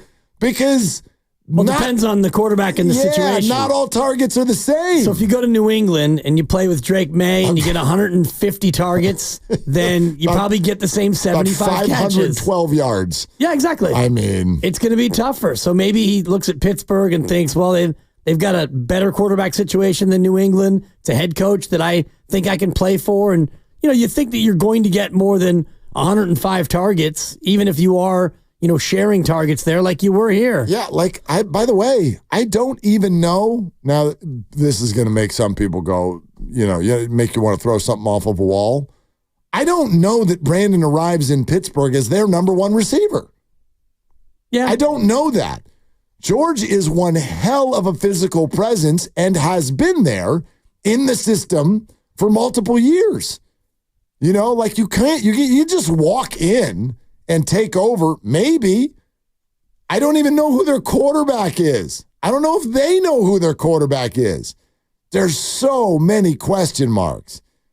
And I have a hard time making sense of this right now from any angle. I do think that if you go there, you don't have to share targets with as many people. And that if you're looking at just your numbers, here you've got George and Christian and Debo and you. So 4 different people all getting about the same number of targets. You go to Pittsburgh and it's George. Deontay Johnson had 87 targets. Well, he's gone. Jalen Warren had 74 targets out of the backfield. So you would at least feel like you have Najee Harris, you have Pat Freiermuth. Najee had 38 targets. They don't throw it to the back very often. No, but I'm talking about just ball, just like the ball. I'm just saying for, targets, because here in San Francisco, you do have to share it with a lot more people. Maybe you figure you go there, and if you're not wide receiver 1, you're at least 1B, and you're going to get more. If it's all about numbers and money and not about being on a winning team and a winning culture, then you'd be motivated to go somewhere else. I feel you there. I mean, one thing, and this is kind of the lovely Christie's line, she's used this over and over because we sat there and watched all of the receiver doc. Like, you came to the 49ers. Okay, only 5 people got invited to do this show. Netflix comes to the 49ers, and they're like, we think you're worth 2. We'd like 2 of your receivers. And neither of them are Brandon. Right. Well, wow. I know, but wow for a second. Part of it's the personality. Let's be fair. Part of it. George was only included in this because he's George Kittle. Right, but why Debo's not some massive personality that's all over the place talking to everybody. No, but Debo's a good personality. Yeah. So you picked one, Brandon's so you're going to pick both. I don't think that Brandon Aiyuk has anywhere near the personality. I don't think you see him with his hood on, and you see he's very soft-spoken. I don't think he has the name value. But again, if we're all acknowledging that this whole conversation goes into ego and setting and share, how does it resonate with you when documentaries are being filmed about receivers and 2 of them come from your team and you're neither of them? And your team looks at you and goes, no, not 28. Not 27. Yeah. You know what Maybe I think? 26. I think they say they don't want me. That's what I think. And he does. That's right. And that's what he thinks. Exactly. And so the receiver doc was filmed last year. So that was a signal that was already sent to him because those 2 were mic'd up all year during the year last year. And so he's running around doing big things, 75 catches and a second-team All-Pro, and you don't want to mic me up? And then you get out of the Super Bowl, and 48 hours later, you're already feeling a little bit of a chip on your shoulder, and so you begin immediately your off-season campaign toward getting that bag, and here we are 6 months removed, almost to the day, from the Super Bowl, and still no resolution. Yeah, I mean, so I think you're right. Remember, Brandon Aiyuk was their leading receiver the year before, too. He went for 1,000 yards. Exactly. And Debo gets picked for Netflix coming off a worst season of his career. Debo was not good. He went for 630 yards. But, I mean, I think we all know that when the 49er offense comes together, there's no diminishing how good Brandon Aiyuk is and how good he was in the system. But if you really ask what the identity of the offense is, you start going through a lot of the names before you get to Brandon. Well, identity for sure. Yeah, and you mentioned it before, like with the boom box. It's him and Trent. And I do think that's a big reason why he was picked because, well, for one, he's got the great name and he's got the great story, the cute son. He's the boom box guy, and he's out there doing unique things as a football player. Brandon Aiyuk is an elite wide receiver, but you can go down the list of wide receivers and you can find comps for good route runners, great hands, good finishers, can make all the catches and all the rest of it. There aren't too many Debo Samuels out there, and there certainly isn't another George Kittle. Was it Chad Johnson or Ocho Cinco or whatever he wants to call himself? Was he the one? I heard something on Steiny and Goo earlier today where, and Granny, maybe you can find out. I think that they said it was Chad Johnson who basically came out and said, look, he's a good player, but receivers are replaceable. And I was like, whoa, coming from that guy. Exactly. That's interesting. He's not wrong.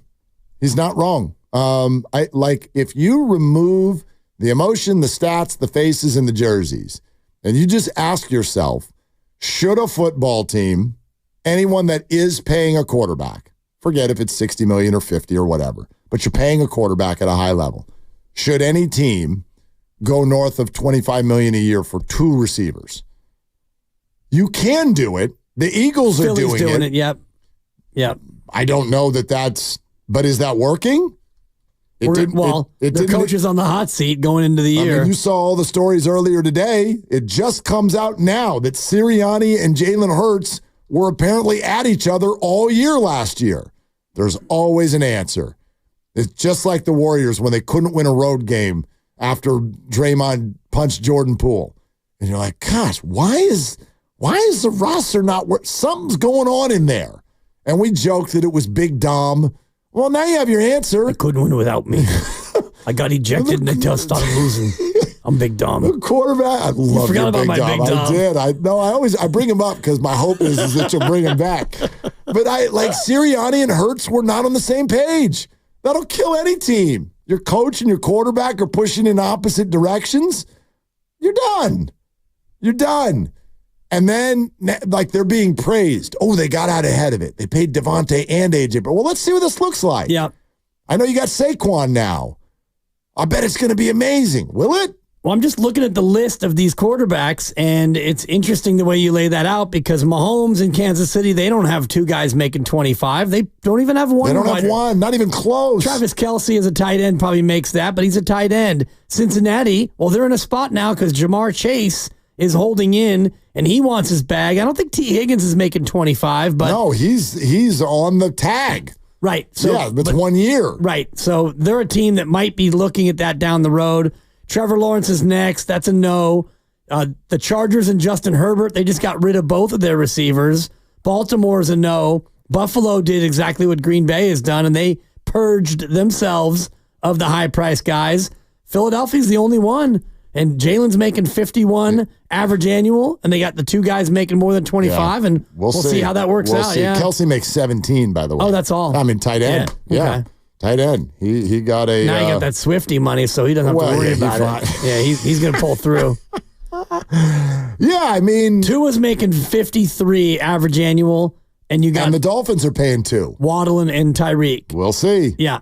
You know? Jared Goff's making 53 average annual, but it's just Amon-Ra. Just Amon-Ra.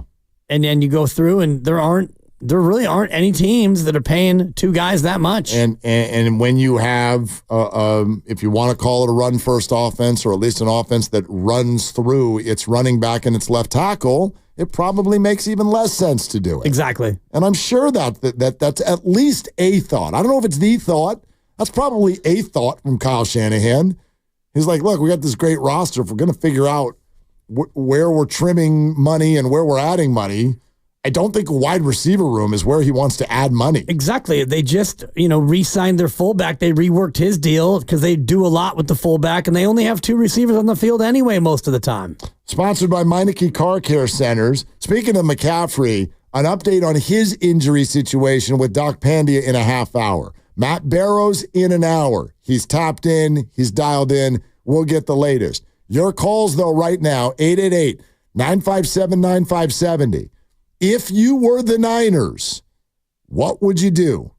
Trade, keep, hardball, whatever. We'll take your calls on that next. Willard and Dibs.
It's a great question. Wow, that's a great question. That's a great question. That's a great question. And that's a great question. On 95.7 The Game. See what happened in Seahawks camp today? Missed it. Yeah, talk to me. I'm too locked up in Little League Baseball. Regionals. Yeah, you are. You're locked in. You are locked in. You got to feel for Oregon giving up 11 runs in the fifth today, but that's neither here nor there. No, I feel for all the players because of the way this umpire's behaving. I can't stand it. Is he punching kids out? It's not just that. He's like super slow and deliberate. It's actually kind of fun to watch. But like, he's doing the bow and arrow. Like the ball's already being thrown around the infield before he actually is like, splat, you're out. Like, pow. I hate referee dibs. Yeah, but this one's fine. He's making good calls. He just takes about 12 seconds to do it. So it's kind of fun, but I would imagine it's annoying if you're the batter. I would imagine. Yeah. It's one of the few things as an umpire, artistically, you get to kind of decide on. How are you going to do your strike call? Right. And he's doing the bow and arrow where you take the right hand and you pull it back. Pow! I was always kind of an up and out guy. Yeah. That's just the one thing you get to do artistically as an umpire. But are you definitive, though? Like you're quick. Yeah. Sure. Yeah, this one's just like, yeah, he'll wait. Yeah, it takes too long. Anyway, Seahawks camp. So, this is relevant to the 49ers, I think, based on the conversation we're having. In fact, we were all, as a group, Grandy too, we were having this conversation before the show even started in terms of what can the 49ers handle? What is Brandon doing that's so distracting?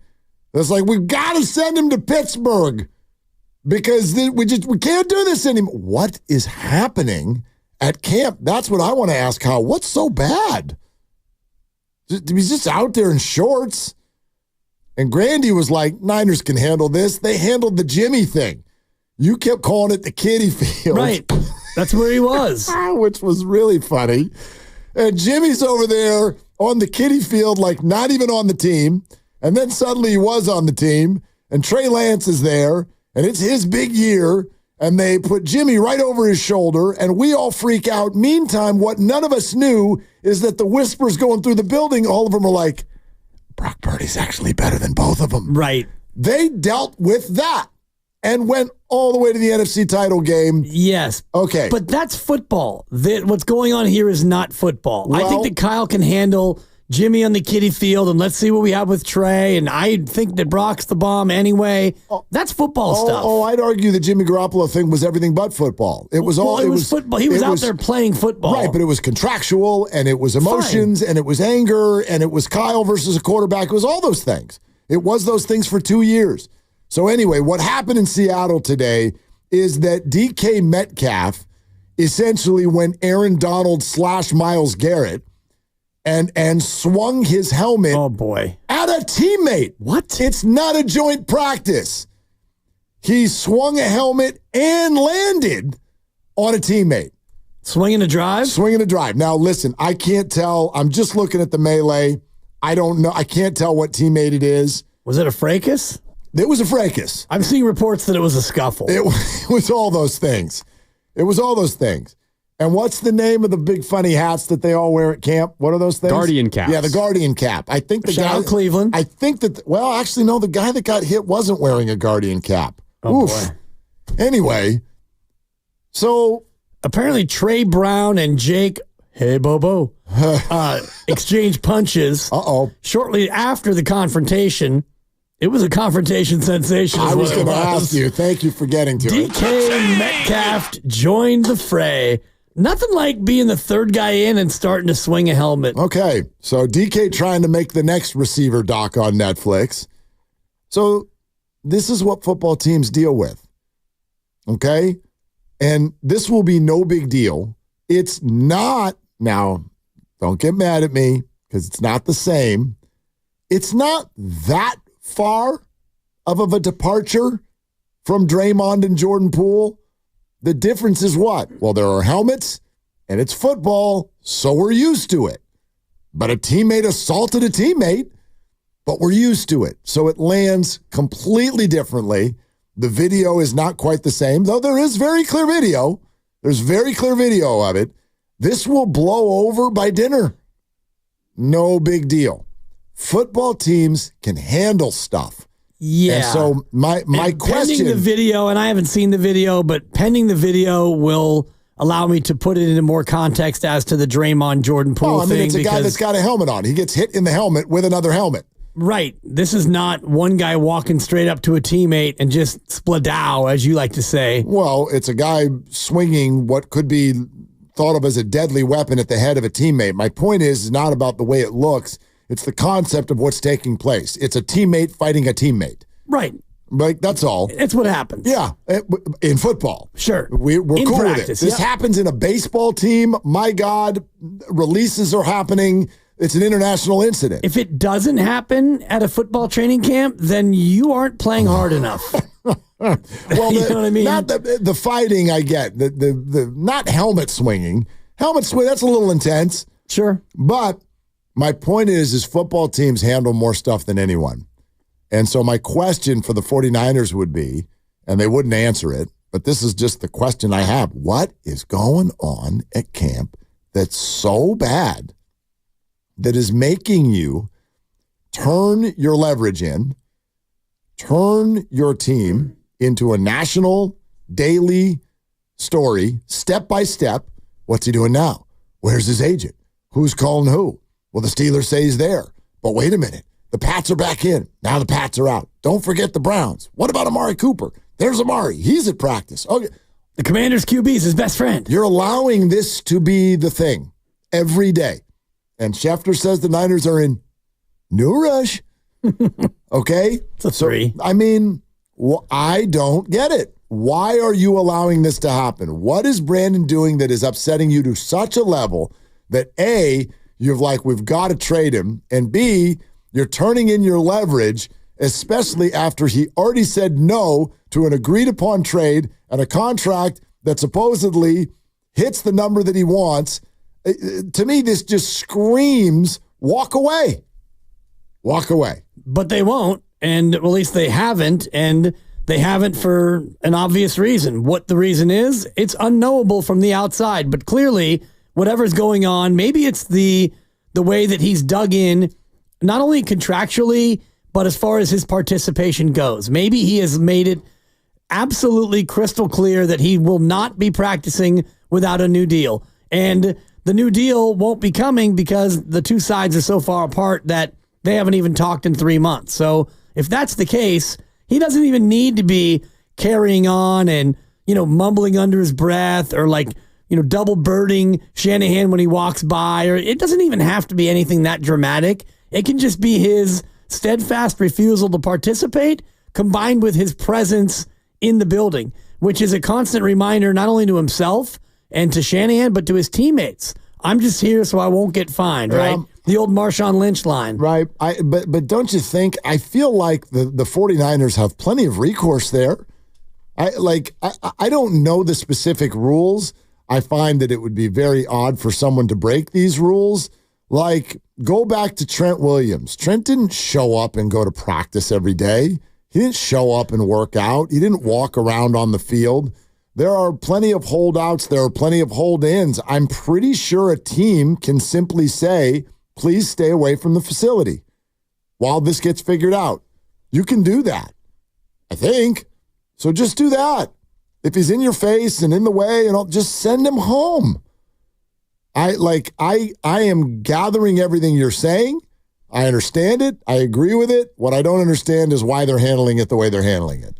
Send him home and tell him we'll either see you week 1 or we won't. Your call. We're here playing football. And then get ready for life without him, which seemingly is what they're doing anyway. They seem to be preparing for life without him. That's why I don't understand the trade. If you're preparing for life without him, just look at him and tell him we're preparing for life without you.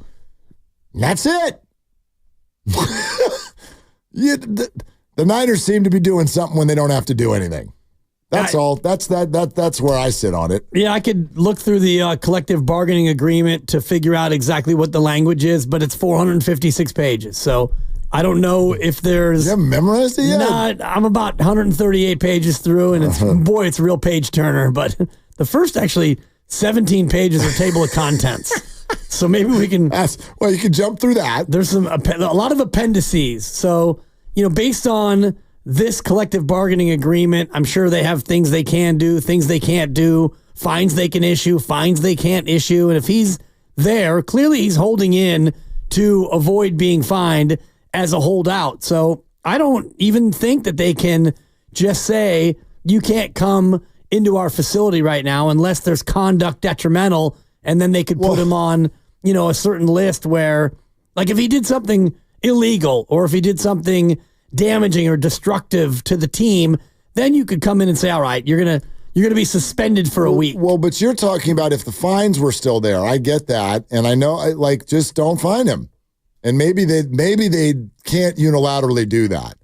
Maybe there is a stipulation about you need to be on the scene in order to avoid those fines. I don't understand that to begin with. I told you that yesterday. I think that's the weirdest rule of all in the CBA. The idea of a hold in makes no sense at all. Why are you're not being fined because you're not there? You're being fined because you're not practicing. So you're not helping anybody by being there and not practicing. You're still not getting ready for the season. But anyway, that's the way they wrote it, and that's what it is. So, I don't know, do it a different way. You want to come to the facility and not get fined? Great. We've set up a room for you over here in the back. It's got Wi-Fi and everything. You can sit there. Don't come on the field. They can do that. They're in charge. The coach is in charge of the field. You can send someone off the field. You can send someone on the field. I know that I'm asking hypotheticals where there is no hard and fast answer. I just don't. I don't know what happened that robbed the 49ers of their fastball. Throw your fastball. Well, it's a little bit like a pitcher who loses faith in his fastball. They had the total control of the situation if they wanted it, and then they ceded it. They gave it to Brandon Aiyuk and his agent by listening to his request for a trade, because he requested to be traded, and all they would have had to do is say, that's real nice, and you actually said these very things. We'll see you on Monday. Bring your playbook, And that would be the end of that. But they didn't do that, and as they've gone down this road, they've only empowered him and his sense of leverage or his sense of power even more, because they are willing to listen to trade offers. They're engaging with teams reportedly in these trades. They're getting prospective packages back and allowing Brandon's agent to go out and negotiate with these teams and figure out if he can find a happy place. So they've only given him more power as this process has gone on. Maybe. Or maybe this is all Markkanen-esque. Could be. Maybe the 49ers just sure, we'll listen. Anybody want to blow us out of the water here? Exactly. And if you don't, then no deal. That's possible. I mean, again, nothing has happened. All the Pittsburgh reports, by the way, the stuff that I'm seeing now are that the Steelers have been knocking on the Niners' door about this since March and have never gone before the trade and have never gone away. They have never stopped. They have never lost faith. They've been there the whole time, and the Niners still haven't done it. Why? I would gather because the Steelers have not offered the 49ers anything that makes them float their boat.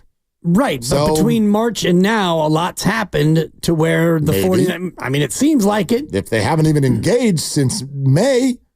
With Brandon under contract, maybe nothing has happened. Well, what's happened is that he's holding in, and what's happened is it seems like he has a greater desire to play elsewhere. And again, that's just a perception from the outside. Right. One thing we know, he's not at practice. He's healthy enough to practice, but he's not practicing. So that tells me that at some level, he's unhappy with the current situation. Well, here's what I wonder. I wonder if this isn't a clue that he was going to be gone after this year anyway. In other words, I know the 49ers are sort of, and I won't say hiding behind, but the narrative is out there that a number of months ago, when it was almost done, that there was an extension on the table for $26 million a year, approximately. So that would tell me that the 49ers are planning to build around Aiyuk in the receiver room for for the next 5 years, and that maybe Debo was going to be gone after the year. And that's what a lot of us were thinking. And then when that negotiation went sideways, I wonder if the thought was Brandon will come to his senses and sign the extension, or did the Niners decide right there that day, we're not extending him, period. Brandon Aiyuk's gone after the year, and if he wants to play on the fifth-year option, great. And if he doesn't, then we'll figure it out. But we are not signing this guy to an extension. We are going to build around Debo. We've got Ricky Pearsall. If Ricky needs to play a starting role a year earlier than we wanted him to, then so be it. We feel like we can do well with that. I don't know. But it certainly feels the Niners are treating this. The only way you trade him in August is if you sort of were planning to deal him or be done with him at the end of the year anyway. That's the only way you would get to this point right now where you're like, let's see what's available now. Because in theory, as everyone has said, the Niners are going to go take 60 or 70 cents on the dollar. Well, then why would you do it? The only reason you take 60 or 70 cents on the dollar is if you're going to get 0 cents on the dollar in 6 months. Yes, but you still have the ability to franchise them, even though you and I both kind of agree that they won't do that. They don't use the franchise tag, and that honestly wouldn't work for a player who would be probably not gruntled, but disgruntled by the time you get to the end of the year. The only reason why you would trade him in August would be 2 reasons. One, you get a player back that you think can help you now. Maybe it's a receiver, maybe it's another position. Or 2, the situation gets to be so uncomfortable that it's almost addition by subtraction. And then, maybe you do take 60 or 70 cents on the dollar because you get to a spot where this is just not working. It's become toxic and it's affecting our ability to go out there and get ready for the season. And maybe that's the spot that we've reached. And, you're right. The Schefter comment about, there's really no rush for the 49ers. That tells me that even if they do make a trade with Brandon Aiyuk, that they're probably not going to get much back other than picks. And so maybe this does drag into the season. And I think the NFL trade deadline is around Halloween. So imagine if this, if they don't trade him this week, or they don't trade him in August, and they don't trade him in September, and he plays a little bit, but maybe he doesn't play until week 4 because he finally reports in week 1 and he starts to go through practice, takes him a few weeks to get ready. You realize that you kind of can still win without him. Maybe he doesn't play until week 4 and you start out the year 3-0. Then you get to a spot where maybe you think about trading him then. Grandy says it's November 5th. Okay. It's November usually around 5th. Halloween, so thank you. I think it was Halloween last year. They moved it back a few days. Perfect. Moved it back, yeah. I just back that thing up. The risk that Brandon Aiyuk takes if he brings this into the regular season, to me, is just beyond. It's just crazy. Ryan Williams should be ashamed of himself if somehow that's the way this plays. Well, we've seen agents botch deals here in the recent past, Scout Boris, line 1. It happens. Well, we've referenced the Schefter comment a couple times, so let's let everybody hear it. This is on ESPN and NFL Live. There are teams out there that are willing to compensate the 49ers to their satisfaction, but that's not where Brandon Aiyuk would like to go. And there are teams that are willing to make Brandon Aiyuk happy, but it's not what the 49ers are getting back in return that would make them happy. So I think when you step back and assess the situation, a lot of people around the league believe that the 49ers are not going to be in any rush here to make a move, despite the fact that everybody's waiting for a breathless update, waiting to see when and if Brandon Aiyuk will be traded. He might be, and he might be soon, but they are not rushing into anything right now. They're going to take their time, be deliberate, and see what's out there before they make any move at all, because they do know that they would be moving on from a very good wide receiver. I think, by the way, we keep talking about this as the Niners versus Aiyuk. Keep in mind what's going on with these other teams. And this is why I would still suggest to the 49ers, play as hard of ball as you can, because the clock is on your side, provided that you've already reasoned with the idea of playing this year without Brandon. If that's okay with you, then the clock is all on your side. Yeah, the clock is off. Pittsburgh needs Brandon now. You got to get into camp and learn the system and get on the same page with these quarterbacks, and let's get ready for the season. The 49ers are like, no. You don't want to give us what we want? They can wait. Call back tomorrow. If you are resigned to the reality or the possibility that you're going to not have Brandon anyway, if you take Brandon Aiyuk at his word that he's not practicing without a new deal, and a new deal is not on the horizon, so now you're resigned to the reality that Brandon won't practice without a new contract. We can't come to terms on a new contract, and maybe we actually don't even really want to. Your point was well made about Debo and Brandon both making more than $25 million a year. Brock heading toward 55 or 60 doesn't make a lot of sense. So maybe they're happy that, he has to play on his fifth-year option. And maybe behind the scenes, the Niners are calling his bluff and saying, all right, unless we get 2 firsts from Pittsburgh or a first in Pickens or whatever the package is that they want, they aren't in any great rush. And with the trade deadline November 5th, thank you for that, Grandy, time really is on the Niners side if they're already resigned to the reality that Brandon won't play unless he gets a new deal. Yeah. You're going to have to, I don't even think there's a way to make the 49ers whole here in August. I don't think there's a trade that's going to make everybody feel like, oh, well, this was great. This made the Niners better. I very much doubt that. Even if they got Pickens or they got Amari Cooper or they got another team's, wide receiver one. I still think downgrade. I think downgrade. Agreed. Not because it's not as simple as who's better, Brandon or Cooper or whatever. It's just like those guys have not been on the Niners before. Those guys have not, you know what I mean? Those guys don't know the system. Are they blockers downfield? We don't know these things. So I think all of it is a downgrade for the Niners. But I do think, look, if you're going to do this, hold those teams' feet to the fire. We don't have to make a trade. So you want to make a trade, you're going to make it a very good trade, or we're not trading him. You got to be willing to do that. And I got to imagine they are. Yeah. Fierce negotiators that they're known to be. Yes, but at the same time, you've got a football coach who is clearly annoyed with this situation and the fact that it's an ongoing story. And if you're Kyle Shanahan, you just want to focus on football. You got Tennessee on Saturday, first look at what you have in an exhibition game, and you've got the actual season opener in 33 days. That's not a lot of time to get your team ready, and yet you have to answer the first 7 questions in his press conference yesterday were about Brandon Aiyuk. Mm-hmm. The one guy or one of 2 guys not actually on the field. That's annoying. I'm surprised it was only 7. We're presented by Fremont Bank, celebrating 60 years of full-service banking with no compromises. Coming up next, we'll continue to take your phone calls. If you haven't heard Mike Garafolo on NFL Network actually give a Brandon Aiyuk, Ryan Williams report, that's Brandon's agent, because Ryan was standing right behind him as they were doing their report. If you haven't heard that yet, you're going to want to hear it.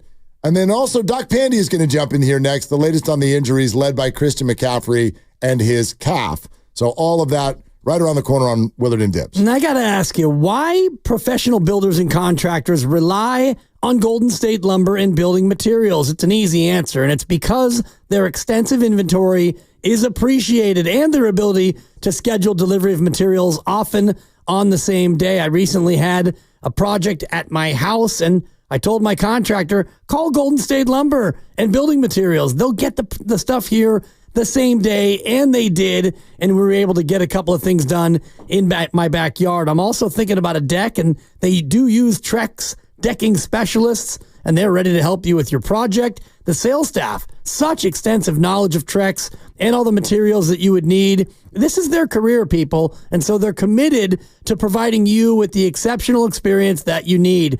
Go to goldenstatelumber.com and see the list of great brands that they work with, like Simpson Strong Tie, which is an innovator in construction connectors for decking. You can request a quote or start an order right from the homepage. It's been 70 years that Golden State has been supporting Northern California construction. Golden State, when you succeed, we succeed.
Now, back to Willard and Dibbs on 95.7 The Game.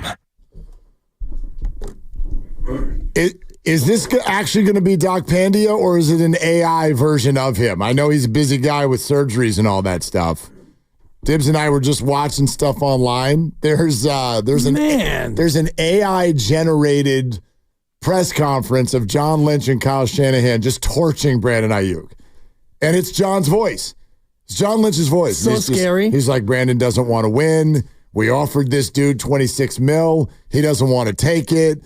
Just absolutely obliterates him. And it's like, you wouldn't know any better.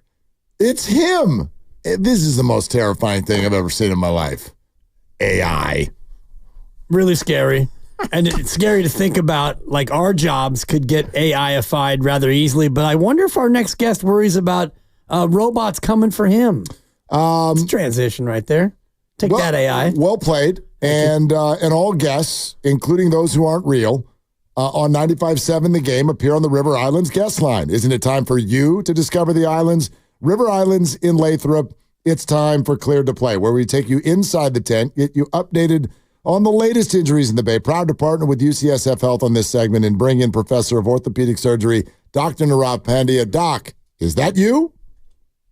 It is really me. Yes, not a robot. It's me. Oh, you are real and spectacular. That's fantastic. What's not spectacular is the fact that Christian McCaffrey is already hurt. And I saw you do a lengthy thing on this, so let everybody know what the Niners are looking at with McCaffrey's calf. Yeah, so in general, with these calf strains, we do see a tendency across all NFL teams to see these soft tissue injuries pile up early on. So nothing to be concerned about. Is there something wrong with like how the 49ers are training, et cetera? But with these calf strains, what you do worry about is, number one, where is it located in the calf? If it's lower down, a bigger issue. You worry about that, being more time. You also worry about how many muscles are involved and, is there a lot of fluid in that area over there? So in general, if you look at NFL players, you get these quote unquote calf strains. You're looking at 3 to 4 weeks in terms of return to play. The good news is it seems that they weren't super concerned on it based on what Shanahan was saying, but once again, anytime an explosive athlete gets that calf strain, you do worry about, is this going to be something that lingers on into the season? Yeah, especially when you don't have Brandon Aiyuk, and you may not, depending on how his hold in goes, and also Trent Williams holding out. What's the health impact on those two guys not really being out there doing things? I get a little bit more worried about someone who's at an explosive position like Brandon Aiyuk for the number one reason is that you need to have timing. You need to use your fast twitch fibers. You just can't recreate that.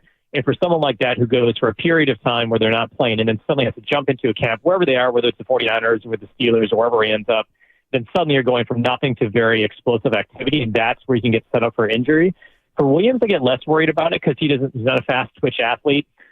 He needs to more preserve his body given injury history, and actually, probably for him, less reps, less wear and tear will probably do good for him heading into a long season as opposed to someone like Brandon Aiyuk, where you worry about suddenly he's going to hop right in, not have those reps, and have less time for his body to adapt. Yeah, Doc, let's talk about Trent Williams for a sec, because it is really interesting. I'm with you. No concern right now. It's probably better that he's not practicing. But when you're 36 years old, 320 pounds, you've had injuries each of the last couple of years. If that person came to you and said, I want a contract extension, from a health standpoint, how would you answer that? Just looking at purely, not looking at what he means to the team or what he's done in the past, and it's hard to justify doing a longer-term contract or an extension for that. You just know that all the data suggests that you've already had a lot of degenerative issues. You've missed time in the past. Basically, the probability is that you're probably going to get injured again, and potentially this year or next year. So I think that can be a little bit more difficult. A lot of it is based on the evidence of what he's provided and the fact that when he's not there, the team doesn't do well. But then you wonder, well, is he not going to be there anyway? Is he going to get injured? Should he bring someone else, groom someone else in there? So I think from a health standpoint, the numbers don't favor him, but his importance is really high. So if he can stay healthy, he's huge for Brock Purdy. Ricky Pearsall's second injury in his first camp. He had the hammy. Now he's got the shoulder. What's your concern level for the young wide receiver who may wind up starting if he's healthy? You do start getting a little worried about it. Just you think of someone who's explosive and kind of the way he plays. I mean, we've seen kind of what happens with Debo, explosive athlete, supposed to be playing really well, but then gets injured just the way that he plays. And the one I get more worried about, less about his hamstring, that's something that you'll see, as I mentioned, kind of early on in the season, but the shoulder injury, which quote unquote is re-aggravated. When something like that comes up, you get a little bit worried because number one, this is not really a lot of contact. And if a player is already starting to aggravate their shoulder, what is that going to mean in 16, 17 games into the season where he's taking contact repeatedly? So once again, something to watch very closely. Hopefully this is something that's just like a shoulder muscle strain or an AC joint strain. Nothing big, just a little bit aggravated. But once again, you worry about a younger player already coming in with two different injuries in two different parts of their body. Doc Pandia, and Doc, it was a number of weeks ago that you agreed with me that all we want for Christmas is Steph Curry to return home safe from the Olympics. I guess maybe 2 games to go where we still have to hold our breath. But what do you think of his workload and how it'll affect the season? Actually from a game standpoint, he's only been averaging like 21, 22 minutes a game. And, obviously his season average is around 32 or 33. And even when he's on the floor, if you kind of track movement and exertion and how much he's running, it's less. He just has to do less playing around these players. So I think the games themselves, I'm not necessarily worried based on the way that they're using him in terms of those actually wearing his body down. Now, barring some sort of freak injury, I think the bigger concern is how did these Olympics, even though if he's not playing a lot, take him away from doing those other things that get him ready for a season? The working out, the flexibility work, all those things that make him such a great athlete. So I think that's something to look at more than kind of is this Olympics wearing him down. It's just, can he prepare for the season the way that he needs to, particularly with younger players around him where he may be asked to do more next year. Just one more in the Olympics, Doc, because I'm all in and I'm so excited for tomorrow. Sydney McLaughlin-Levrone goes for gold in the 400-meter hurdles. She coasted in the semis. How much does a coast like that really help you preserve energy, and what are you all in on in these track and field games? So, from that coasting, it really does tremendously do so. I was as a track athlete in college and coached a little bit in college as well, too. And one of the things we would tell our athletes was that, look, if you can win your race, get on to the next level, that extra level of exertion at 5 to 10% makes a huge difference, because that's really what separates you when you're in a final. It's number one, not only how fast you run, but have you preserved yourself in all these rounds? A lot of people don't see, they just see the finals. For me, as just a fan watching track, it's been amazing how so many U.S. runners have won at the end of races. We saw the 400 meter where, they're winning at the end. You see the 1500. I mean, it's pretty remarkable just how great they're doing at the end, which really is all about heart. You train for all these things, but at the end of the day, it's how much can you grit down and push your body at the end. So it's been pretty amazing watching them do that in these Olympics. Yeah, and Sydney tomorrow goes for not only the gold, but the world record, her record, 12:30, Doc. We'll be all in on that. Absolutely. He'll be in there. Maybe the Sydney McLaughlin jersey in the cart, What's your best 40 time, Doc? The 40, so, I ran, we didn't run the 40 in college. I ran the 100. I ran a 10-600 in college, which serves me no purpose anymore. But yeah, I was around, that probably convert to like a, mid 4.6, 4.7 40. But yeah, as you guys have seen, I'm no NFL wide receiver. I'm more of a kicker. 10-6 is legit though, Doc. Let's put some respect on your 100 times. Listen, if you get to the 40-yard line and you're only half a second behind Xavier Worthy, I'm impressed. I'm impressed. Good yeah, Lord. I would have about a one play NFL career. Yeah, I love it. All right, Doc. Good to talk to you. All right, take care, guys. Yep. There he goes. Doc Pandia, the real version of him, and the proceeding was sponsored by UCSF Health. That's funny because the video of that in the Hard Knocks thing, the Giants coaches were all teasing Brian Daboll because Daboll, he asked at one point when Worthy was going through his 4.21, he broke the record for the 40. He asked the other execs and coaches with the Giants, he goes, do you think that if I started at the 20 and Xavier started at the goal line, do you think he would catch me? And they're all looking at him like, have you all seen Brian Daboll? Like, even if he was in great shape, but he's not. I mean, oh my God, it wouldn't even be close. And Daboll was like offended by that. He's like, you give me a 20-yard head start? Everyone's like, dude, it wouldn't even be close. Like, he'd catch you That's by the... enough for me, Doug. If I was at the 20-yard line and Xavier was at the goal line and someone shot the starter gun, he'd catch me by the time I was at the 30. Forget the other goal line or wherever the hell you're going. Oh, my God, it wouldn't even be close. Yeah, just the amount of speed, and it's just ridiculous. But not with Doc Pandia. No. And I'm just looking at Xavier Worthy's best time in the 100 meters, 10.6. And that was years ago when he was younger. But, I like your chances, Doc. Bring it. It's pretty special. Pretty special. All right, speaking of special, this was interesting. This is different kind of content now. Everybody is talking about Brandon Aiyuk across the NFL platforms. Not everybody is talking about Brandon Aiyuk with his agent standing right behind them. But that happened at Raiders camp today. Devontae Adams trade? Or maybe Ryan Williams has 12 other clients and some of them play with the Raiders. But anyway, Mike Garafolo is among those talking on NFL Network, NFL Training Camp Live, and Aiyuk's agent, Ryan Williams, is standing right behind him. Take a listen. Guys, it doesn't get much more awkward than this. I'm about to give you a Brandon Aiyuk update. And if we get a little wide right here. Hi, Ryan. Oh, God. Brandon Aiyuk's agent, Ryan Williams, is in attendance here at Raiders practice. Can we ask him? Why does he not have a microphone? Well, why does he not have a microphone in his hand? Well, because he's declining comment. I asked him to come join us, give us an update, give us the best information he could possibly give. And he's like, Nope, I am not commenting. He did say to me, nothing is done. He also said, stop paying attention to everything you read on X and think it's... Ryan, if you could hear me, say something, Ryan. He can hear me. That's what makes this so awkward. So I got to give you a Brandon Aiyuk update. You know what? And if there's anything wrong with what I'm saying, just feel free to interject at any point. There is no deal for Brandon Aiyuk to go anywhere as we sit here. I told you it doesn't get much more awkward than this. There is no deal. The 49ers have had those trade talks with multiple teams, including the Pittsburgh Steelers, from what I understand. But there is no trade agreement in place. There is no contract finalized. We will continue to monitor the situation, all of us. Who's your source, Mike? To see where it goes from here. I wish this was my source. I wish this source would be on the record. He's got to go. He's very busy. You got to call.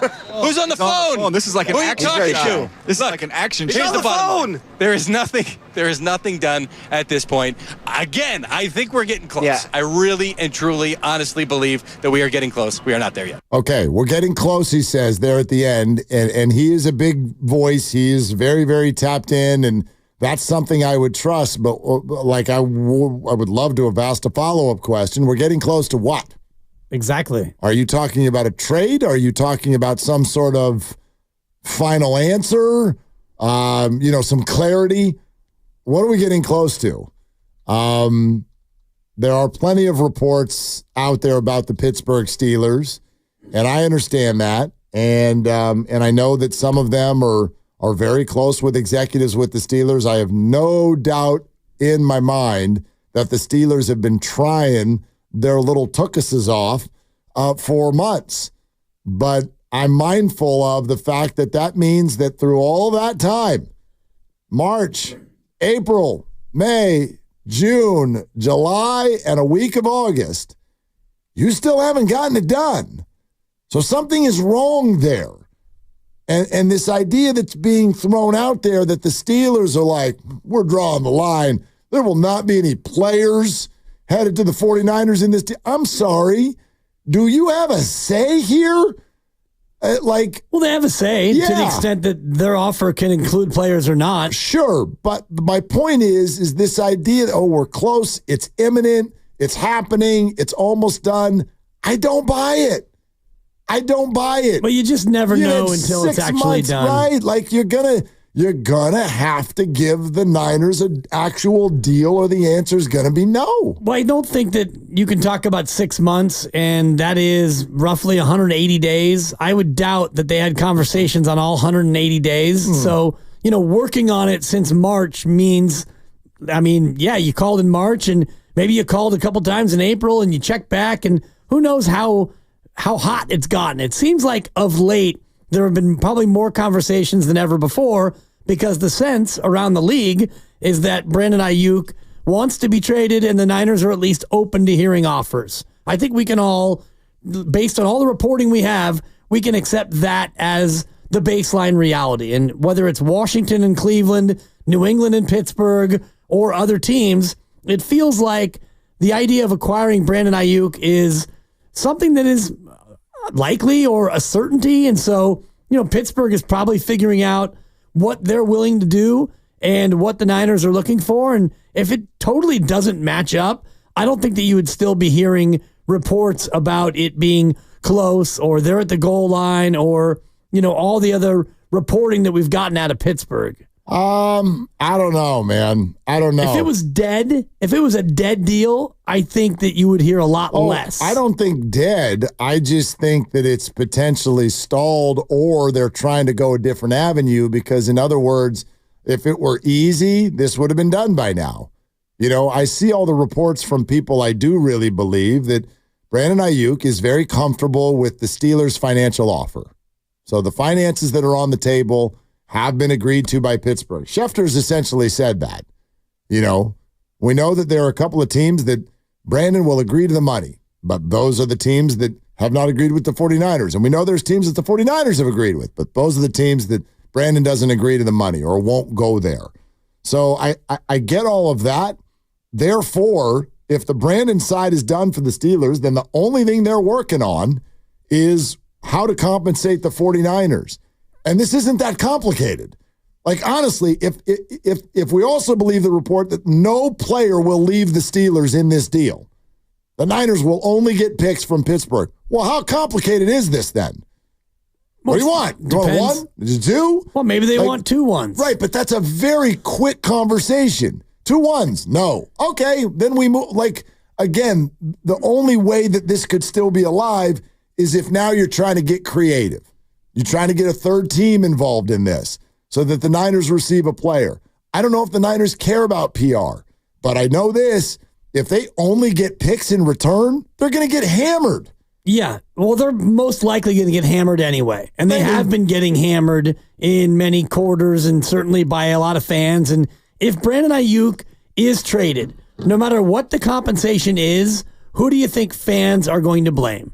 They're going to blame the 49ers for messing it up and having one of their favorite players play for a different team. So no matter what happens in the realm of PR, if Brandon Aiyuk is no longer a Niner, the Niners will get hammered. For the most part, there will be plenty that point fingers at Brandon, too. I don't think he gets out. I don't think he gets out scot-free. He doesn't get out scot-free on this. But I think that the Niners bear the brunt of the negative PR. And even if they get 2 first-round picks, many fans will say, just like DeForest Buckner, when you muck that up, you buck that thing up. When you got a first-round pick, Granny's not biting. You got a first-round pick and you blew it. You threw him a curve in the dirt and he just spit on it. Yeah, whatever. I'll come back with the high cheese a little bit later. Want to know what else you got? I got more. The Brandon Belt eye back here. Totally. You are pretty good on the dump button. So even if they do get a first and a second-round pick back, many fans will say, well, you're not going to make the most of those anyway because you guys always seem to screw it up. So I don't know. If Brandon leaves, yes, there'll be many fans who are down on Brandon, but I looked at the schedule, Mark, and they don't play the Steelers again until 2027. Yeah, good time to send him there. Yeah, so even if you wanted payback is a female dog. Well, you have to wait till 2027, and I can hold a grudge that long. Oh, I know you can. Yeah. You have. And I will. How many you still got from the 80s? Oh, boy, probably 10 or 11. I got a couple of. Not 6. Yeah. If I ever see Lincoln Schumann again. Who that? He's the pitcher for Coffee Klatch who threw Who are you? mid-70s, and he was your Ben Igo. Did he put one in your ribs? No, but he brushed me back, and he didn't have to. I was already up there crying. I was crying before I even got in the batter's box. I was 10. Yeah, but legitimately, so was he. No, he was 12. Okay. And it was an intimidation sensation. You sure? Maybe he just lost control of a fastball. Nah. Lincoln, I'm coming for you. 12-year-old doesn't know where the ball's going. The fact that you're afraid of someone named Schumann is hilarious. Hello, Schumann. Yeah. He was 5'11". He's throwing cheese. I got something for you. Yeah? I got something for you. You know Mike Reese. Yeah. Mike Reese. Okay. Pretty high-level Boston reporter. Pretty high level. Been with ESPN for a long time. And he just publicly stated, I don't know what to do with this. I don't know if this amazes me or makes me mad. I'm not sure yet. Mike Reese reports that the Patriots' offer was in the range of, what do you think? Go ahead, guess. Money per year, AAV, 4-year extension. How much per year? $29.5 million. That's my guess. Was I too low? $31 million? Keep going. $32 million. $32 million per year? Per year. Yeah. Major. That would be the second highest paid receiver on average annual. The history of the National Football League. $32 million. So that is upwards of $29 million. Well, the first two thoughts that popped to mind, you're sort of like, hey, Brandon and Ryan, his agent, like, you guys there? You turned that down? That's A.J. Brown money. He's making 32. Is he? Over 3 years, 3 and 96. Okay. That's what A.J. got this year. Okay, second highest paid.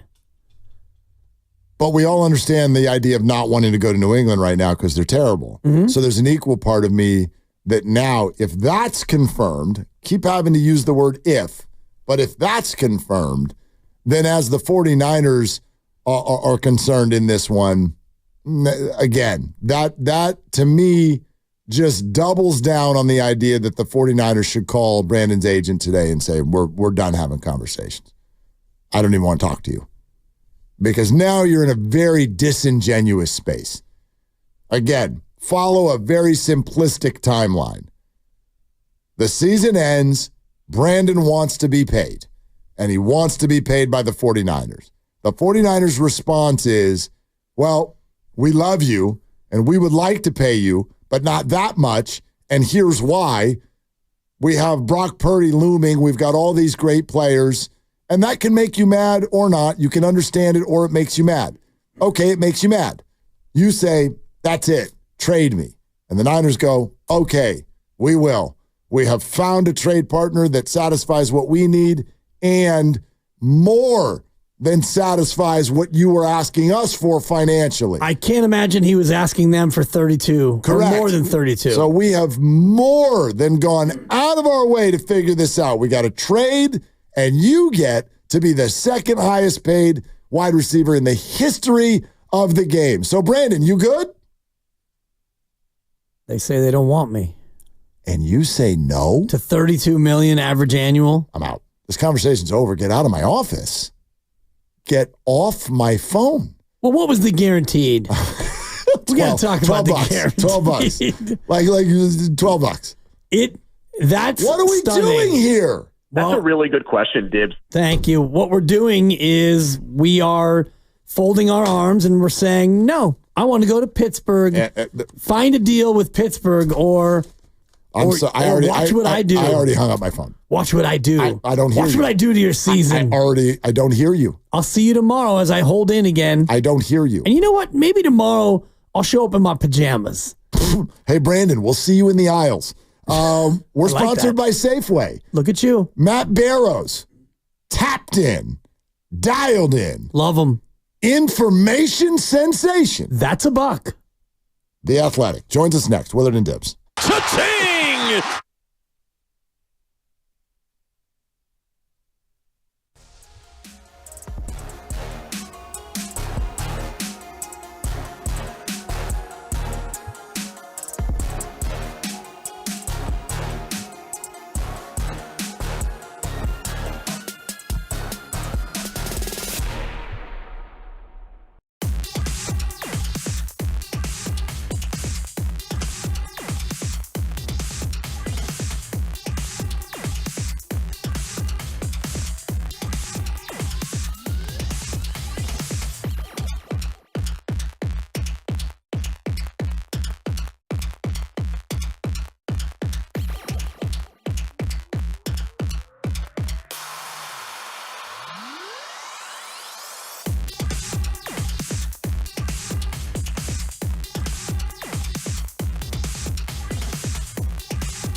Possibly.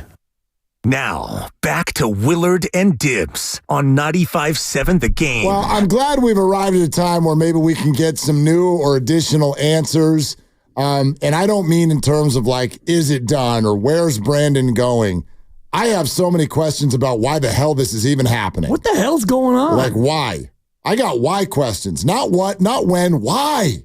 Why are they caving to this demand? That was borderline Nancy Kerrigan right there. Why?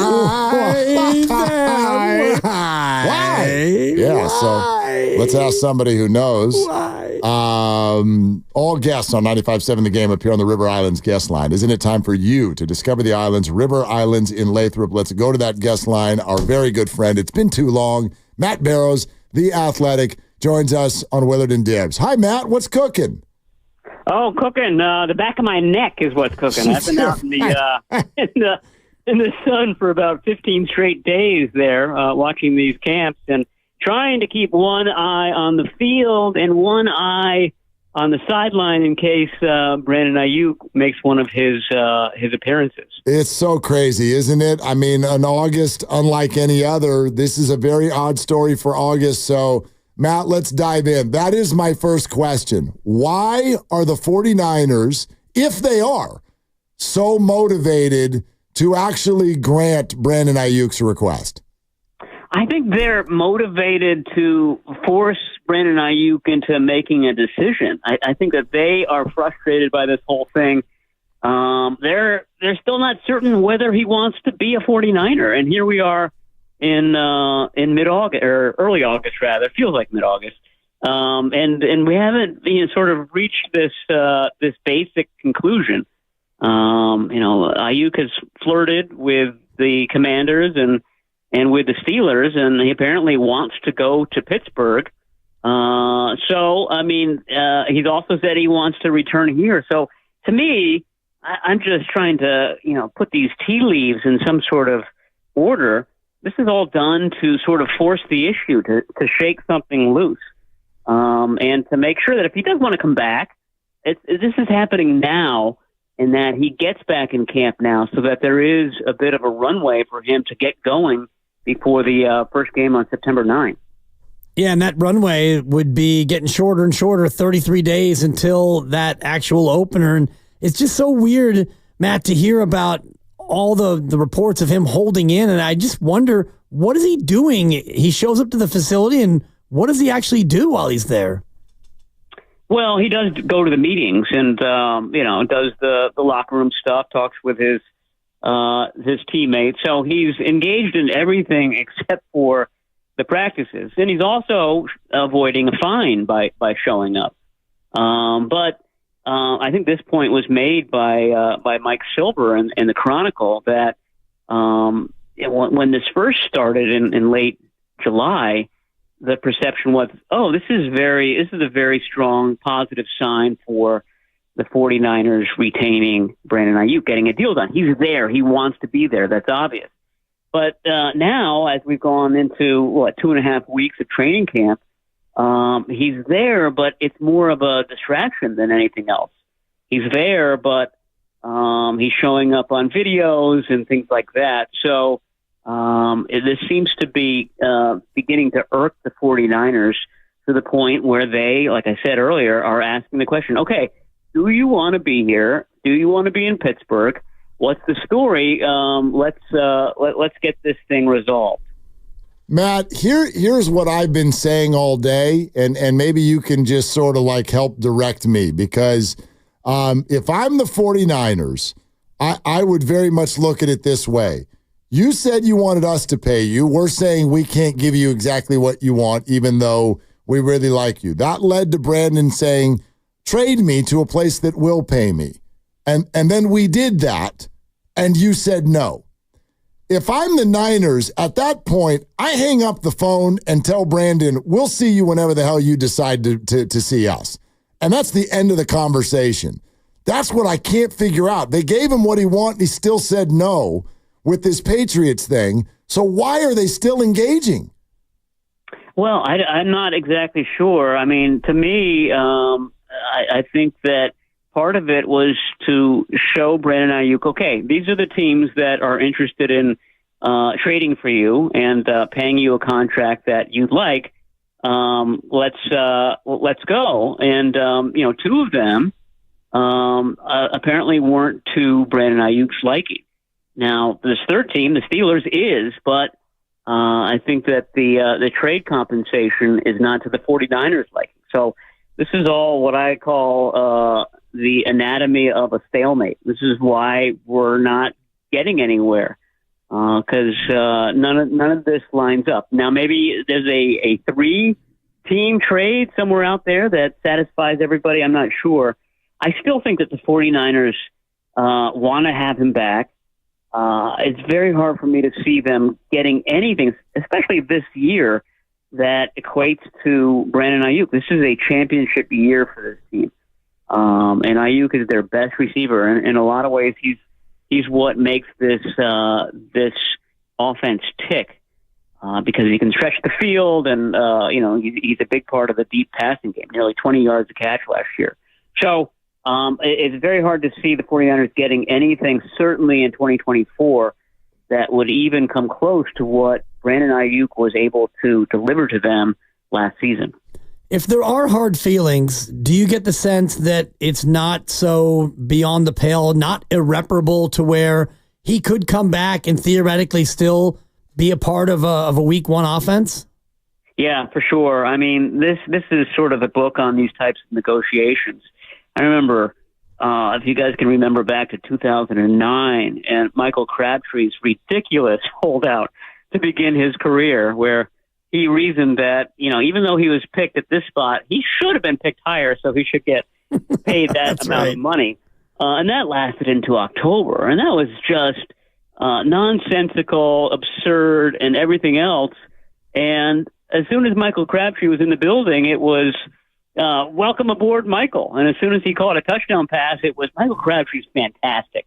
And the fans forgave him very quickly. Now, if this is protracted and Brandon Aiyuk does eventually come back to the 49ers and there are issues, if he gets hurt or if he's just not nearly as productive as he's been in the past, I think that there could be some hurt feelings among the fan base and among the 49ers officials. Matt Barrows, The Athletic, with us here, Willard and Dibbs. Matt, there's this concept or idea now because, and I think Silver's article yesterday is a big part of it, there's this idea that it's tense and Kyle is really annoyed, maybe even mad. And so the idea is maybe Brandon's like at practice causing problems. Can you speak to that? Like what are the emotions? What's happening there on the daily basis? Yeah, I really can't speak to that because, when he's out there, it doesn't seem to be a big distraction. I mean, it's a distraction to media members and to people in the stands who are taking videos. But I don't really think that it's affecting the practices at all. I will say, though, that there were a couple instances where Brandon Aiyuk is out there. He's watching from the sideline. And John Lynch kind of walks over and either kind of takes him, to the spot where John watches practice, or in one instance, I watched this, he kind of takes him all the way back into the team headquarters. So, I guess that could be a sense that they'd rather have him out of sight when he's around.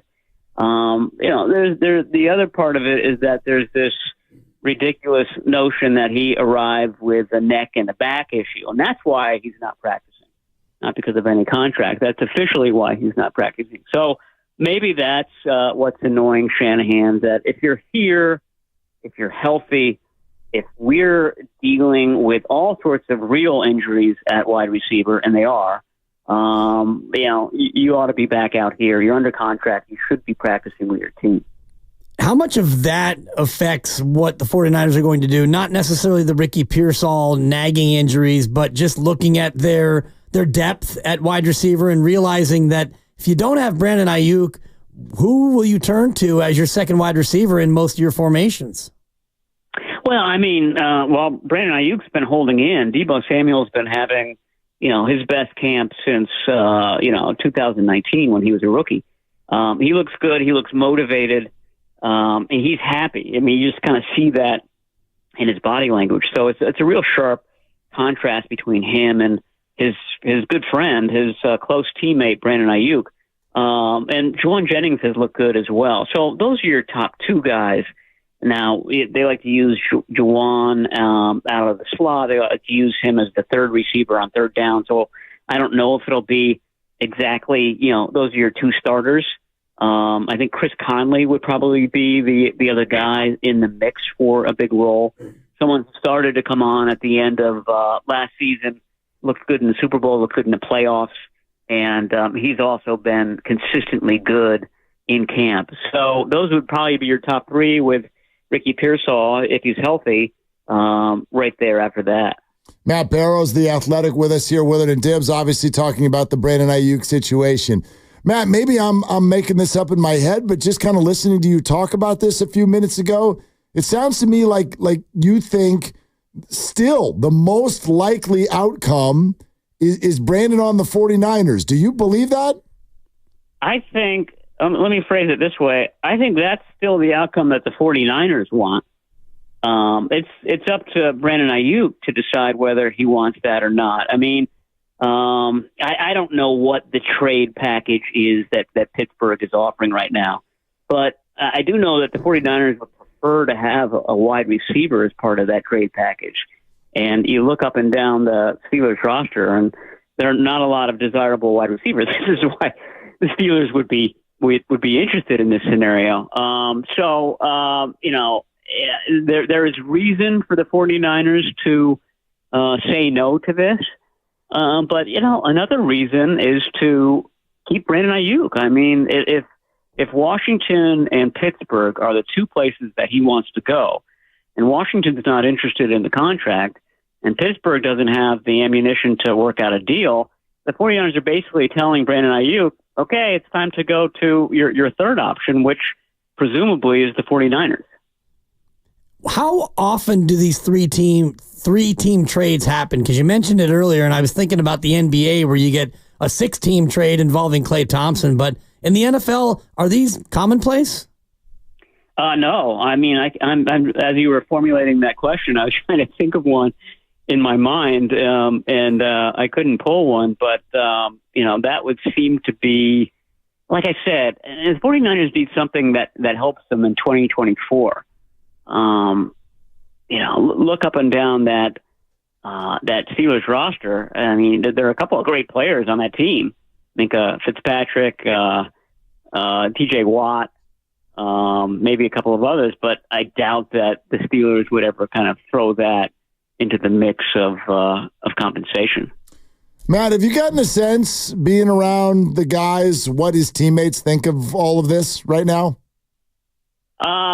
I think that, I thought that Nick Bosa's comments yesterday were really poignant. I mean, he was saying that, Brandon Aiyuk would be very, very hard to replace, given everything that he does. And I talked about the downfield ability, but it's the little stuff that he does as well. I mean, the blocking that you see for Christian McCaffrey deep down the field, the blocking for Deebo Samuel, things like that. My thought is that the 49ers have the wide receiver position for them over the years has been very, very hard to satisfy. Kyle Shanahan is a very exacting coach, and that's especially true when it comes to wide receivers. And very few pass muster with him. And Brandon Aiyuk is the rare example of somebody who has, and he's a homegrown product, a guy that the 49ers drafted. And to part ways with him now, I just think that would be a loss for the organization, not just losing Brandon Aiyuk, but it's an L on the scoreboard for them.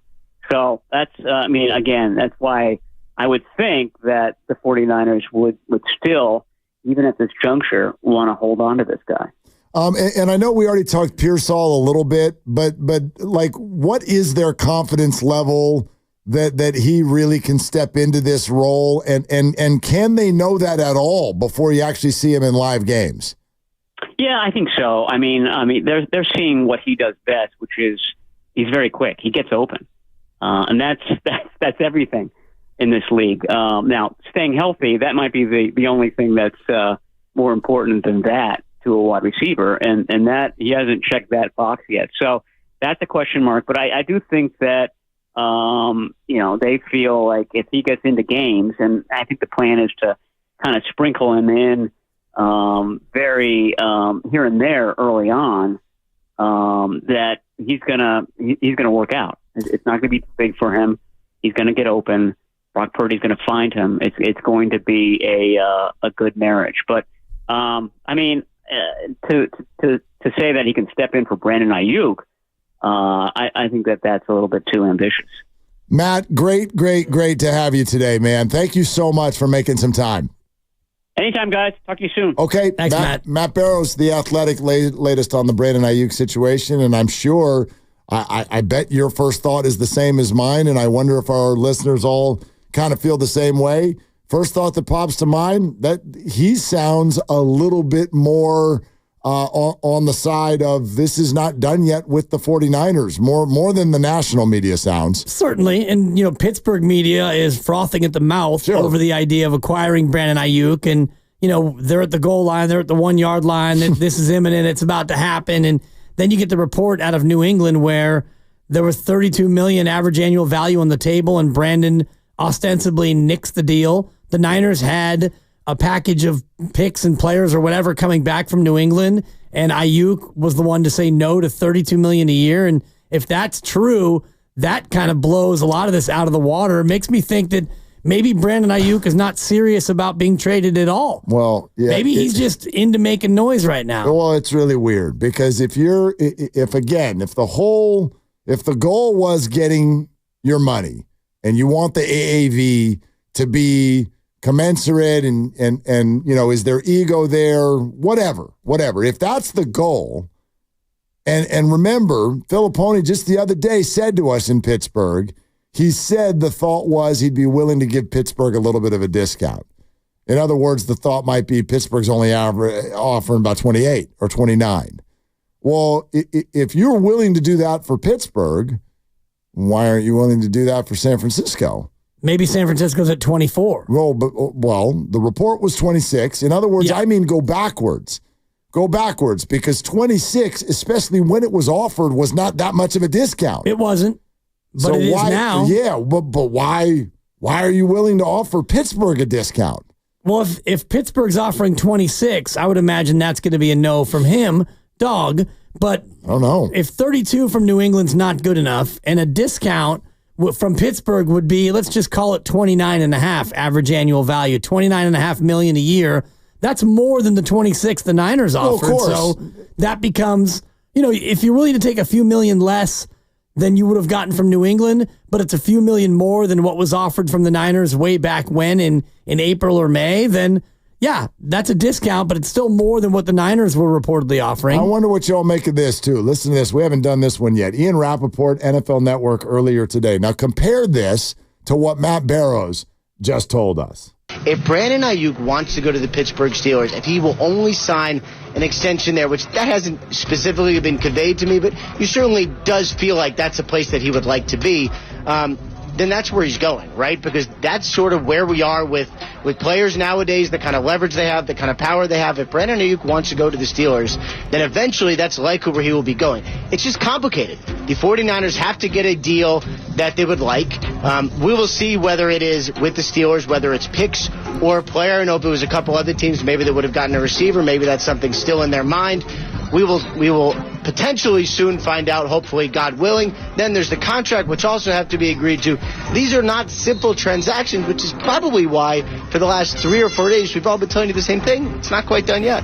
First of all, I don't know why NFL Network's got like the whole unsolved mysteries music going on in the background. I was feeling it. However, it is an unsolved mystery what's happening with Brandon Aiyuk.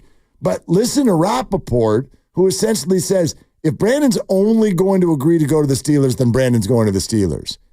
Matt Barrows will tell you that the 49ers are still very much hoping and thinking it's alive that Brandon will be a 49er. And I'd argue that they're 1 for 1. They had a trade in place to the Patriots. Brandon said no, which in theory, on some level, means he'd rather still be stuck as a Niner without any money than get a boatload of guarantees to go to New England. That's an interesting way to put it. He'd rather take 14.1 here than get 32 in New England. And it's a risk because you get hurt, and that could be it for your career. 14.1 instead of, if you get 32 over 4 years, that's 128. And, maybe 45 of it's fully guaranteed at signing. That sounds like a better bet in case of injury than staying in San Francisco. But it's interesting because we asked Matt indirectly the same question that we were throwing around on our show thread. And I wonder if people would agree at 888-957-9570, because Grandy threw it out there and said most likely to least likely. And he put number 1, doesn't get traded, doesn't get extended. So 5th-year option, $14.1 million. Grandy thought the second most likely was that he signs an extension, and that the third most likely was that he gets traded. And then I weighed in with mine, which was traded first, 5th-year option second, extension for me is off the table. And then you kind of weighed in with exactly what Matt Barrows was saying, which is... I flipped 2 and 3. I think, you said 5th-year options most likely is the Niners hold him and hold his rights. Second most likely was traded. Second most likely trade. Third most likely extension. Right. And I think that's what Matt was intimating. He didn't go through all 3 scenarios, but none of us even talked about the idea of a possible extension. Well, you throw that out there. 888-957-9570. If we just made it easy and put one word on each of those. Keep, trade, or extend. I mean, extend is keep also, but you get the idea. Yeah, keep is nothing happens. Okay, yeah. 5th-year option, right? Extend or trade.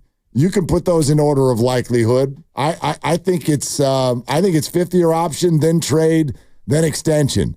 888-957-9570. We'll take your calls on that. Presented by Fremont Bank, celebrating 60 years of full-service banking with no compromises. Willard and Dibs. One thing I am going to extend is my relationship with Fremont Bank, because it's a family-owned bank, and when you go in there, you get that family-owned feel. And I know everybody, when we went down and did our live show from the Fremont Bank headquarters, Fremont Boulevard and Capitol, you got to meet the bankers and the board and the chairman of the board and all the rest of it. And you could see everybody getting along and really enjoying being there, because that's what Fremont Bank does as a bank. They've been doing it for 60 years, and they set out to build not only a good bank, which they've done, but a local ecosystem that's built on relationships that help the Bay Area communities. You deposit your money there at Fremont Bank, and they take the money and they reinvest it into the community, businesses, organizations, home ownership, activities, all these things that make our Bay Area better. Do yourself a favor. Stop by one of the 21 branches when you're out and about this week and see it for yourself. It's Fremont Bank, full service banking, no compromises.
It sounds to me like you think still the most likely outcome is Brandon on the 49ers. Do you believe that? I think that's still the outcome that the 49ers want. It's up to Brandon Aiyuk to decide whether he wants that or not. Now, back to Willard and Dibs on 95.7 The Game. Check this out, dog. Yep. You ready for this? Bring it. 49ers have released their 2024 unofficial preseason depth chart. Ooh, so exciting. I always love this. You ready for the big answer? As released by the PR department. Correct. Okay. Starting at one wide receiver. Okay. Number 1, Bo Samuel. I miss him being number 19. I do too. I do. 19 problems. Now there's only one problem. I thought it was better for defenses if there's 19 problems. There's actually 2 problems. His wide receiver teammate and the big fella. But we'll get into that down the road. Those are at least 2 problems. Yep. All right. Who do you think has been listed as the starting wide receiver opposite Bo? That's a really good question, Mark. Well, thank you, Roxy. Thank you, Grandy. Thank you to my parents for having me. Come on. No, go ahead. It's just pandering crap. Who do you think? Jawan Jennings is who I think. That is incorrect. Would you like to try again in double jeopardy?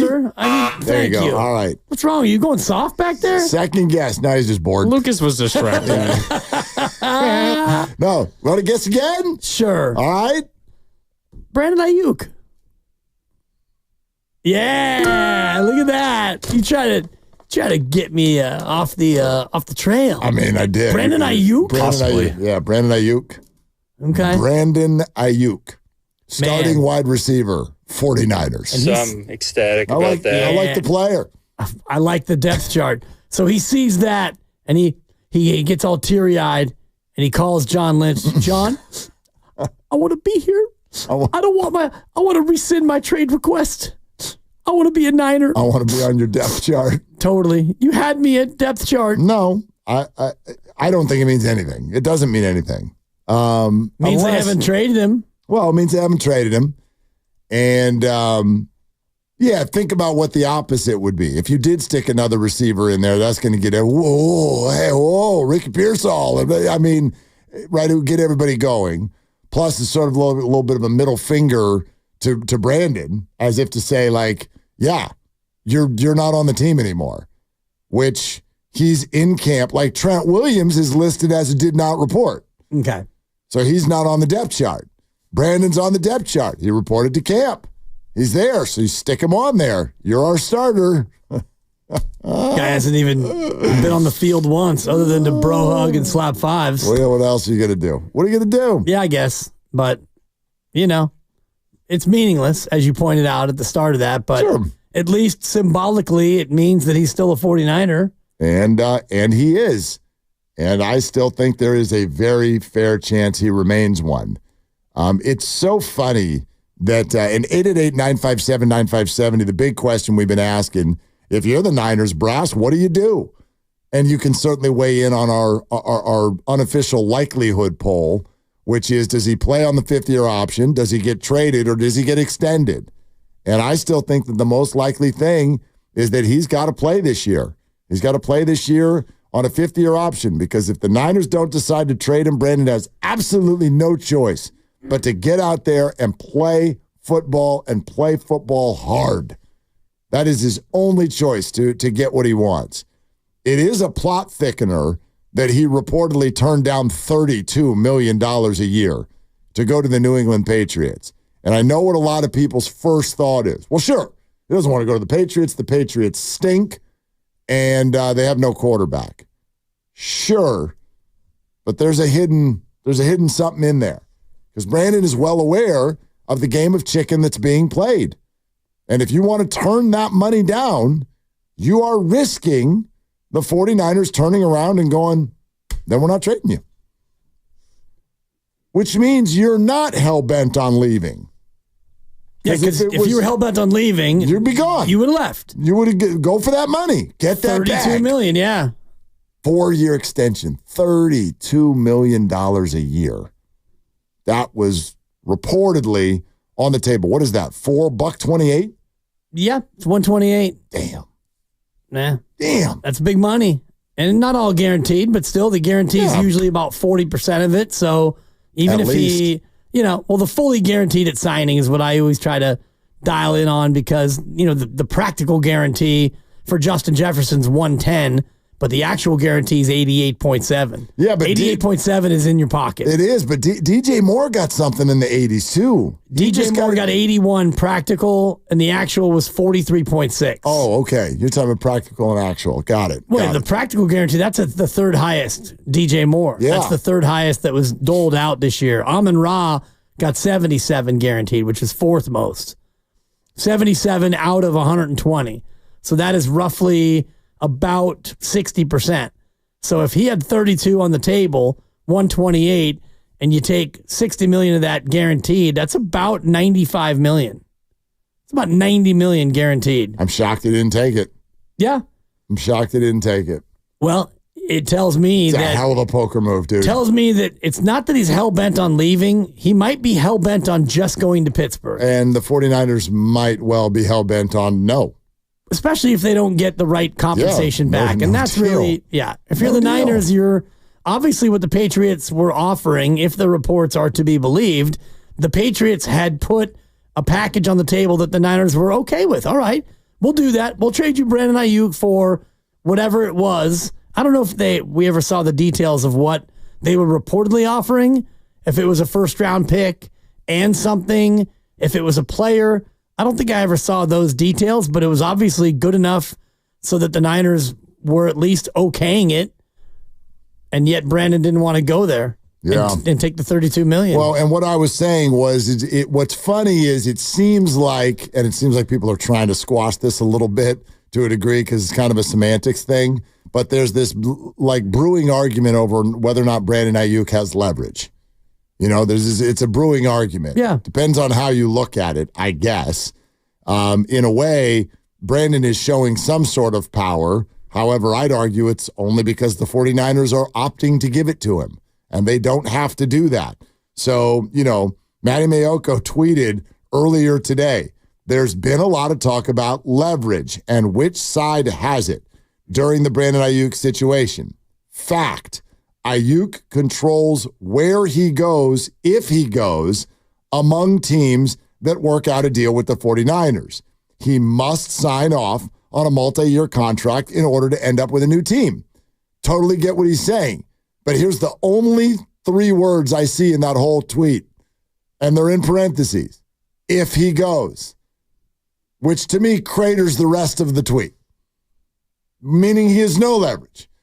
Because he doesn't have to send him anywhere. Exactly. But they seem open to sending him somewhere. They seem open. I don't know if I buy all that.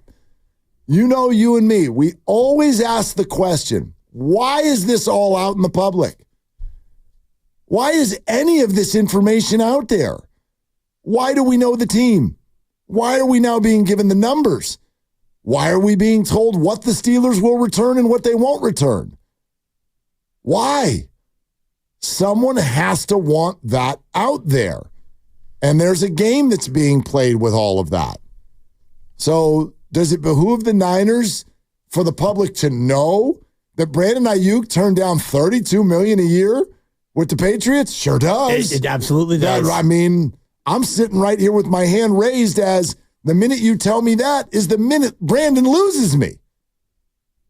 For now. What? For now. No, if that's true, this is a disingenuous conversation. If Brandon asked for one thing, the Niners gave it to him and he said no.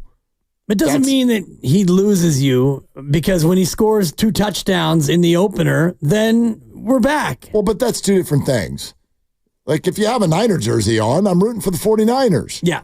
But has Brandon Aiyuk, and again, we've got to let this all play out because I'm not going to form an opinion about a player based on tweets. But if this plays out in a way where that becomes sort of a provable thing, and it feels damn close. This is high level reporters who are all saying the same thing, which is the Niners had a trade in place with the Patriots. The number was huge, It was north of 29, maybe reported to be 32, and Brandon didn't want to go.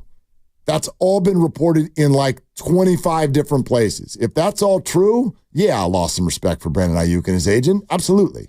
Yeah. And he can score as many touchdowns as he wants. That's not going to change my opinion there. Sure. And it's ultimately up to the individual to decide how you want to conduct yourself, and your agent is your representative, and he will march to the beat of your drum. And if you want to go out there and force your way to one destination, even though you're not a free agent, and you want to go about doing it in a certain way, well, this is the way to do it.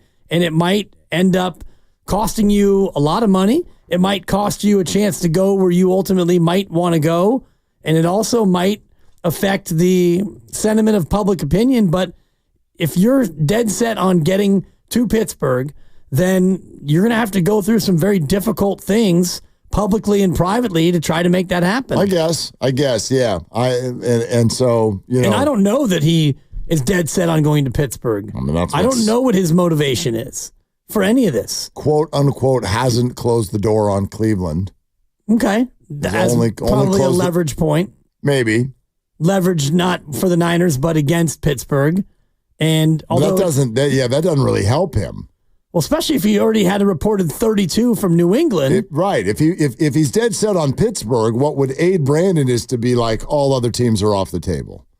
You must deal with Pittsburgh. And again, you know, you want to start trying to push the 49ers around, then you run the risk that they're going to push back. And the pushback is, see you on Monday, and you're playing for 14, which... The Jets are here in September. We'll see you. Exactly. And that's probably... they're probably getting close to that point. If Pittsburgh and the Niners can't really agree on trade compensation, then the Niners might just say, hey, we could try another team, but if it's Pittsburgh or bust, then it's a bust. Okay. Because we tried, and the deal that we were looking to strike was not satisfactory to us. So even though Pittsburgh wants to pay you whatever, $30 million, $29.5 per year, whatever that number is, we're not comfortable with what they're offering. That deal's now dead, Brandon. So what do you want to do, kid? Yeah. Willard and Dibs, 888-957-957. We'll go back to the phones in a sec, but more from Ian Rappaport. And this is something that came out actually right before the show started. And he's clearly been one who's been ringing the bell of like, yes, he wants to go to Pittsburgh, and one way or another, he's going to end up in Pittsburgh. I'm not so sure. Check out what he has to say here. It does seem like the eventual outcome, not current outcome, but the eventual outcome is Brandon Aiyuk playing for the Pittsburgh Steelers and the 49ers moving on for some draft picks, which is fascinating from the Steelers standpoint. First of all, if this trade does happen, which again, it has literally not happened yet, but if it does, would give them a premium playmaker. Going to cost them some money, but they're paying very, very little for the quarterback position. Whoever starts, so that's something they can withstand. For the 49ers, they would be theoretically moving away from one of their key weapons.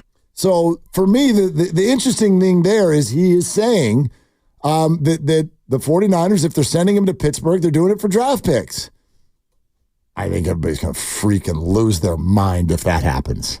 Depending on the picks. Oh, I mean, everybody's. If it's a first next year and a second the year after, yeah, people are not going to be thrilled. Nope. I get it, but the circumstances, like the timing of it. The season is such a huge deal. And you're getting me picks for future years? Yeah, next year, another extra first. No thanks. Chance to load up before Brock Purdy makes that big money. I think they get skewered. Maybe they don't. I think they're going to get skewered anyway, and that's the point I was making earlier. Not necessarily. I think that they're going to get skewered. What would they be skewered? Answer me this. And 888-957-9570. Would the Niners get skewered if they just came out publicly and were like, we're not trading him? Next question. No, because that would mean that he's still a 49er. Right. If he gets traded, matter what, they're getting skewered. Yeah.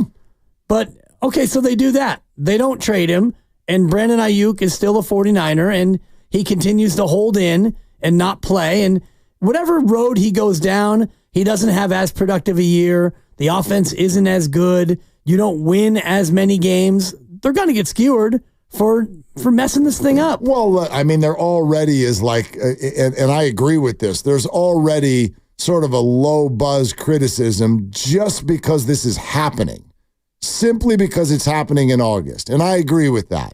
The word I chose to use was miscalculation. because I can't really, yes, miscalculation sensation. I can't criticize them sort of for like doing this in this moment if they're assessing that that's absolutely the best thing to do. I can criticize them for being in this moment, though. Like that means that what you thought was going to happen back in April didn't end up happening. So I think that's totally fair. That's totally fair. But based on what the return is, man, I think that that's a really risky play. For me, it's much easier without knowing the particulars of why they're so mad. But it's much easier right now to just be like, we're not trading him. We're not trading him. Yeah, they could have taken that tack months ago, and they didn't. And now they are, I won't say that they're trying to trade him, but they're entertaining trade offers for a guy who you need.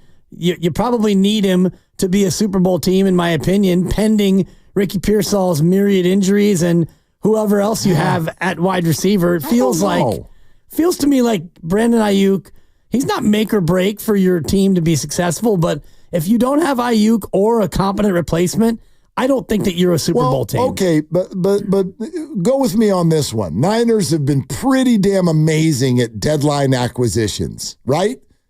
McCaffrey, Chase Young, Emmanuel Sanders.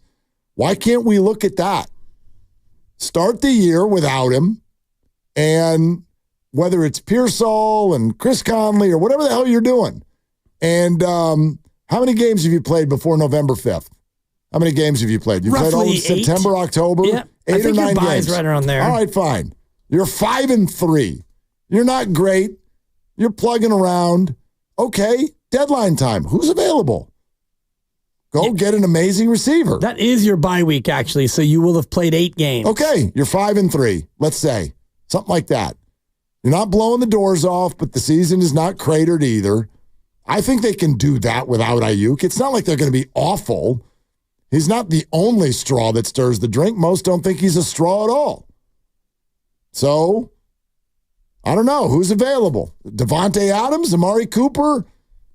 I don't know. But they've done that in the past. They did that with Emmanuel Sanders and ended up in the Super Bowl with a supposedly crappy quarterback. Yeah, they got Emmanuel Sanders for a 3rd and a 4th. October 22nd, so just before the deadline, but it counts. Chase Young, I mean, yeah, he was a guy. He wasn't a huge difference maker, but you made it to the Super Bowl. The willingness is what I'm talking about more than the execution. Sure. Yeah, that's fair. Okay. And Emmanuel Sanders 2019, and obviously Chase Young last year. And I'm trying to remember when the McCaffrey was. I feel like it was a little bit earlier than the deadline. Yeah. But it was getting there. It was kind of, I don't know, it feels like it was week 7-ish. Remember, he played against the Chiefs, but just a little bit. He showed up like 2 days before the Chiefs game. It was announced on a Thursday night. It was announced during Thursday Night Football. Look at you. Oh, I still remember. I'm October like, 20th was the exact. There you go. So it was a little bit before the deadline. Not quite up against it, but getting there. Yeah, but I think a lot of these deals in football, it seems like they don't happen like they do in the NBA. We're refreshing with 3 minutes to go. It feels like they do happen in the days leading up. Sure. I'll count it, though, as a deadline deal. Rich in Fremont. Hi, Rich. You're on with Willard and Dibbs. What's up? I'm looking at red lights and license plates, gentlemen, trying to get home. But I'm listening to you guys. I tell you something. Y'all know who pays my paycheck. Yes, we do, Rich. You remind us every time. ACO Pest Control. That's right. I do remind you every time because we do a fantastic job.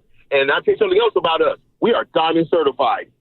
Okay? So after you gave me that report about Brandon Aiyuk being on the other side of the football field for the preseason game, that sends a message to me. Brandon Aiyuk ain't going nowhere. The Niners are not going to trade him. Okay? They got him listed there for a reason. Because they're gonna view that player option. And you know why they can't? Because they're in the best possible position to do so. Why wouldn't they? So Aiyuk, only thing he can do is get out there, ball out, and then when the season's over, then you can ask for your contract. Because at that point, you have 3 times more leverage. Because if you ball out, what do the Niners know? The Niners know, hey, you know what? This is not just an average receiver, especially if you get to the Super Bowl. Because then you can easily say, you know what? I got you to the Super Bowl. And the Niners are not going to let him leave. They're going to be like, look, you know what? You have a seat like you. Yeah. Sign here. We'll back up the Brinks check, and we'll Brinks truck, and we'll pay you right now. So that's the reason why I don't think Aiyuk's going anywhere. Thanks, fellas. Rich, thanks. That's what I would do. That's what I would do. And if you want, the only way I would entertain Pittsburgh, and again, I don't know why Kyle's so mad or what problems Brandon is causing, or if they really feel like this is just not a tenable situation. But if you're going to entertain a trade, and Kyle has assessed, no, we need a receiver in return, and Pittsburgh has drawn a hard line of we're only giving you picks, then you respond to Pittsburgh and say, then you better find another team that's going to send us a receiver. Or and else, that's what Matt Barrows is saying. Or else we're done here. And that's why I asked him about 3-team trades in the NFL. Because NBA, it's like almost every trade is multi-team because you got to make the money work, and it's like picks are flying and pick swaps and players and 3 teams. And that would mean, in theory, that at least 2 picks would need to depart Pittsburgh, right? Yeah, if you someone else is giving up a receiver, they need to get something. So, like, you know what I mean? Is it the Niners get a future 1, and then the other team gets a future 3, and they send the receiver to San Francisco? Something like that? Perhaps. And I was just remembering the Herschel Walker trade, which indeed did include a 3rd team with Darren Nelson refusing to go to Dallas, so then he was sent to San Diego and the Chargers. So the famous Herschel Walker trade, but 3-team trades, very, very rare. Very rare. And I think you would have to have maybe a player go from Pittsburgh to that 3rd team, a player that the Niners probably can't use, because when you have a roster like this, there's only a few spots that are even open for a possible starter. That's true. Like when Christian McCaffrey comes in at the deadline or right before the deadline, it's like, okay, you can be our running back. You're amazing. So you're going to be everybody's starter. But I don't know if there's a player like that on Pittsburgh that they would want to part with who would come here. Eli Mitchell might be somebody that the 49ers would be willing to send out. That's been a name that's been rumored to I don't know if he's going to fit with Jordan Mason looking great in camp. And Breida is here, and part of that is because Eli and Christian are both hurt for the moment, but Eli keeps getting hurt. And if he's lowered on the depth chart, he might be someone that you're like, okay, he's expendable, number one, because you drafted another running back too. I know Guerrero is hurt, but you drafted another running back.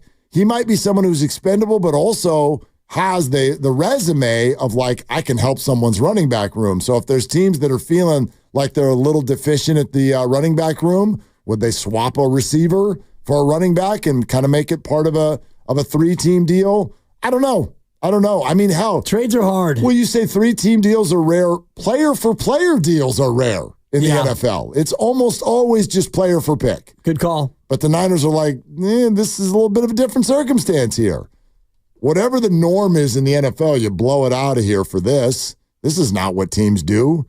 You don't trade your good players in August when you're a Super Bowl favorite. Right. You just don't. I mean, the way you just said that is so matter of fact and obvious, but against the backdrop of what we've all been talking about, a trade is imminent. There's a structure. There's a framework. There are teams. It feels like a trade is absolutely going to happen, yet I will refer all of us to the statement you made 18 seconds ago, which is if you're a Super Bowl team, you don't trade your all-pro in August.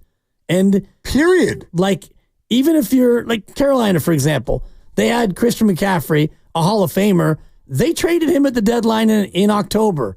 And I just was looking at an article on the internet from the Charlotte Observer, who won the trade, the McCaffrey trade. And I had to laugh out loud. Oh, the Niners got killed in the moment. Well, they gave up too much draft capital, Mark. Oh, yeah. A 2nd, 3rd, 4th, and a 5th. Niners crushed the trade. Devoured Already them. done. Yes. Already done. ESPN put out a graphic, I remember on social media. Yeah. They gave the Niners a C- for the Christian McCaffrey trade. I mean, love the trade. Exposed. I like the picks. Yeah. And I have to look and see who Carolina did get a couple of, I think 2 of the 4 are players that they still have who are actually good players, but none of them are McCaffrey. No, none of them are McCaffrey. Yeah, look, all I'm doing is I'm keeping in the back of my mind that I don't know what I don't know. So I don't know what's going on behind the scenes that has the 49ers engaging in this. So there's that. But outside of that, I'll stay open for what I don't know, but with what I do know, this is stupid. The whole thing's stupid. I don't know why you would entertain this at all. Do not trade Brandon Aiyuk. And tell him, we're not trading you. Back to you. Yeah. Well, I don't even know. No. The answer's no. Yeah, and you keep saying that, but it's just not that easy. It is that easy. That's enough for me. First of all, you can look at it one of two ways. Either it is the ultimate hope that Brandon responds to that in the positive way. However, if you want to get nasty, responding in the negative way is only bad for Brandon. Provided that the 49ers are already, it seems, getting themselves ready to play without Brandon. Well, they've already misjudged his response at every turn. So for them to expect him to respond, if you go to Brandon tomorrow or Friday and say, you know what, we tried, we had a deal with New England, you said no, we tried with Pittsburgh, they didn't offer enough, we're going to have to move on, Brandon. We're going to Tennessee on a flight here in 12 minutes. We're done trying to trade you. Yes. Play on the fifth-year option. How is he going to respond? Either way, I'm he's ready. going to continue to hold in and not practice. Fine. And then come week one, he'll be, I'm ready to practice. Okie Here we go. All right. And it'll take him 3 or 4 weeks to get up to speed. Deactivation sensation. Which does you no good as a team. It does him a lot worse. It also does you no good to trade him for picks that are happening in the future. What's the difference? The difference is that's my whole point. Least you would have closure and you would get this situation behind you because obviously it's a thing. It's obviously bothering somebody. Again, open mind to what I don't know. But if you're only going to get picks in return, what's the difference between that and having Brandon just pout on the sideline for the season? There's a big difference. I don't see a difference. Well, your locker room is going to have a certain stench if you've got a player, a wide receiver in the wide receiver room, and if he's out there sulking and he's TikToking and Instagramming, that's not a negative. No, that's not a positive. He's not going to do that. He'd be killing his career. Well, he's already been doing that, and it's not killing his career now. Oh, it's so would. And it wouldn't kill his career. What would kill his career is if he sat out the year. That would really affect his year. I disagree with you. I think if this guy responds to a $14.1 million 50-year option, he responds to that by pouting, not practicing, not playing, there ain't a team in the league that would offer him a contract next year. Well, he would come in and start playing in week one. He would be practicing. Fine, then let's do that. End of problem. Yeah, but he doesn't want that. He wants to be in Pittsburgh. Sorry, there's a lot of people who Kyle Juszczyk didn't want a pay cut, but he got one, and he's going to show up and play. Yeah, he's already showing up. You making what you want? Yeah, actually, and I probably shouldn't say this out loud, but honestly, you're overpaying me. I mean, well, I actually said that out loud. Of riches. Yeah, can't stop. No, you know what I mean? Okay, Brandon, get in line with the millions and millions of Americans who think that they're worth more. I'm sorry. My answer would be no. Yeah, I get that. No. And he would be so powerless when it came to week one. I'm not saying it'd be good for the Niners, but neither's this. No, that would be bad for the Niners. And so would trading him. Well, to me, it depends on what you get back. And if it's only picks coming back, then I think that would be a problem for the Niners. Agreed. And that might be the sticking point because if you're the Niners, you could use a couple of Pittsburgh's really good players, and Pittsburgh probably doesn't want to part with good players because they're in a spot with a competitive division, and they feel like they could actually be pretty good because, spoiler alert, they're always pretty good. They're always pretty good. Mike Tomlin has never had a losing record. It's been a while since they've been great, but they're pretty good. They're always at least pretty good. It's a great organization. I mean, last year, 9-8 again? Yeah. With three bad quarterbacks. Exactly. Yeah. So, listen, I get it, but you can feel the public negotiation going on. Again, the multiple reports that come out today that say Pittsburgh will not include a player in the deal. Why do we know that? That's Pittsburgh trying to tell the 49ers, we're not doing it. The Niners like, fine, then we're not, then there's no deal. So, again, that's just the way I would play it. John in Vallejo. Hey, John, thanks for calling Willard and Dibs. What's up? Hey, what's going on, gentlemen? Hey, this is going to require a three-way trade. The San Francisco 49ers need to ship him on out to Pittsburgh for Pittsburgh first, the second, next year's third or whatever, and then the Niners need to flip that and ship those picks to the Raiders and get Davante Adams. The Raiders don't need Davante Adams. He don't want to be there. The Niners need a wide receiver, a proven wide receiver. He got no fall off from Brandon Aiyuk. Matter of fact, it's a step up. And what's Adams' contract for the next 2 years? He's under contract for, I think, for the next year, and it's only 28.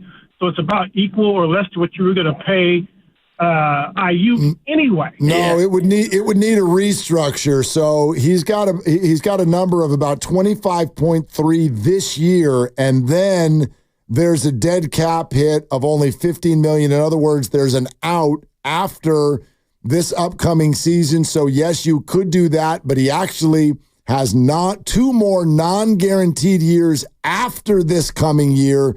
Both of them at $35 million. So, John, your idea is not crazy. It would take a lot of dancing and restructuring, though, with regard to all sides. Davante, the 49ers, the Raiders, all of that. Although Ryan Williams was at Raiders camp today. He was. And he is not Davante Adams' agent. No, he's not. And again, it puts you in the same situation of paying 2 receivers more than $20 million, even if you restructure Davante Adams. But for 1 year.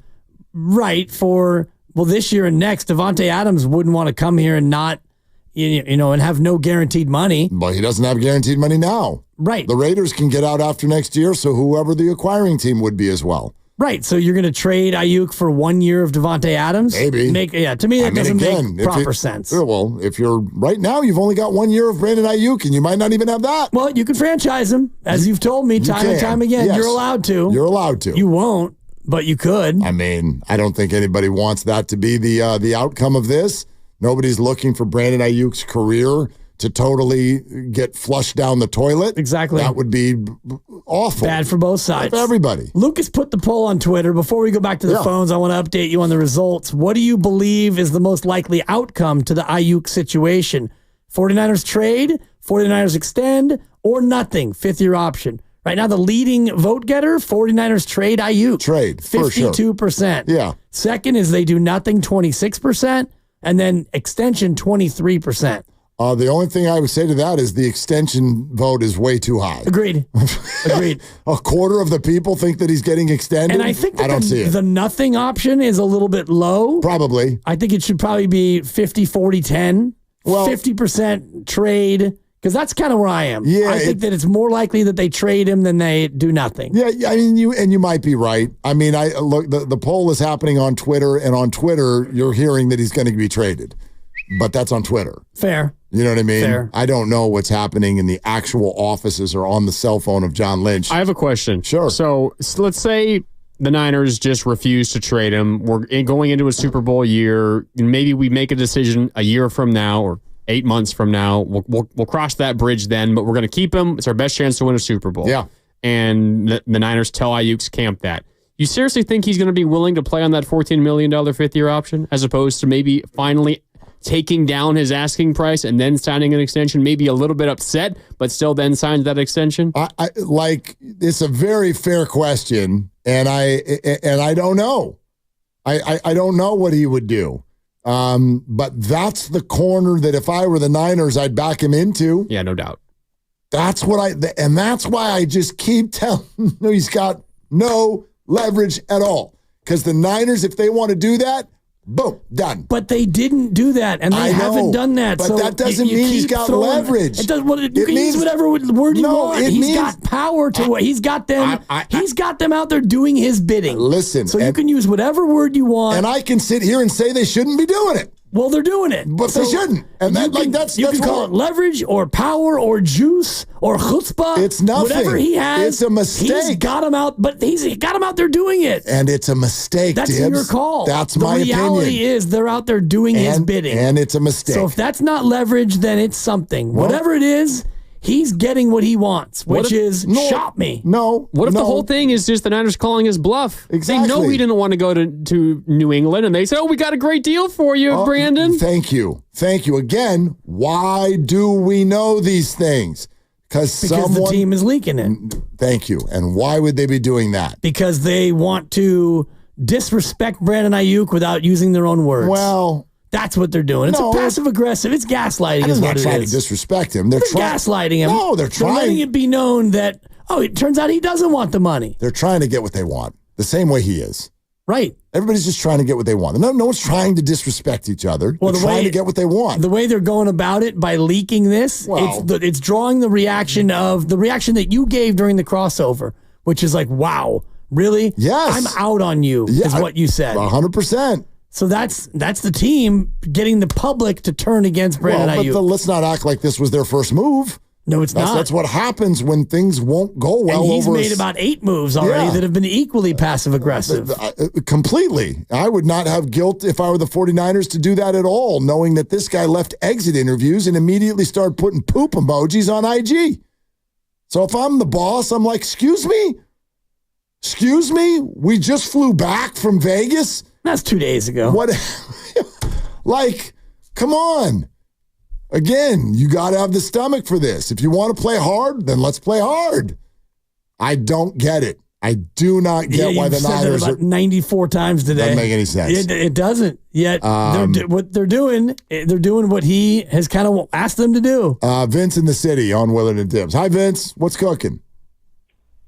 Hey, what's up, guys? At this point, now that Brandon Aiyuk rejected an offer with New England, I feel like the 49ers are pulling a page out of Utah's book, and they're just putting the asking price super high, knowing nobody's really going to want to trade him. Like you've been saying since all of this started a couple of weeks ago, BA's got literally no leverage here. He's on a 5th year. They have a tag that they can put him on next year. And let's say that he does sit out some games. The Niners are going to probably win. I don't remember Brandon Aiyuk being out of a game and the Niners losing versus Debo being out of a game and the Niners losing. He's not. I feel like he's more of a complementary piece than a focal point. I may be wrong. I don't know. I haven't really looked at that. You don't remember that because Brandon Aiyuk doesn't miss games. He didn't miss any games. I mean, did he miss one? Did he miss one? I think last year, he missed one game. Yeah. And I thought it was the last game of the year, but he actually played in that one briefly. But But largely, I mean, the last 3 seasons, Vince, he's missed one game. So that's why. But I also hear what you're saying. I do hear what you're saying. The offense cratered when Debo left. Yes. And you got to also take into consideration now that Trent Williams is on a holdout. If you got to pick between Trent Williams or Brandon Aiyuk, knowing that you got to protect your franchise quarterback, I'm picking Trent Williams to get a deal before Brandon Aiyuk. I think, that position is way harder to fill than wide receiver, given the roster and the talent on the team. No question about it, Vince. Thank you. Everybody agrees with that. I just don't know that the two things are linked at all. I really don't think they are. I don't think so either. Yeah, I don't think it's one is holding out because the other one, and they won't deal with it. Trent is much, much easier to figure out. All guests on 95.7 The Game appear on the River Islands guest line. Isn't it time for you to discover the islands? River Islands in Lathrop. Our guest right now is you. More of your phone calls coming up, and we'll play you the very latest from Adam Schefter, who had an interesting thing to say with regard to the 49ers approach. That is next. Willard and Dibs.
That's a sackaroonie, baby. Now, back to Willard and Dibs on 95.7 The Game. You know who we haven't heard from yet on this, who said some interesting stuff, is Richard Sherman. Richard Sherman, on the Richard Sherman podcast, while wearing a 49er hat, you want to know someone like he's been someone who has said good things about that organization. However, he's also a player. He's a player who negotiated his own contract with the 49ers at one point. Interesting voice to weigh in on a situation like this. Take a listen to what he said. It just doesn't seem like it's going to have that happy ending. It's going to have one of those endings that just leaves a bad taste in everybody's mouth, and it's nobody's fault. Brandon did everything he's supposed to do. He played well. He's a great teammate, great person, great individual, great everything. San Francisco has done right by him, been a good organization, put good teammates around him, kept great structure, not a lot of volatility in terms of the coaching staff or the front office. It's been pretty consistent from both sides. But at the end of the day, we knew this point would come for the San Francisco 49ers. You can't pay everyone. I mean, I wonder what you think about that, because when situations go bad, I think this country, I think human beings, we do this. Who's to blame? Pointing fingers, of course. And Richard's like, nobody. Well, I don't think it's going to go that way, but that's what he thinks is fair. Yeah, he said probably won't be a happy ending, which means either the team is going to trade a player they don't want to trade, or a player is going to play on a fifth-year option that he doesn't want to play on. Those seem to be the two most likely outcomes. And what would be great for Brandon and for the 49ers would be if they had an unlimited pot of money and they could give him 4 years and 128 like the Patriots reportedly offered. You just give him $32 million a year. There's no cap. There's no worries. We like you. We're going to pay you. And boy, are we excited to have you back. Well, that's fantasy land, and that's not where this is. And the two sides have not negotiated in 3 months. And I think he's right. It's not going to be a happy ending. And so as far as who do you blame, it doesn't matter ultimately who you blame. The only thing that matters is Brandon Aiyuk starting as receiver Monday night in 33 days. And I think they still do the Brandon Aiyuk, University, Arizona State. They do that whole thing. On Monday night? Monday Night Football. When they come out, when they break the huddle, and here is the 49ers offense. That'd be incredible if he was like Brandon Aiyuk, Pittsburgh Steelers. Totally. I was thinking the same thing. Brandon Aiyuk, fifth-year option. Brandon Aiyuk. Ticked. Seriously. Pissed off University. That's pretty funny. What was it? Eric Bledsoe when he was a son? I don't want to be here no more, or whatever it was. Oh, right. Brandon Aiyuk, get me out of here. That's totally. Right. Brandon Aiyuk. Oh, my God. Yeah. I mean, is he going to be in that opening montage? Let's meet the 49ers starting offense. I'd still try. Of course. Look. I've sort of arrived at a spot where I'm like, you got nothing to lose because you've already lost. The goal in the game was to have an agreement. The goal in the game was to have Brandon Aiyuk play football for the 49ers this year. And if you've arrived at a situation where you believe that that's now a lost cause, well, all right, fine, let's play it out. It's like, why is everybody so worried about how Brandon's going to react? Let's find out. Okay, Brandon, we're not going to trade you. What are you going to do? Yeah. Let's find out what happens. I think that they probably know what's going to happen. How could you? Well, and they've gotten it wrong so far, seemingly every time, with what they thought Brandon was going to do. I guess, what's the risk? What's the bad, awful thing that could happen? He could become a poisonous element in the locker room. He could be a toxic presence. And you mentioned it before, the Draymond Green, Jordan Poole situation. So he punches Jordan, he doesn't get suspended, and that thing hung over the entire season. It cast a pall. Last year, Klay Thompson, 2 years and $48 million. He said no, and he was ticked off all year. He played angry, he was sullen, there was no joy, and all the rest of it. That thing hung over the entire season in a way. I don't think that they're going to be a championship team if he's chipper, but certainly you saw things from Steph Curry. You saw frustration and emotions. You saw a season that, for a number of reasons, went sideways as opposed to what it normally does. And at the very least, that situation cast a pall over the year. No question. So this could be similar in that same way. Okay, but let's play all that out. Let's play all that out for those players in terms of how did it work out? You know, and this isn't about where you wanted to be. Like maybe Klay Thompson is where he wants to be. I'd argue he cost himself a bunch of money, and he did, because he was offered $24 million a year to stay with the Warriors. And instead, now he makes 17. So, all right, maybe you don't care. More overall money, but your point is well taken. Okay, $2 million. But yeah, over 3 years. How about Jordan Poole? I mean, you already had your money, but now you play for the Wizards. And I would argue that you led the league in Shaqtin' a Fool appearances. So how are you doing? It's early, but, he's got his ring, and maybe he likes to be away from the scope and, what took place. Yeah, like I can never speak to what makes guys happy, but Brandon has never sort of expressed that. Like he's never expressed, I just want the hell out of here because here is awful. He's never done that. He's not fighting with teammates. He's just a good player who supposedly wants his money, except for then his money showed up and he turned it down. So now, well, he didn't want that money. Well, he didn't want, but okay, right. He didn't want New England's money. I'm starving. Well, we've got some food. Ooh, I'm a vegetarian. That doesn't look good. What are we doing?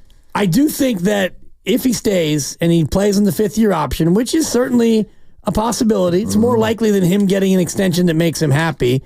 I think that there's going to be a lot of scrutiny on his body language. What happens when he doesn't get the ball thrown his way? No doubt. When he doesn't get targets, when he's subbed out in critical red zone situations, it's going to be a story. I mean, I guess that's really the only answer to my question that makes any sense, which is that you're sort of you're assessing that even if you get beat in the deal, at least we're left with kumbaya. Right. We're left with peace. We're left with people who are happy. We're left with people who are all pushing in the same direction. Okay, that's fine. But yikes. I mean, taking pennies on the dollar or less assets or all of that, that's a risky game to play. It is. Just because you're scared of a guy who, by the way, I'll keep reminding people, if he does what you're suggesting, I'd argue he costs himself a hell of a lot more than he costs the 49ers. Not if he's out there playing hard and playing football. What I'm describing is you go out there and you lose a game 23-21, and Debo gets 7 targets, Kittle gets 6, McCaffrey gets 6, Jawan Jennings gets 4, and Brandon Aiyuk gets 2 targets and a catch. The question, and we know who these questioners are going to ask Brandon, what'd you think about the ball distribution in that game? Do you feel like you could have made more of an impact if they threw it to you? Brandon, I noticed you were open 5 different times, and Brock's not looking your way. Hey, Brandon, I saw that Shanahan took you out in the red zone in the 3rd quarter. Do you think that's personal? Okay, but don't you think, I get where you're going, but don't you think even if it's like he plays well, but he's an absolute locker room disaster, don't you think that also kills his value? It to might a degree, diminish it. Like these people talk. GMs talk to each other. Players talk. It's not like teams are going to be like, can't wait to get this guy who cratered the best roster in football simply because they wouldn't give him $28 million a year, only offered him 26. I don't think that's making GMs want to sign him. It just depends on how it happens. You heard reports about Stephon Diggs, and we saw Antonio Brown, and that's the extreme side of it. Yeah. And then I think about Randy Moss. When he absolutely shut it down in Oakland with the Raiders, he was able to go to New England and reclaim his career. But it's a different level. Right. He was already Randy Moss. Like, this is someone who'd already been paid, and he's already an all-time great. And I'm not saying Aiyuk's going to crater it, but when asked questions, if he gives answers that are, I just think that it could be an unwieldy distraction that you don't want to have when you have a locker room that is reportedly awesome. I get that. No, of course. I get that. Look, you've sort of arrived at a spot where you need to pick your poison now. Yeah, fair. I don't, option A is gone. Which is extension in Kumbaya. Like, yay, Brandon's here. We're playing football. Yay, What are you doing here in a few minutes, Grandy? What's happening? We're going to hear from Bonte Shasky on the morning show, the morning roast, of course, debating if Brandon Aiyuk should be willing to take a pay cut to stay with the 49ers. And then we'll hear all four of you guys on the crossover. Wait a minute. On the morning show, they were talking about Brandon Aiyuk today? Yeah. Surprising, right? Did any other name get mentioned on 95.7 The Game? You've reviewed now all 12 hours of content. In fact, 13, right? Let's go all the way back to 5 in the morning. Spadoni did a lot of Lowry marketing, I believe. Did he? Okay. I had to get Lowry's name in today. Spadoni probably got into some LeBron at the Olympics. Yeah, he was probably doing the whole thing about Aiden O'Connell. All right. Okay, well, here comes Grandy, everybody. The best of the game. And it's brought to you by Fremont Bank, celebrating 60 years of full-service banking with no compromises. I asked it yesterday. I guess I'll ask it again. You think he's going to be a Niner when we get back here tomorrow? I do, yeah. I do too. Yeah. I do too. But not for long. But do you want to do it again tomorrow? Yes, only if we can talk about Brandon Aiyuk again. Hang on. Let me check with the bosses. It's been approved. You got to do the boss. It's been approved. That's for the YouTube audience only. That was a 5. It's a damn 5. For Lucas and Grandy. For the rest of it. For that was awesome. For Lucas, I'm Mark. Shoot your shot. It's all you got.